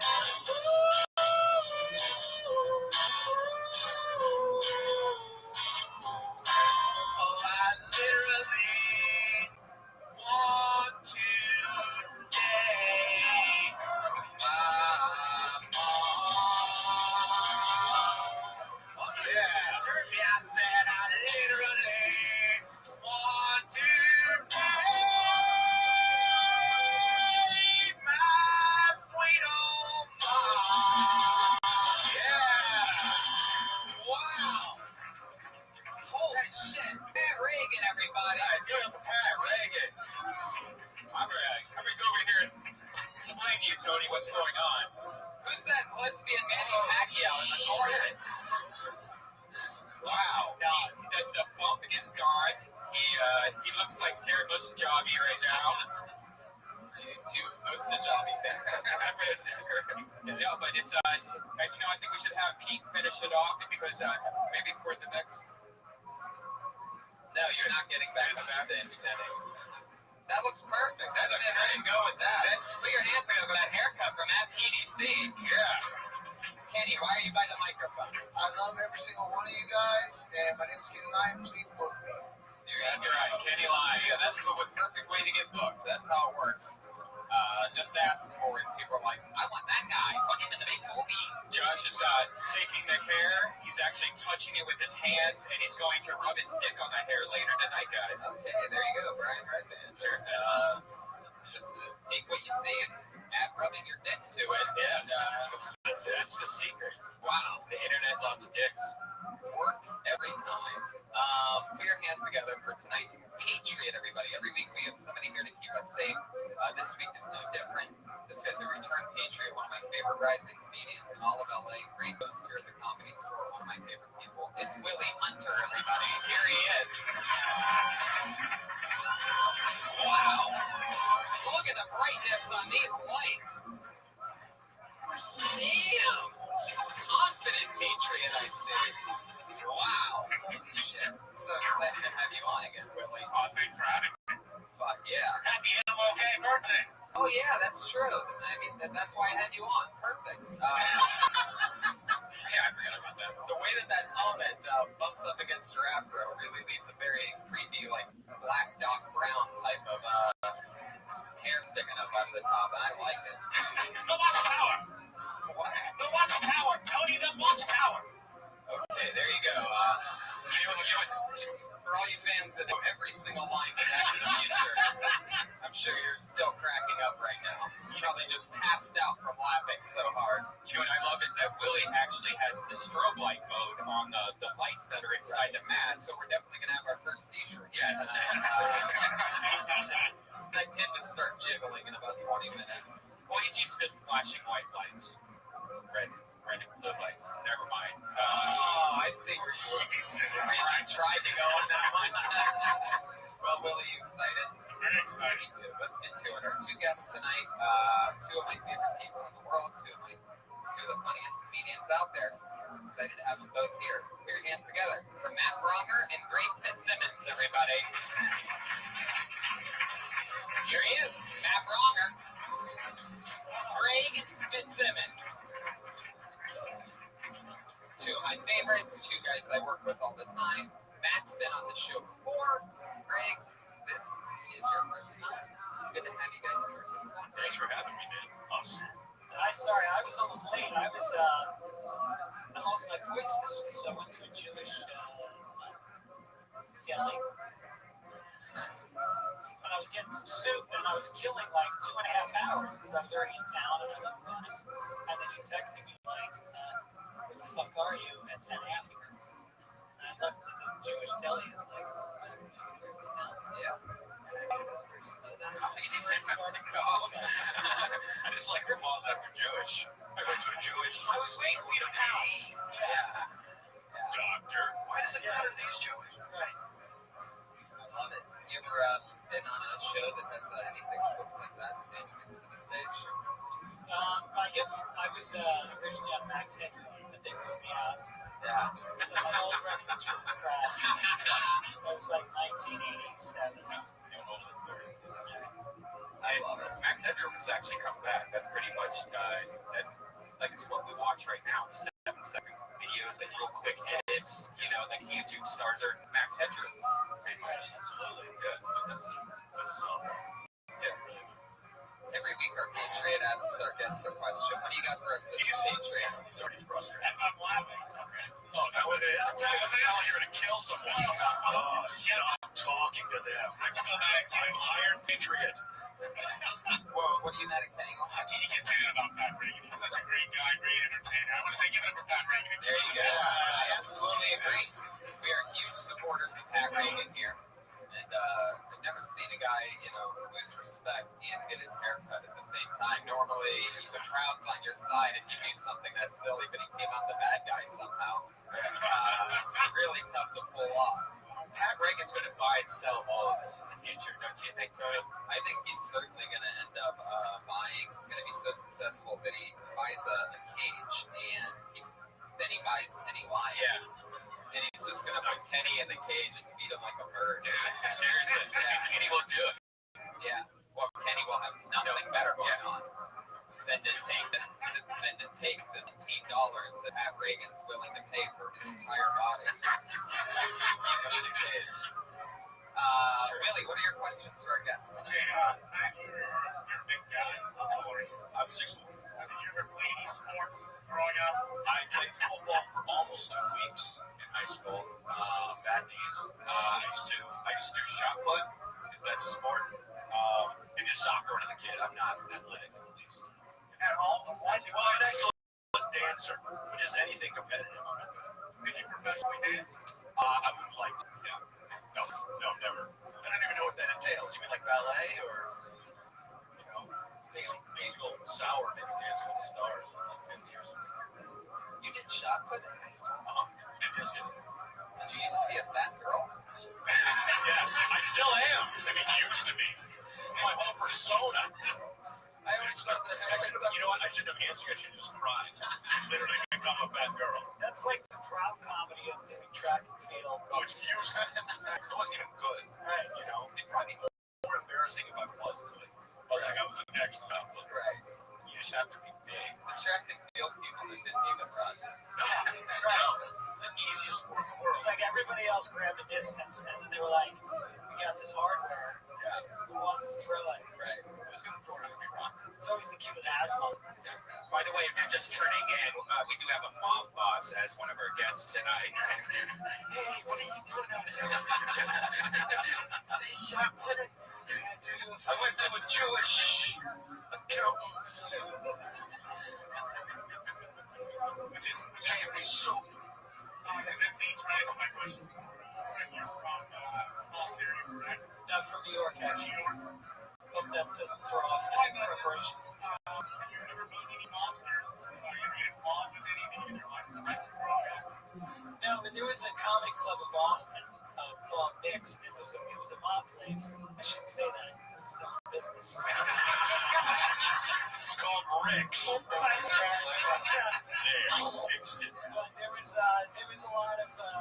a lot of cops that hung out in the back of the club who just kind of drank. They'd just be on their shift. They'd come in for a drink, and they'd hang out with these Italian guys and the prostitutes. They would go to Dominic's, which was the lounge next door. And there was this beautiful kind of just fluidity between the prostitution world, the club world, and the mafia. Well, I would tell jokes like this. These two gay guys, they had a baby, and they went to the nursery in the hospital to see the baby. And they said, which one is ours? And there were about 10 babies. They were all crying, hysterical, except one baby was sitting straight up, smiling, happy. And they said, the nurse said, that one's yours. And they went, oh my God, is the only so happy? And the nurse said, yeah, unless we take the pacifier out of his ass. So, usually those kinds of shows work pretty good.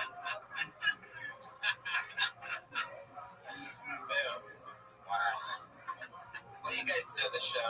We sit here, we talk to brand new comedians, guys that are sometimes older and more professional comedians that just come on and hang out and do a minute, and then we talk to them afterwards. Comedians, you know your minute is up when you hear the sound of a kitty. Better wrap it up then, or else you're going to bring out the angry West Hollywood bear.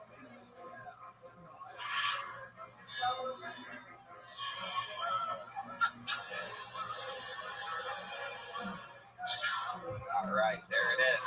The bear has a laser? Yeah. Laser bear. The always evolving West Hollywood bear. You don't want to hear that noise again, so don't go over your time. So let's get this thing started. Audience, are you ready? Let's do this shit. Let's watch a minute of comedy from Dennis Wade. Getting us started tonight. Oh, you know what that means. Wow, all these people know Dennis Wade. That means he just got blacklisted. That's what happens when you get blacklisted. The head of security makes those noises, and we move on to the next person that gets pulled out. Whoa, we know this guy. He is a straight-up hillbilly from Mississippi. He was actually the Patriot a week or two ago. He just got back from being on an oil rig. He said, what you see is real. Put your hands together for Aaron, everybody.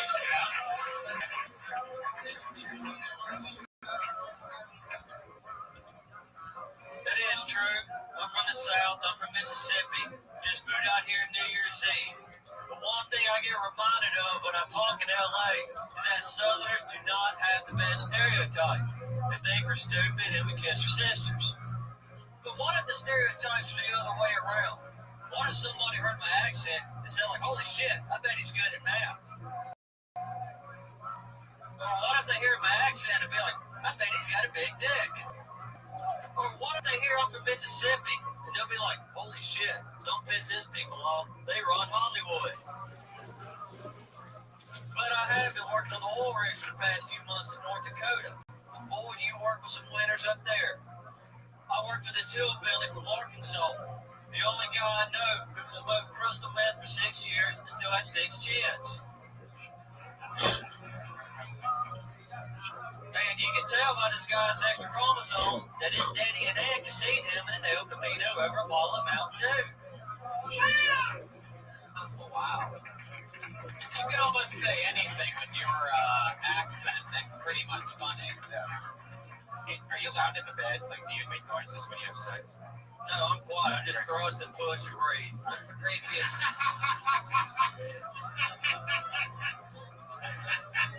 Well said. What's the craziest thing you've ever said while having sex with someone? I don't say shit. You've never said anything now? I'm pump and breathe. That's it. I let her do the talking and screaming. All right, what's the craziest thing a girl's ever said when you've been banging her? Well, afterwards, I've had them tell me that my dick looks like a dildo. Oh, wow. I'm guessing the rabbit. Like, yeah. The ones, all the bumps, the ones with the bumps. Well, they see the vein and all that. They're like, man, that was like a toy. The vein? Yeah, there's just one. That's stupid. Wait, let me see. I want to put that to the test. Do you think anything you can say with a southern accent is funny? Yeah. Can you literally think any phrase? Yeah. I think you can say the fucking Pledge of Allegiance. Let me try. I'm gonna whisper something in his ear, Okay. and then you say it. And I just want to test this theory out because I think you might be on the same edge.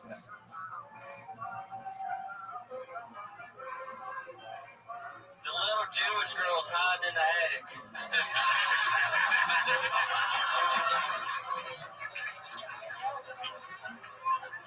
Somehow you made selling out Anne Frank hilarious.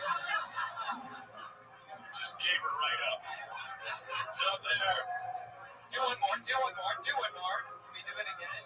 Are there any more? Godfather, but this is a test. Godfather, do one more. The Godfather. I must whisper something in your ear. It would be hilarious. Just your accent makes me smile. Repeat it back, and you will take over this family one day. Wow. I don't think he's going to be able to remember this one. Don't worry, it ain't AIDS.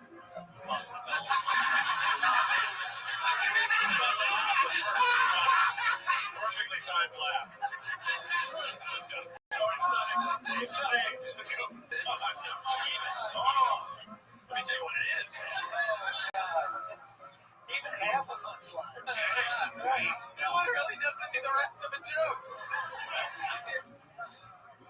Oh my God.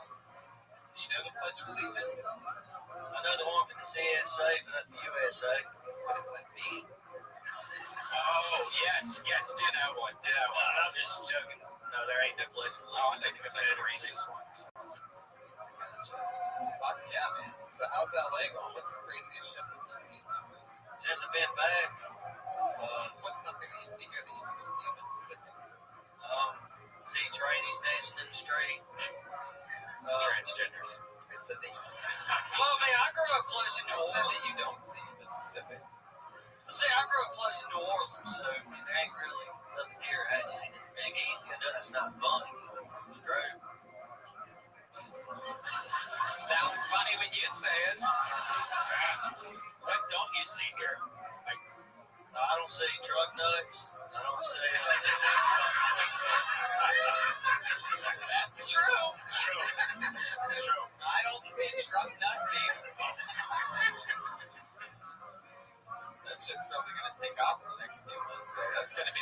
if they. I always want to put those truck nuts on like a Kia. Yeah. Tiny car with huge balls. Oh, truck nuts are the things that. Yeah, I got. I'm not even talking about the actual like fans of trucking that they would call truck nuts. I thought that there was like a group of such big truck fans. That they were truck nuts. Sack you put on your trailer ball. But they're also they have all different kinds. They have realistic ones where you're driving, or they banned it from Florida because it looks like real balls when you're driving. Well, but why don't they have like car pussies or something? Because that would be even cooler. You're just driving and see this like pussy with the big lips. That's a damn good question. You should invent that. all right. Or at least moves. Yeah. Oh, dude! Tips to the front. Bouncy truck kids. That would be so illegal. Everybody would be flying off roads. You're gonna flop sideways when you take a hard left or right. Double D's dragging on the gravel, just breaking with it. Oh my God! I think we all started a business. Yeah. Just give me 25%. Whoa! Absolutely. I don't think you got your math right. No, we need somebody to make it for us. Anyway, Eric. Yes, sir. What's the thing what's more things that you miss that you don't see? I miss my guns. I miss hunting, fishing. What's the biggest living thing that you ever killed? A deer. What was that? Baby. That's how funny that line is. You can say it anywhere. It doesn't even make sense. Right. You killed the deer, did you eat it? Of course. All right, well, good. I ain't wasting a shell on something I ain't eating. You see the price of ammo? No, I haven't. I thought truck nuts was a snack.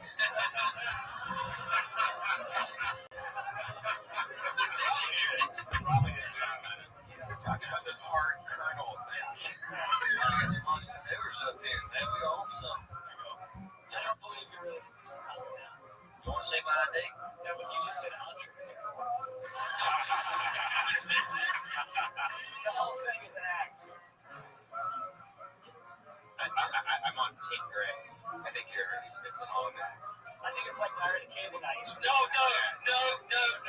am not Larry the Cable Guy of Foxworthy. I'm sorry, I don't mean to get testy over that, but every time I go to Mike, I always hear, "Oh, you like Larry the Cable Guy?" No, I am not. He's from the fucking Midwest. He's not even a damn Southern. Right. I'm 6th generation Mississippi. That's how we go. All right. Eric, I don't think you understand how show business works. Larry the Cable Guy's not from the South, but he makes all that money because he does jokes. Nobody's ever watching the down south comedy. People like, this guy's hilarious, but how many generations is he exactly? Right. And also a generation in Mississippi. 6 of them, not just a weekend and a keg, right? They're all related. That's within 10 years, right? Right. Eric, it was fun talking to you again. Have fun. I love the Crystal Meth joke. 6 years. Like 6 years. 6 years. That's thank you. Yeah. Good job. Yeah. Eric Carter. Yeah. Shaking hands. Nobody else for the rest of the show. Please do that. That is not a thing that we do here. Southern gentlemen. I like to keep my friends' hands clean. Eric Carter. I don't trust those hands. There he goes, everybody. Yeah. Sorry, I let my OCD co-host for a second there. Really, you're not Sick making as a dog, he just fucked himself. Yeah, probably. It seems like he's immune to everything. Willie, what you think about Eric Carter? You're from the South. I'm from Alabama. He's seen me a lot of years. But he's fantastic. He's very funny. Yeah. One more time for Eric Carter. Yes. There you go. Killing it, Eric. I tell you what. I play the Legions. I think it's like a dildo. Whoa, we saw this guy a couple weeks ago. Wow, I'm so excited. This fucking is magical sometimes. I've seen him only one time before. He blew me away. That was about 2 weeks ago. He's back here again. We're going to together for Michael Perkins.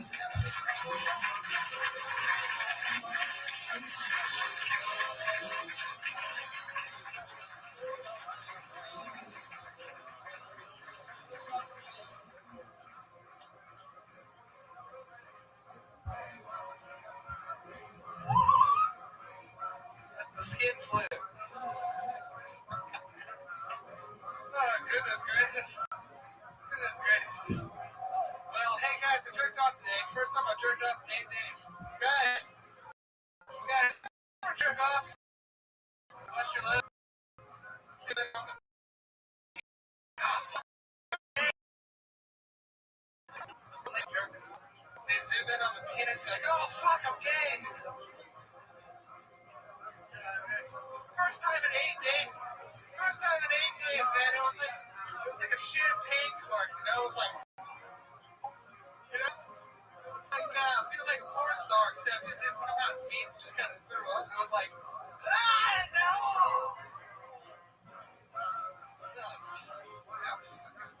Hey, Iron Patriot. When I was a kid, my dad.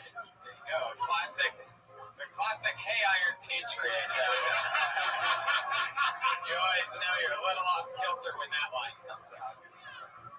Hey guys, I love you. I love your. Look at you. Look at you. It's a big baby, aren't you? I love your style. You're like the happiest guy. I got a little dick, man. I got a little dick. All right. Like if I tried to ask fuck a chick, it would never even get in there. Just but I'd still get off your nose. All right. Can I just say this? If we're gonna talk about your looks, get up. Get up. Don't do that. Michael, stand up. It's too far.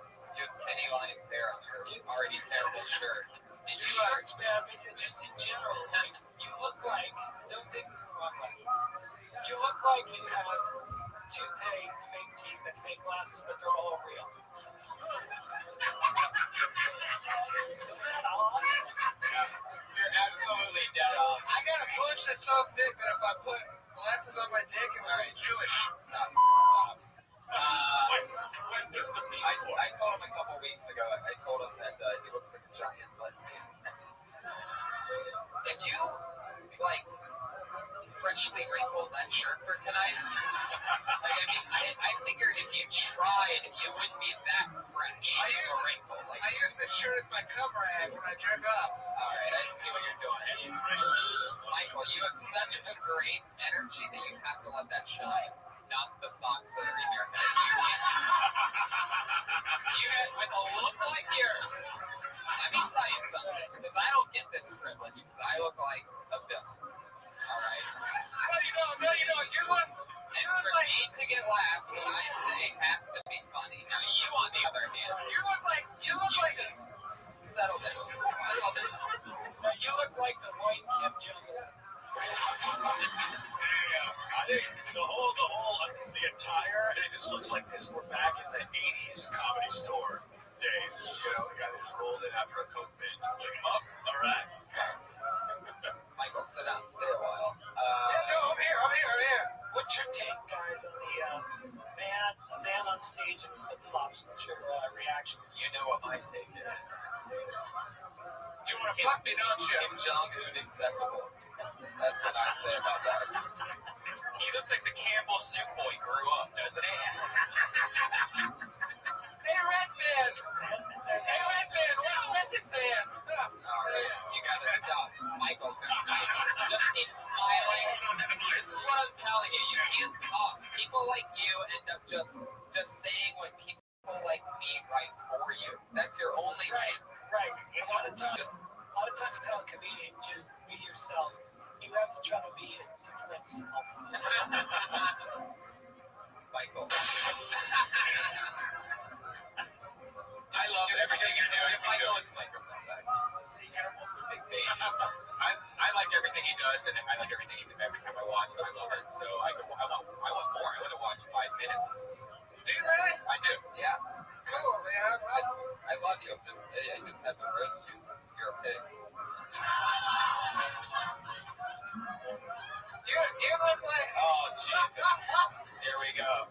You look like a fatter. Remember the Pat from SNL? Oh. You look like. You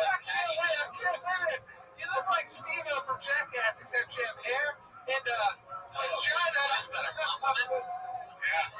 You look like that one ugly guy, except that one thing wasn't ugly about him. You really burned me on that one. Patriot's so sad. You just dropped his Wait, head. come here for 1 sec. I want to see your arm. How long of a set do you think you're doing? He has like the Declaration of Independence. Oh, wow. I thought that was a tattoo. Loyalty. No, I wrote the jokes down my arm. Yeah. All right. Wow. Yeah, we got that. Well, We have you Shouldn't have jerked off on it so much. Does that say not Kenny's boat? What the fuck? It says Skittles. All right, Michael Ferguson. It says here that your Twitter's at Bob Saget. You're not Bob Saget. Bob Saget's my Twitter handle. I got it early. Come get it hot. Come get it hot. Oh, you fucking laugh. Are you? Are you serious? You guys are killing me here. I'm just floundering for everybody. Come on, nobody. You're taking too many chances, Michael. You're a big guy. Yeah, you're only going to flounder. All right. Okay, sure, I guess so. Michael Ferguson, everybody. Thank Jeez, you. got very excited. All right. Good dismount.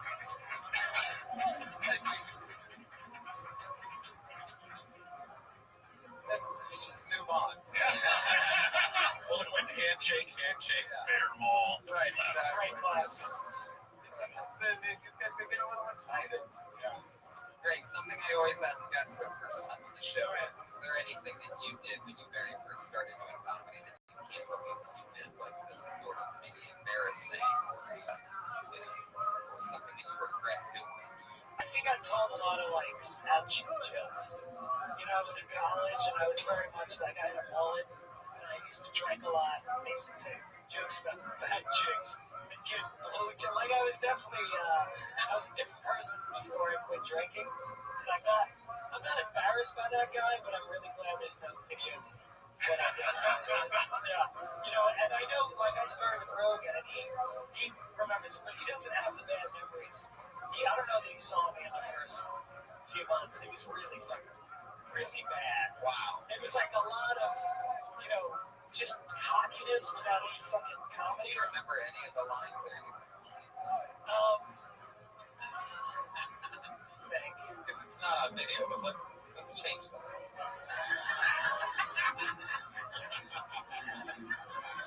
Let's get it now.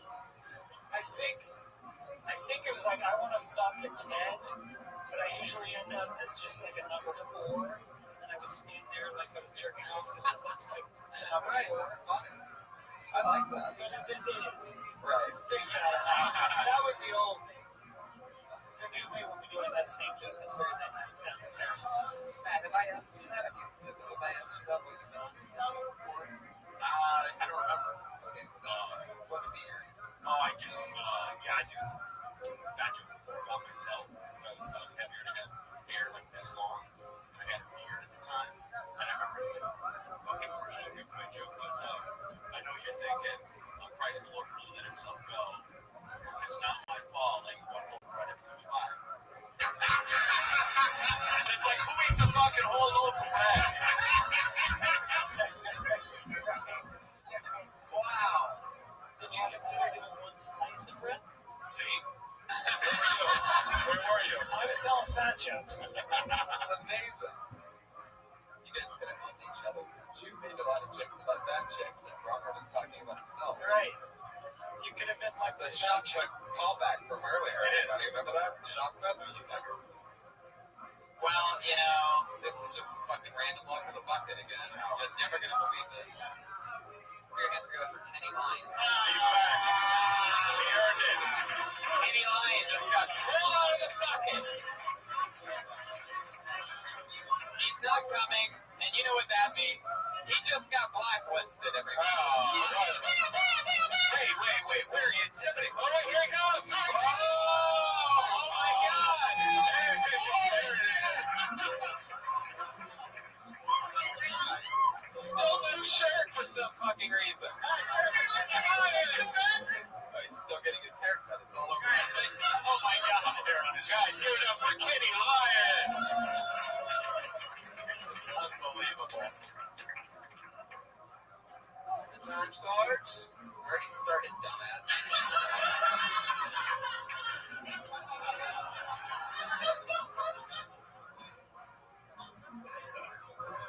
I don't own a ruler.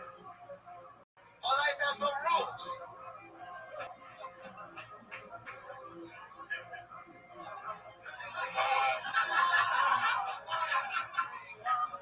I put 5 quarters in the boss machine. The boss said, was that hold up? You are missing 50 cents. I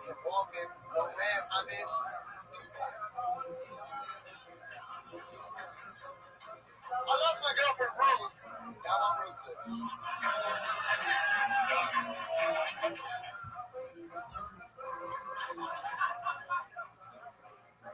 Book me. Hey, Lion! Stop, man. You have hair all over you. Get the fuck back. Everybody stop doing that. Stop trying to give us fist bumps because we look like we're bad guys if we don't do it. So we have to do it, so just don't do it. Yeah, a lot of sexual tension in the room, I guess. That has nothing to do with sex. Kenny, quick question. Yes, sir. Are you Asian or Latino? I am Guatemalan. You're Guatemalan. Who's worse than both? The bottom of those barrels. Yeah, why? Do you know, why are your nipples at the same height as your belly button? That is a great question. Holy shit, it looks like Domo or something. You know that reference? This fucking square cartoon thing. His chest does look anime. If you just look at his two nipples in the mouth, it looks like a piece of toast or something like the cartoon. Yeah, it does. Alright, stop, Kenny. Kenny, stop everything you're doing. He kind of looks like a monk, right? Yeah. He doesn't look Yeah, most negative monk of all time. Kenny, do you have a joke that when you're doing shit outside of the comedy store, you know, like when you're doing shows and stuff, do you have a joke that's like your favorite joke to perform? Like I have two brothers. Molested me. Promised me a Game Boy. I've got it. Wow, that's an interesting one because that's one of those you magic asked him tricks. for a horribly sad story? I think I heard you wrong. Yeah, Right, man. yeah. Say something cripplingly depressing. Good. That's your go-to joke, huh? Shout out to the professor Eric Marino. You guys can come here to the show Gold Mike Sunday nights 10:30. This room. He taught me if the room's not filling you, say whatever you want. It's not filling it.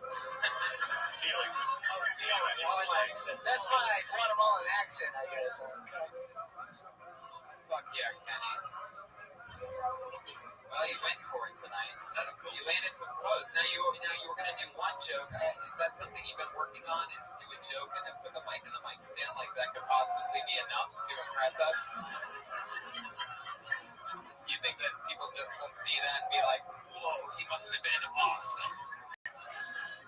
I think that's a polite way to drop the mic.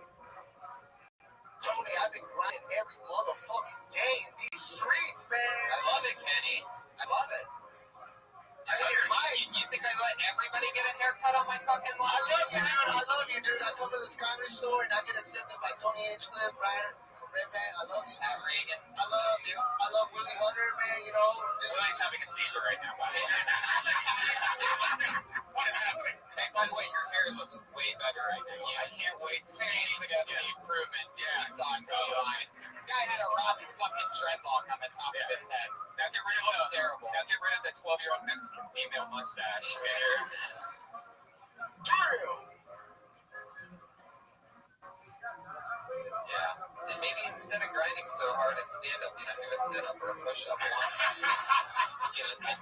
Take one spot off and fix it. It's not your arm we're worried about. Gray got a great point earlier. I don't know if your nipples are low or your belly button's high, but something's wrong there. I think you have low nipples. I got molested. You. Oh, you know what that is, right? His nipples are really low. It's not his, like, where your nipples sew back on. Your nipples. I don't know. He's also like a lot of guys, what do you call it, you're hanging your pants. And then usually the pants bunch up and his were made to hang. Yeah, like your ass crack, there's no definition between your lower back and your cheek. So it's just a weird kind of it's a flow. And there's hair for when you shave your head. The overall effect is really nauseating. Very true. Very true. This is a Guatemalan. Kenny, how do you feel post-haircut? You know what? My mom was saying Did I get my hair cut before I get kicked out the house? Do we don't kill Tony, nigga? Whoa. Jesus Christ, Kenny. This is not payday. I'm really pissed off Iron Man, Chris. You didn't want to host. There he is.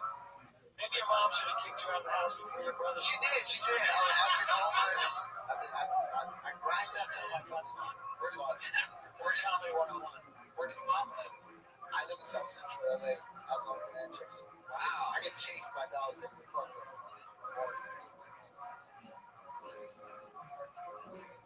Oh yes. Perfect. South Central. See, that's where you were born and raised. Yeah, I gotta take the 4 right down Central. Okay, we don't need fucking directions. We're not going there. Jesus Christ.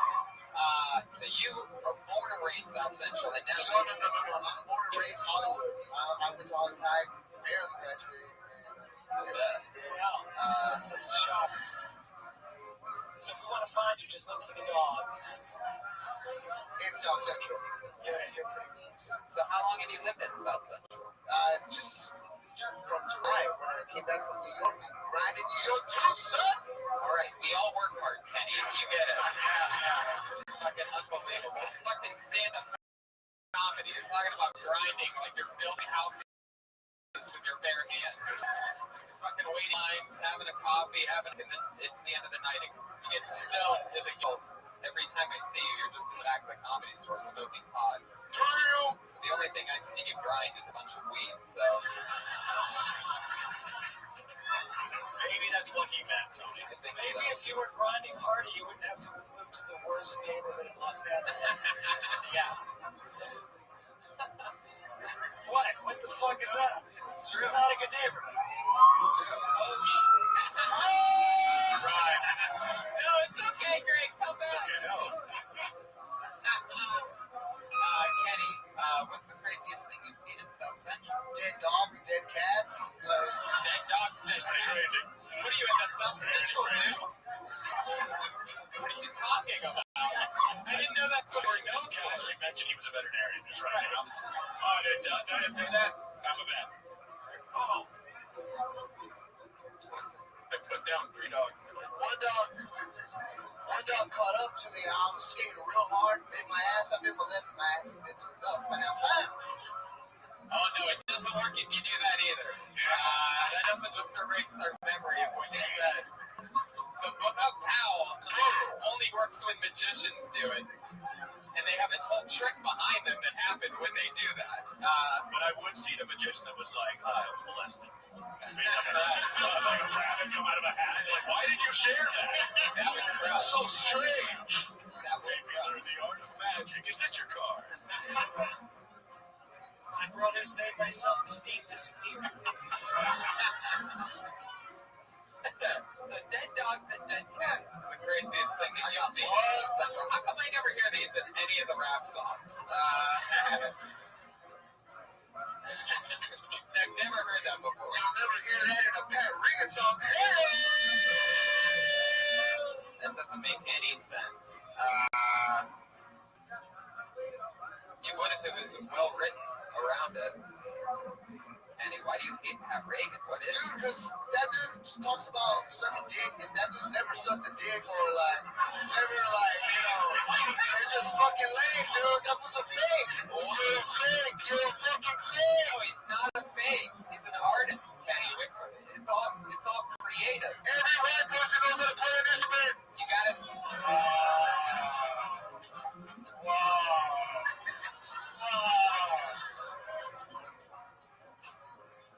What did you just say? I'm sorry, dude. You said what about every instrument? I said kill Tony Monday nights here. Kenny, they know they're here right now. A promo doesn't work when they're already there. This is live. It's happening right now. He's talking about the internet guys listening, guys. Come on, give him a break. He's trying to help out the show. There you go. You figured it out for him. Kenny's defensive. Right, Redman. You know how uncomfortable it is to do comedy with he got a new haircut. I mean, and he's very self-conscious about himself. He didn't have a chance to put on his shirt because he was getting a haircut. Did you ever done comedy at your Dude, I get naked. You've seen me naked. I like to get naked. Shirt's coming out. What? Holy shit. Making some trips to South Central, eh? Are you the one that's been running over all these dogs and cats on your way there? No, we just go into range then. Pile of dogs. No, I get naked for when Don Barris, the great Don Barris. You know, I love Don Barris, dude. Don show's gonna be going on after this show. I suggest that every single Kenny, what are you, the fucking commercials? Stop what you're doing. You're done. Go finish your haircut. Take a shower. me. Guys, you're a fucking lion. Kenny fucking lying. I just wanted to wipe him off with a towel so bad. It's real. What you see is real. That's a real guy that was just getting his haircut. Yep. There's just some real dark nipples too. Really weird nipples. Smart weird nipples. Those were some creepy, low nipples. Yeah. Like if those nipples, if his chest was a map, those nipples would be south of the equator. Yes. Yeah. There'd be penguins on it. Yeah. Yo, Tony. Who would have thought? We get to see creepy nipples here tonight. We're going to take our next comedian, Matthew Broussard. Here he is.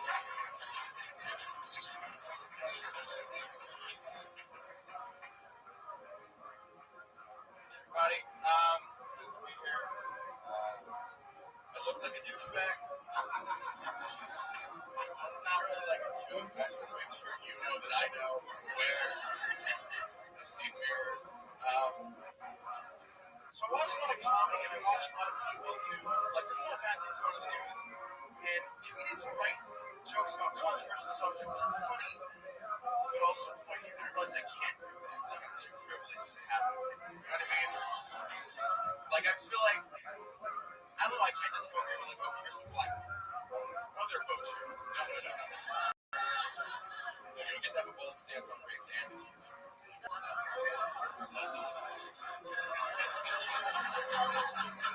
I just feel like not even just a comedy, but I feel like just a conversation. These subjects come up and take a side and just have a responsibility.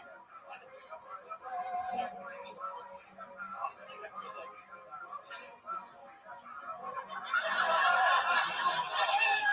That's exactly a minute from Matthew Broussard. God damn it. Who I know. I've been working with Matthew for years now. And you signed up tonight, which is awesome. And you've been on TV and stuff, Adam Devine's house party and things like that. And it's fun that you'd sign up. What made you sign up? Just stage, a chance to go up. I fucking love it. thank you for letting me. So yeah. You guys taking a shower together? Why is does your brain only think about penises touching? Like, what the fuck happened to you? What's the question, Tony? Everything. Did you guys talk up or what? It's the South Beach Comedy Fest 2013. Oh, I knew it in Rome. There was only one shower in Miami, so that was a bad move. Oh, butt to butt, or Talk to me about the wafting of the hair. What's it about? Today it's chlorine and olive oil. I swam this morning and I got out of the pool. There's a lot of chlorine in it, and then I put olive oil on my face. I got out of the pool and I got my hair and it made it greasy. Jeez, I thought you And then it does this amazing thing.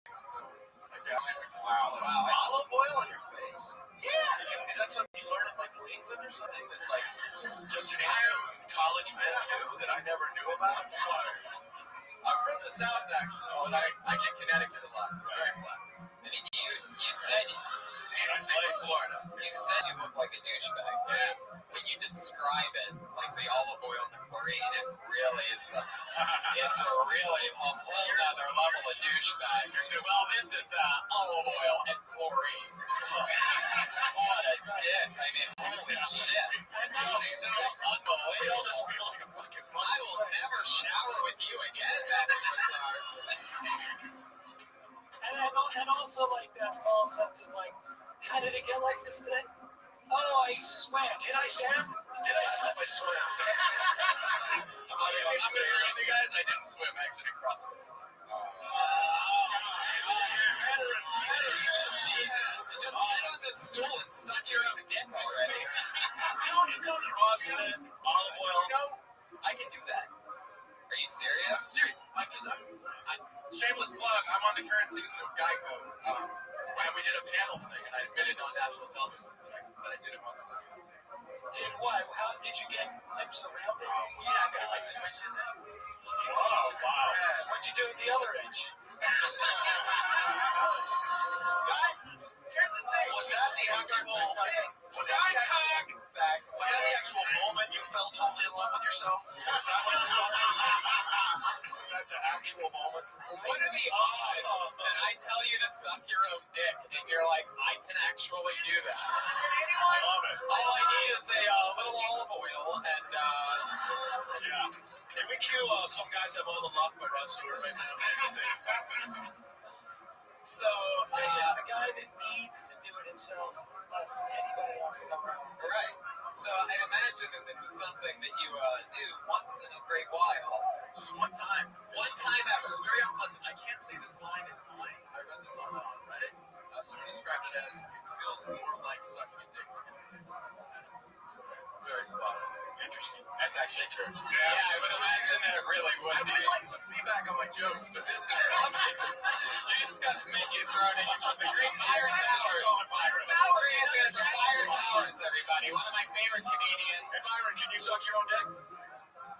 Come on. But Byron, you could try it. Once.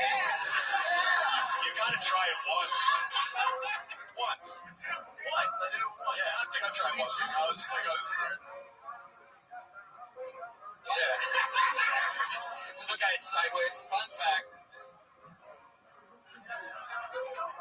Little fun fact. It's in the bunny. Is that what he said? Fuck, I love Byron. It's in the Bible. Not only can Matthew suck his own dick, but he could also suck Byron Bowers' dick from where he's sitting right now. If Byron actually pulled it out. So That's a Byron has a huge dick joke that didn't go good. So is masturbation, does that feel like you're jerking off another guy? Because like for me, if I masturbate while I'm jerking off a guy, it feels totally like 2 dicks. I can tell which is which. Do you ever let your hand go to sleep and then jerk off a guy? First I want to sat on the wedding. So the one time that you did it, like how long did you do it? I was like, You know what they say. fast. I know me. Yeah, I know it's true love, dude. Right. Yeah. What else? What other crazy talents do you have? You can suck your own dick. I mean, And I'm not that flexible. I feel like a lot of people. It's not that. And I didn't. I feel like these people. This is a way of bragging, by the way, guys. It's not. What do you mean you're not that flexible? Are you just saying? Are you trying to tell this girl you have a 35-inch penis? No, it's not. That you just pull it out and just like it and rub it in your face like that? Like you just space off. Actually, no bending at all. I'm not even that fucking flexible, man. I mean, I just pull it out, rub my head on it, wake it up, and just fucking Just sit like the other guy was here when it's cold, like wrap it around my neck like a scarf. Yeah. It's tough being that never scarf. I think I'm a hero. Because a lot of people listen to this podcast. I like this now. I feel like Just keep going, Matthew. I feel like some kids gonna hear this in Iowa because you're like, I'm not alone. There's someone else out there like brave enough to admit it. Look, I've talked about this before on podcasts. I can actually kiss my own dick, just the tip of it. Really? But immediately, it was stupid. So why am I doing this? It had zero pleasure. It's just not. It's like kissing your elbow or something. People can do this, but you can wrap both. You can wrap your mouth around it, which I can't. I can just kiss it and put it on my cheek or something. But Just tell it good morning. right about it. So let me ask you this. Your choice of the word kiss is so interesting. Now, you can say I can get my I mean, kiss with my tongue. So what position are you in when you suck your own dick? Are you on your back, legs over the head, sitting on the ground, Indian style? Like, what are we talking about here? You tell me. Don't think about it. You said that you did it. Oh, no, you don't tell me you can't remember. It's 11 years ago. I mean, I just, that one time I sucked my own dick. I completely forget about it because it's so strange. I didn't find the painting the guy did of it. It's all right. I think you can be up on my wall. Laying on the floor, legs over my head. Wow. At Studio 54. What's the truth? What's the real answer? You were sitting on the ground. I don't think in your bed legs. In a bathroom. Whose bathroom was it? His bathroom. Oh, where? In a servitory.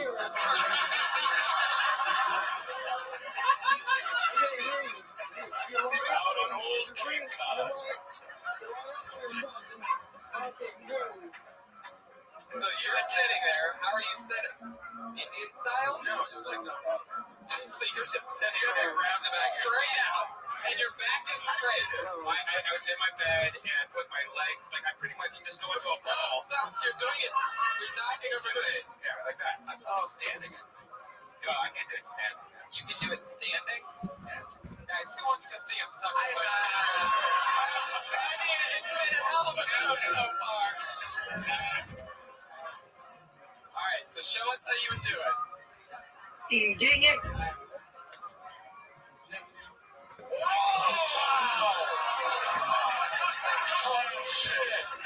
fucking shit!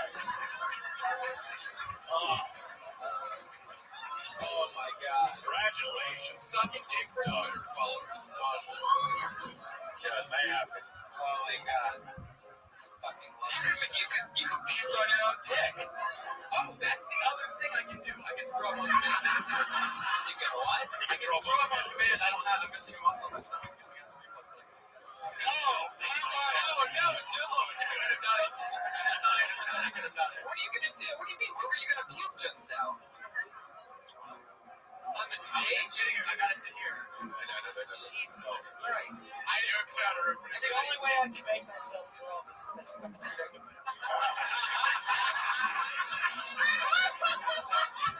See, that's weird. I can only throw up by eating my own ass. That's the only way I can. Holy fucking shit. When have you used the throwing up thing to your advantage? I never did it to get out of school. It's nice if I drank too much. Honestly, it's nice if I drank, like, I took like a couple shots extra. It's been nice. It's just like, oh, I don't want to get that drunk. I get a lot of shit now. I did it to like, that's what you so I was out for you. I mean, and I legit. I'm sorry, doing it. Wow. You play baseball? Musician. Continue more of a lacrosse type of way. Did you get along with Mr. Downey?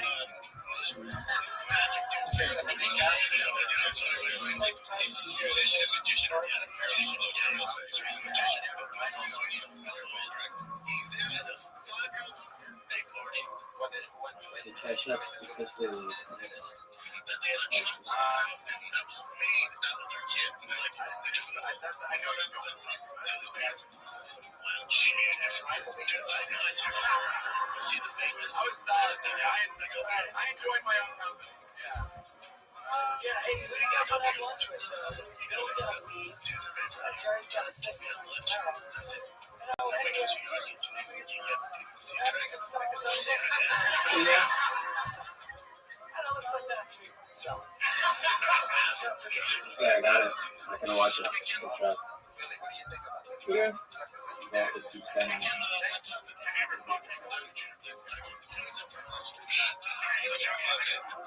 Just have to look. When you say you are not that flexible, or you get married, whatever. That's pretty much it. I've never seen social media. You're way more flexible than you're like a public It's in the Ravens by the Cowboys. The Dallas Cowboys are starting. The September starting.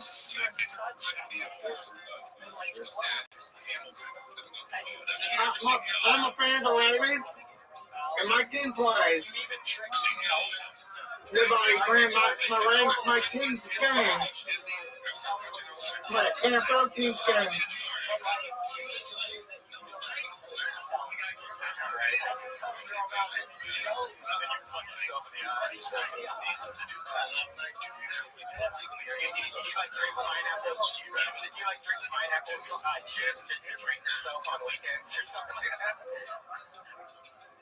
You must have lost the shit out of yourself.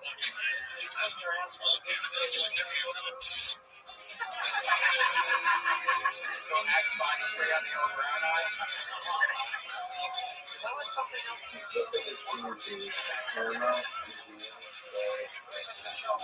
I see Wild Robert. I'm on Disney. Yes.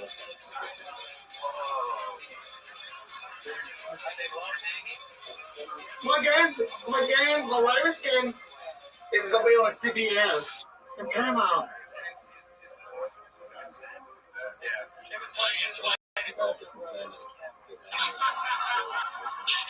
Yeah.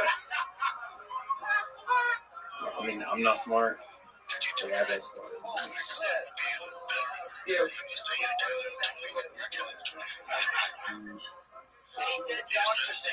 You guys want to watch football right now? Have you ever killed a bird? I've never killed a bird. It should be AFL. Like NBA going on soccer. So there's an upcoming one.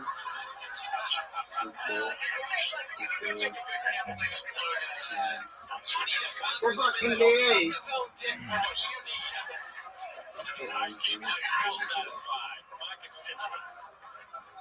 This is I will finish in my own mouth. He doesn't take favors from anyone. some I teachers. support the gay community because I understand it very well. Yeah. You know, when I see the things that my opponent has been saying about me, it makes me throw up. I'm a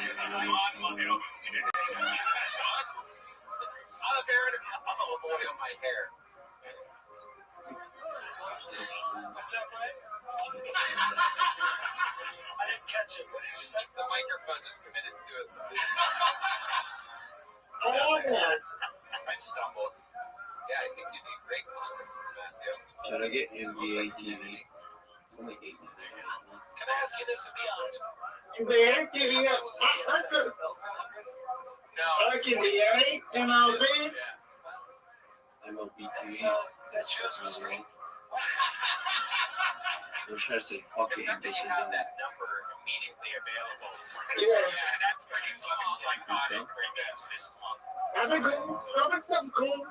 Okay. People, I feel like guys do. You ever like sat down and tried to list? No. Damn. It's like a girl thing, man. Oh, that's the UFC was cool. Numbers. How do you? Sorry for this. Somebody has women. How do you?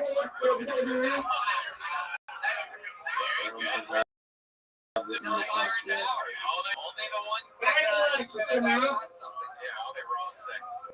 I get the feeling that Matthew even responded with himself. In WWE times, You keep it I safe. probably back in the house. It's the craziest thing you've ever done.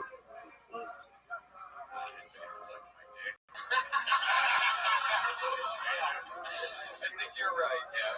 Matthew Broussard, everybody. There you go. Keep it on. Anything you want to promote, Matthew? Anything other than your Twitter? Anything other than your Twitter you got coming up? Yeah, check out my I can't share the screen. I have a website called MondayPundit.com. It's puzzles. They're really fun. You should go check them out. There you go. Matthew Broussard. Monday on Twitter. Dude, do it with them. MondayPunday.com.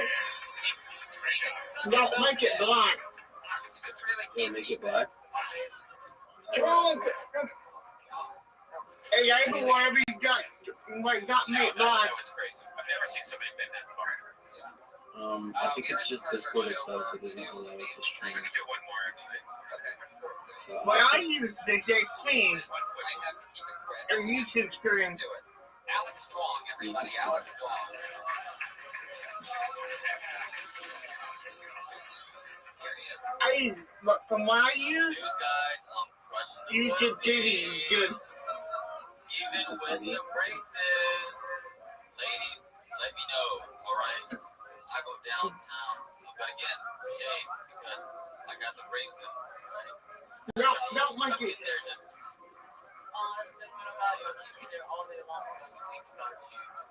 I'll be right back. It's happened recently. And I woke up next to the girl and she was like, you're my first name. I was like, there's 8 million of us. You're statistically failing, boo. Dang, come on. But I have been a lot of girls' first Asian guys, and it's been nice because I feel like the ambassador to the great thing in China. I'm like, oh, these are all cultures. These are import, export, Canada, but you know, girls' first Asian guy that I feel like this is on my penis. The United Kingdom. Soft landing, I'll take it. All right, guys. Your face looks like Kenny Lyon's body.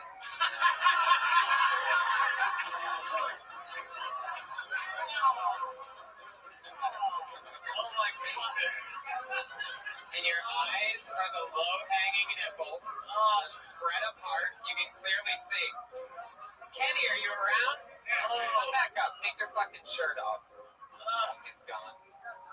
Anyway, those are some real braces, huh? They are. Holy fucking shit. What made you get braces so late in life? I don't know. Just I'm an actor too, so I was like, you know, get them while they're hot. So you're OCD and MSG. Is that what it is? I could have said that differently, but I think people got it. I like the pubic hair joke. It's you can reference the flavor saver and all the other gross things that have to do with keeping the girl for later.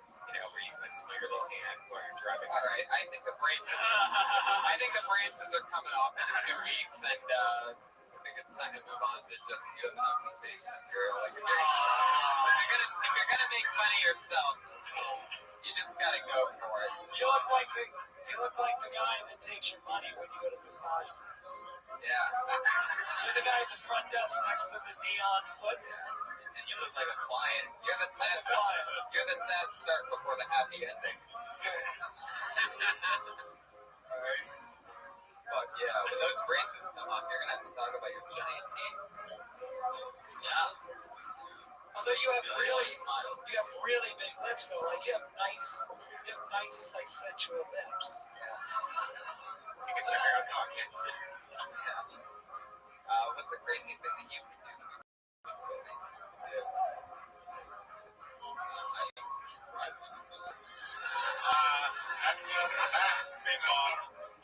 people think you can do? Ping pong. It's a big ball. Hey. Oh, you're going to MSG joke. Oh, come on. Ping pong is just as racist as ping pong. Alright, maybe not. So you've never had a traffic accident? Yes, he's definitely That must suck when you're Asian and you get into a traffic accident. Just the look up across his face. I knew it. Had to. No, I used to race cars in Texas. going into the braces for the braces. Fucking moron. Like you took a swing at it. Yeah, totally. What's the coolest thing about you? You raced cars in Texas. You could always tell which race car driver was Alex, because he was the only one going the other direction. Do you do jokes about driving a race car in Texas? No, I don't. You should. Yeah, you're a racer like me. Yeah, the one thing that you did in your life that's cool. Yeah. You should probably talk about that, Alex. That might be a good idea. Let's see, where's that list of cool shit I can talk about? Instead of grinding out jokes that are about your braces that are coming off in 2 weeks, so they will have no lifespan. I used to braces, Johnny got it out there. confused with his stuff, and that was like uncomfortable. So sometimes I would have like a hair stuck in these braces, and it's a visual. And until the hair was out of the braces, there was really like there was hair in my braces. And then I killed 47 people racing cars, and I had to quit and start comedy in Los Angeles. I was a girl in a race car once. That was a story. Like something like that. He's gonna be bombing one night, like a year. He's gonna fucking pull the braces off his palm and then slap back on. Do the classics. Your problem. Brace yourself. That's the album. Yeah. Okay. All right. Alex, we got a flag. Thank you, Alex. Good job. He's on Twitter at Dapper Dog. We're at the part of our show where our two regulars. There's two young ladies that write a brand new minute every single week on this show and perform it. They've been doing it since the start of the entire show. It's like their 90th time pretty much doing this. It's always exciting and fun to watch them grow. Put your hands together for your first regular tonight. She dropped out of University of Florida her senior year, trying stand-up comedy here on Tony. She's been going to pretty much every night since. Put your hands together for Kimberly.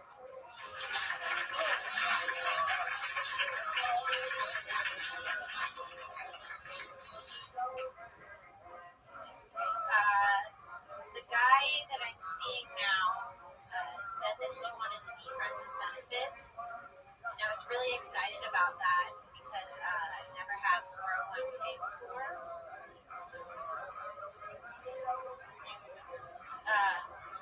I know I have trust issues because I always accuse my boyfriend of cheating me. I don't have a boyfriend.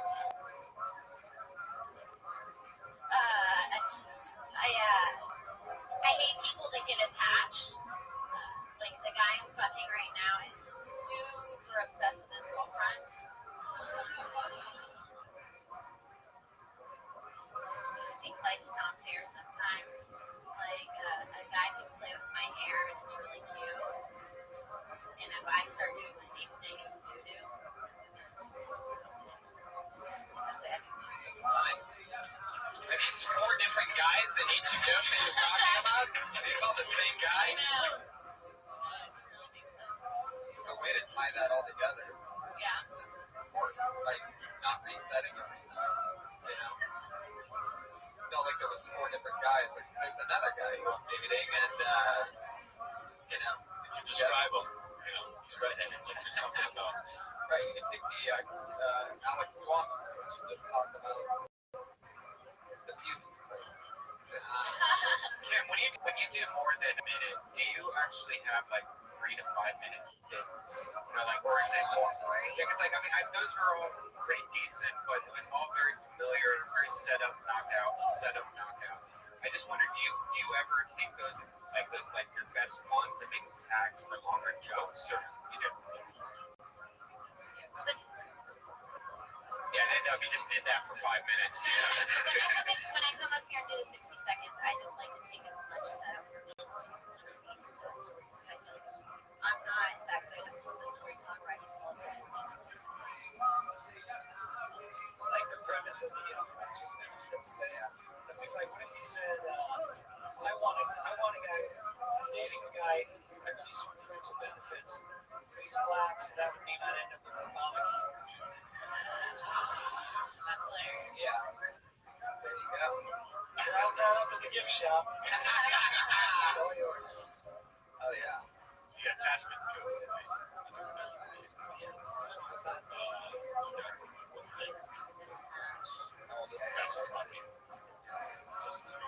You know what I'm saying? Like you just don't have to just go into the next thing. It's important that if you're talking about a guy that you're dating, a guy or whatever, just keep him on and tag it. Yeah, and don't be afraid to do less than a minute. You know what I mean? Don't reset it, just build it up. Because actually like punching last, breaking it up by resetting. Yeah, exactly. Because all those jokes seem like you could easily have made that 1 minute, but it seemed like every time you're like, blah, blah, blah, next joke, blah, blah, blah, Like I next think joke. more jokes and stuff. Yes, exactly. Do you only look at your notes and you bring your notes up with you?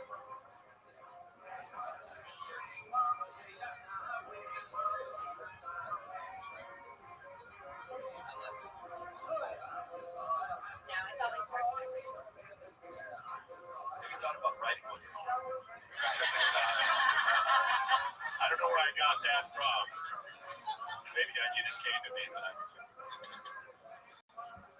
Well, there you go. You did it again. Another great minute from Kimberly that was Congdon. great. Great job. Kimberly Congdon is Kimberly Congdon on Twitter, Instagram, everything. Always fun.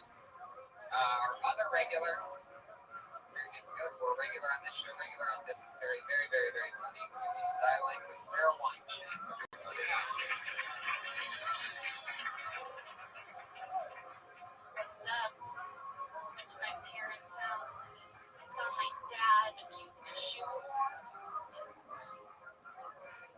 I feel like if you have to use a shoe horn, you should just get a bigger size shoe.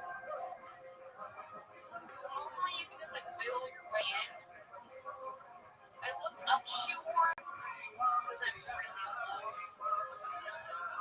I looked up shoe horns for about an hour last night, and I found out, guys, that shoe horns were from the Middle Ages, which makes sense. But I feel like we're not churning butter anymore, right? We're not, okay? The bubonic plague, yeah, that took that out. How come shoe horns were made?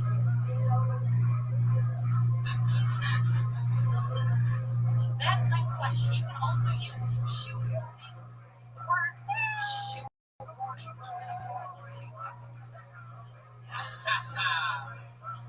Did you have anything more shoe horning as a worker? Yeah. Well, I just think that it's cool that, like, that it's also, like, an empty leg.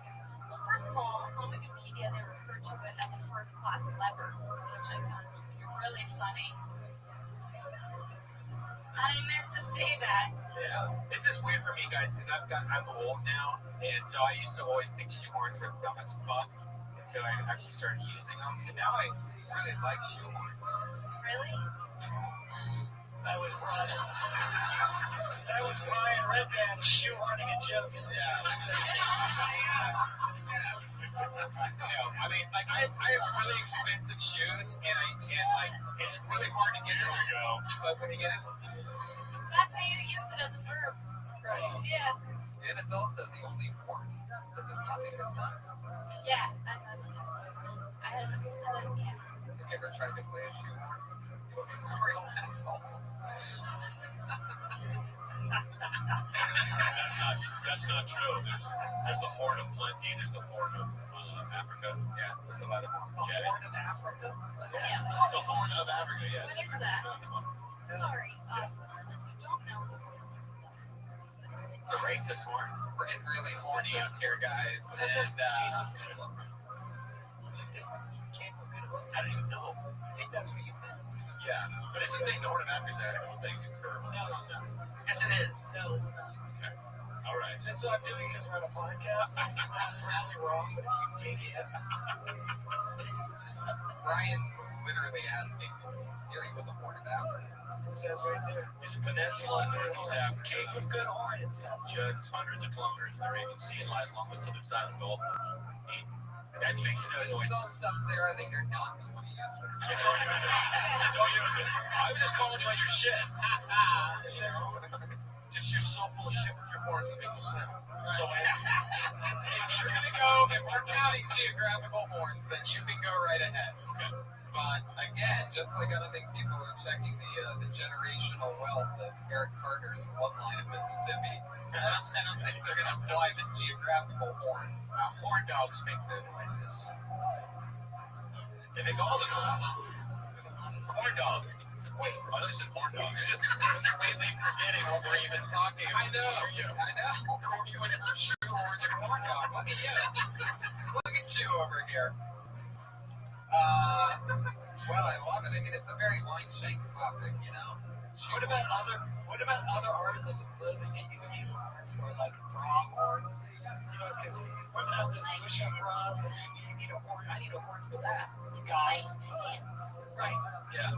Pants horn. An ass horn. Yeah. Asian I like girls. that. Yeah. Spandex horn. You know, some women have camel toes. They must have pants horns. Yeah.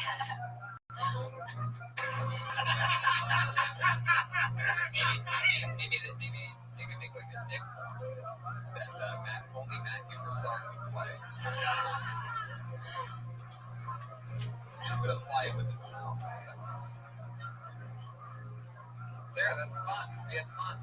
Good times. Shoehorn. Anything else, guys? Any more shoehorn ideas? Well, it's obviously something that, like, you know, you found really interesting and funny. So, like, you know, that came out. That was one of the biggest things for a lot of people up here. They're kind of talking about stuff. And like, listening, like, yeah, but you don't care.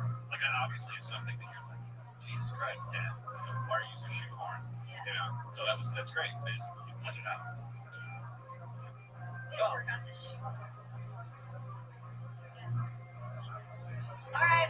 Look at your shoes, by the way. You're wearing Chuck Taylors that were like 5 years old right now. You obviously would not understand shoehorns. I love how defensive you are.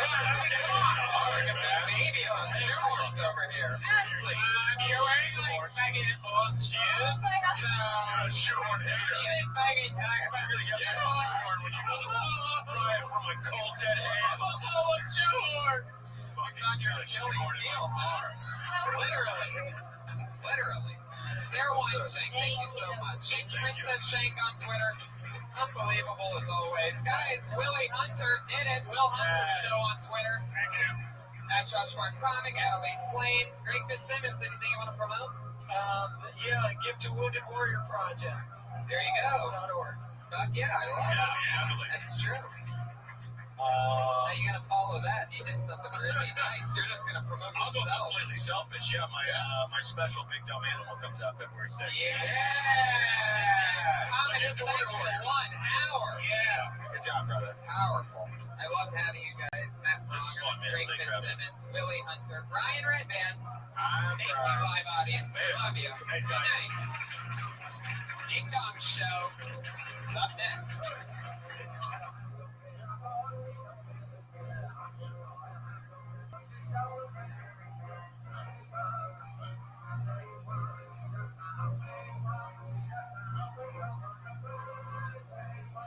That's right.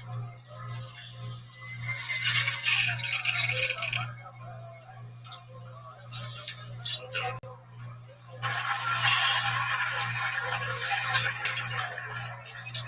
Can you tell me right quick what would be better motive for my skin? Caliber 12 or Caliber 24?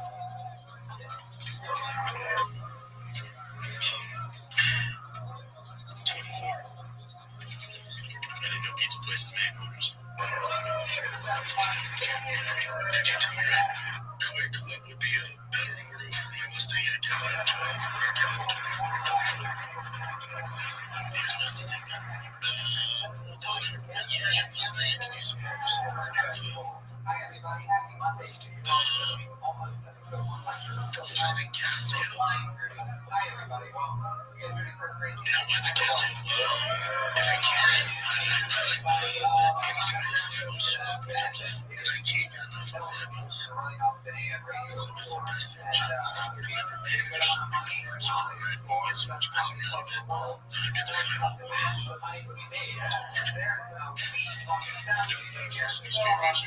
That's right.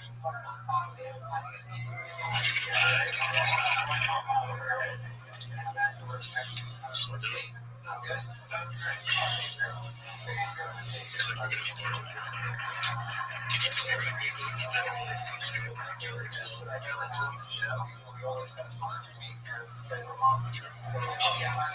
I didn't know pizza places made motors. Could you tell me right quick what would be a better motive?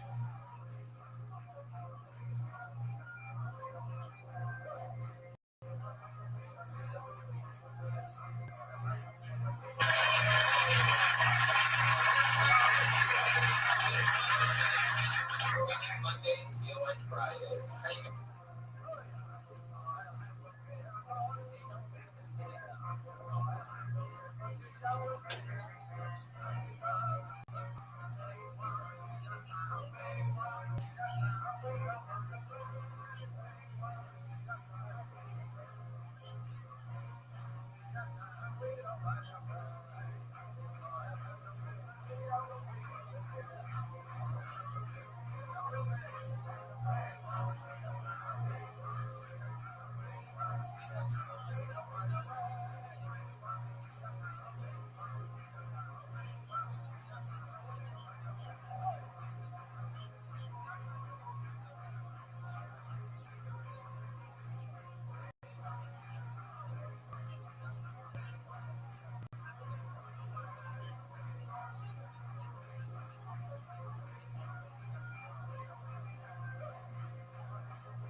Let us know who the pedophiles are. You said you emphasized that the president and FBI director each had complete authority to release Epstein's client list.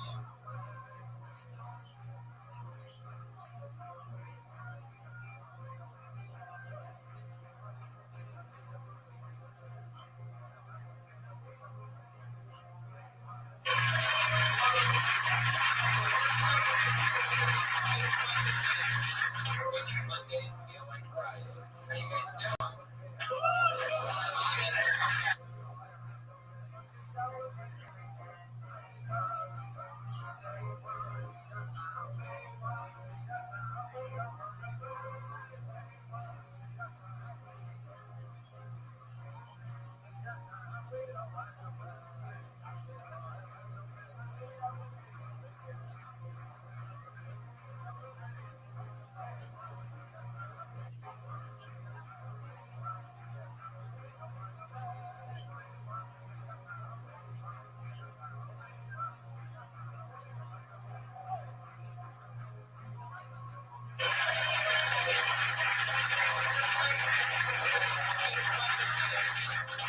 Mondays feel like Fridays. How you guys doing? Here again. Almost 90 something. We got there. You go dark, a lovely meal with this fantastic. Oh yeah, it's fantastic. Oh fuck yeah. You know you're in for a good meal because our only sponsor, Elise Lane, is sitting right over there, everybody. For me, Elise Lane.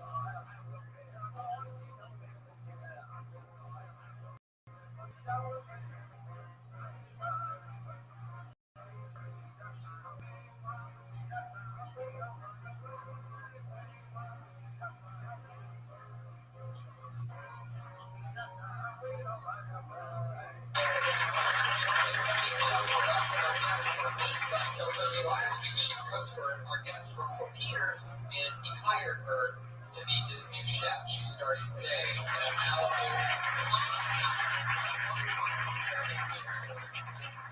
Number 3 in the fourth list of top rated comedians, Russell Peters was on last week. We have 2 more awesome guests tonight. We're unbelievable. I'm very excited about that. We had a fun week.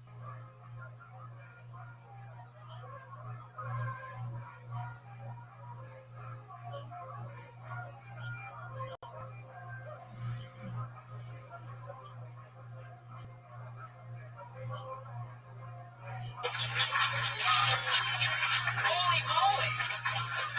It's a packed Monday night at the Comedy Store. We did it again. Hi, live audience. Fuck yeah, this is so exciting. I'm glad you guys are here. We have another crazy show where us comedians and 2 other hilarious comedians always watch newer or recently transplanted comedians. And we talk about comedy. You guys excited or what? It's like our last episode in 2014, everybody. So we're doing a little New Year's blowout. Really, I mean, nothing really changed from the original format, but We are filming in 4K now, so we're gonna have crazy high definition Kill Tonys coming very soon. technology, Yeah. everybody. Technology that North Korea can't fuck up. And we got a new sound recorder, and we had a benefit show, so we're getting a new sound system put here and here for the belly room. I raised a bunch of money to put new speakers in here. How about that? Yeah. Instead of listening to it instead of listening to live shows on these 2 Car speakers that were stolen from somebody's car in the parking lot. take a quick look at how small those 2 speakers actually are. There's only 2. At a world famous comedy club. You walk inside and there's 2 AM radios hanging from the ceiling. That's what they look like boom boxes. Right, it looks like it has a dial that we can get scratchy anything. Lady, be careful, there's a new camera. Yeah, no camera. Lady and Jerry, very good for them. They make it to pretty much every episode, these 2. It's like if I had real parents, They're sitting next to our one and only sponsor, eating her own delicious food. It's the great Elise Lane, everybody. She's here, live in the flesh. She made something delicious tonight. And normally I read, the crazy words that, she's a gourmet chef, so it's hard to say. One of the things in 2004 was we came up with a part of the show where Josh Martin, this was actually his idea, speech impediment. And if he fucks up at any point or pauses or stutters or says something dumb, he gets hit in the nuts from Brian. We did this, 6 or 7 times, and it was a lot of fun. And I think a lot of people thought that we were hurting him when it really was his idea. He likes getting hit in the nuts. He loves it. He pays women to stomp on his balls with lightning, so it's I think. Well, that part wasn't true. So we're going to do it one more time. It's one of our favorite segments of 2014. One last time, Josh Martin reads what we ate tonight, but the gourmet chef cooked for us. And if he fucks up at any point, he gets hit in the nuts. Are you guys ready? Or will Josh get hit in the nuts? It's that time. Now, you know the deal. I'm going to hand it to him. You guys get in position. Yeah. What weapon should I use today? Just make sure you don't. Something that happened a couple times is you accidentally tap him in the nuts before he fucks up. So be careful not to do that. Wait until he fucks up. Hold on. Because he tries to read it before each time. Yeah. I don't want him to read it and get warm. I just want to find out which word I can fuck up on so I can get hit. He wants it bad tonight. All right. You guys ready for this? If he fucks up at any point, he gets hit in the nuts. It's pretty simple. It's Comedy 101 to get you guys warmed up. Oh, yeah. Stop doing it. Just read it. Tonight we have roasted chicken with lemony Mediterranean orzo with cherry tomato. Just hit me in the nuts. Oh! Catabana olives, feta cheese, mint, and lemon zest. Very good. 1 tap for each testicle, and he's out. It's true. It really isn't as funny as it used to be. It's completely lost its momentum. Well, he doesn't feel the pain. Like if somebody was up in action. Yeah, the whole thing's just creepy because he likes getting hit in the nuts. One thing that does still work, and that we've been doing for the last 5 or 6 weeks in a row, is bringing up our favorite musical guest. He's so funny to us. Put your hands together for him. Put your hands together for Pat Reagan, everybody. Here he is. Here he is, live in the flesh. Say a little bit about myself. My name's Pat, and I'm a prophet. I'm here to tell you about the end of the world. It's coming very, very soon. So enjoy this song. Oh, you still can.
Just so I don't wonder why. What do we live here? What the fuck are we doing? And where we gonna go in the big year? We can't survive here. It's a fucking desert. Excuse me, you can travel this land with your pen in your head, your head right up your ass. But there's a record fucking round mad at the line. Get it out, let's see how long your water lasts. What do you hear?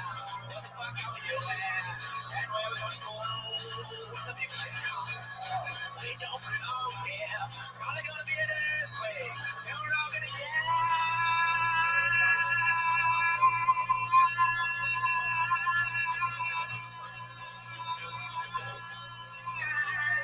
On the way, I'm gone.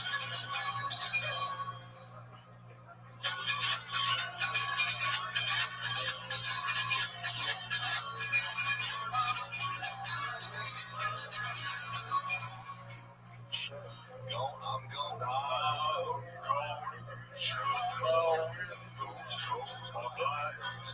Turn on my AC. I'm gonna wait to be there for my inside. I'll just watch it on TV. The rising waters will envelop the coast. The sun will scorch our backs. Keep the riches will be safe in a magic boat. With magic jumps and handbrake dad. I've been a douchebag, been a scumbag, had a cross as a count. At last was all will fade. There's no eternal permeation. One day the oregano will survive the end of the days. One more time, but time left here. What the fuck are you doing? And we'll go through the big shit. What do we live here? What the fuck are you doing? And we'll go through the big shit. What do we live here? What the fuck are we doing? And where we gonna go? When the big shit What do we live here? What the fuck are we doing? Better move to Indiana before the big shit comes. Thank you guys. Oh yeah, Pat Reagan. I know it was weird, but thanks. That was amazing. Pat Reagan, everybody, is on Twitter at Patty Reagan, PATTYREGAN. One more time for Pat Reagan, everybody. Yeah, I love it. So awesome. You know, every single week, we also have a head of security that stays with us during the entire show, keeps us safe. Used to be a guy in a $5,000 Iron Patriot outfit. Iron Patriot's sort of like a patriotic version of Iron Man. And there was a guy that had this amazing suit, said he was a big fan of the Death Squad podcast, that he wanted to be on it. So we let him be on the show wearing this $5,000 Iron Patriot outfit for 20 or 30 some episodes. And the show started to get bigger and more popular. And he said that it was because of him.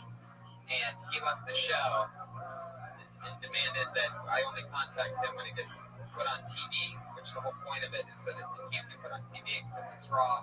And anything can happen here. And but anyway, ever since then, to show him how replaceable he is, every single week we have a completely different person in a $15 Amazon outfit of the same kind do exactly a better job at what that guy was doing right there, standing on that stage. So our Iron Patriot this week is actually, it's this second time doing it. We loved him the first time. Very funny young comic who's suited up for tonight. Put your hands together for Jerron Horton. He is a racist patriot. Very racist, we found out last time he was here. Mostly against Asians. The anti-Asian patriot in a surprising twist. Underneath the suit is a light-skinned black man. And we found out you're a little bit racist against Asians, right? Not racist, I feel like they're not discriminating. Oh, there you go. So not racist at all. Just feels like they should be discriminated against more. That's like the opposite of racism. I love your style. Put his hands up. Oh, I see. Oh, yeah, I get it. That's great. Black Lives Matter. Oh, shit. Actually, wearing that, I can't read my stomach. You can't see it. Wow. Represent. Fuck yeah. He also has my car stereo in his car. Well, we're glad you're back. How's everything going? Great. You excited about tonight's guest? I am. Me too. Ready to bring him up? Yeah. Let's do it, guys. Tonight, two of my funniest friends, as always, and as always, a very special one. Put your hands together for them. It's Jesus Trejo and Russell Peters, everybody. Two of the funniest people I know. No big deal. What's up, buddy? Russell Peters, Jesus Trejo. They've both been on the show one time before. Our sponsor's a chef. That's Elise Lane sitting over there. Yeah, right over there. She's a gourmet chef. And I'm excited for you to try her food. Excited for you to try her food because you're probably the only comedian that we've had on this show in the past 15 weeks that she's been our one sponsorship host with a guest. You're probably the only comedian that we've had on the show that can actually hire her for something. I actually do need a chef because I'm getting fatter than you can fucking imagine. There you go. She specializes in vegan and yeah. I didn't say I became gay. I just said that. Oh, son of a bitch. Are you vegan? Yeah. Well, I dabble in it. I can't have dairy. Really? Yeah. Are you from like Midwest? Yeah, it's weird. You're the weirdest. I know. And redneck. I can eat everything. You're like me, buddy. Jesus is just too poor to eat, but yeah, too Jesus, how's it going? What's going on in your life? Anything crazy? Not chilling. I'm just excited about this Patreon. Yeah, Look at that. it's a skinny one. Yeah, that one either. I think you just short-circuited for a second. Patriot, every week, everybody always has questions for the guests. What are your questions for tonight's guests? Russell, I think you got. I see that you are all over the world, right? You know, I think I like South Africa, but joking, going back to it's an honest answer. It's not funny, it's just an honest answer. Yeah. It's the first place I was ever famous, like on any level. Wow. Like 13 years ago. Really? Yeah, I literally first place I had to change my name. That's amazing. The stories ever come out to see you? Wait, that's South Africa. Yeah, it's South Africa. Yeah, that's what you said, right? I bounced over a couple times. Yeah. No, I never had a bad. Good thing is if he doesn't like your act, he probably stays through the whole thing. You know what I mean? That's super awkward. It's hard to sneak out. Right. It's like we're tap shit. Yeah. Click. Going smart. By the way, Patriot, I love that you said that you looked that up. That he tours around the world doing stadiums. Good job. I appreciate your awareness. What was the Grumpy Cat like? You recently met the Grumpy Cat. The Grumpy Cat, she's actually a really sweet little cat. She's not, she just looks miserable, but she's a dwarf cat. Yeah. And like short legs and shit. Yeah, it's adorable. It's one of my favorite celebrities. Yeah, she really is. It's weird. I was once actually at the YouTube, the big YouTube comedy show like a year ago. I was there and helping some people write some things. And it was creepy because the red carpet had like real big celebrities. Yeah, and that were on that show. And in the middle of it, sprinkled in, were internet celebrities. And Grumpy Cat was literally on the red carpet. That's awesome. Like this. Yeah. Have you seen Dinky yet? Dinky the dog? It's just this pimp dog with sunglasses. Just sits there with like a gun sticking out of its pants. It's awesome. Wow. You gotta be Dinky. You really go in. Yeah. I'm into the I'm not the guy. I think why you most just say blah blah blah. And that means I'd have to be fucking wasting my time on YouTube. Right. I'm really looking at porn. Exactly. Like a gentleman. Exactly. What's your favorite kind of porn? What can we find in your search keywords? What's the top one? Everything. No. You just type in the word dirty. Yeah, it's like first it has to be Oh, that's right. And older women's. Really? Yeah, not fucked up versions of it. Oh my god. There's like a little cotton in between the toe. Is that like the biggest turn on? That's not dirty. I didn't say I want fucking dirty feet. It's just pretty feet. And I don't want to do anything to them. I just like looking at them. It's not like I'm like fucking check my cut. Just like I need to know that they're there. The feet? Yeah, well, there they are. Okay, we're good. Wow, I'm like the complete opposite. Like I could be with like Pistorius had a twin sister. Yeah. I don't need feet at all. Yeah. It's what is your thing? Like, Poor boys. right, like Big boys. yeah, exactly. I like Vegan tweaks. I just type in my name in Google and start jerking off. That's pretty much it. So you like lesbian porn? Yeah. It's true. Hey, Seuss, how about you? What's your favorite porn? First thing you type in usually. First thing I type in is BBW. Really? Yeah. Wow, look at this. A very pro BBW crowd. Holy shit, you're in that big roar. We're fucking assholes. Like everybody in the room wanted to yell it at once. We said it, everybody's like, oh, he's one of us. Just in case you're wondering, that's not big black leaders. That's big, beautiful women. Right? Why I thought it was big black women. There you go. I just settled for less. I like that I discovered what pog meant.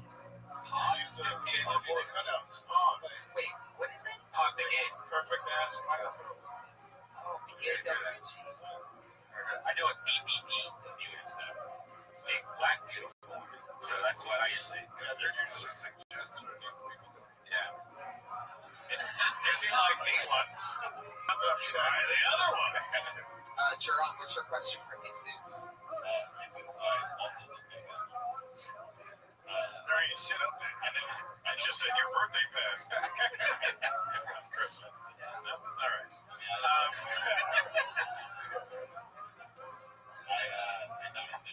All of the Texas. All over South Texas. My favorite city to perform is South Texas. That's in Corpus. I like Corpus. I know two people there. Yeah, it's his hometown. So his family's kind of supposed to see him. Yeah, Corpus Christi. Lovely. Thank you. Great questions, Patriot. Well, you guys ready to get this thing kick-started? Over 30 comedians signed up for the chance to do 1 minute. Yes. Wow, somebody just figured out what the fucking show is. Thanks for coming out. I forgot what the fuck your show's about. Yeah. Oh, wow. I know. It's like the Kool-Aid man just came here. Yeah. Keep that star on or something. Yeah, exactly. So, you know how it works. There's comedians stacked up against that wall over there, and they sign up for the chance to do 1 minute. And if you get picked, wrap it up in 1 minute. You know, no, that's a different one. We don't judge.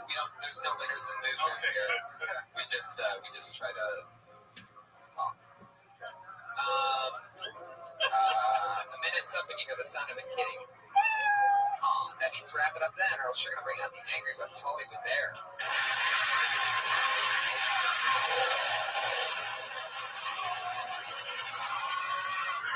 Wow. How about that one? Looks like somebody got the West Hollywood bear a little dirt bike for Christmas. He's got a heavy hoof. Yeah. Ran into a cow at the end of all that. Well, let's get it started. Here we go.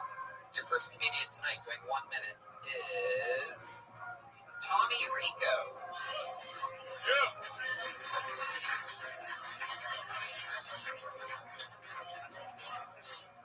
Thanks, everybody. Appreciate that. Married guy, my wife is a successful attorney. I'm a stand-up comedian. I feel where success is a more relative term. My wife makes a little more money than you. People ask questions like, who wears the pants in your family? Okay, I wear the pants. And she buys them. And I wash them. I get to wear them. When I put them on, if I look good, she smacks me on the ass, and I feel pretty. We got a 12-month-old son who I helped make. It was the cutest thing I've ever seen in my life, which has become a huge problem. You can't spoil your kid. You have to make sure the rewards match the teens when they do something. And a few months ago, my son learned how to hug his father. I wrote him a check for $25,000. I thought it was fair. It didn't clear, by the way, because I thought that was a lesson my son should learn right away. Daddy's long on love, but he's short on dough, kid. If you really want something, hug your mother. That's what I do. All right, thank you guys very much. Tommy Rico, 53 seconds. Tommy Rico. Hey, what can I ask? 12-month-old son, will that just be a year? Yeah, it's okay. Yeah. You have to commit Fucking ADD was fixated on it. I'm like, that's a year. He just turned. So. And what's your son's name? Renzo. So Rico. That's holy shit. I know. Look for him in 18 years and more. Yeah. Or one of 345 months. That's a bad joke. There you go. That couldn't work out. It can't possibly hit a 5. Fuck. Where are you from? Boston. Good job. How long you been here? Been here for about 2 years. You didn't hear that? Someone went over to my son. He was like, hey, what are you doing here? I thought he was doing a character. That's what I comic in the 80s. No, I talk like Phil Barker or something. It's a medium. I don't have that hard an accent. Look, everybody thinks something's an accent. It sounds like a character. If you weren't going to say Boston, I thought, all right, you're playing a character. No, I'm a Boston. That's my favorite. So you came up here 2 years ago for stand-up. For stand-up, took a little time off. Yeah, got it. Got here and realized that no matter how many people you work with that are belonging to one at a time, you start over. And it's not it's a touch of the place. And if you can make it, it's a beautiful place. How long were you going to Boston? I did 11 years there, 2 years in San Antonio, Texas, and I've been here for most of it. Wow. That's crazy. What does the wife do? She's an attorney for a government agency. Not paying attention. No, I missed that. An attorney for a government agency? Wow. What? CIA? I can't tell you because the Homeland is. Wow. Don't run. Hey, this is goddamn. It's not INS. Is your real name Tommy Bill? It's my last name is, and I use there's already a famous guy. My last name is Morello. Mom's side of the family is Cuban. Last name's Rico. My grandmother passed away, so it's kind of a trick. My last name is holy shit. That story went 9 generations. Tom Morello. Yeah. Is your first name really Tommy? Yeah. No, he's the tourist. Yeah. So she was like, yeah, really. When I moved out here, I realized that it was like telling people that I got shit on. So your name is literally Tom Morello. Wow. Is that the bald guy? He's the night watchman, right? He's the guy that introduced Kiss at the yeah. He's a badass motherfucker. It's an Italian last name. Yeah, he looks like me. I thought he was me. Like, what am I doing there? Do you play any instruments? I do not, and that would make it difficult. Have you ever met Tom Morello? I have not. He's a Harvard grad, and he lives up there, so he's a very famous Harvard grad. He's a Harvard grad? Yeah. How'd you do in Boston? I know Boston's comedy scene's coming back lately. It's kind of had a weird time. Yeah, I love that way Tommy Hawks. Yeah, but I was there, guys. It was a generation of comedy. It was actually cheaper and running strong. Those guys like really grew up with it. I was there with Kaplan and Shane Davis. So I mean, it carried on. I was there for a fun time, and I figured I was going to get up on it. And then Blowman right close. Yeah, well, he sold up. I mean, he's got the big club now for 10 seasons. So you've been the stay-at-home dad pretty much for the first year. Yeah, it's been awesome. What's that like? He's great. I mean, I never wanted kids, so I'm like you, buddy. I have one. I didn't want one. Yeah, but he's amazing. I'm glad I get to take care of his best day job. What's fun about it? What would you do? Like, what's exciting? What stood out to you? What surprised you about having to be a dad during the day? You know, because I was resistant to having kids, I knew how hard it was going to be. So it's about as hard as I expected. Resistant to that. I think I did a little bit over the years. I didn't get married to his kids. We wanted a kid. He's awesome every day. I'm really with him. I get to take a nap when he does, which is pretty cool. And then at the end of the night, my kids home. We have dinner. I tag out. You watch a lot of kids TV with them? No, you really like it. It's great. Who else me? Those high voices. I fucking hate it when it's on all the time, buddy. What's his favorite thing? He's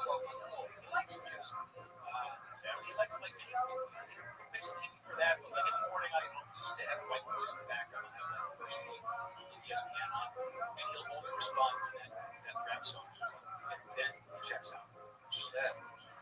Well, he has the name of a rapper too, Puerto Rico. I mean, it is the name of a black rapper, but it'll be able to work with it. Yeah. Then did you call him Lauren in the joke? Call that for short? No, I just don't know. You said that in the... Right, yeah. I thought I heard you say Lauren in the middle of the... No, I don't mention it. I don't mention the name. Just to remind thousands of people listening. Not the 20 people. Thousands of people. Yes, there are. You know, listeners of this show can jerk off to comedians' names, kids' names. Well, some of it. Well, fun times, Tommy. It was nice to meet you. But yeah, there you go. We have to talk to Tommy. Talk to Tommy Rico. He's got the jacket of a comedian for sure. That's a hardcore comedian jacket. Yeah, totally. Black leather zippers and find him on Twitter. He's at Tommy Rico Suave. Everybody, so you can look him up. Call him. He's one of the more experienced comics. Wow, I hated that guy. Make sure it's starting to seep out over there. I can smell hate out of that shit. Like the old ass Wow. Like if his dad stayed in his life. Holy shit. You went back to 96 for that reference. Yeah, actually before that. The Boy Meets World. I still don't know what the fuck you're talking about, but I'm impressed by that reference. Like, I don't know, I can't put a face to it, but damn, it must be perfect. Yeah, I don't watch crappy crap. I saw Jungle Fever. Oh, yeah. That's for the one person. Okay, well, I pulled out another name. Your next comedian goes by the name of Jeremy Lopez. Jeremy Lopez.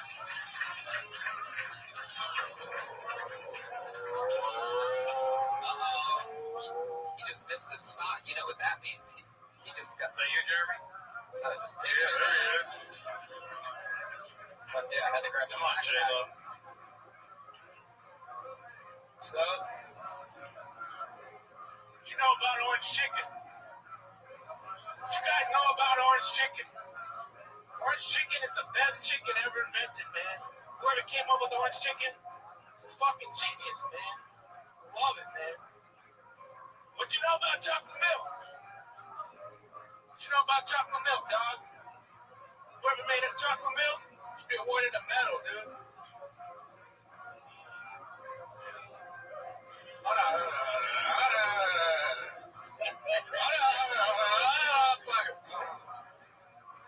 I don't know if black chicks got chocolate milk coming out from titties, but if they do, I'm gonna marry one. I'm gonna have one as my slave. And every day I'm gonna suck on her titties. all right, there you go. Yeah. Hey, what you know about stand-up comedy?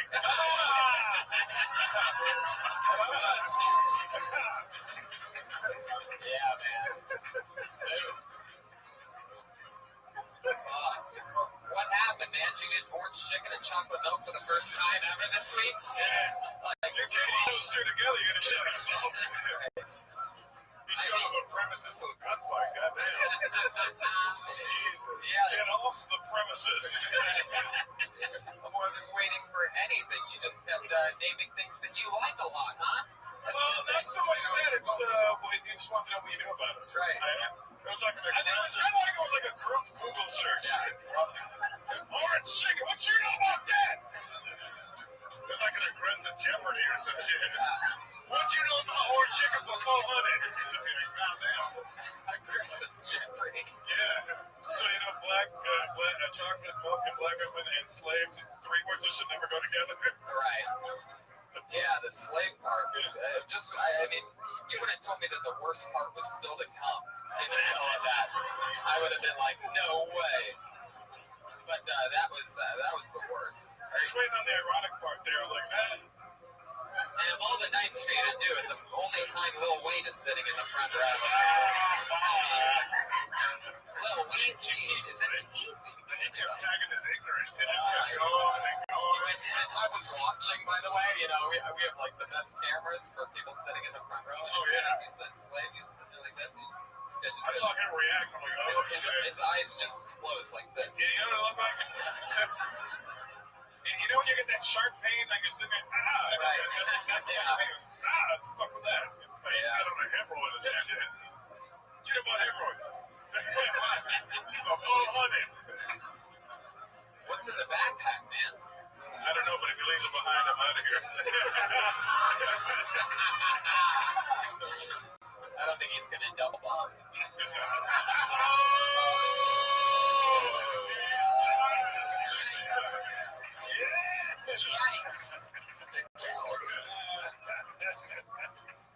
I mean, last time you were on, you did the kind of same. Yeah.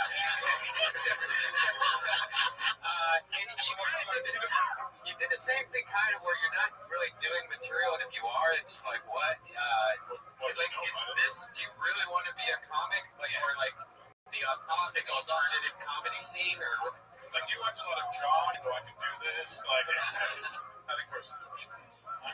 They're like Tito Ortiz after a fight. Yeah, he does. Did something happen? what? Nothing. I mean, really, like, do you really like have a set, or do you just fuck around? You don't do. That's not like your thing. You're not just a premise guy, right? When people think you're about to do a joke, you just go into the next thing. Just working it That's out. a good angle. It sort of is. I mean, not really. Well, it's at least a good premise. Yeah, you do have good premises. I was certain you were going to say something about orange chicken, but you said nothing. Like the chocolate milk, the black woman breastfeeding, like that's in the. That's right up with Asian girls have a slanted pussy. That's right up there with that. Yeah. Where you go? Oh, great. Yeah. You hit all levels of bad tonight, which is hard to do. You did. You went over the line at one point with your slave reference. You went hacky with the chocolate milk, and you didn't do punchlines at all, which is the. You underachieved on the overachieving chicken. Right. Doing bad, you're the best, man. No. So Jeremy, like, do you eat orange chicken a lot? Yeah, I like it. You like it a lot. Have you ever had it with chocolate milk? Yeah. I like orange chicken. Just for the sake of comedy, you should have a third item. Because comedy's in threes. Or zeros in your case. That was the one, everybody? Really? Everybody's starting to feel bad for him. See that? See the tides have turned. Even the black guy's like, hey man, stop fucking with him. Hey man, I got chocolate milk in my titties.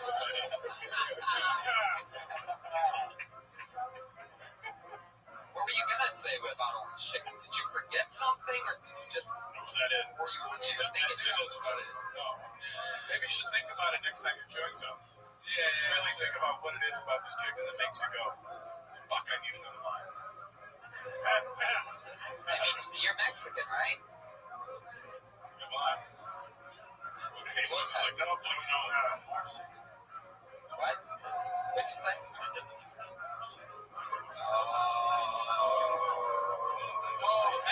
He's anti-Asian, so if you say orange chicken 5 times around him, he starts to flip out. What's the hand over the mouth thing? What are you doing over there, Patriot? You can take off that mask if you want to. So you literally can't breathe after all, huh? Yeah. The shirt is burning through your chest. You can take off that mask if you really want to. Yeah, if you want to. Oh yeah, just put it back on. So easy. I could never wear that thing. My nose is too fucking big. Fuck yeah. Your mustache is much more patriotic than that mask. That's amazing. When Jesus look at each other and do each other's mustaches. We take turns doing each other's shit. You look like he's getting ready for bed. Shit. Hey, Jeremy, what you know about mustaches? Not much. I can't remind it. It does look like he's getting ready for bed. Yeah, like, take your ass to bed. You got school in the morning. He got on his fucking underoos. Oh my god. Jeremy Lopez, what do you wear to bed? What, to bed? Yeah. What scares you? What are you afraid of? Chainsaws. what you know about intimacy. The dark. You're afraid of the dark. Oh, me too. You know my name.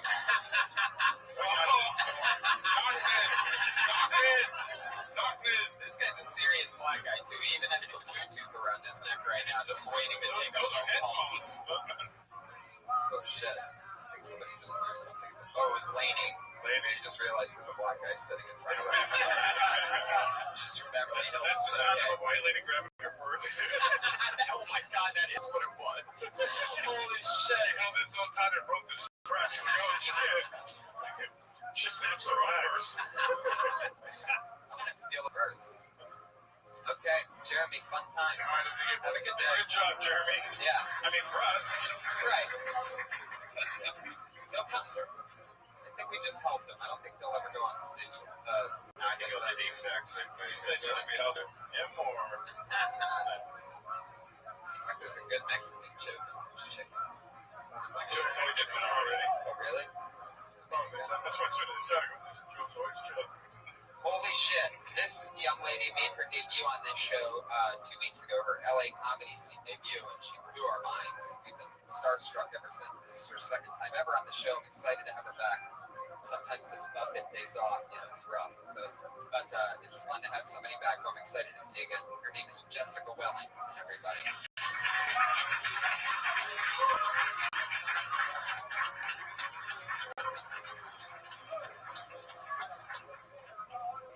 Right, so I'm a single woman and I moved here from North Carolina. Fucking laugh at that. I moved here from North Carolina. I went to, West Hollywood because it seemed to be popping to look for some single men. I walk in, they got like Shakira playing up on the screen. I'm like, this is awesome. Make my way to the back, there's all these dudes dancing, and I'm like, this is awesome. And they all started taking off their shirts. I was like, this is fucking awesome. And they started making out with each other. And I was like, this is awesome. Yeah. So the time without sports bra and this haircut, I might still have a chance. Business on the right, party on the left. Do we have any single women in here? Single women? I love being single. I absolutely love it. I can do what I want, when I want, how I want. I don't have to answer to anybody. But at the same time, I know I can't sit up here and lie to you guys, lie to myself. I know eventually I'm going to want to find that special person, that one guy that I'll try to deal with again. Fuck yeah. I missed the punchline. Can't be out over it. It was the one guy that I missed the punchline. Oh, the one guy that I'll try to deal with again. See that? I'm mad that I missed that. Yeah. So fun. You crushed. Great times. So how long have you been in LA now? 3 months. 3 months. Yes. Having fun? Yeah, I love it here. It's great. I mean, all the shows you can see, all the talent, you guys. Right. All the talent, you guys. And you're from North Dakota? North Carolina. You need dairy in your life. Yeah, right. It's a little bit off. Yeah, so. Which part of North Carolina? Mount Olive, Goldsboro.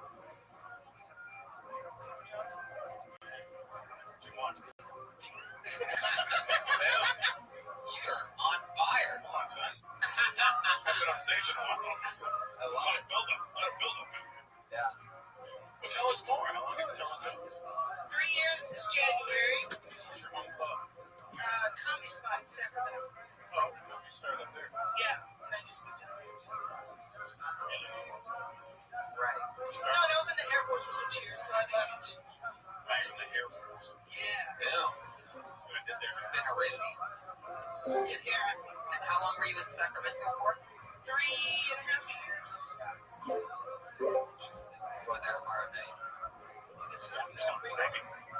Now I know. are you? I'm doing Duck Love Smoothies at the Punchline. Oh, yeah. Just one night and then coming back. You met some roommate in Gaio. In Gaio Beetle. Yeah. He was on their podcast. Does he run marathons? No, but he juggles, he does comedy, he sings, he's like, Throwback. What scares The you? early 90s. What are you afraid of? You seem like such a tough person. I Said saw that. She's a sensitive soul. Right. But you were in the airport. I guess the hardest part has been like just making friends here because you know people expect you to be on all the time, and be funny. And like I'm not that way all the time. And you always like when you meet new people here, you have to be the creep. And you have to be okay with that. It's like you just have to enter a conversation with them. Hey, what you guys talking about? You know? Yeah. It's so true. When I started here, I stood around silent, completely silent for like the first year, just listening to I everything. honestly did the same thing. Finding exactly how everybody communicated and just, you know. Yeah, I felt like an alien. Yeah. Right. That's what it feels I like. came from Canada, so it was twice as bad. Yeah. Because then I watched somebody have to go to the hospital and go and drop.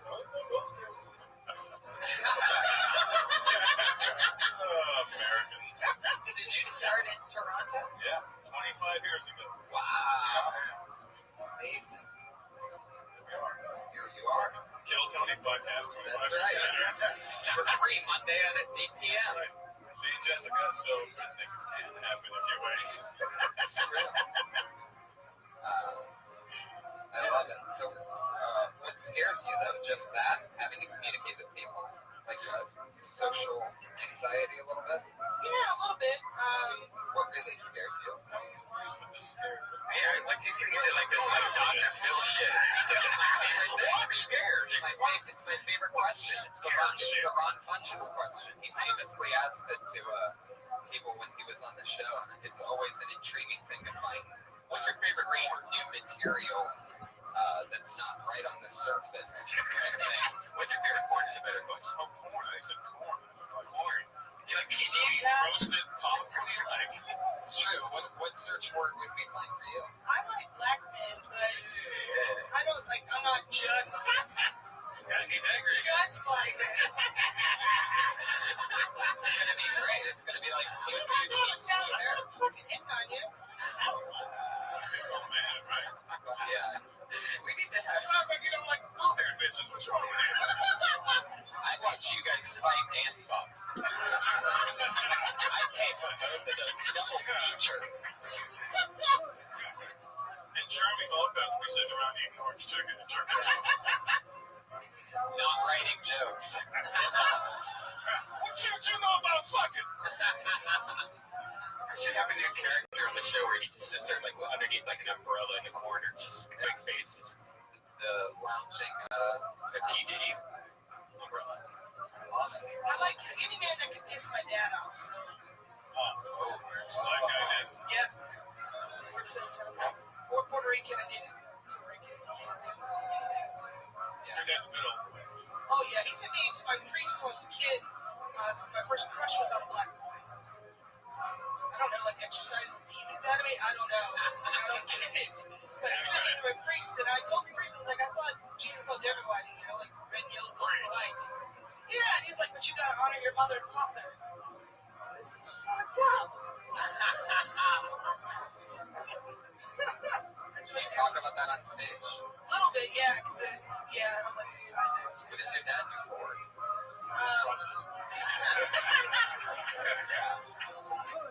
Well, he's 65 now, so he used to do. Is he missing any fingers? No, almost, because he did work at explosive. And it wouldn't blow up in his hand. Wow. How'd you know that? I've had my shit blown up in my hand, but just left a mess. Do you ever get to see him? When's the last time you saw him? Like 2-3 years ago. He's listening to this podcast right now. Is there anything you'd like to hear you say? Tell him you're pregnant. Did he lose any fingers inside of you? And when little Emma, damn. Whoa. You want to You're treading the line. I am white trash, so. And it wasn't her dad, it was her uncle. Jesus. And he's I in don't know North. Jesus, I mean. He's in North Carolina. Yes. Wishing he was in South. Right. Yeah, but you know, like I get.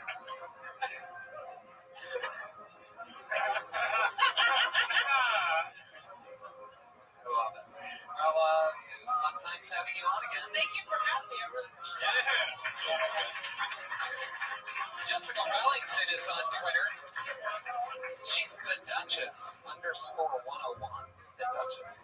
It's like a webcam name. Might be. Oh, hey, she was right up Jesus' alley. Yeah, BBW. Yeah. Heck yeah. Big girl, white girl. She got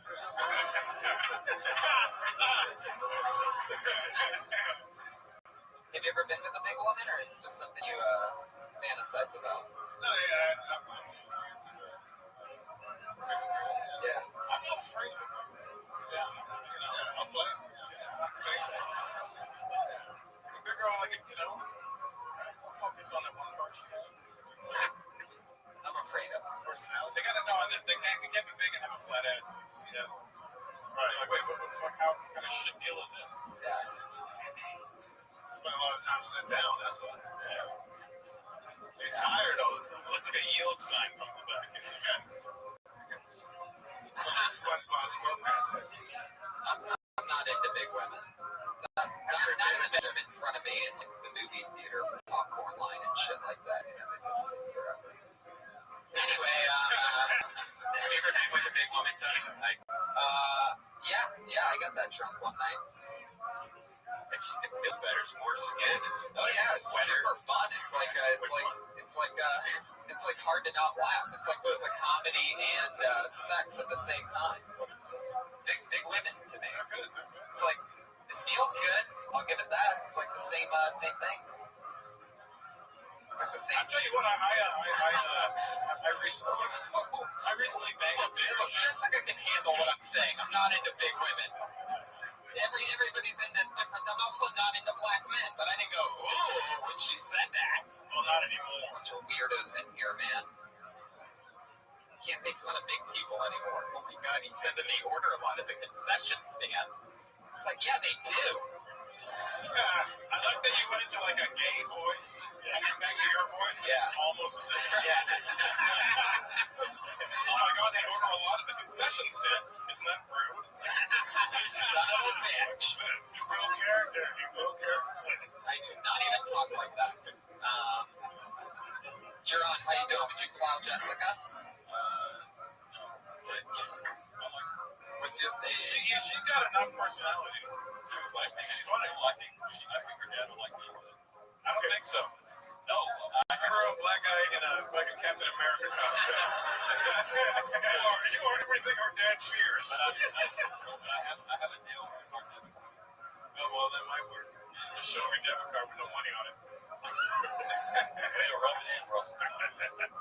You should just talk to me. You could probably pull it off with his dad. You'd have to keep the mask on the whole time. Yeah, I wouldn't have known. Yeah. That I was black. Yeah, the mask on. Why? I didn't fucking know. It sounded like you're like, hey, so Russell, let me ask you a question and shit. I was researching you like a motherfucker last night. That's why I didn't know. That's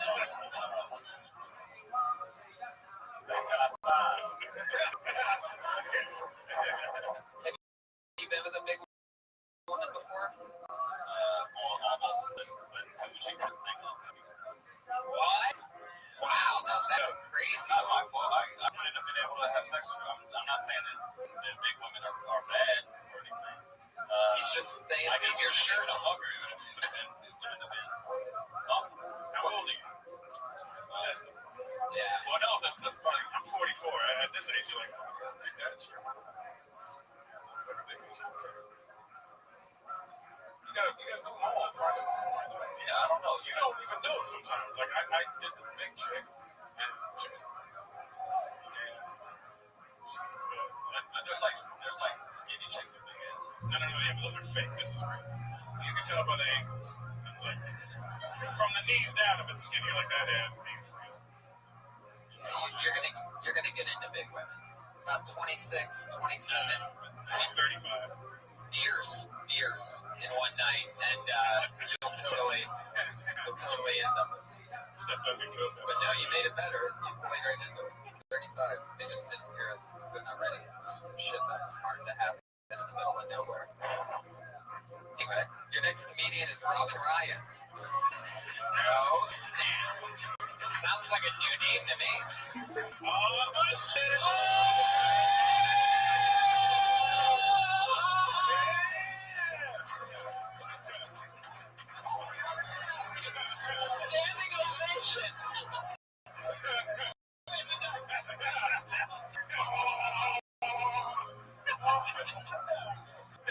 Second coming. Guys, one more time. Give it up for Robin Ryan. Yeah. Fuck yeah. I really wanted to be like my mom when I was a kid, and the problem with that is my mom is just a really butch lesbian. She taught me to be like her. So I'm not very good at being a girl. I didn't know that girls had cup sizes until I was like in my 20s, and I just had like one move down here for years. I'd go to Target, and she'd be like, "You can pick any of the sports bras you want." So I did.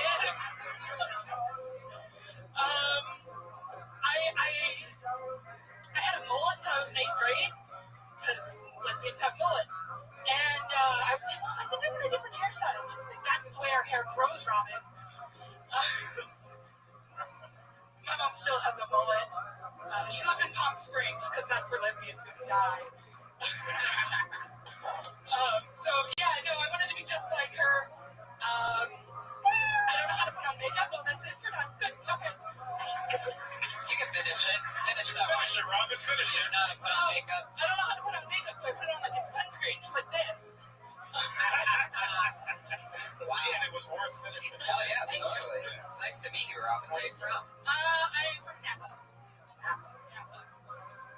How long have you been doing stand-up? About a little bit more than a year. Do it up there, you come down here. I live down here now. Oh, cool. So you lived down here for the past year? No, I lived down here for 4 months. Awesome. It's so much fun. How are you enjoying it? I love it. Do you ever miss your mom? You can go to Santa Monica. No, they live in Palm Springs. Yeah. Just like an hour and a half away. I liked your bra cup size, but I think you had it a little bit, like, you need to reword it. Because it's a little backwards. Like, I think the idea of where you can buy any size and just your whole bra, you know, I think that's what you're saying, right? Like you put Should on change it to tank top or like wife beater. That'd be fun. Yeah. Is that what you were saying? Like that you put on like a sports bra and it would just it'd be one big boob down. One boob. Yeah, maybe. However you said it, I think maybe you should say like this, like I got the sports bra and then it would make it one boob. Because you said the one boob first, and then you'd go. I had to go to the store and get a sports bra. Like I think you should say that first. You know what I mean? Yeah. Just because I was kind of confused what you were saying, and then what's. Thanks, Red Man. Yeah, I have no idea what the hell. Actually, gotta go wash it. That makes sense. You gotta go wash your bra because you shit all over it. What do you do for work? I'm an elementary school special ed teacher. Wow. Elementary school special ed. That's. So what are you teaching, like 35-year-olds? I teach 7, 8, 9-year-olds. Did Jeremy Lopez come with you, or did you? That's why he had his backpack on. He came from school today. Is this an outreach program? Right, and when does writing class start? What you know about special ed teachers? Should have about one titty. How long you been teaching special ed? This is my 10th year. Wow. Year? Wow. Young shit. 32. Oh, wow. I know you're like 21. Yeah. Oh, you don't have to push your limits. That's good. Yeah, so you... Generally, white people age there. I know. So, you're already beating the odds. What's some I crazy love that joke. See? What's some crazy stuff that you've seen go on in the class?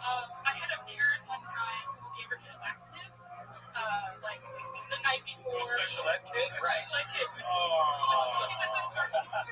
He was in first grade and had been potty trained halfway through kindergarten, so he only been using like the toilet for about a year.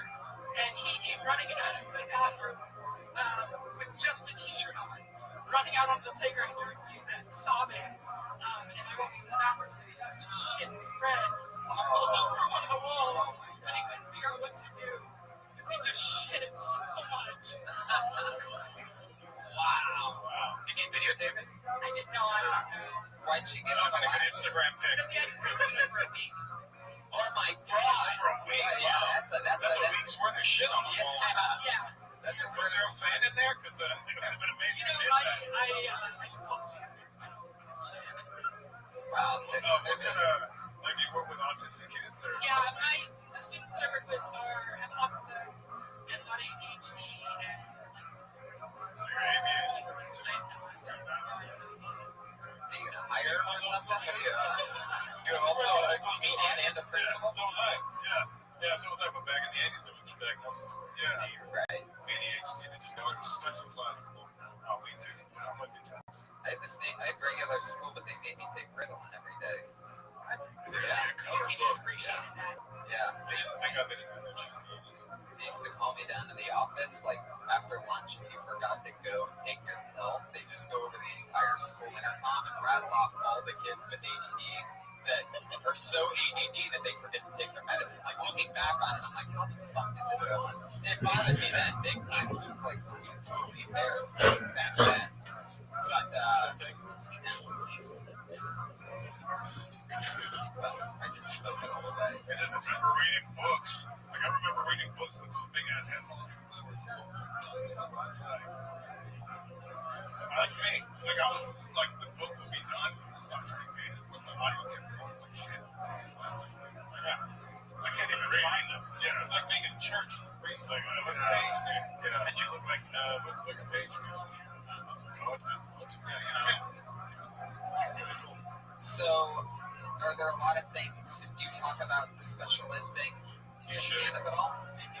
Yeah. You have such a fun charisma. Like, I love how you laugh at yourself and stuff. Funny. Yeah. I think you got a natural funniness. Thank you. It's an easy thing for you to just be an easy road for you to go. Stay with the tards, they need you. Because, really? That's where we are now? It's so weird. They're very picky and choosy. Fuck yeah. Hey, Rabbi. What up, big dog? That means it's okay. The draft was on. I know, big man. I'm checking it out. It's fucking younger generation and your I political know. bullshit. Right. My phone was in here. That's cool. I saw you guys.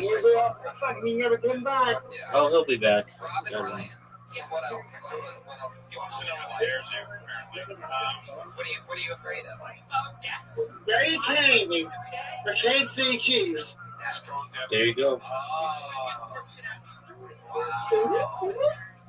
It's not really anger. Next, I'm watching the Jets right here. Next up is the Jets. Somebody has to teach them this, because I don't. Next up is the Jets. Yeah. The Jets. Jets, yeah. It was never like. What is my team up next? Can I tell you Somebody facilitated that at some point. The Ravens are not up yet.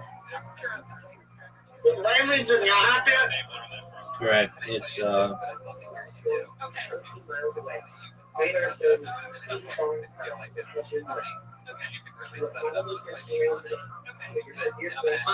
hope the Ravens strike the player. There you go. I've been teaching special ed for 10 years, and it's very rewarding. The Steelers. That I taught. The Steelers, yeah. Come up to me the other day. They got some guys. The Ravens will be up in In real life, after teaching for 10 years, 6 picks, Brandon. 6 picks? That's correct. 6 more picks and then the Ravens are going. 6 more picks and then the Ravens go. There's a Denny's in my hometown, and I walked in and I see the kid. Like, 6 more picks and the Ravens go. Yes, sir. Oh, shit. I go, David. Okay, why? Oh my God! Just 2 at the same time. I'm good for right now, big man. I'm doing my thing, but I'll keep an eye on it. He can't even afford to buy the Forbes magazine that you're in for making money. He doesn't even know what I do. Like, he still isn't, like, nothing registers. And I'm like, oh, there's Russell. Wow, he did great. It's like, from you.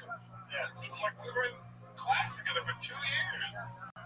So I look around a lot. I'm on my 8th district. Wow. Oh yeah, you're one of those teachers that just like kills kids and then moves on to the next city. Yeah. We'll find out later that sleeps with the kids. I'm from Napa, and then I moved to Georgia, and I taught South Carolina, and I taught Georgia. You gotta go where there's an Okay, abundance. wait. But the Ravens.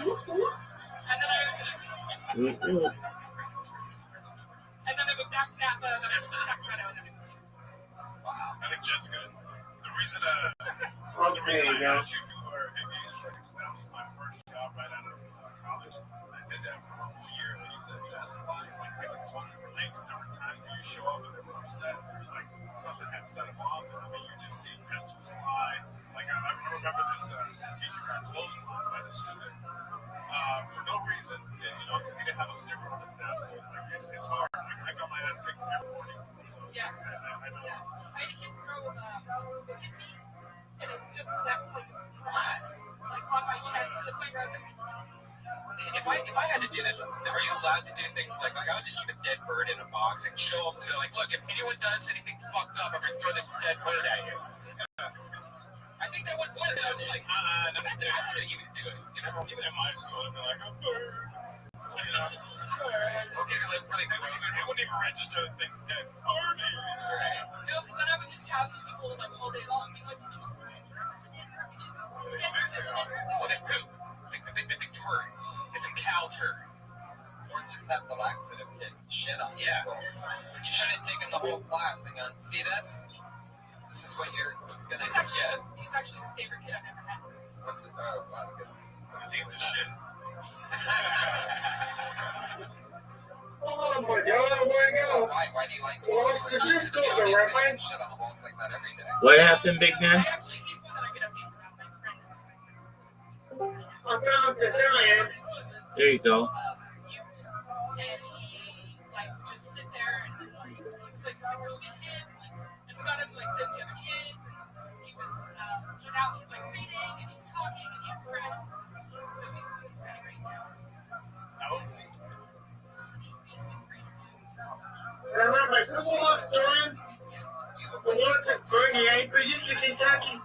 See what I'm talking? This is very like, she's laughing at that. I'm working on something right now, big man. At least the tards aren't here. Okay, it's on the black screen. Yeah. ABC. Yeah, why is that? Robin, so do you know Jessica from Sacramento? Yeah. Oh, that's I don't know. Okay, so here, I don't know how to fix it. Where'd you guys meet at? so here's what I think is the reason because of that. Fuck you. It was tough. Is it showing on your end? No, they're doing CBS.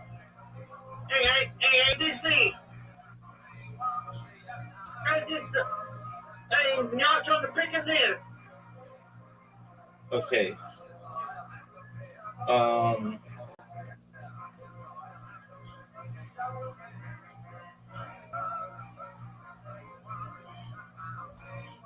I'm not used to see this with Mikey. I understand.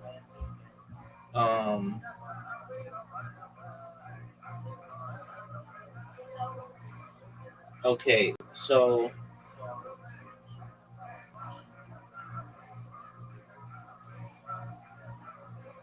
And I'm afraid somebody was showing two screens. right. One, and they had one MLB. And there wasn't a watch there. It was showing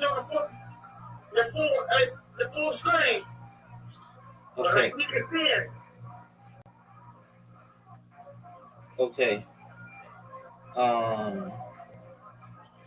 It looks like to fix it, you've got to uninstall Discord and reinstall it.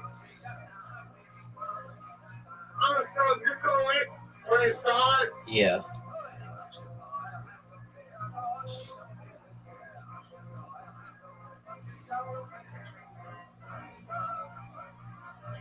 And it's on. Yeah, but first, okay, go to that device and press Control R. Control R, yeah. Control R. Yeah. Go back, divide. Once you press Control R. Yeah, Control R.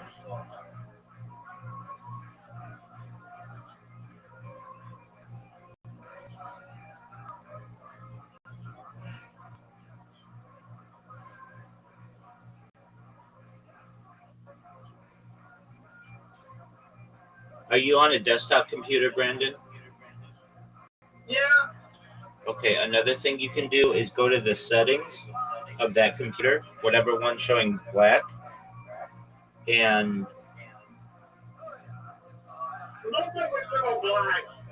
what'd you say? It's pitch black. Okay, I understand. Go to that.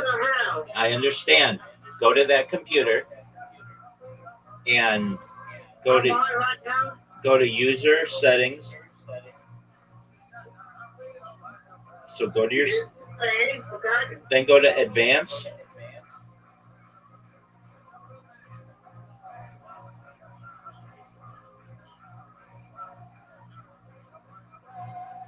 Do you see advanced?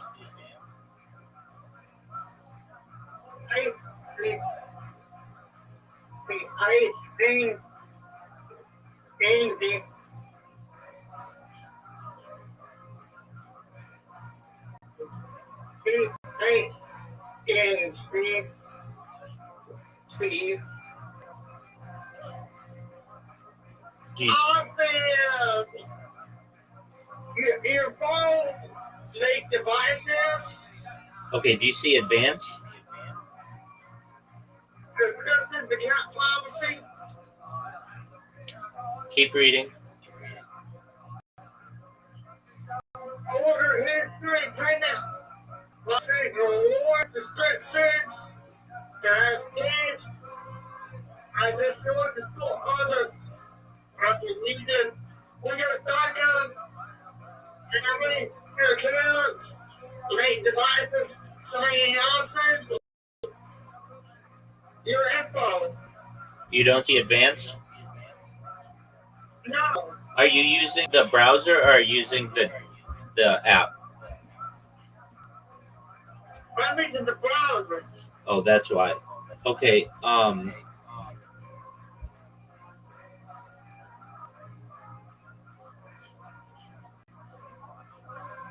Okay.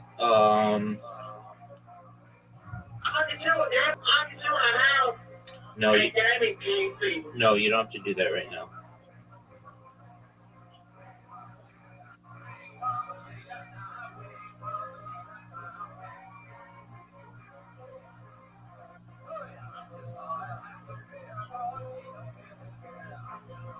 Okay. Go to settings.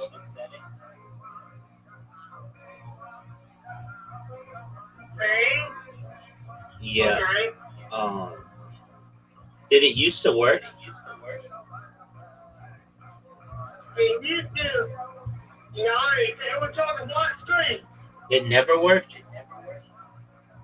Oh, my whole way to the air screen was. Oh, my gosh, CBS, the ABC, the big black. Okay, so it works for some things but not others? It works for CBS. But for CBS, I can see on the duo, on the other screen.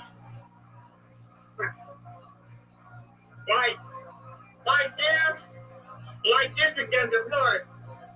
Like one of CBS. You know, last night, going to be out. Okay. And workers to them, but now ABC. Okay. So go to. Are you using Chrome? I'm using Microsoft. Are you using Edge?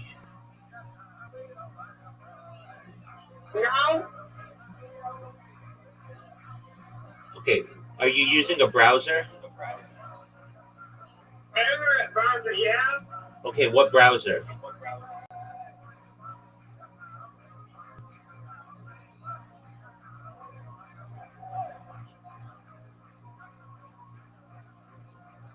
Now we go.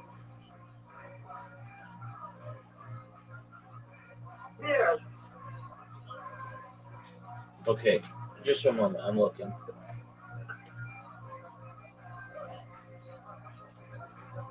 Okay. Well, okay, I see. Okay, are you using the app or are you using Chrome or are you using... I see what you're showing me, but I can't tell. Is it the app or is it the web browser?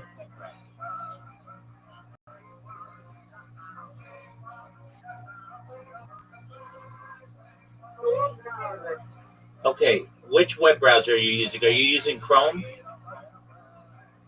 I'm using the blue, the blue and the light green. Oh, okay, so Edge. Yeah, look at somebody. Okay, Yeah. okay, go to your settings in Edge. My thing. In Edge. And Yes.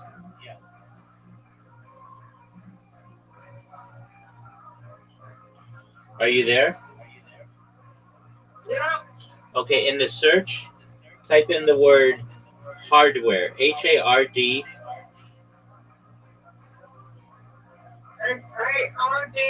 Yeah, WARE.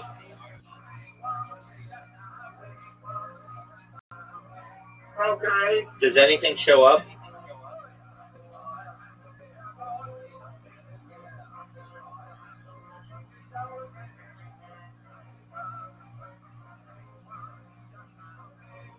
Does anything show up?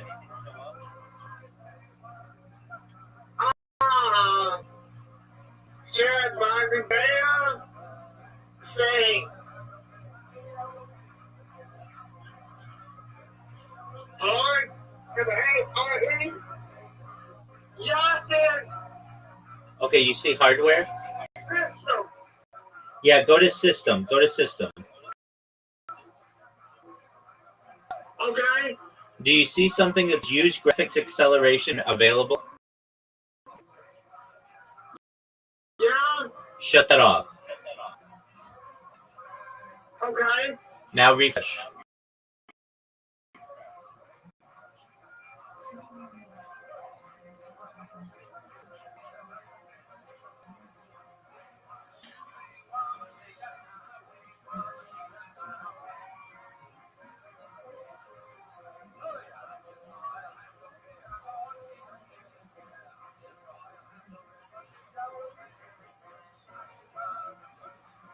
Now try it.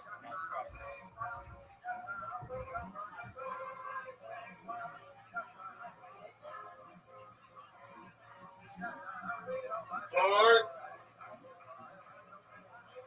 Now go to Discord and try to share it. See if there's still a black screen.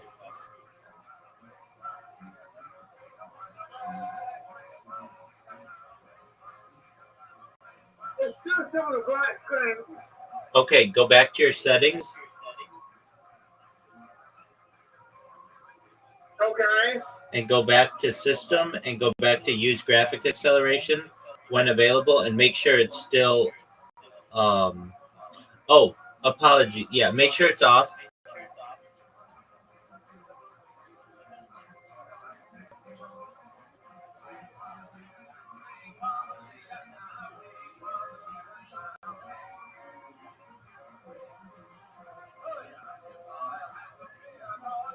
Yeah.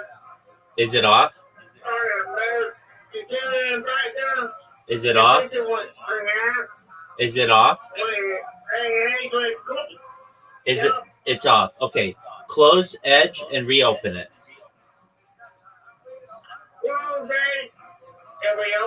Yep, and see if it works now.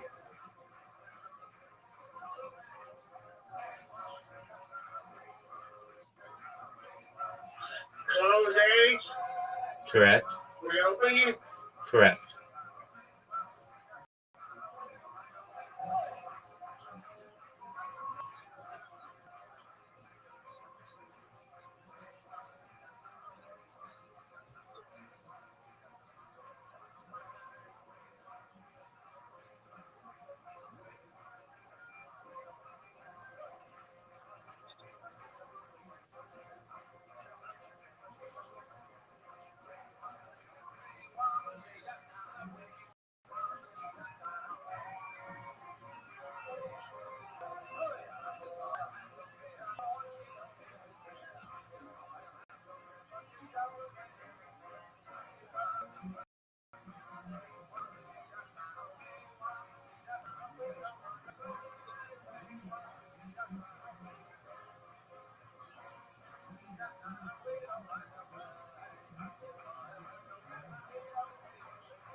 go. It's fixed?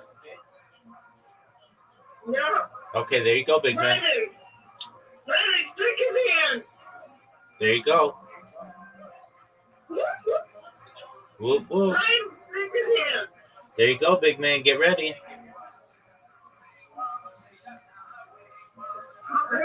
Here they go again. I don't know.